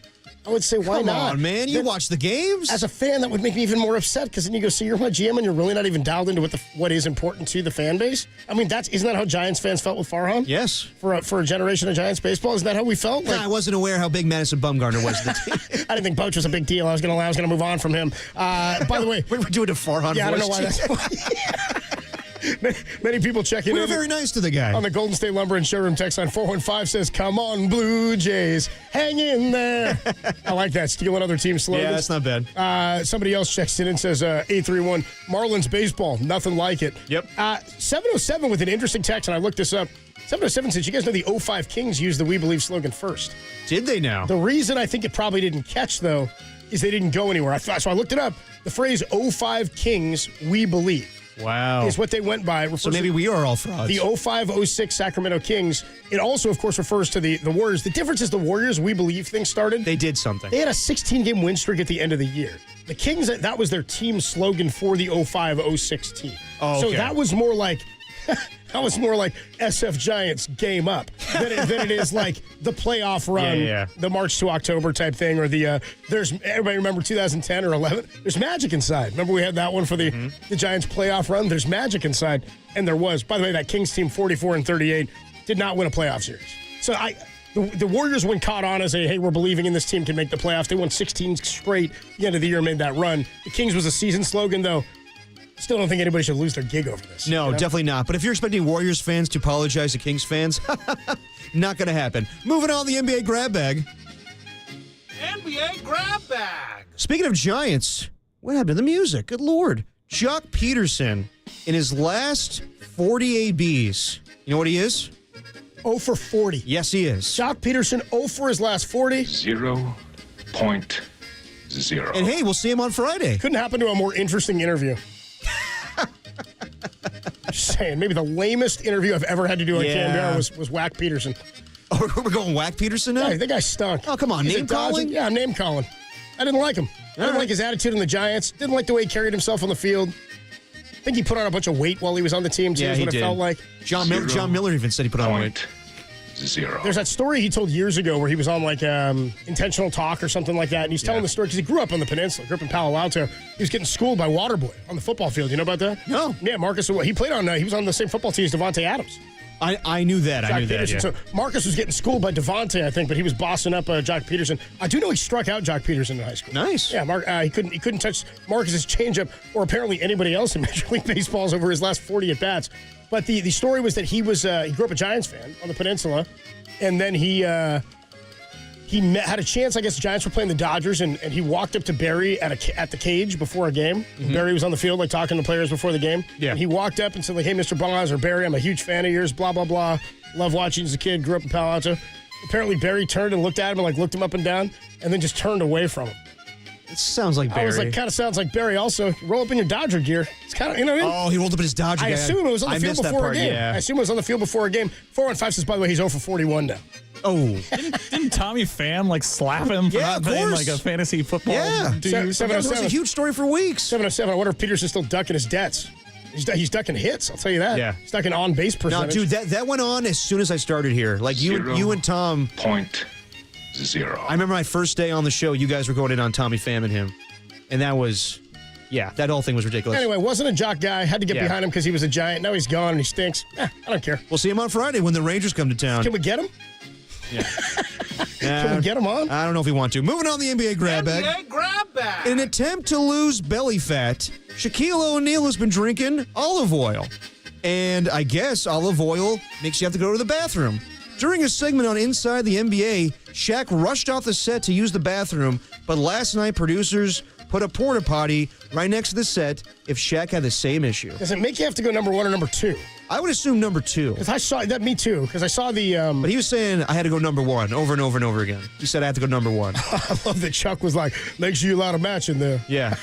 But the way he was like walking out oh, keep talking, everybody. He had the cheeks pursed is what it looked like. He definitely did. Yeah. Okay. I'm looking at I just Googled it. Does olive oil make you have to go to the bathroom? Yes, olive oil can help induce bowel movements. I would assume so. Yeah. So that's the key, is you want to lose belly fat, just poop a lot more. I guess. And then we'll be taking belly shots right off you. There you go. Last one of the NBA grab bag, and it's going to be more of a tribute, solemn. I did not bring this up yesterday while I was doing the show. Yep. R.I.P. to Mike Patrick, play-by-play voice of Sunday Night Football. When I was a kid, I loved Sunday Night Football when it was him, Paul McGuire, and Joe Theismann. And the three of them made a great trio. Mike Patrick, though, was an incredible play-by-play guy. Rest in peace to him. Rest in peace to Mike Patrick. Just when we were both kids. Yes. The voice of Sunday Night Football. And Tim just will not shut up about this, dude. Dirty Work is sponsored by Redwood. Dude, get off my back. Redwood Credit Union. Redwood Credit Union's auto sale is here. Save 0.75% now through April 30th. Ask for RCU financing at your dealership or apply online at redwoodcu.org. You happy, Tim? How's that burn doing? You happy? Eat me, dude. Just eat me. We'll take a quick break. When we come on back, we will talk a little 49er football. We got the 49er draft, the KNBR draft show going down tomorrow. I'm excited. At Jack's Restaurant. We'll tell you more about that when we come on back. Plus, our guy Brian Peacock joins us at 3:50. Derek, big on expectations. What are your expectations for the number 11 pick for the 49ers? We'll talk about it next, and we'll hear from John Lynch, only here on Dirty Work, the sports leader.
Now, back to Dirty Work. Adam Copeland and Derek Papa on KNBR 104.5 and 680 AM, the sports leader.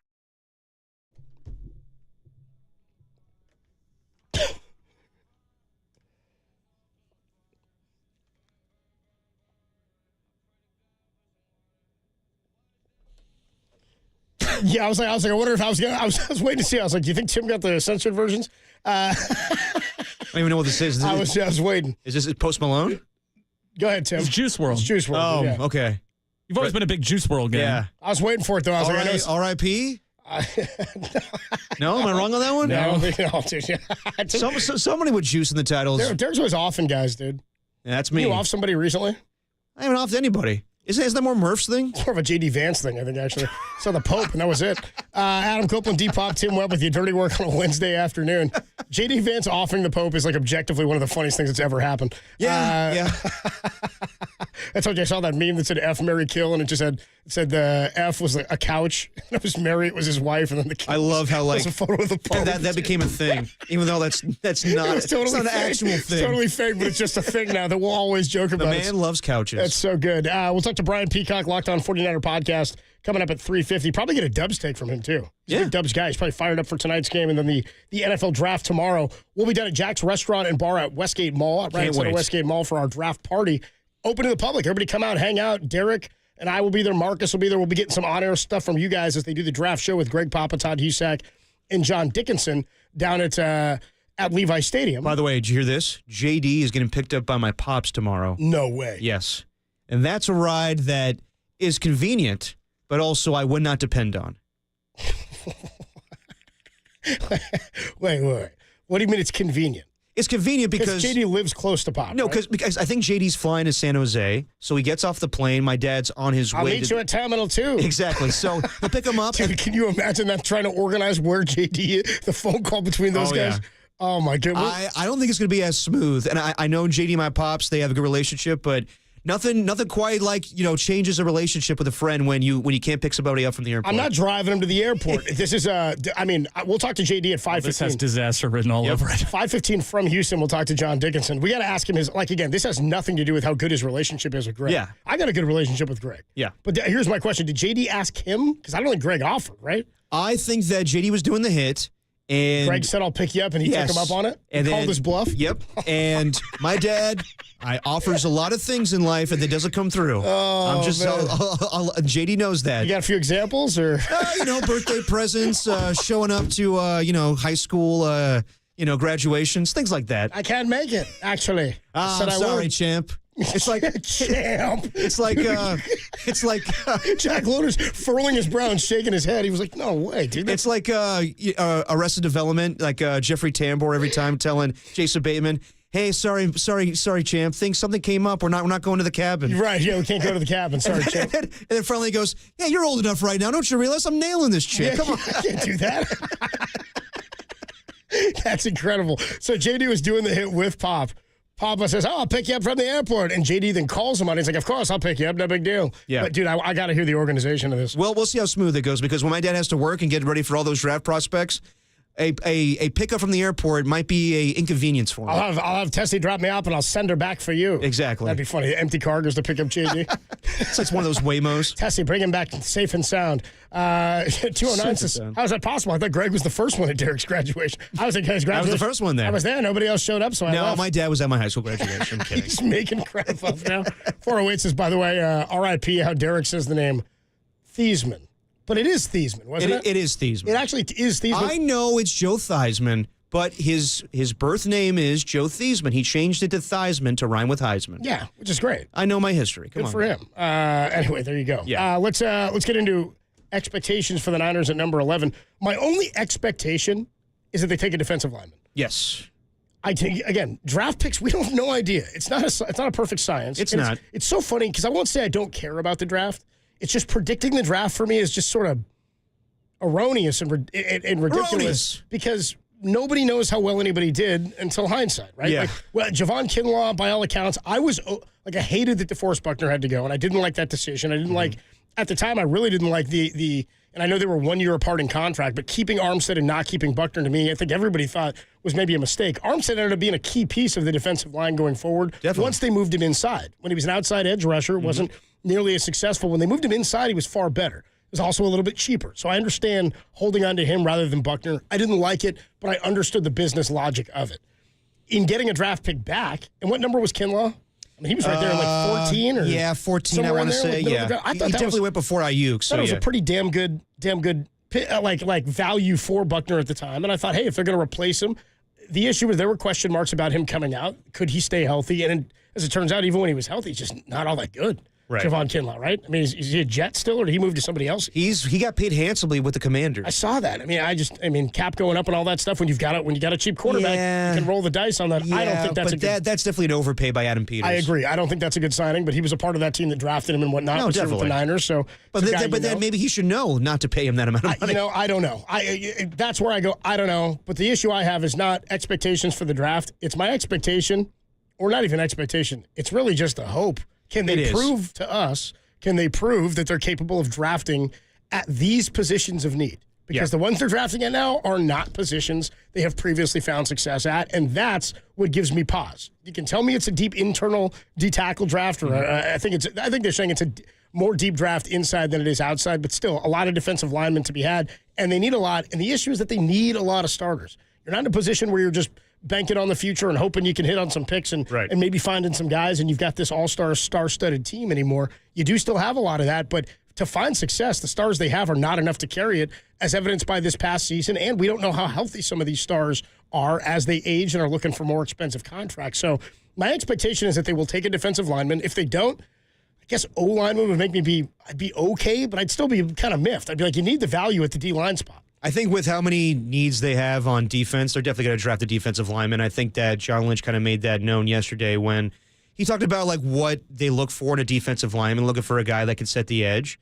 And everyone's putting 2 and 2 together. Matt Mayoko did his 6th and final mock draft today, and he believes, as we talked about with him on Monday, he thinks it's going to be Shamar Stewart, and that wouldn't be a bad pick. But then again, I don't know. Like, that's the thing. Like, you know, I respect the hell out of Larry Kruger and everybody that goes in on the draft, but the truth is we really don't know who's going to be good and who's going to be bad. But we can guess, and we can look at the stats, and we can look at everything that would tell us they're going to be a great pro.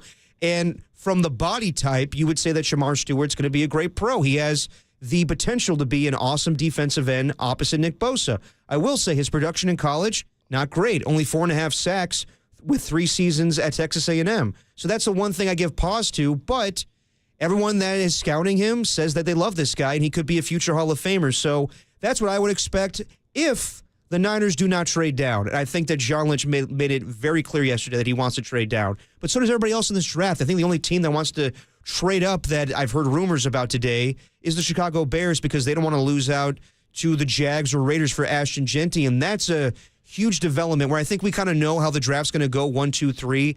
Probably with Tennessee, it's going to be Cam Ward. 2, it's going to be Travis Hunter. 3, it's going to be Abdul Carter. 4, the Patriots are going to take an offensive lineman, whether it's Will Campbell or Armand Membu. And then at 5, we all expected Mason Graham to be that guy for the Jaguars, and it sounds like in recent days they want to take Ashton Genty at 5, which, I mean, more power to them. I think Ashton Genty is going to be a good player, but for how long?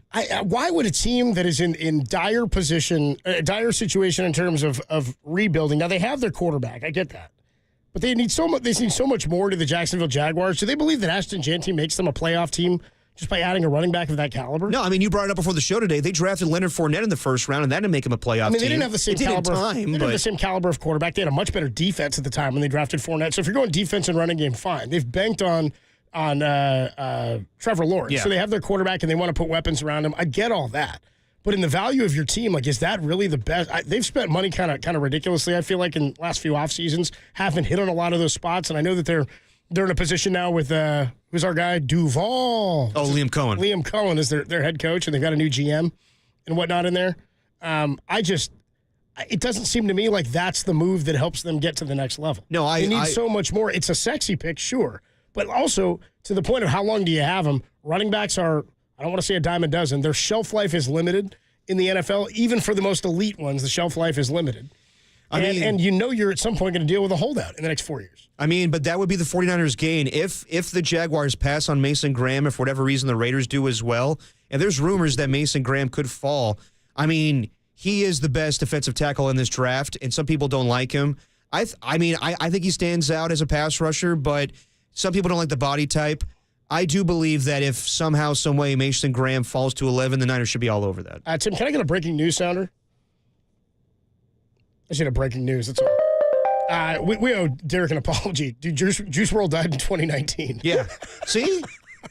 I didn't mean to laugh at the end of that, but we were like, no, I don't think so. Damn, I thought you were going Kirby Joseph news for breaking news. Kirby Joseph, now your highest paid safety in NFL history. Okay, cool. Great, thanks.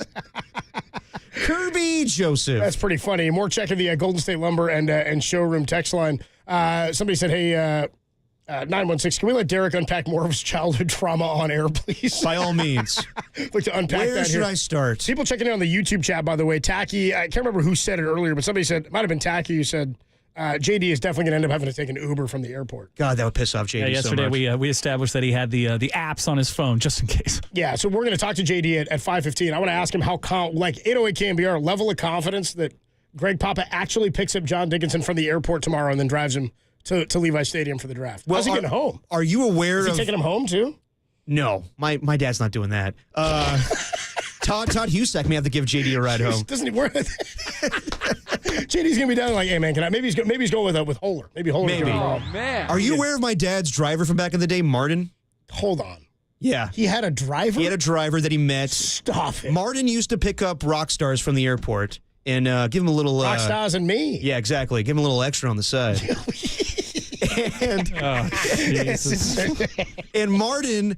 met my dad, picked him up one time, and then my dad was like, "You're gonna be my driver from now on." How'd they meet? Yesterday, JD, I don't know. I think just how my Greg dad meets anybody here. I have no idea how they met. And Martin was a good dude. But JD yesterday was like, "Yeah, you know what, Derek? If we're if I'm definitely out of luck here with a pickup from Greg, I may have to call Martin." I was like, "Dude, I haven't talked to Martin in years. I think that may be not a good plan either." But my pops used to have a driver that would pick him up from time to time. That is hilarious. Like just from the airport or just from anywhere? Just from the airport, or like if he was in a bind. Like sometimes like bind. But like either like my siblings were picked up from the airport by Martin too. Really? Yes. I was supposed to pick up the kids today, but I'll just have Martin do it. No, dude, Martin was the man. And Martin wanted me to live with him for a little while. I was like, I don't know about that. Speaking of childhood trauma. Dude, hold on. So how old was Martin? Martin was in his 40s, 50s. Yeah, was he a cool dude? Very, very cool dude. Oh, was there candy for you in the car? It wasn't like that. Easy there. Easy there. So, I mean, I don't know. He was the homie, though. No, he was the homie, but one day he was like, "Hey, man, I know you're trying to get out of your dad's house. I got a apartment. You can stay with me." And I was like, "Hey, man, I appreciate the lift, but I'm good." He's like, "I got a shed for you to crash in, too." My shed's a little bit more spacious, and it's heated. I hope so. That's pretty funny, dude. Oh, man. Dude, I love you saying if ever he was in a bind, Martin was there. Yeah, man. You've always got to have a guy. Honestly, there was a moment where I remember going with some buddies to a Warriors game. We were stuck on BART, and I was like, "I don't know if we'll get to the game in time. Hold on, everybody. Hey, Martin, can you pick us up?" And he was like, "I can't, man." I was trying to be cool, but there's moments where Martin came through. Yeah, good dude. But I don't think Martin will be able to come through for JD. Shout out Martin and Argyle. You know what I mean? Doing the same gig. Oh yeah, Argyle. Yeah. Argyle did a lot more. He was fighting off terrorists. One of the great drivers. Sounds like Martin was doing his part. Yeah, that's true too. Know what I mean? You can only play the hand that you're dealt. It'd be funny if JD was in Oakland, says 408, and Greg goes to San Jose to pick him up. Damn. I can't get you. I'm waiting at SFO. You told me SFO. Yeah. No, I mean, when this all gets sorted out, I think you and me should get an apartment together. It's actually audio of Martin telling Derek we can Once upon a time. Together. No, Martin was the homie. Mr. Laugh. Hey, can we get our KBR Digital? I know Jack's out there, or maybe Michael can do it. Can we get a new poll up on the KBR YouTube chat? That forget like whether or not. I think the poll now is like, should the Niners draft O-line or D-line? Come on, guys. I need a poll that says, how confident are you that John Dickinson is picked up at the airport by Greg Papa tomorrow? I want that poll up, and I want it running by the time we come back. That's actually a good poll. To talk to Brian Peacock. And then good poll. John Dickinson's going to join us at 5:15. Tim, off my back, bro. The segment is sponsored by Redwood Credit Union's auto loan sale. It's here. Save 0.75% now through April 30th. Ask for RCU financing at your dealership or apply online at Redwood Credit Union or at redwoodcu.org. There's one more of those coming up at 4:44. I know because Tim will be on me about it. I think we should do it every segment. Well, so last two, we're 2 for 2. When we come on back, we will talk to our guy, Brian Peacock, the Locked On 49er podcast. We'll talk to his... I want to get his level of confidence that the Niners will be able to hit on some positions they have not hit on in this era. And that's going to, I think, it's either going to parlay or bottom's going to fall out as to what they're capable of in 2025. We'll do that next, only here on The Sports Leader.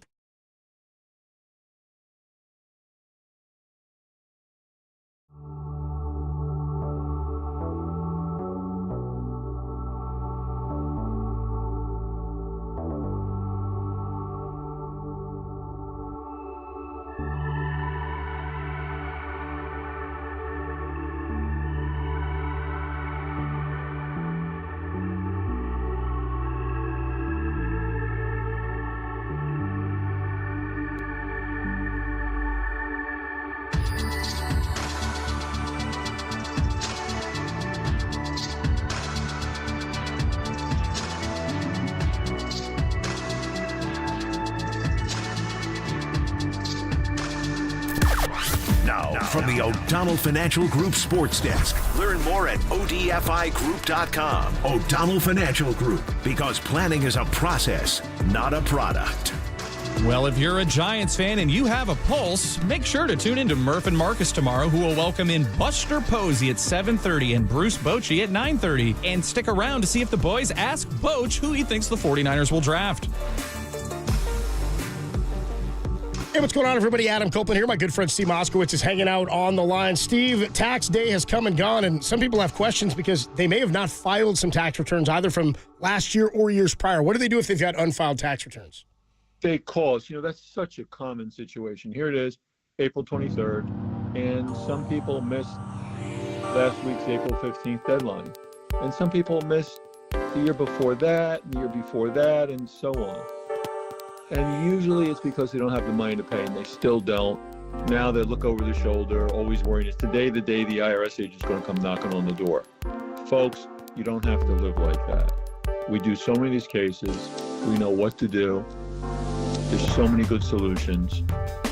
We'll file all the returns that need to be filed, and then we'll work a deal out for you with the IRS. There's all kinds of good deals. You hear me talking about making deals on this air all the time.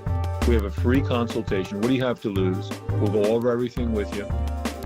And if you say, hey, I like that, we can do everything for you. So you don't have to talk to the government, deal with them, have anything to do with them. All you have to do is call up for your free consultation and say, hey, Steve, get rid of this for me. Steve can help. Give him a call, 1-888-TAX-STEAL, or you can find him online at MoskowitzLLP.com.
You're listening to Dirty Work.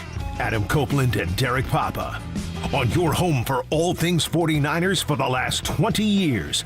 KNBR, the sports leader. Dirty Work on a Wednesday. Adam Copeland, Derek Papa, Tim Webb. And it's always a pleasure to be joined by the host of Locked On 49ers podcast, Brian Peacock. Brian, what's going on, man? How excited are you for the draft tomorrow? I'm super excited. To be honest, guys, I would love 2 more months of this. 2 more months of mock drafts. Let's push this thing back to June. Oh, yeah, we can never get enough mock drafts. How many mock drafts have you done, Brian? Oh, about 1,000, but officially, like on the podcast, I think this is going to be number 5 as we record tonight for our final pre-draft podcast, and it'll be my final money on the table prediction what the 49ers are going to do. Okay, I don't want you to give away who you think, but in your previous mock drafts, who have you mocked the Niners taking at 11? Well, in my last mock draft, and for the last couple of weeks or so, I've been trying to convince my listeners that Michael Williams, defensive end out of Georgia, would be a sensible selection for the 49ers. And it was met with, I think some people push back a little bit on that. And then all of a sudden, fast forward 2 weeks, the more we hear about it, the more we look at it, there's a chance that Michael Williams might not even be there for the 49ers at 11. And this run on defensive linemen, instead of starting around pick, 9 or 10, might start it earlier. And who knows, maybe he's not even there for the San Francisco 49ers now at pick 11 based on new information. But the 49ers absolutely have to get better up front on the defensive line. It reminds me of going into 2019 when they added Bosa and Dee Ford, and they were just not quite functional on defense yet because they didn't have that powerhouse defensive line built. They've got to get back to that mindset because right now it's Nick Bosa and I think a bunch of rotational players on the defensive line. And I was kind of scratching my head for the last couple months seeing cornerback at pick 11 in all these mock drafts from insiders. It's like, that doesn't make sense at all. I think we're finally getting sensible just in time for the draft. Talking to our guy, Brian Peacock, Locked On 49er podcast. Nice enough to join us on the UMA guest line. Okay, my whole thing is less about the expectations because we kind of know where they're going to go. They have so many positions of need, and they really need depth at those positions, and have obviously shown through their actions or lack thereof in free agency how they plan to get a little bit cheaper and where they're going to do it. I guess the question I have is, what's your level of confidence that they will find success at these positions, considering D-line they have not drafted well out in the John Lynch, Kyle Shanahan regime? Offensive line has been, I wouldn't even say hit and miss. I mean, Dominic Puni was nice last year. Mike McGlinchey, I guess, questionable for a lot of people on the right side. But how confident are you that they'll be able to fill these positions with starters that they need? I mean, I kind of think if they throw enough crap at the wall, they'll hit on some because they have so many picks. But it remains to be seen. Yeah, they have 11 picks. You're looking at those 2 fifth-rounders, and the fifth-rounder's been doing a lot of heavy lifting in the Shanahan and Lynch era for the 49ers and not so much in the early rounds. This is a tightrope walk. They've got to hit on multiple starters on the defensive side of the ball in this draft. They just have to if they're going to get back quickly to where they want to be. And I mentioned the non-functional defensive line that they have right now. You're not going to win the football games that you think you should if you're the 49ers right now, the way that their defense is built. And so you're looking at linebacker, you're looking at least 2 starters on the defensive line coming out of this class, some rotational pieces. You need depth at corner. And there's a lot riding on this draft class, and they have 11 picks to figure it out. They got to hit a lot, and it's going to be difficult because it's not just the 49ers. The hit rate around the NFL isn't all that high. And I think they've been historically great on day 3 of the draft, but they need to come up with something in rounds 1, 2, and 3 with those 4 selections and find some impact right away starters.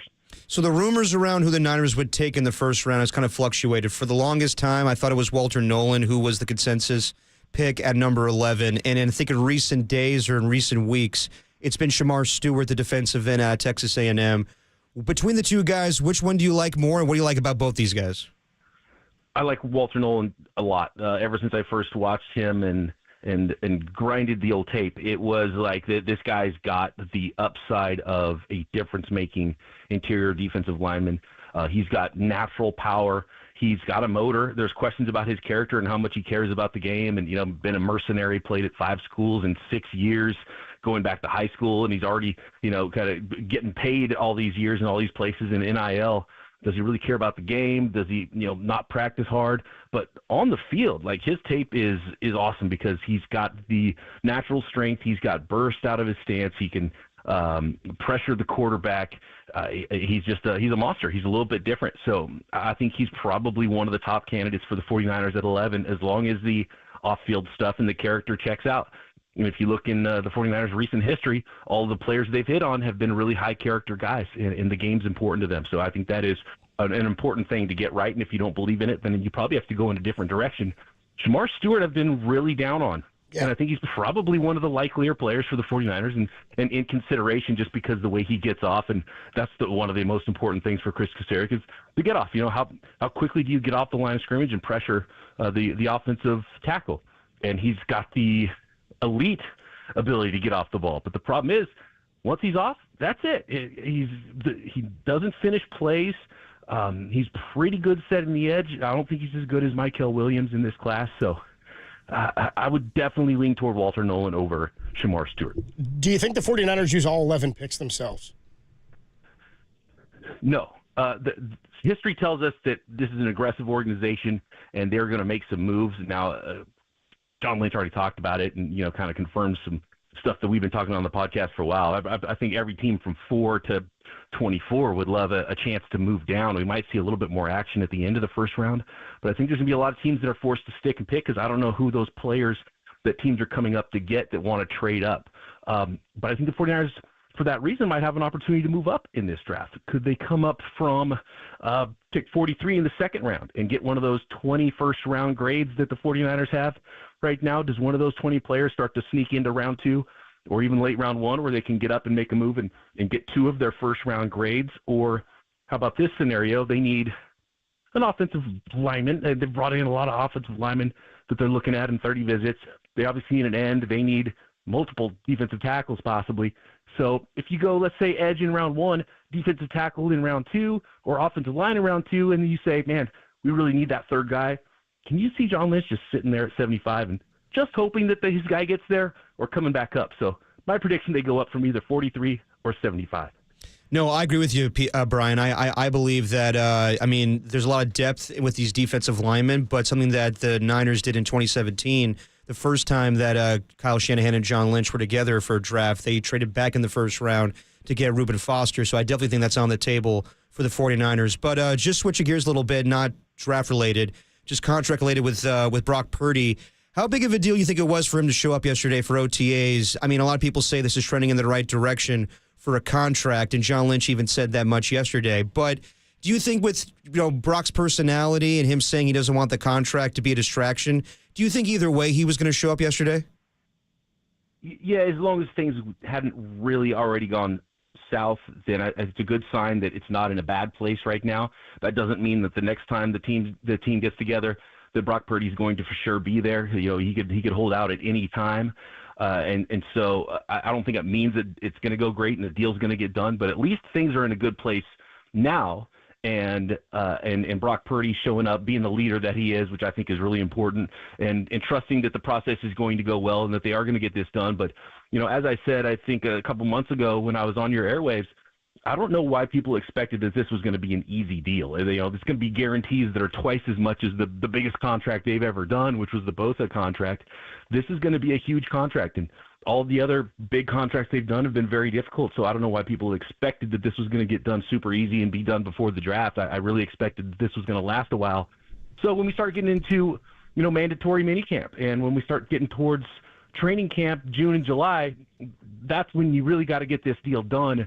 Can they get it done under that timeline? That's still the big question for me. This doesn't really change much except for right now things look like they're in an okay place, which is a good sign.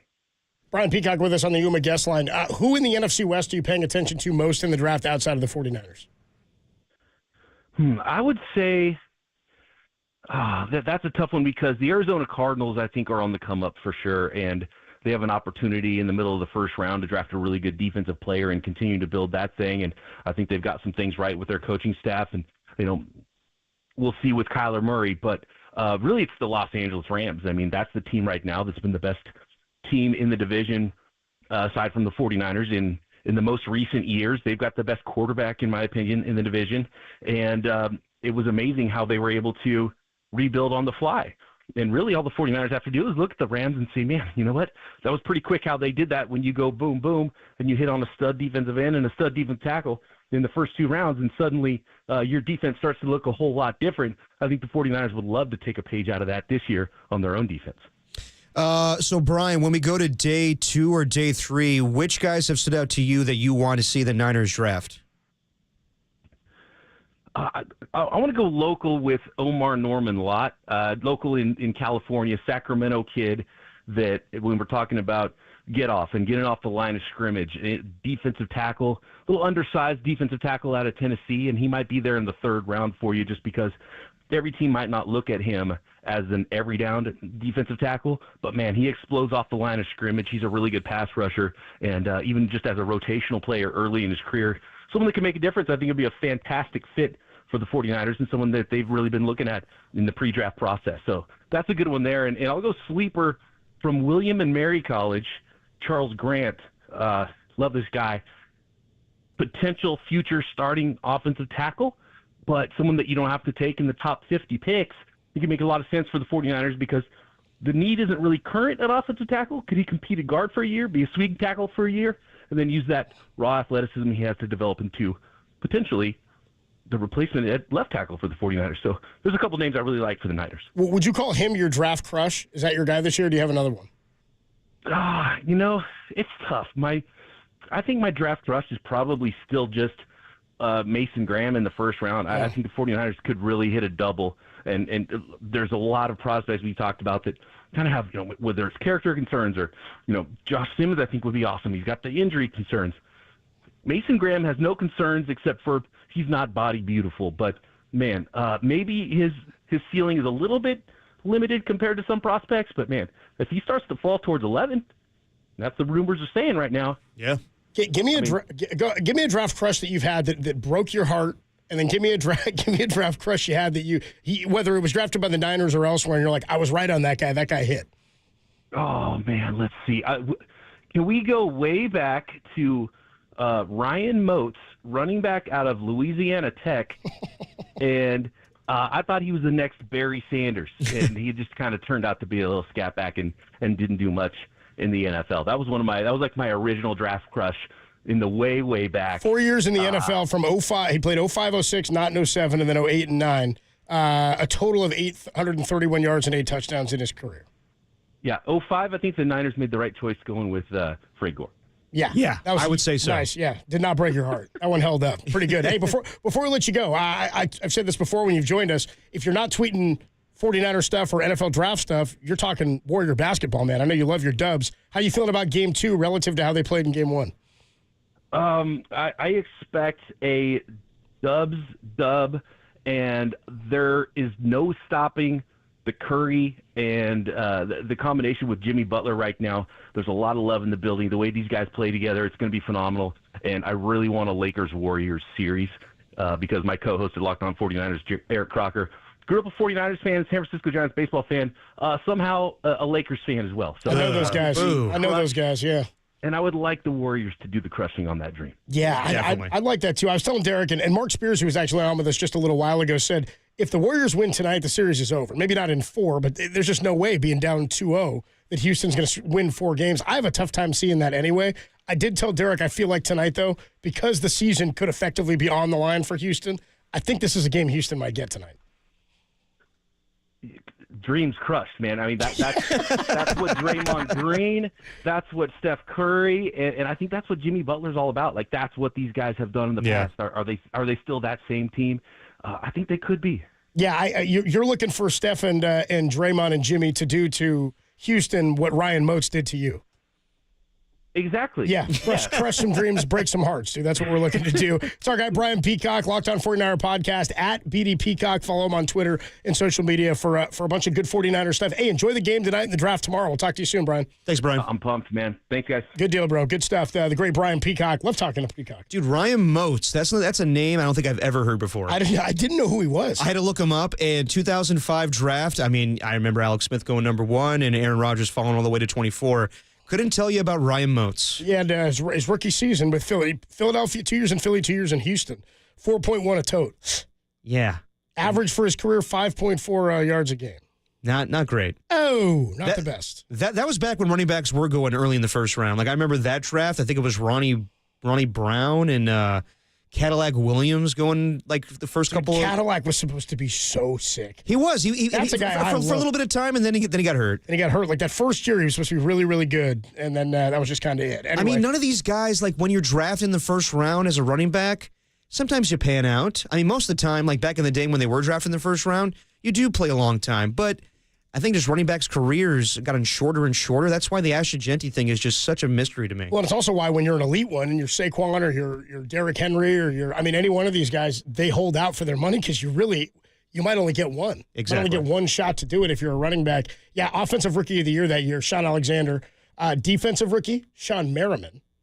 Oh, wait. This is the 05. Sean Alexander was MVP that year, Excuse wasn't me, he? I meant it's Cadillac Williams was rookie of the year. Sean Alexander MVP. So there you go, another running back. Yep. Alex Smith 1, Ronnie Brown 2. Dude, there were 3 running backs in the first 5 guys drafted. Okay, hold on. So it was Ronnie Alex Brown. Smith, Ronnie Brown to Miami, Braylon Edwards to Cleveland. 3 Oh, yeah, Braylon Edwards. First 5 picks were offensive. Yeah. Cedric Benson to the Bears at number 4. God. Cadillac Williams to Tampa at 5. See if we got another. God, times have changed. These guys would never go in the first round. Dude, they went in the top 5. Cedric Benson. I remember crazy. watching him at Texas. He was terrible in the NFL. Trying to see if there's no more running backs who went in the first round. Handful of wide receivers. God, but they all went top 5? They went top 5. Alex Smith That's won. a different era of football. That's incredible, right? 2005. And then, by the way, Troy Williamson to Minnesota at 7, another receiver. Yeah. A couple of DBs. Mike Williams to Detroit at number 10. That's when the Lions were taking wide receivers every year. They were just doing it every year. 21, then you had to go a long time before another skill position player. Anyway, great stuff from Brian Peacock, Locked On 49er podcast. Make sure you're listening to him and check out the hit we just did with him, up KNBR.com and the KNBR app. Giants baseball is coming up at 5:45 for a 6:45 first pitch. We got pregame for you at 5:45. We are going to catch up. How about this? One of our favorites, comedian Sam Morril, is going to join us. He's coming to town May the 4th, a couple of weeks away. Tickets still available. The Errors Tour is going to stop at the Masonic right here in San Francisco May 4th. You can get show tickets and information all available at sammorril.com, MORRIL.com. He's going to join us at 4:30, so we'll pick his brain. Noted Draymond hater. We'll talk comedy with him, talk about whatever with him. He's coming to town May the 4th. But before we do that, the NBA did their players survey, where they asked a bunch of the NBA players, best player, most overrated player, best rookie, all this kind of stuff. We'll get into some of that next. It's always fun fodder here on Dirty Work. It's the greatest show in America. It's Dirty Work. Adam Copeland, Depop, Tim Webb. We are burning on the Sports Leader.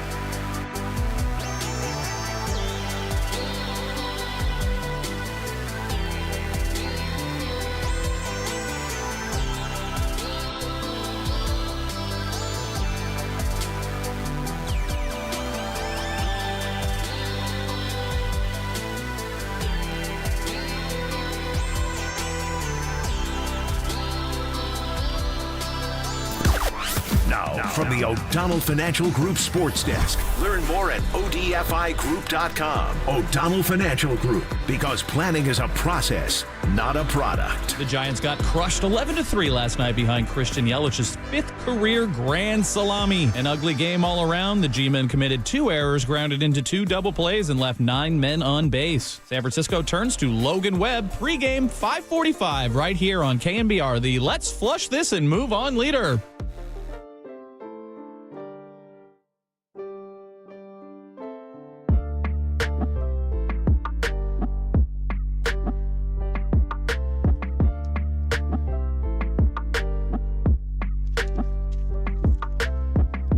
Hey, what's going on, everybody? Adam Copeland here, me again, talking O'Donnell Financial Group. You can declare your retirement independence today with a call to O'Donnell Financial Group, where having the proper investment strategy in place may allow you the freedom to do what you want and when you want, maybe for the rest of your life. You've worked so hard, you've saved so hard.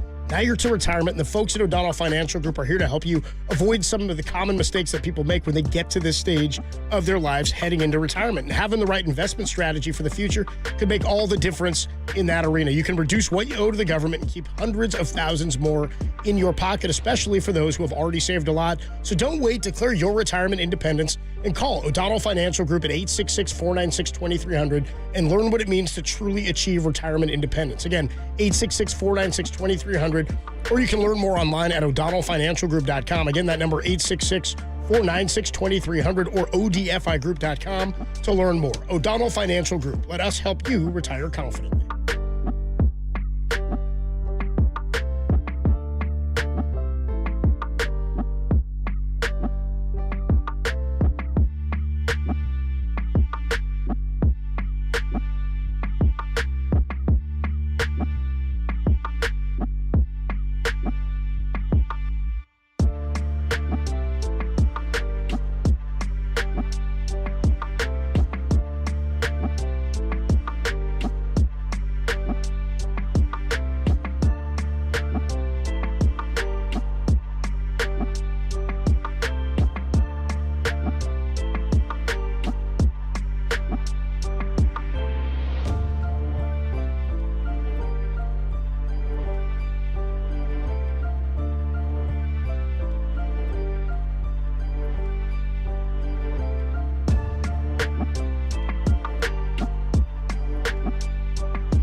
to Dirty Work. Adam Copeland and Derek Papa on KNBR 104.5 and 680 AM. The Sports Leader.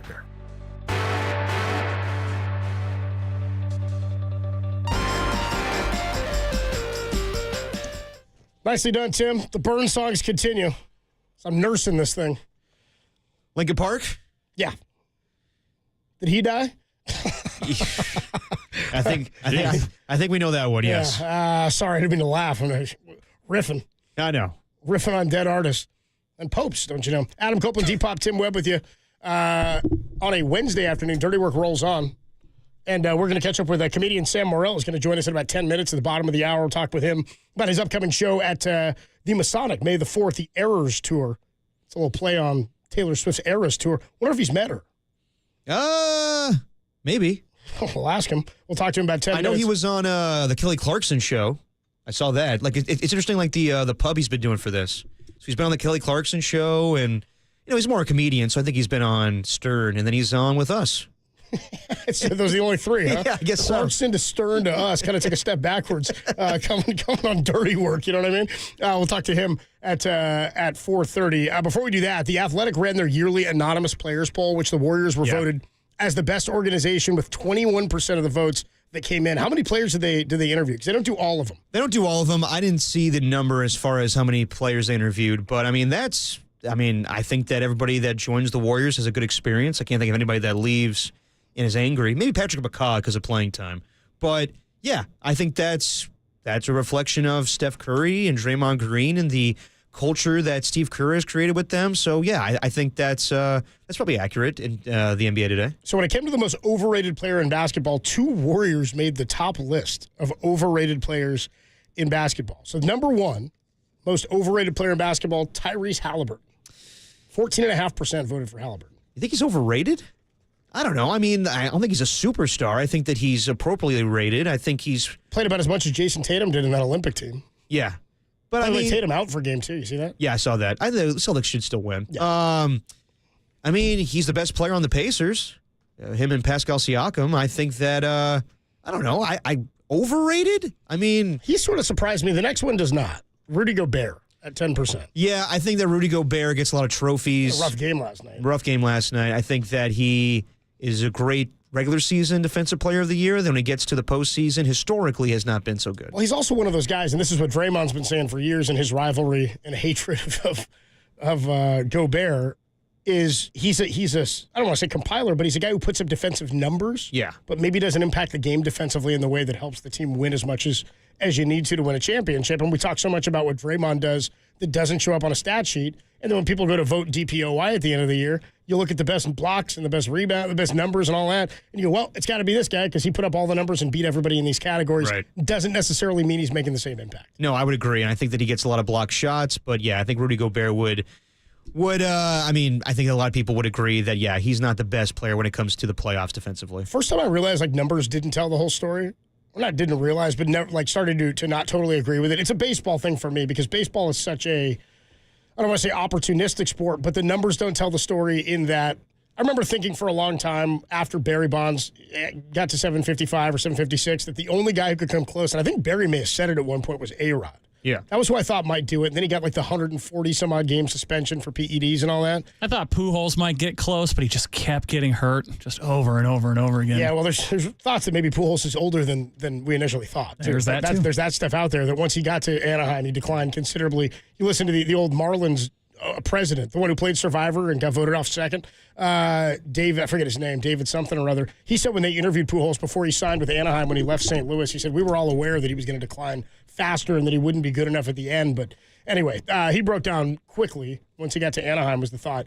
But A-Rod, my thought was if he stayed in Texas, he was always going to have a shot to hit home runs because he'd never be in a situation like Barry was in. Right. He'd always be down 7-2 in the seventh inning. Who's not going to pitch to a guy in that situation? Didn't matter who was on base, right? For Barry, it was like the Giants were competitive enough. There were dudes on base. They were in pennant races and division races. He was a part of a better organization. Here's the 2 Warriors that show up on the most overrated list according to the anonymous player pool. Jimmy Butler at number 4, 5.5%. Draymond at number 6. I understand Draymond because people judge things by stat sheet, and Draymond doesn't show up on a stat sheet sometimes. He rarely scores more than 10 points. And he doesn't impact the game offensively, but he does. Like, he runs point. He's, I think, more of a traditional point guard than Steph Curry is. But I think that's stupid. I think that when you hear Stephen A. Smith or Charles Barkley go in on Draymond because he didn't contribute in points, I think that's ridiculous. That's not his game. With Jimmy Butler, I don't understand that. I think it may be to do with the fact that, I don't know, that he... In more recent years with the Miami Heat, he didn't do much the regular season, then turns it on in the postseason. I don't know why people would say Jimmy Butler's overrated. I think that one's ridiculous. Yeah, I'm with you. I think he's properly rated. I think maybe we don't know enough about his career, and I think had he played in one city for longer, he'd be viewed as a bigger superstar in general. But because of his attitude, and again, who knows how many guys that played with him and don't like him or are looking back on their time, that might be the case, are not giving him the credit. I do wonder too when they vote Draymond as low as they do there, like.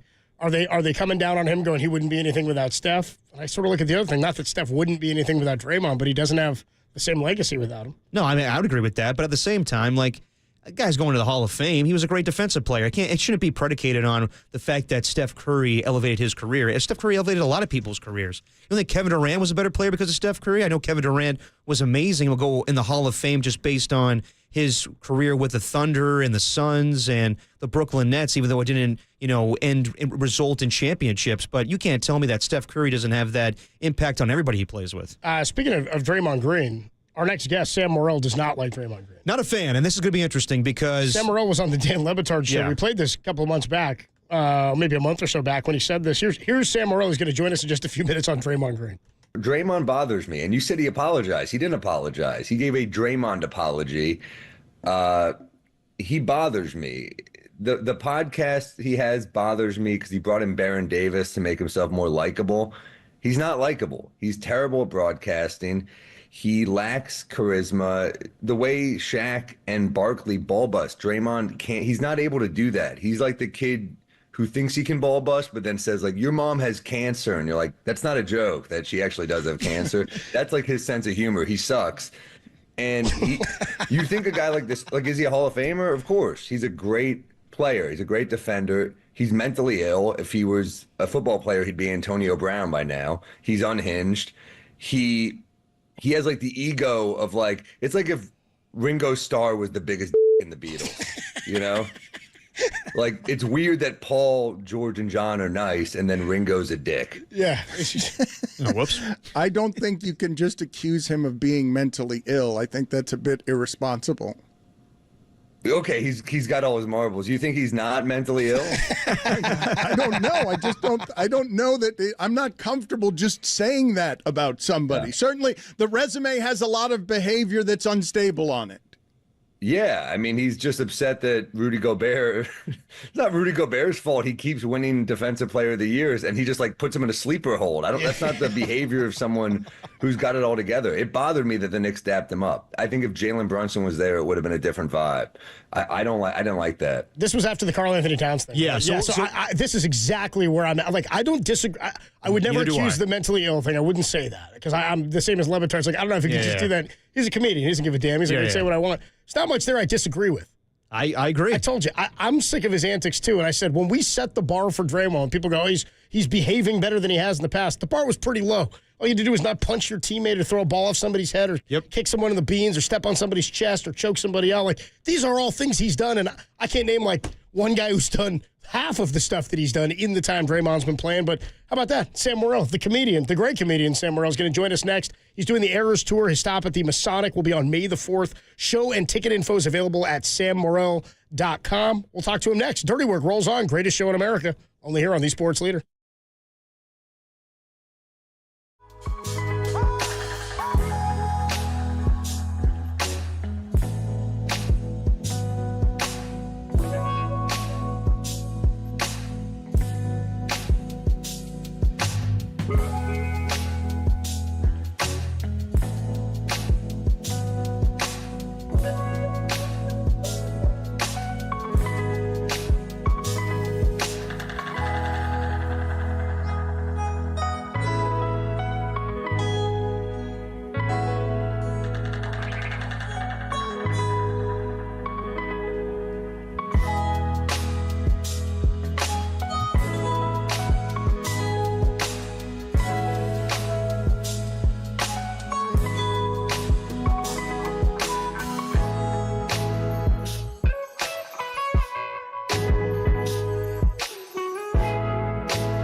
Now, back to Dirty Work. Adam Copeland and Derek Papa in the KNBR Casino Matrix Progressive Jackpot Studios. Casino Matrix Progressive Jackpots are here. Where are you? Just drop in. Please play responsibly. Call 1-800-GAMBLER. Dirty Work rolling on a Wednesday afternoon. Adam Copeland, Depop, Tim Webb with you. Giants baseball. Tim. Coming up at 5:45 pregame, a 6:45 first pitch. Giants and the Brewers. Still 2 games left in this series today and tomorrow. A day game tomorrow. And after the day game, we'll be on for as long as Dirty Work is able to go until 5 o'clock.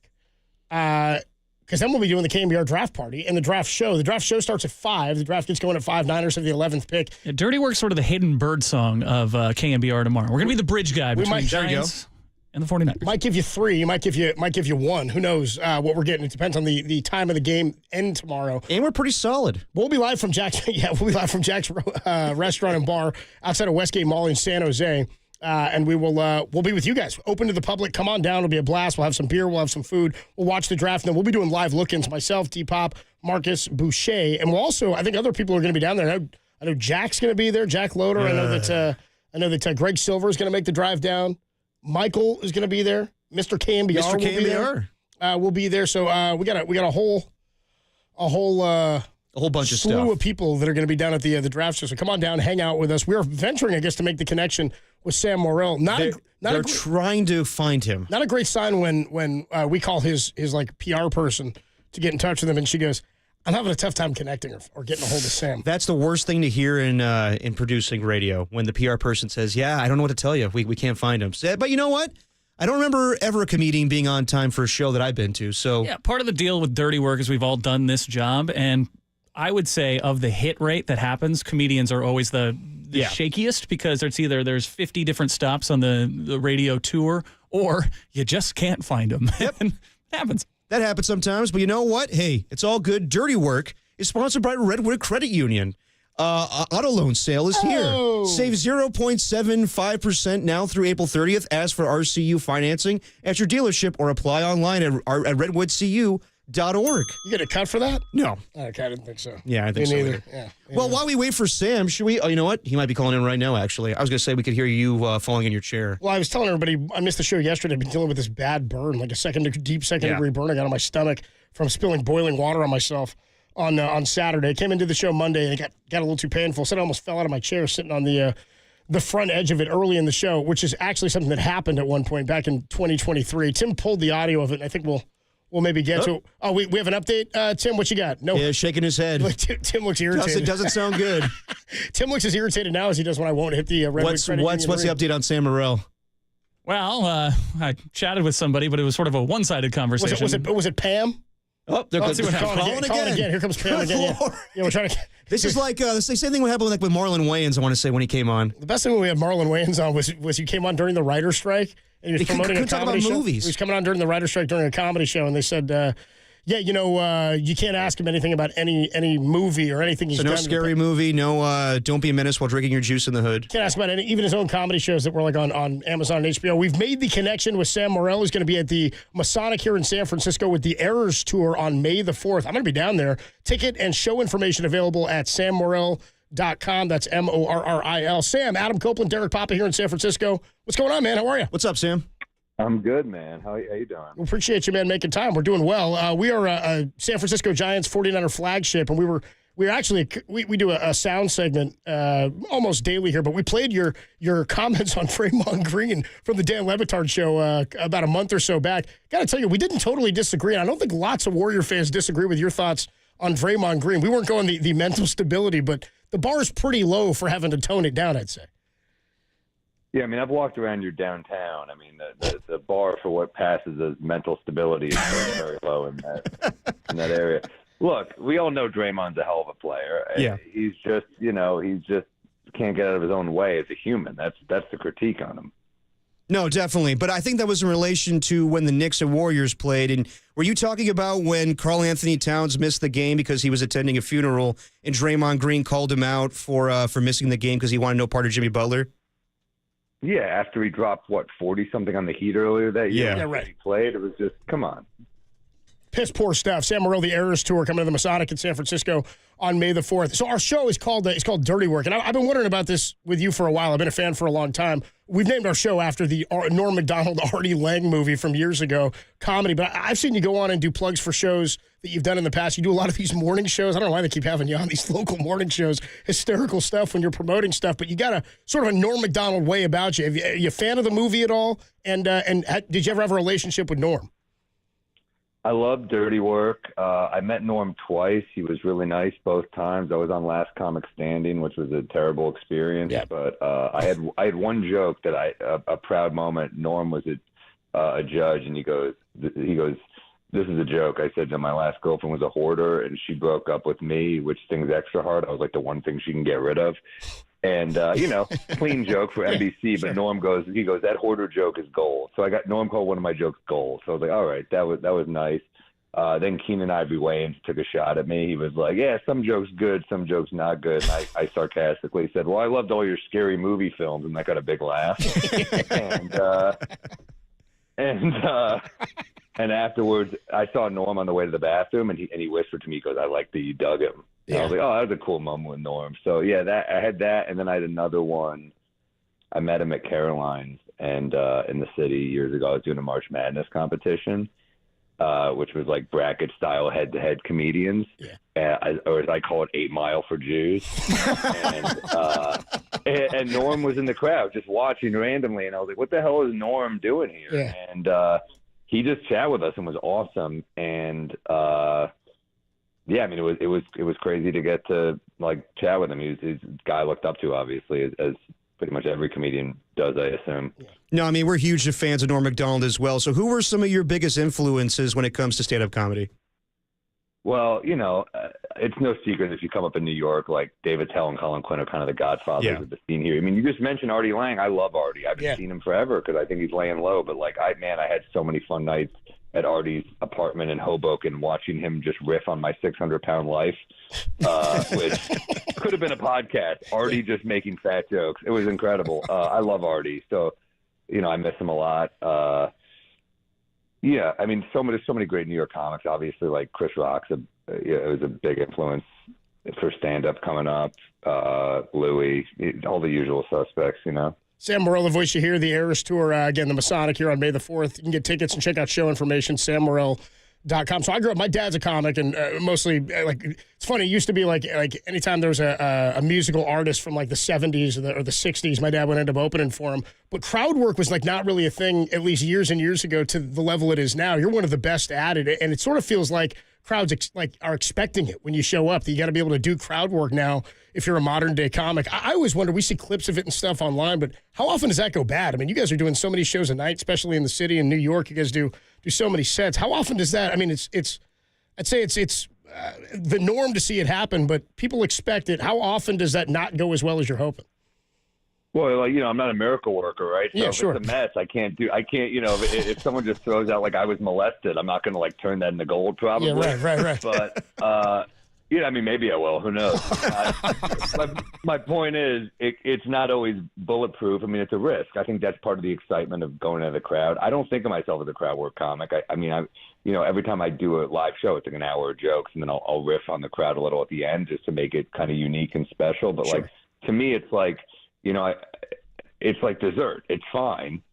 To me, crowd work's like just sugar. It's no nutritional value. It's not of any importance, but it's nice at the end. But like, to me, I'm all about the jokes, the stories, like what am I building towards? And for me, it's always been hours and material. Cause I think, not anyone can do crowd work, but to me, it's easy. It's an easier thing to do. So I don't really think much of it. I want to have a new joke. That's what excites me. A thought that's polished and that I worked on and that I hone. That's why I do this.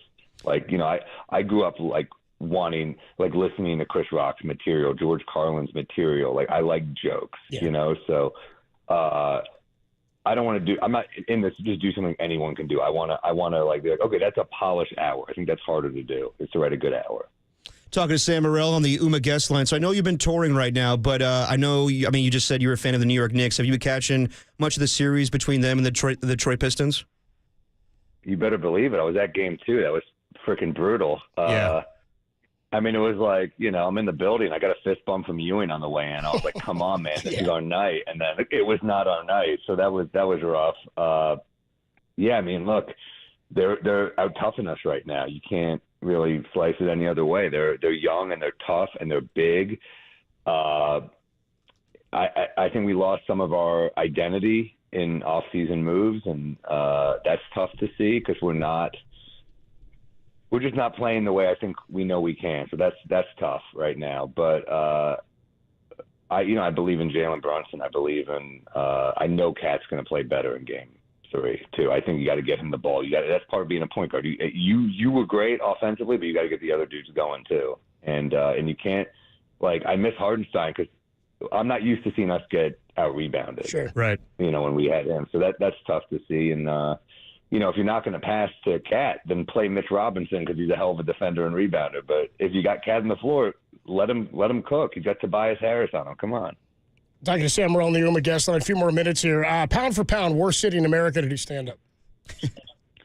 I've said it again many times. I'll say it again. Naples, Florida. Absolute retards.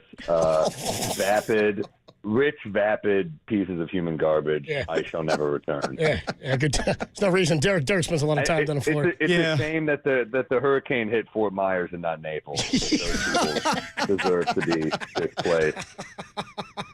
Okay, best place to do comedy in the country.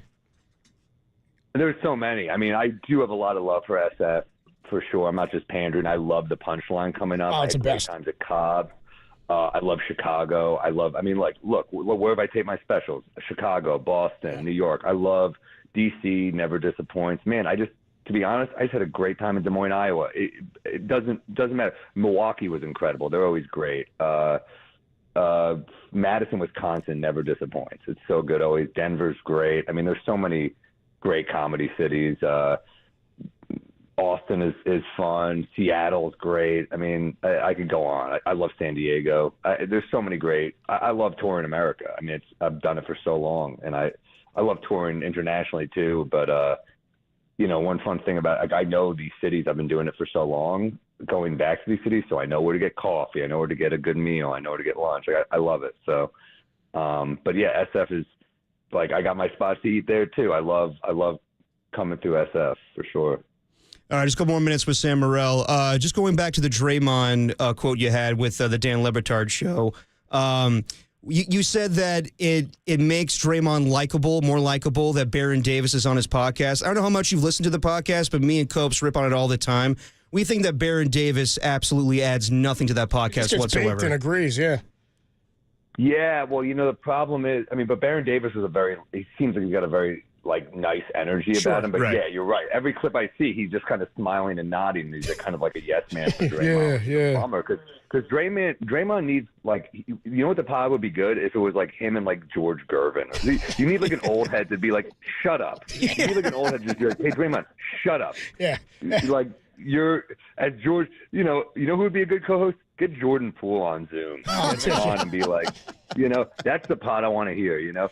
But if not a current player, I want to hear him with Dr. J or someone that he would have to just show respect to and who would tell him to shut up. Yeah, that's a great call. How about who'd be great? Kareem. Get Kareem because Kareem will be so unpleasant. It would just be a guy who would just be dude, I don't care. Because Draymond is a scary dude, so people kind of just say yes to him and go do whatever. Right. And obviously he's not going to poke Steph because that guy's the reason he still has a spot on that roster, when you mess up enough. But look, we all know Draymond's a great defensive player, a high IQ player. There's a reason he's look, I'll admit it. He's a Hall of Famer. There's no doubt. But he is, he's got the mental stability of Kanye West. So, minus the anti-Semitism, I hope. Yeah, well. Yeah. We all hope. No tweets this week breaking any news either. You know what I mean? Jesus, Kanye. You got to hear about that stuff. How about... go ahead. Draymond wasn't molested. We don't know. We hope not. That would be the hope for sure. Sam Morril, show coming to the Masonic May the 4th. I want to give you a chance real quick to plug the Bodega Cat whiskey, man. You got a whiskey out there.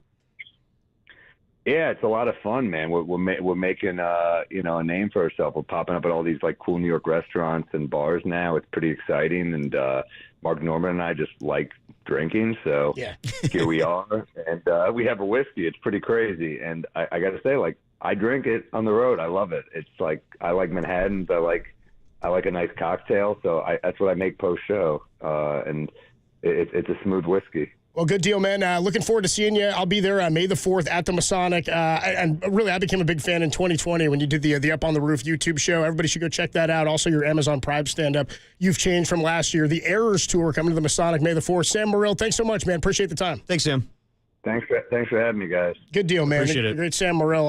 Really one of my favorite comics. Oh, dude, he's awesome. I was watching the Amazon I expect him to be special. meaner and trying to tank it more. You know Well, no, I mean, I saw his clip on Kelly Clarkson, so definitely, I mean, he definitely worked a little more blue with us today, which I appreciate. But, no, I mean, the Amazon Prime special he did, I was watching that over the weekend where he was reading texts from his ex-girlfriend and just had no filter on that. The guy's incredible. Definitely check out that show. Check it out. Tickets available, sammorril.com. The Errors Tour. Not Taylor Swift's Errors. Sam Morril is coming coming to Chase Center. He's coming to the Masonic. All you got to do is check it out, sammorril.com for tickets. Like the Errors Tour, Taylor Swift coming to Chase. That's our guy, Mully. All right, Sam Morril, great stuff, coming May the 4th. And I agree with everything you said on Draymond. Okay. Minus some of the stuff at the end there. All right, well, you hit your wagon where you want to hitch it, Derek. John Dickinson going to join us at 5:15. By the way, we put a poll out earlier in the show. We found out, Derek told me, I was off yesterday, Derek told me that so JD's in Houston. We'll talk to him from Houston ahead of Game 2 between the Warriors and the Rockets in about 25 minutes or so. But that he asked Papa on the air for a ride. I'm the one who was on to Brock before anybody else was. I was on to JD getting a ride before anybody Greg else. offered, I'll pick you up from the airport. And JD kind of called him on the offer. So now JD's expecting Greg to pick him up tomorrow from the airport ahead of the draft show. Yes. Now, the question we had is how many people actually believe that this is going to go down, that JD will get picked up by Greg? Meet me at Terminal 1, JD. I'm standing right by A11. Come pick me up. I'm in Tessie. So we asked the YouTube chat, will JD successfully be picked up by Greg Papa at the San Jose airport tomorrow? You can go on, check out the stream on YouTube and vote.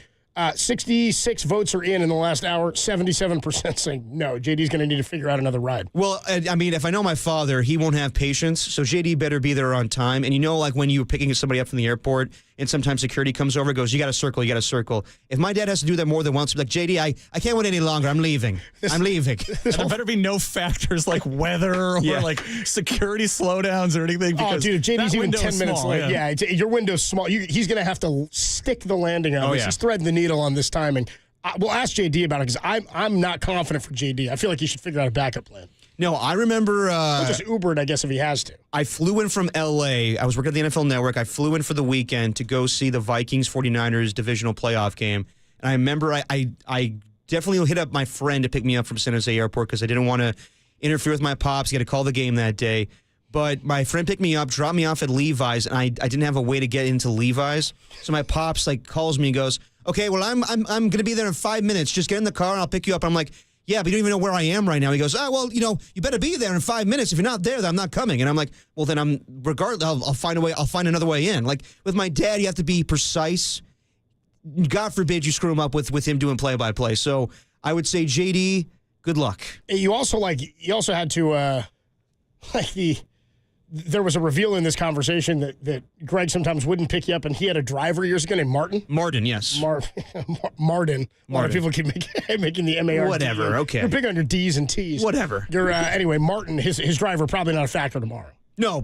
I mean, I don't think Martin's been a factor in quite some time. So. And then Derek also revealed that Martin offered him a place to live. He's like, hey, if you don't want to stay with your dad anymore, you can come live with me. And 707 checked in. I appreciate the offer. 707 checked in, said nothing like having your radio famous dad have his driver try to get you evicted out of your childhood home, which I thought was a pretty good text from the 707. It's not bad. Adam Copeland, Depop, Tim Webb with you. Dirty Work rolling on. It's the greatest show in America. The latest on Brock Purdy and the 49ers. Brock showed up to OTAs yesterday.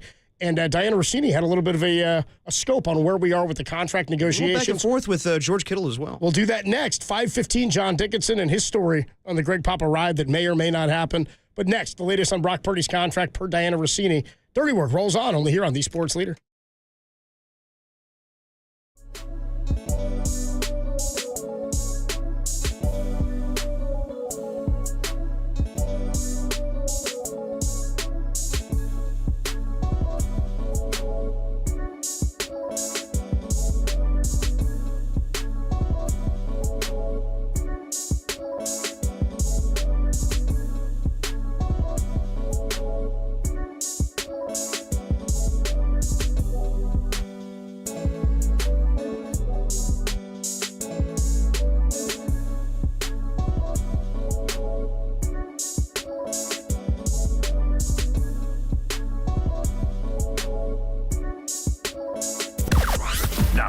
the O'Donnell Financial Group Sports Desk. Learn more at odfigroup.com. O'Donnell Financial Group, because planning is a process, not a product. The KNBR Draft Party will be this Thursday live from Jack's Restaurant and Bar in San Jose. Dirty Work will be on directly after the Giants game until 5 p.m., and then it's wall-to-wall draft coverage. So grab that lucky hat, dust off that Ihani Owezike jersey, and come hang with Adam Copeland, Marcus Boucher, and noted 49er fan Derek Papa.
Now, back to Dirty Work. Adam Copeland and Derek Papa on KNBR 104.5 and 680 AM, the sports leader.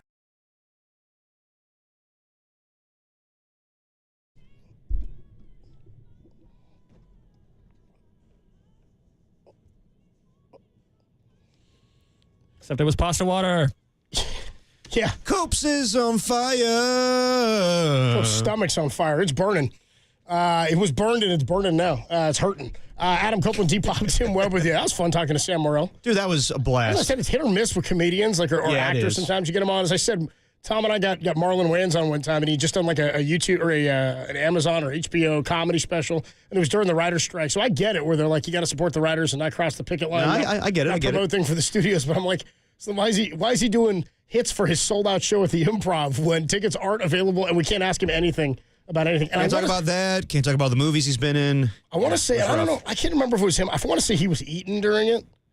He might have been like chewing or eating during the hit. I might have recorded it. I don't recall that one. I might have recorded it in advance. One time I interviewed Johnny Bones Jones, yeah, greatest UFC fighter of all time, and he he was cool, but he ate his whole weight. And I'm not a great guy out of the ring, but he ate a whole bunch while he was on the air with me. Like every time I'd ask him, he's like, "Yeah, man, I was like, Jesus, dude. No. I'm doing these hits, but come on, bro. That's like my disrespect to somebody just chewing in your face while you're trying to interview. That's where my producer instincts get in, where I'm like, can someone get food out of this guy's mouth? Come on. Made me laugh, dude. Adam Copeland. How's the meal? Yeah, dude, seriously. Adam Copeland, Depop, Tim Webb with you. Rude. Just rude. A Wednesday. Giants baseball pregame coming up at about 5:45. We'll catch up with John Dickinson from Houston ahead of Game 2, Warriors and the Rockets at 5:15. Latest on the 49ers. So Brock Purdy did show up at OTAs yesterday. Surprise, surprise. Matt Mayoga told us he expected that. Yeah, of course. Matt Mayoga said he expected him to show up. Saw people going, well, if he didn't show up, I think it was actually Guy Haberman who tweeted yesterday, do you really think Brock wasn't going to show up and let Mac Jones be the top quarterback in the building for a month? That's what I think. They're also not doing like on-field stuff, are they? No. But it's just kind of like workout stuff and conditioning basically. stuff. But everybody showed up. Trent Williams was there. Fred Warner was there. The only person that didn't show up was George Kittle. But I think people are reading a little bit too much in him not being there. He never comes to OTAs, and he's usually in Nashville, and he went to WrestleMania over the weekend. But Diana Rossini says it is related to his contract, and George Kittle kind of clapped back at her today on Twitter, being like, I don't know who your sources are, but that isn't correct. So I think that things are going in the right direction with Brock Purdy. And at the same time, I would be very surprised if George Kittle got a new contract. And I think that, a part of Diana Rossini's report is that George Kittle wants to be the highest paid tight end in football. And I don't think. Well, let's come back to that. Let's get back to that because there's more Rossini stuff on Brock Purdy. Let's look with Brock first. We'll get to the Kittle stuff. So John Lynch actually gave encouraging news that things are headed in the right direction right now. Yes, he did. For Brock Purdy towards a contract. Diana Rossini added this today saying, quote, San Francisco 49ers and Brock Purdy are inching closer to a long-term extension. The contract is expected to include an average annual value that ranks in the top 10 among quarterbacks. Take that, Chris Sims. There you go.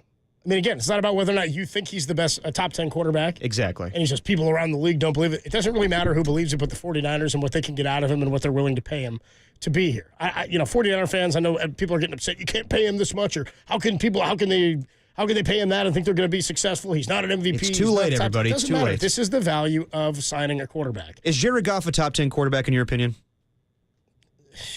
Probably right there. Okay, but probably on the outside looking in. I don't know, maybe right there. He's making top 10 money. And I think it's comparable between him and Brock Purdy. So I keep bringing up these guys. Really think Tua is a top 10 quarterback? No. Do you think Trevor Lawrence is a top 10 quarterback? No. It's the going rate. Exactly. Dak Prescott, I would say it's a discussion. He's probably bored. He's probably there.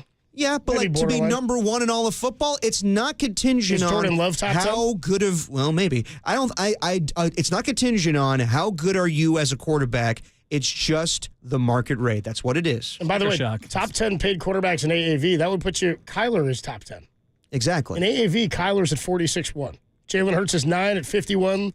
Lamar 8 at 52. Herbert 7 at 52.5. Goff 6 at 53. Tua. So again, like you're talking about, economics of the position is what it is. A Absolutely. lot of the guys in the guts of this. I mean, Kirk Cousins is the 12th highest paid quarterback a year, AAV at 45. So is he better than Kirk Cousins? Yeah, I think so. Yeah. I agree. So there you go.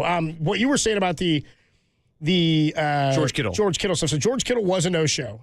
In recent years, he has usually stayed home in Nashville, and he also does his doesn't he do his tight end camp stuff, and they do things like that. Yeah, he does that, but that's usually like in June, I say. And he's worked with guys in the offseason a bunch in the past. I don't think that's the big concern, but also he wants a new contract. Diana Rossini, as you were saying, reported today that Kittle's absence is contract related, and the two sides remain far apart on the deal. Kittle responded to Diana Rossini's tweet saying, "Your source is incorrect." Yeah, I mean, I think that Diana Rossini is extremely plugged in, and she knows what's going on. We know she's plugged in. But I would say, given what we know in the past, George Kittle doesn't attend OTAs, so who's to say? But I will say that with George Kittle, I would be very surprised if he gets a contract extension this offseason. I just think that I know he's an awesome player, and he had an awesome season a year ago. But I think with the way that this team is going, we keep hearing they want to go younger, they want to go younger, they want to go younger. And they're investing in their quarterback, and I think that's going to come at the expense of a lot of guys and fan favorites that people have loved. So I would say that I would be surprised if Fred Warner gets his contract anytime soon. There's 2 more years on that. We're going to see some tight ends potentially get traded. Dallas Goedert and Mark Andrews are apparently on the trade block. You could see them get dealt the next couple days here during the draft. I don't think the Niners are dealing George Kittle, but I would be very shocked if they give him a contract before his time expires. Yeah, and that was something that when I asked Matt Mayock a couple of weeks ago, it was actually last Friday, because we spoke to him Friday. I said, do you think that Jed York shot himself in the foot or raised the price tag on Brock at all by saying, we're going to pay him, he's a top 10 guy, et cetera, et cetera? And he said, I don't think so. He said, the one that I do think might come back to bite him a bit is the George Kittle comments, not by Jed York, but by John Lynch, who at the Combine said, I can't remember exactly what the verbiage was, but it was that they're working on a deal and they want to sign him, that they want him to be here, which is different than the things he said, like about Debo. We're not in the business of letting great players walk out the door. That's not really where they're at. I think they would love to do a contract with George Kittle at the price tag they want to do it. But if George wants to get one more big one and become the highest paid tight end in football, was the number 1 receiving tight end all of last year, we know about his blocking ability, they're probably going to have to pay for it. And I wonder what those comments by John Lynch are gonna how they will affect the contract negotiations, if there are many, with George Kittle, because that's where I'm at. I wouldn't be surprised if he doesn't get one.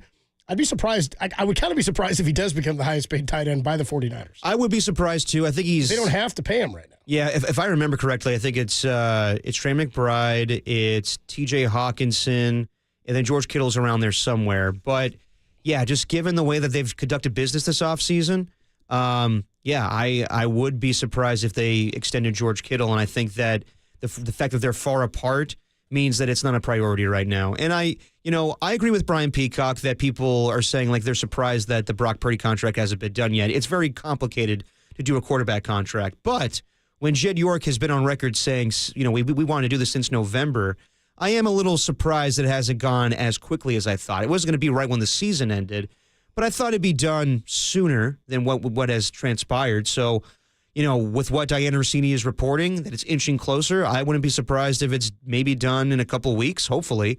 But with with George Kittle, I just don't see that happening right now. I think that I know it sucks, but they probably do a lame duck year with him, and then they revisit things next offseason, but I don't see that happening now.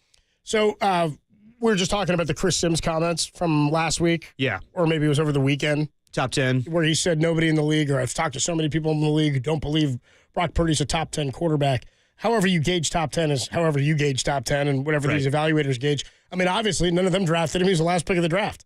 Guy's been to a Super Bowl and an NFC championship, finished 4th in MVP voting 2 years ago. And I also am okay saying, he didn't have tons of weapons around him this past year, and you need weapons to be successful. He's not a guy who's necessarily raising the level of guys who are inferior around him, which I'm okay with that logic. 408 checks in and says, regardless of the financial concerns, can you guys give me the top 10 quarterbacks? Just the best 10.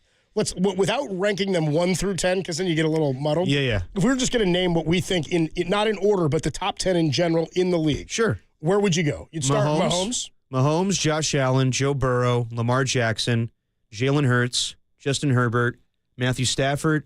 Hold on. Okay. Jackson, Herbert, Stafford. So you're at 7. It's going to be a little controversial, so but you're at 8. That's not in order necessarily, but yeah. Jordan Love. Okay. C.J. Stroud. Wow. Okay. You're at 9. So now the guys out there are Jared Goff. You think Jared Goff's better than Brock?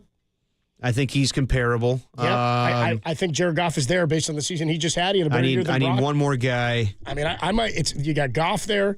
You've got Trevor Lawrence there. No, I'm not put Trevor Lawrence in my top 10. Guy won an MVP, didn't he? No, he led the league in passing 2 years ago. I'd say Dak's probably there. Or I would honestly, and I know Niner fans going to hate this. Yeah, based on what he's accomplished in this league, and he has had really good seasons.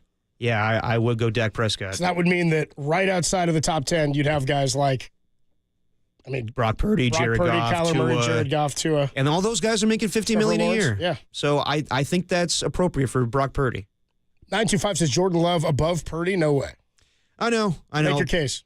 I think it's the tangibles. I think that this last season, I think that it is the fact that Jordan Love, I mean, he was playing injured. He definitely was playing injured, and his receivers didn't help him. But I do think that just based on his talent alone, I do believe that Brock Purdy is a great quarterback. It's not just based on scheme, but Kyle Shanahan does help him. And I think that's what Chris Sims is trying to say.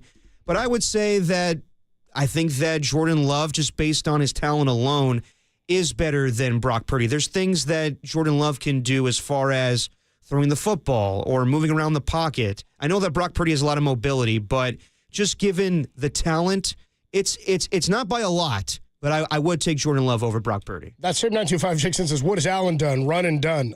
That's not what we were arguing. And if you're saying Josh Allen's not a top 10 quarterback. See, these are the same fans that don't want to pay the guy at the same time. What I'm saying is hilarious to say that, like, whether you like Allen or not, or you're asking what he's accomplished, saying he's not worse than Brock Purdy, first of all. And I just gave you a third of the league in quarterbacks. That's like a third of the league. Yeah. Right? So a third of the league in quarterbacks. And the guys who are sitting right there behind it are, as we mentioned, Jared Goff, Kyler Murray, Tua, Trevor Lawrence. You can say, Brock Purdy. Again, now you're at 15. Baker Mayfield. Now you're at 16. Now you're at half the league. Which one of those guys should be in the top 10 that we didn't? It's okay if you're going to say Love isn't there or you don't believe C.J. Stroud, whatever the case may be. Josh Allen is one of the best quarterbacks in the league. He won the MVP. Like, to say he's not top 10, I'm not arguing what he's accomplished or has not. I'm saying if you're going top 10 regardless of dollar amount, how many guys on this list have won a Super Bowl? Patrick Mahomes, Matt Stafford, Jalen Hurts. 3 of your top 10 have won bowls. Yeah. So it doesn't matter what they've accomplished. I'm talking about what you have to pay a quarterback. And I'm sorry, are we actually comparing Josh Allen to Brock Purdy? Look, I give a lot of credit to Brock Purdy, but Josh Allen, come on. 408 says, with due respect, garbage list. 408, we're not going in order, first of all. We're just giving 10. Hold on. I'm not doing a get-up first take top 10 list. We're not doing a top 10. I know. We're not doing a top 10. I said this up front. We're not ranking the quarterbacks. I said, regardless of salary, give me the top 10, because Patrick Mahomes is like 13th in the league in pay per year. He's at 45. Yeah. He's the same as Kirk Cousins is making. So, I'm not arguing based on or I'm not making the list 1 through 10 here are the greatest. 408, if you gave me your list, you'd have 2 different people at most. Exactly. You're not going to have 408. If you give me your list right now, you're going to have 7 or 8 of the top 10 guys that we just had. People say garbage list because one of my most controversial things is I say that Jordan Love is better than Brock Purdy. I'm sorry. That's what I believe. And I believe that just based on his talent alone, I think there's things that Jordan Love is able to do that Brock Purdy cannot do. But I'm not saying that it's close. I don't think Jordan Love had a good season a year ago, but I don't think Brock Purdy had a good season either. I'll tell you this, Brock Purdy's top 16 in the league, and that would get him $40 million at least. And that's what Matt Stafford's making. Exactly. Right? That's where you'd be. Adam Copeland, Depop, Tim Webb with you. We'll take a quick break. Our guy John Dickinson is getting ready for the Warriors and the Houston Rockets. We will talk to him about how he sees this one. I think it's a game the Rockets might get. Somebody on the text line said, hey, Copes, I'll bet you a blue buzzball tonight that the Warriors win. I'm not going to bet it because I like the Warriors. I'm rooting for the Warriors. I'm not going to bet against the Warriors in this game. I don't like betting against Steph or Draymond or Jimmy anyway. But if this is a game where Houston is a bit painted into a corner here, it's close to a must-win already in the playoffs as you can have. Again, Mark Spears, Hall of Famer, joined us earlier, said if the Houston Rockets lose this one, the series is over. See if John Dickinson thinks the same thing, sees how he thinks the Warriors will fare tonight when he joins us next. And then Giants pregame coming up at 5:45. I didn't even realize I missed my favorite day of the week, Tuesday yesterday. Didn't do the NBA grab bag. I didn't know you guys didn't do Tim's Tuesday takes and trivia. Oh, we will today. I thought you were going to give Kruger a little trivia last night. You didn't give him any? Didn't have time for it. God, I'd love to get a little Timmy trivia in here. I love Tim down at the bitter end. You'll hear later on. We ran out of time with the show, and I tripped at the finish line. Classic Derek. We'll get you Tim's Wednesday takes and trivia following our hit with John Dickinson. That's all coming up. Greatest show in America, Dirty Work, rolls on the Sports Leader.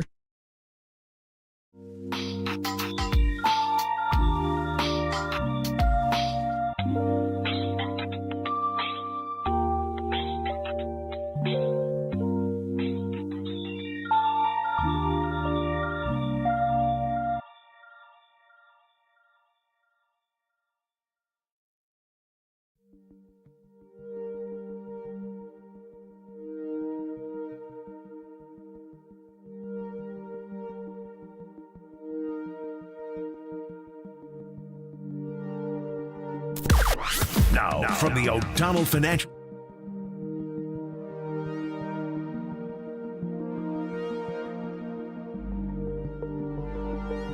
Well, if you're a Giants fan and you have a pulse, make sure to tune into Murph and Marcus tomorrow, who will welcome in Buster Posey at 7:30 and Bruce Bochy at 9:30. And stick around to see if the boys ask Boch who he thinks the 49ers will draft.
Check the mic and make sure it sound right, boys.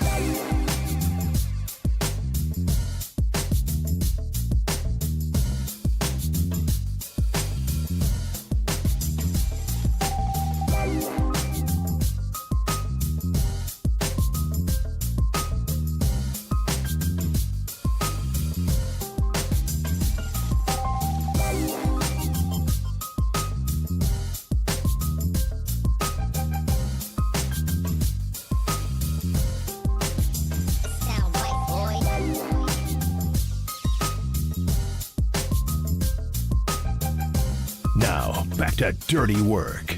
Adam Copeland and Derek Papa on KNBR 104.5 and 680 AM, the sports leader.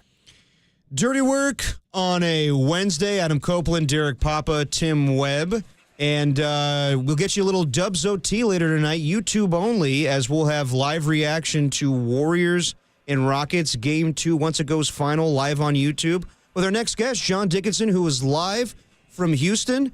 And I'm hearing that Brandon Podziemski is questionable for this game with something he ate. And hopefully it wasn't Torchy's Tacos, JD.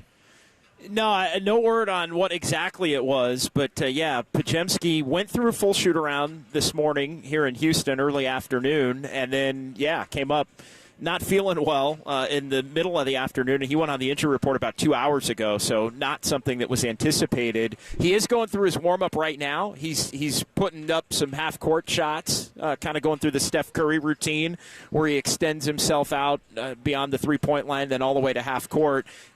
Podziemski had been going through other parts of the warm-up before. I mean, it looks like he's playing. I will say that. It looks like he's at least intending on playing. So we can get into potential lineup questions and all of that if he doesn't. But I would say it's looking very much like Podziemski's gonna have enough to at least try and start the game. We'll see, though, if his minutes maybe need to be limited or if he needs to get a couple of breaks to find a garbage can somewhere. Well, let's say that Brandon Podziemski does not play tonight. You and I were talking about it yesterday, that maybe, something that the Rockets have the advantage of against the Warriors is their size and their ability to rebound. So let's say Podziemski is out or is coming off the bench for whatever reason and they want to go bigger. Would you anticipate them Moses Moody play in the 2 and then they bring in Kevon Looney to play the 5? Yeah, I actually think Quentin Post could end up being somebody that they would go to. I was just thinking about that before Podziemski came out to warm up, and Steve Kerr finished his press conference within the last 10 minutes or so pregame. I think it could be Quentin Post. I think it could be Gary Payton II, although you'd really lack some shooting or a threat to shoot and some ball handling if you do that. But Payton was the first sub in for the Warriors the other night in Game 1, and he subbed in for Podziemski. Now, Kerr did a little different substitution pattern. Quentin Post came in for Jimmy Butler. Then Jimmy Butler came back in for Draymond Green, and Buddy Hield subbed for Moses Moody in that first quarter. But it could be Post, I think. It could even maybe be Buddy Hield, but I don't think you want to give up any of your defensive integrity that early right off the tip against this Rockets team that I think the Warriors are very confident that they can clamp down on and win games in this series almost solely on their defense. So a couple of options, and I do think, again, if Podziemski can't go, it would, for the millionth time, I'll just bring it up before you guys do, maybe present an opportunity for Jonathan Kuminga to get a few minutes if Moses Moody needs to play more of a guard spot. The biggest issue, honestly, I think you're right, it's rebounding, Derek, if Podziemski couldn't go. It's also ball handling. The Warriors don't have enough guard ball handlers on this team. I mean, really, it's Steph and it's Podziemski among the guards, and Jimmy Butler, obviously, Draymond handles it a lot. But it would take away a ball handler, which I think could lead to some turnover problems, regardless if Podziemski couldn't go. John Dickinson, the voice you hear on the UMA guest line, getting ready for the Rockets and the Warriors Game 2 coming up at 6:30 tonight. We talked to Mark Spears earlier today, and I said to Derek, look, I think the Warriors are going to win this series, and Mark said something that rang true with me where he said, I just can't see Houston winning 4 games in this series after the Warriors have gone up 1-0. Warriors are not favored tonight. 3.5-point favorites are Houston. It does feel to me like this is as close to a must-win as they could have. Mark said to us, if Houston loses, this game series is over. I would tend to agree with that. Where are you on that take? If Houston loses this game, the series is over. It's just a matter of, do the Warriors come back at that point, and are they good enough, and will they stay locked in enough to sweep it? That will be the question. And I think the Rockets could fall down in this series and still go to chase and win a Game 3 or a Game 4. But I think the question would not be, are the Warriors going to win the series? I think the question would be, are they going to win it in 4 or are they going to win it in 6? Yeah, 4, yeah, or even 6. Because, I mean, it's interesting. Let's say you get up 2-0, you come back to chase, you have a 20-turnover, sloppy game where the offense just doesn't have it, and you basically act as if the series is over. It's the one game you can play with. and the Rockets get that one, Warriors win game 4, then it's 2 or 3-1 coming back to Houston. At that point, I do think the Warriors could potentially have to make almost a business decision as to, with the schedule every other day, how hard do you really want to go for that? Because I think where the Warriors do find themselves vulnerable the longer the series goes is if they have to bust ass 4, 5, 6, and then it winds up going 7, and they have to make a third trip back here to Houston. I think that's where the youthful legs and athleticism of the Rockets could help them prevail. But no, I don't see a scenario where the Rockets can win 4 out of 5 with 2 of them at Chase Center if Golden State can get the job done tonight. Yeah, JD, I mean, just being around the team the last few days and going to shoot around yesterday, do you get the sense that the Warriors, I mean, obviously the Rockets are going to be the more desperate team tonight. They need to win. And I think they're going to come out guns blazing. I doubt they'll be 6 of 29 from 3 again. But do you get the sense that, the Warriors, when you usually go up 1-0 on the road, you kind of play with house money. You don't have to go as hard as you did in game 1. You kind of lay things out a little bit. But do you get the sense they kind of have blood in, they kind of get the sense of blood in the water that this team cannot hang with them offensively? They just are inept, and that if they get it done tonight, that the series could be over for them? I think the Warriors are extremely locked in for this game and want this game, and I think they believe that they've figured the Rockets out to the extent of the Rockets cannot score enough against them for them to win this series. I think they feel that. I think there are things offensively they feel that they can do, cutting and with ball movement, to take advantage of some of the overplays and the ways that they defended Steph Curry. Now, Steph beat them with some incredible all-time shot making, which he is capable of, and Jimmy Butler really did as well in game 1. But I think the Warriors believe there are some things they can do that they saw on film and exploit among that Rockets defense in this game and as the series goes along. So I think they're extremely focused. I think the thing that they see is an opportunity, if they can win tonight, to maybe sweep the series, and that would then put them in a better position for the next series, where it looks like this Lakers-Minnesota series now at 1-1 is probably going to go at least 6, if not 7 games. And if you're talking about being able to end a series short, 4 games, even 5, you're in a position where you're going to get anywhere between 4 to 8 days off, where the other team may get 1 day or have to end a series on a Friday, start the next series potentially on a Sunday afternoon. So the Warriors would immediately be in an advantage for the next series. I think they sense that. Now, look, the Rockets have say in this. The Rockets are a very good young team. It's not like, whatever the Warriors do, they completely dictate terms in this thing. They have to come out. They have to play well. But my sense is they have the focus. It won't be lack of focus that will be the reason why the Warriors don't put their best foot forward. All that being said, though, I mean, we've seen it too often. And I've said this to you guys.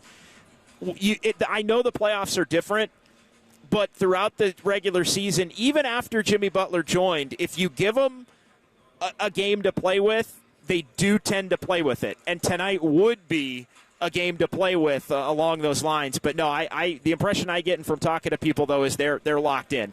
Talking to John Dickinson from Houston, where he's getting ready for the Warriors and the Houston Rockets. JD, I got to bring something up. I got to ask you about this because it became a topic on the show earlier today. We're doing our draft show tomorrow. We have our draft party at Jack's Restaurant in San Jose, Jack's Restaurant and Bar. Going to be a lot of fun, I think, right outside of Westgate Shopping Center. You and Papa and Todd Husak will be across the John McVay draft room at 4949 getting ready for the draft, and you'll be walking us through the draft. We'll give you some live updates, open to the public tomorrow at Jack's Restaurant. But Derek told me that I guess it was maybe on the air, you were doing a hit with Greg and Greg, and Greg Papa said something about picking you up from the airport in San Jose when you land, and I guess you called him on it or you took him up on it. We put it out as a poll. How confident are you that Greg Papa's actually picking you up tomorrow from the airport to get you to the draft show? Well, confident enough that I actually participated and voted in the poll at KNBR on Twitter. And I'll send you the screenshot. I actually am among the 82.6% as I look at it right now who say, schedule that Uber, JD. It's at KNBR.com, and it's on the YouTube poll. We have the YouTube poll, and we have the KNBR poll, which is hysterical, dude, because we were all like, dude, Derek told me this. I started laughing. I'm like, JD's a smart enough guy. He knows, like, even if Greg's willing to do it, and he is going to do it, we were saying you got to stick the landing and thread the needle, because if you're 5 minutes late and you better be at A11 right when I get there at Terminal 2, JD, otherwise you're going to be on your own. Like, there's no way he's taking a lap or waiting in the cell phone lot for you. No chance that's happening. And I have a feeling I might actually be a little early for him, to be honest. So I might be the one waiting. And maybe that works in my favor if I can get in early enough to where he can potentially swing by and grab me. But no, yeah, it was fun. I was filling in for Greg Silver on Friday. And, just kind of at the end of the show, I said, hey, I'm off we're talking about me going to Houston. And I said, yeah, I'll be off the plane straight to the draft show with you, Pop. And he said, oh, come and get you. We'll throw the luggage in the car. You called we'll his bluff, dude. And I said, dude, that's awesome. The last thing I want to do is hop in an Uber. And, I mean, it'll be great, man. We can show prep a little on the way. Maybe go get some lunch. And so he was all in. No, I love it. I love it, dude, yeah. Wait, so JD, what's the itinerary? So what's the game plan? Now you're doing tonight's game, and then you're doing Dubs OT, and then tomorrow, what time's the flight and what time you land in? Yeah, Dubs OT tonight, right after the game. Greg Silver, Kyle Haar. We are going to be on YouTube and Twitch and all that, and we are efforting because I think we're going to be using the 1050 studio. So okay. I think we're efforting the means to take some calls tonight as well. Awesome. I don't have the number. But we're going to try to take some calls on YouTube. We're going to blast it out on social media. So, yeah, the people that want to talk, voice to voice, we'll have the ability to do that. But, yeah, on the plane tomorrow, I think it's a 12:20 flight Central Time. So 10:20 in the morning Pacific Time. I think it lands at SJC San Jose at about, I think it's 2:15, something like that. Plenty of time. 2:15. Plenty of time. So, yeah, plenty of time with the show at 5. You know what would be the best case scenario for content, JD, is that you get there early and Greg's like, I still can't make it. You're there. I'm going down the 101. Yeah, you're over at 280. It's not even on my route, JD. I can't get over there. That's hysterical, dude. All right, JD, I've been saying all day, this feels to me like a game that Houston's going to get. Where do you come down on this? Yeah, I think the Warriors are going to get tonight. Nice. I do. I think they're going to find a way. Again, I'm assuming Pajemski's going to play as he has concluded his warm-up. But I don't know. I feel like these guys sense the moment and the opportunity and believe that they have a little bit of what the secret sauce, I guess, against this Rockets team that they figured out to where they can really slow them down. I think they feel they didn't play great in Game 1. I think everybody kind of looks at Game 1 like they did. I think the Warriors themselves don't think they did, in particular on offense, beyond Steph and Jimmy Butler. And so I think they feel like the Rockets are going to hit more shots, but the Warriors are going to clean up the rebounding a little bit, and they're going to be a little bit more fluid and comfortable offensively with a lot of the young players getting that early playoff intensity test, and to where it's going to feel a lot more normal for them tonight. JD, one more for you, just because to your point about them not maybe playing their best, specifically offensively, even in Game 1. First game they've won in 3 years, scoring 95 or fewer points. Would it surprise you if there was another game this series that both teams didn't score 100? It would not, because Sunday night was the third time it had happened in 6 games head-to-head. It happened twice in the regular season in the 5 head-to-head meetings. So, no. In fact, I would almost bet that it happens again at least once, if not twice. Now, for it to happen twice, the series may have to go long enough to be, 5, 6, 7 games. But, no, I think it will absolutely happen again at least once. JD, John Dickinson, the voice you hear. Let's hope he gets to the draft show on time tomorrow. I think he'll be good. It's just how is he getting there? We'll find out tomorrow. Can't wait. Dude, if you're in the car with Pop, and if you're in Tessie, you've got to get some photos. Let's see a photo of the inside of Tessie if you're with him. Oh, yeah, that's a lock, definitely. And, looking forward to – if you see me trying to hitchhike, right, is that still a thing? If you see me trying to hitchhike down or up 680, look for me. We'll grab you. Nice. John Dickinson will be on tonight after the game with Dubs OT over on the YouTube channel. And I believe the number is 415-808-1050. 808-1050, the number to call over in that studio. So we'll be trying to get some calls in there tonight as well. JD, have a great time. Safe trip back. We'll talk to you later. Thanks, JD.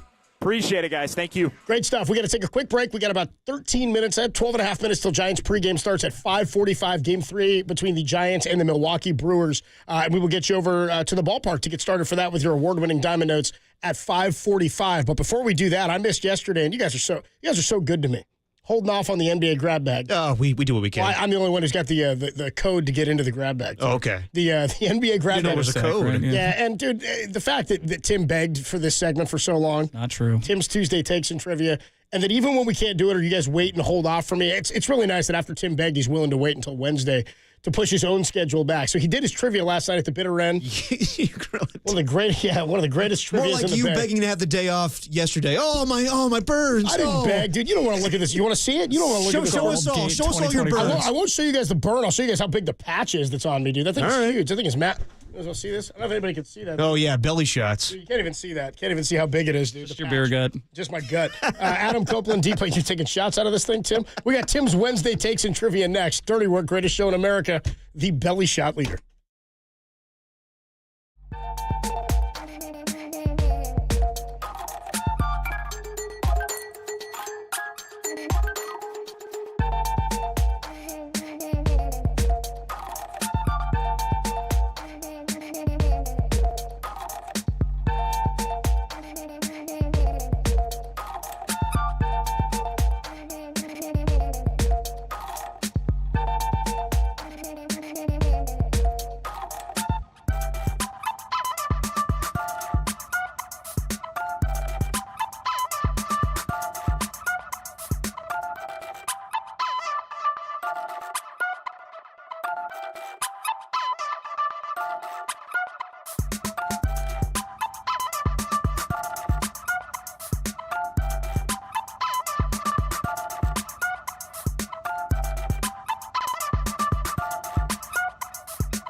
Time for Dirty Work to put the show to bed.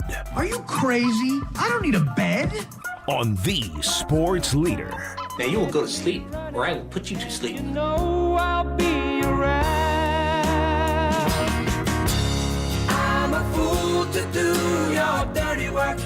Oh, yeah. Dirty Work on a Wednesday afternoon. Adam Copeland, Depop, Tim Webb with you. Giants pregame coming up in just under 10 minutes here, 5:45. Giants taking on the Milwaukee Brewers in Game 3 of a 4-game series. Tough matchup today. Freddie Peralta, the righty, 2-1 with a 1.91 ERA, taking on Logan Webb, 2-1 with a 2.40, coming off the 12 strikeout, no run support performance in the in his last start down in Anaheim. We've had some fun threads today. We definitely had some fun threads today. Talking about Greg Papa picking up. How about JD revealing that he was his level of confidence on Greg Papa picking him up from the airport lied in his vote on the poll, which was no. He voted no. He knows. He knows. Yeah. I love that he's like, oh, I'm going to stick the landing. That'd be great. Yeah, Greg, no problem, dude. I'll be there. You pick me up. Well, we'll get some lunch. It'll be wonderful. You know who didn't stick the landing? Me yesterday. Tim, do we have it? This was just awful by me. Didn't stick the landing. No, I tried to do the BoJack Horseman. So Larry Kruger texted me. I guess you had JD yesterday, then Kruger. Yeah. Kruger texted me about 15 minutes ago and said, hey, by the way, when I was filling in with Derek yesterday, he tried to do your close and he butchered it. You should play it. Oh, thanks, Krug. You should play it and rip him. Damn, Larry. I guess the BoJack Horseman thing. Anybody that needs to hear it, Every day gets easier. It does. That's part of the dirty work. I'm screwing it up. Whatever it is. All right, you're listening to Dirty Work. Giants baseball coming up next. All right, baseball. All right, baseball. Dude, because Tim's in my ear be like, here we go, 10, 9. I'm like, whatever, okay. Mom was wrong again. Sounds like Grandpa Joe.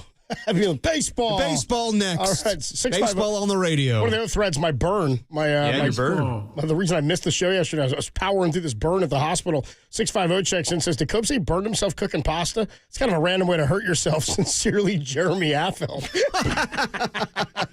Nicely done. Every Tuesday, we give Tim his own segment. Tim's Tuesday Takes and Trivia. He begged and we obliged. It's a slice of life, it's a sports take, and it's a trivia question. Tim, let's start it now. It's time for Tim's Tuesday Takes and Trivia on KNBR, the Takes Leader. What you got, Tim? All right, we got some takes here. Tim's Tuesday Takes and Trivia. On a Wednesday. Postponed one day because of Burngate 2025. Also, a tip of the cap. Tip of the cap to the text line, where the collective advice has been that I ramble too long and I stumble on too many of my words repeatedly. So to the text line, eat me. I would like to take a minute or two to talk about Warrior fans. Yes, we are on the doorstep of Game 2 versus Houston. But this take is specifically about one Warrior and Golden State fans' obsession with this player. Of course, I am talking about Jonathan Kuminga. My message is simple. Get over it. It's over. It's not happening. Do not concern yourselves or worry yourselves anymore with the saga that is Jonathan Kuminga. The Warriors, as a collective, which is important, have decided that Kuminga on the court does not improve their chances of winning basketball. Fans fell in love with Kuminga's raw ability and athleticism, but this is a basketball team that values basketball IQ and team basketball. And when you see Bud Hield and Guy Santos getting the nod, something should click in your brain. And forget Steve Kerr for a second. We'll get right back to that. Do you trust the basketball IQ of Draymond Green? How about Steph Curry? Can I offer you a Jim Butler? How about Jerry Stackhouse, Terry Stotts, and yes, Steve Kerr? Here's the deal. We all know what's going to happen. If the Warriors lose a series, hell, if they lose a game, Steve Kerr will get the inevitable blame and hear the oh-so-predictable, well, Jonathan Kuminga could have helped them win. But we heard it after the Game 1 victory because the team didn't win pretty enough. It's the playoffs. Who cares if you win pretty or ugly? You know what is pretty? Rings. And Steve Kerr has 9 of them. So once again, fans, I implore you, do not worry about the sliding doors, revisionist history narrative of whether or not Kuminga could hypothetically help a team if he gets 4 minutes of playing time. He's not going to play. Make your peace with it because it should be obvious the team has already as well. Well done, Tim. Tim. I like a Jim Butler there is what I like. I like you throwing a Jim Butler in there. Well, he's nice to Jim after he called him out a couple weeks ago. Well, he has to be after he's the reason he doesn't come on our show anymore. It is my fault, anymore. Let's get to Tim's Slice of Life take. Tim, what's that quick? Slice of Life, just a quick one. Yep. How good is it to be a sports fan right now? We here at Dirty Work live by the philosophy, don't yuck my yum. Yeah. But man, it's hard to be yuck right now when there is so much yum. The NFL draft is tomorrow, the culmination of 463 mock drafts and endless speculation, but it's finally here. By the way, shameless plug, come to Jack's Restaurant and Bar tomorrow. We're going to be there live immediately following the game. Derek and I have even previewed the menu. The steak sandwich looks like the pretty girl at the bar for me personally. That's where I'm going. But yes, a full weekend of offensive linemen, 4th-round pick swaps, and punters are on deck, so let's go. Hell yeah. You got the Giants playing good ball. Truth be told, I wrote this last night, so I'm not responsible for that 11 burger. But you got this team playing competitive ball, and you have made only one roster move the entire season. Love to see it. And as I just rambled, it's NBA playoff times. You might even find yourself watching Lakers-Wolves just to see Rui Hachimura dribble, or how much you love Anthony Edwards will get fined for bragging about how big his dong is. But hey, all good. We're in sports heavens right now. Carrot, yeah. The only thing is I really do wish the Sharks were competitive because playoff hockey is so damn fun. But that's just me being greedy. So I pose to you, is April the best sports month of the year? I yield the floor. I agree. I think it's close, man. I love this time of the year. I mean, October gets fun too because you get playoff basketball or playoff baseball. You get the start of basketball, start of hockey, get the sports equinox potential. But this is pretty damn good. This is good stuff because there's no NFL right now, of course. By the way, 916 checks in on the text line said Cope's euphemism for meth lab is I was cooking pasta. It's a great text from the 916. And the 916 checks in another one, says, is this part of a bit? Is this bit part of the show now? Tim's Tuesday takes are never on a Tuesday? It has been for quite some time. Well, no, that they're not on Tuesday. Oh, he says they're never on Tuesday. They are on Tuesdays. It's just that last week we had 45-minute shows. We didn't have a chance to do it on Tuesday because of Giants baseball, and then they just catered to me yesterday as I was off. Somebody else still thinking I was lying about being hungover. Still, never been too hungover to be at work at 2 p.m. I don't know. That'd be brutal. We'll save the trivia for the other time, Tim. How about I show you this burn, then you you tell me whether or not that was a serious thing. Tim, you don't have a trivia question for us? You want to hit us with one? Well, we do a note to self, or we're running out of time here. Let's do note to self. It's more fun, okay? Note to self. Note to self. Derek and a guy named Martin almost got an apartment together. Yeah. Yeah. Not just a guy. Greg Papa. The fact we found out Greg Papa used to have a driver is what got me. Oh, yeah. He needed a driver. And I remember when Aubrey Huff was on radio, he called him out for it, and that got a little ugly. Anyway. Well, now I endorse the driver because F. Aubrey Huff. Yeah, we all agree with that. Okay, note to self. Note to self. Even though I introduced that quote from BoJack Horseman to Adam Copeland and how he ends the show with it every show, I should know it by now. I should have it memorized, but I don't for whatever reason. So next time I fill in to drive the show, I'll memorize the quote. Do you don't know it right now off the top of your head? Every day gets easier. It gets easier. It gets easier every day. That's the dirty work, but it does get easier. Giants baseball coming up next. Stop. You already botched it. Note to self. Note to self. My belly shot days are over. I think that's going to do it for Dirty Work on a Wednesday afternoon. Thanks to our guests today. Great stuff from Mark Spears, Brian Peacock on the draft for tomorrow. Comedian Sam Morril is going to be at the Masonic on May the 4th. He was awesome, really funny. Check out The Hit with him. Good conversation with him. Big Knicks fan. We talked some hoop as well. John Dickinson, who does not believe Greg Papa's going to pick him up tomorrow, so he's making other plans. And for anybody who needs to hear it, not anybody today, is Derek Papa. I'll write it down. It gets easier every day. It gets a little easier. You just got to do it every day. That's the dirty work. Okay, that's dirty work. But it does get easier. We got Giants baseball coming up next. Tim, great job today. We'll talk to you in Diamond Notes on the Sports Leader. I'm a fool to do your dirty work. Go, yeah.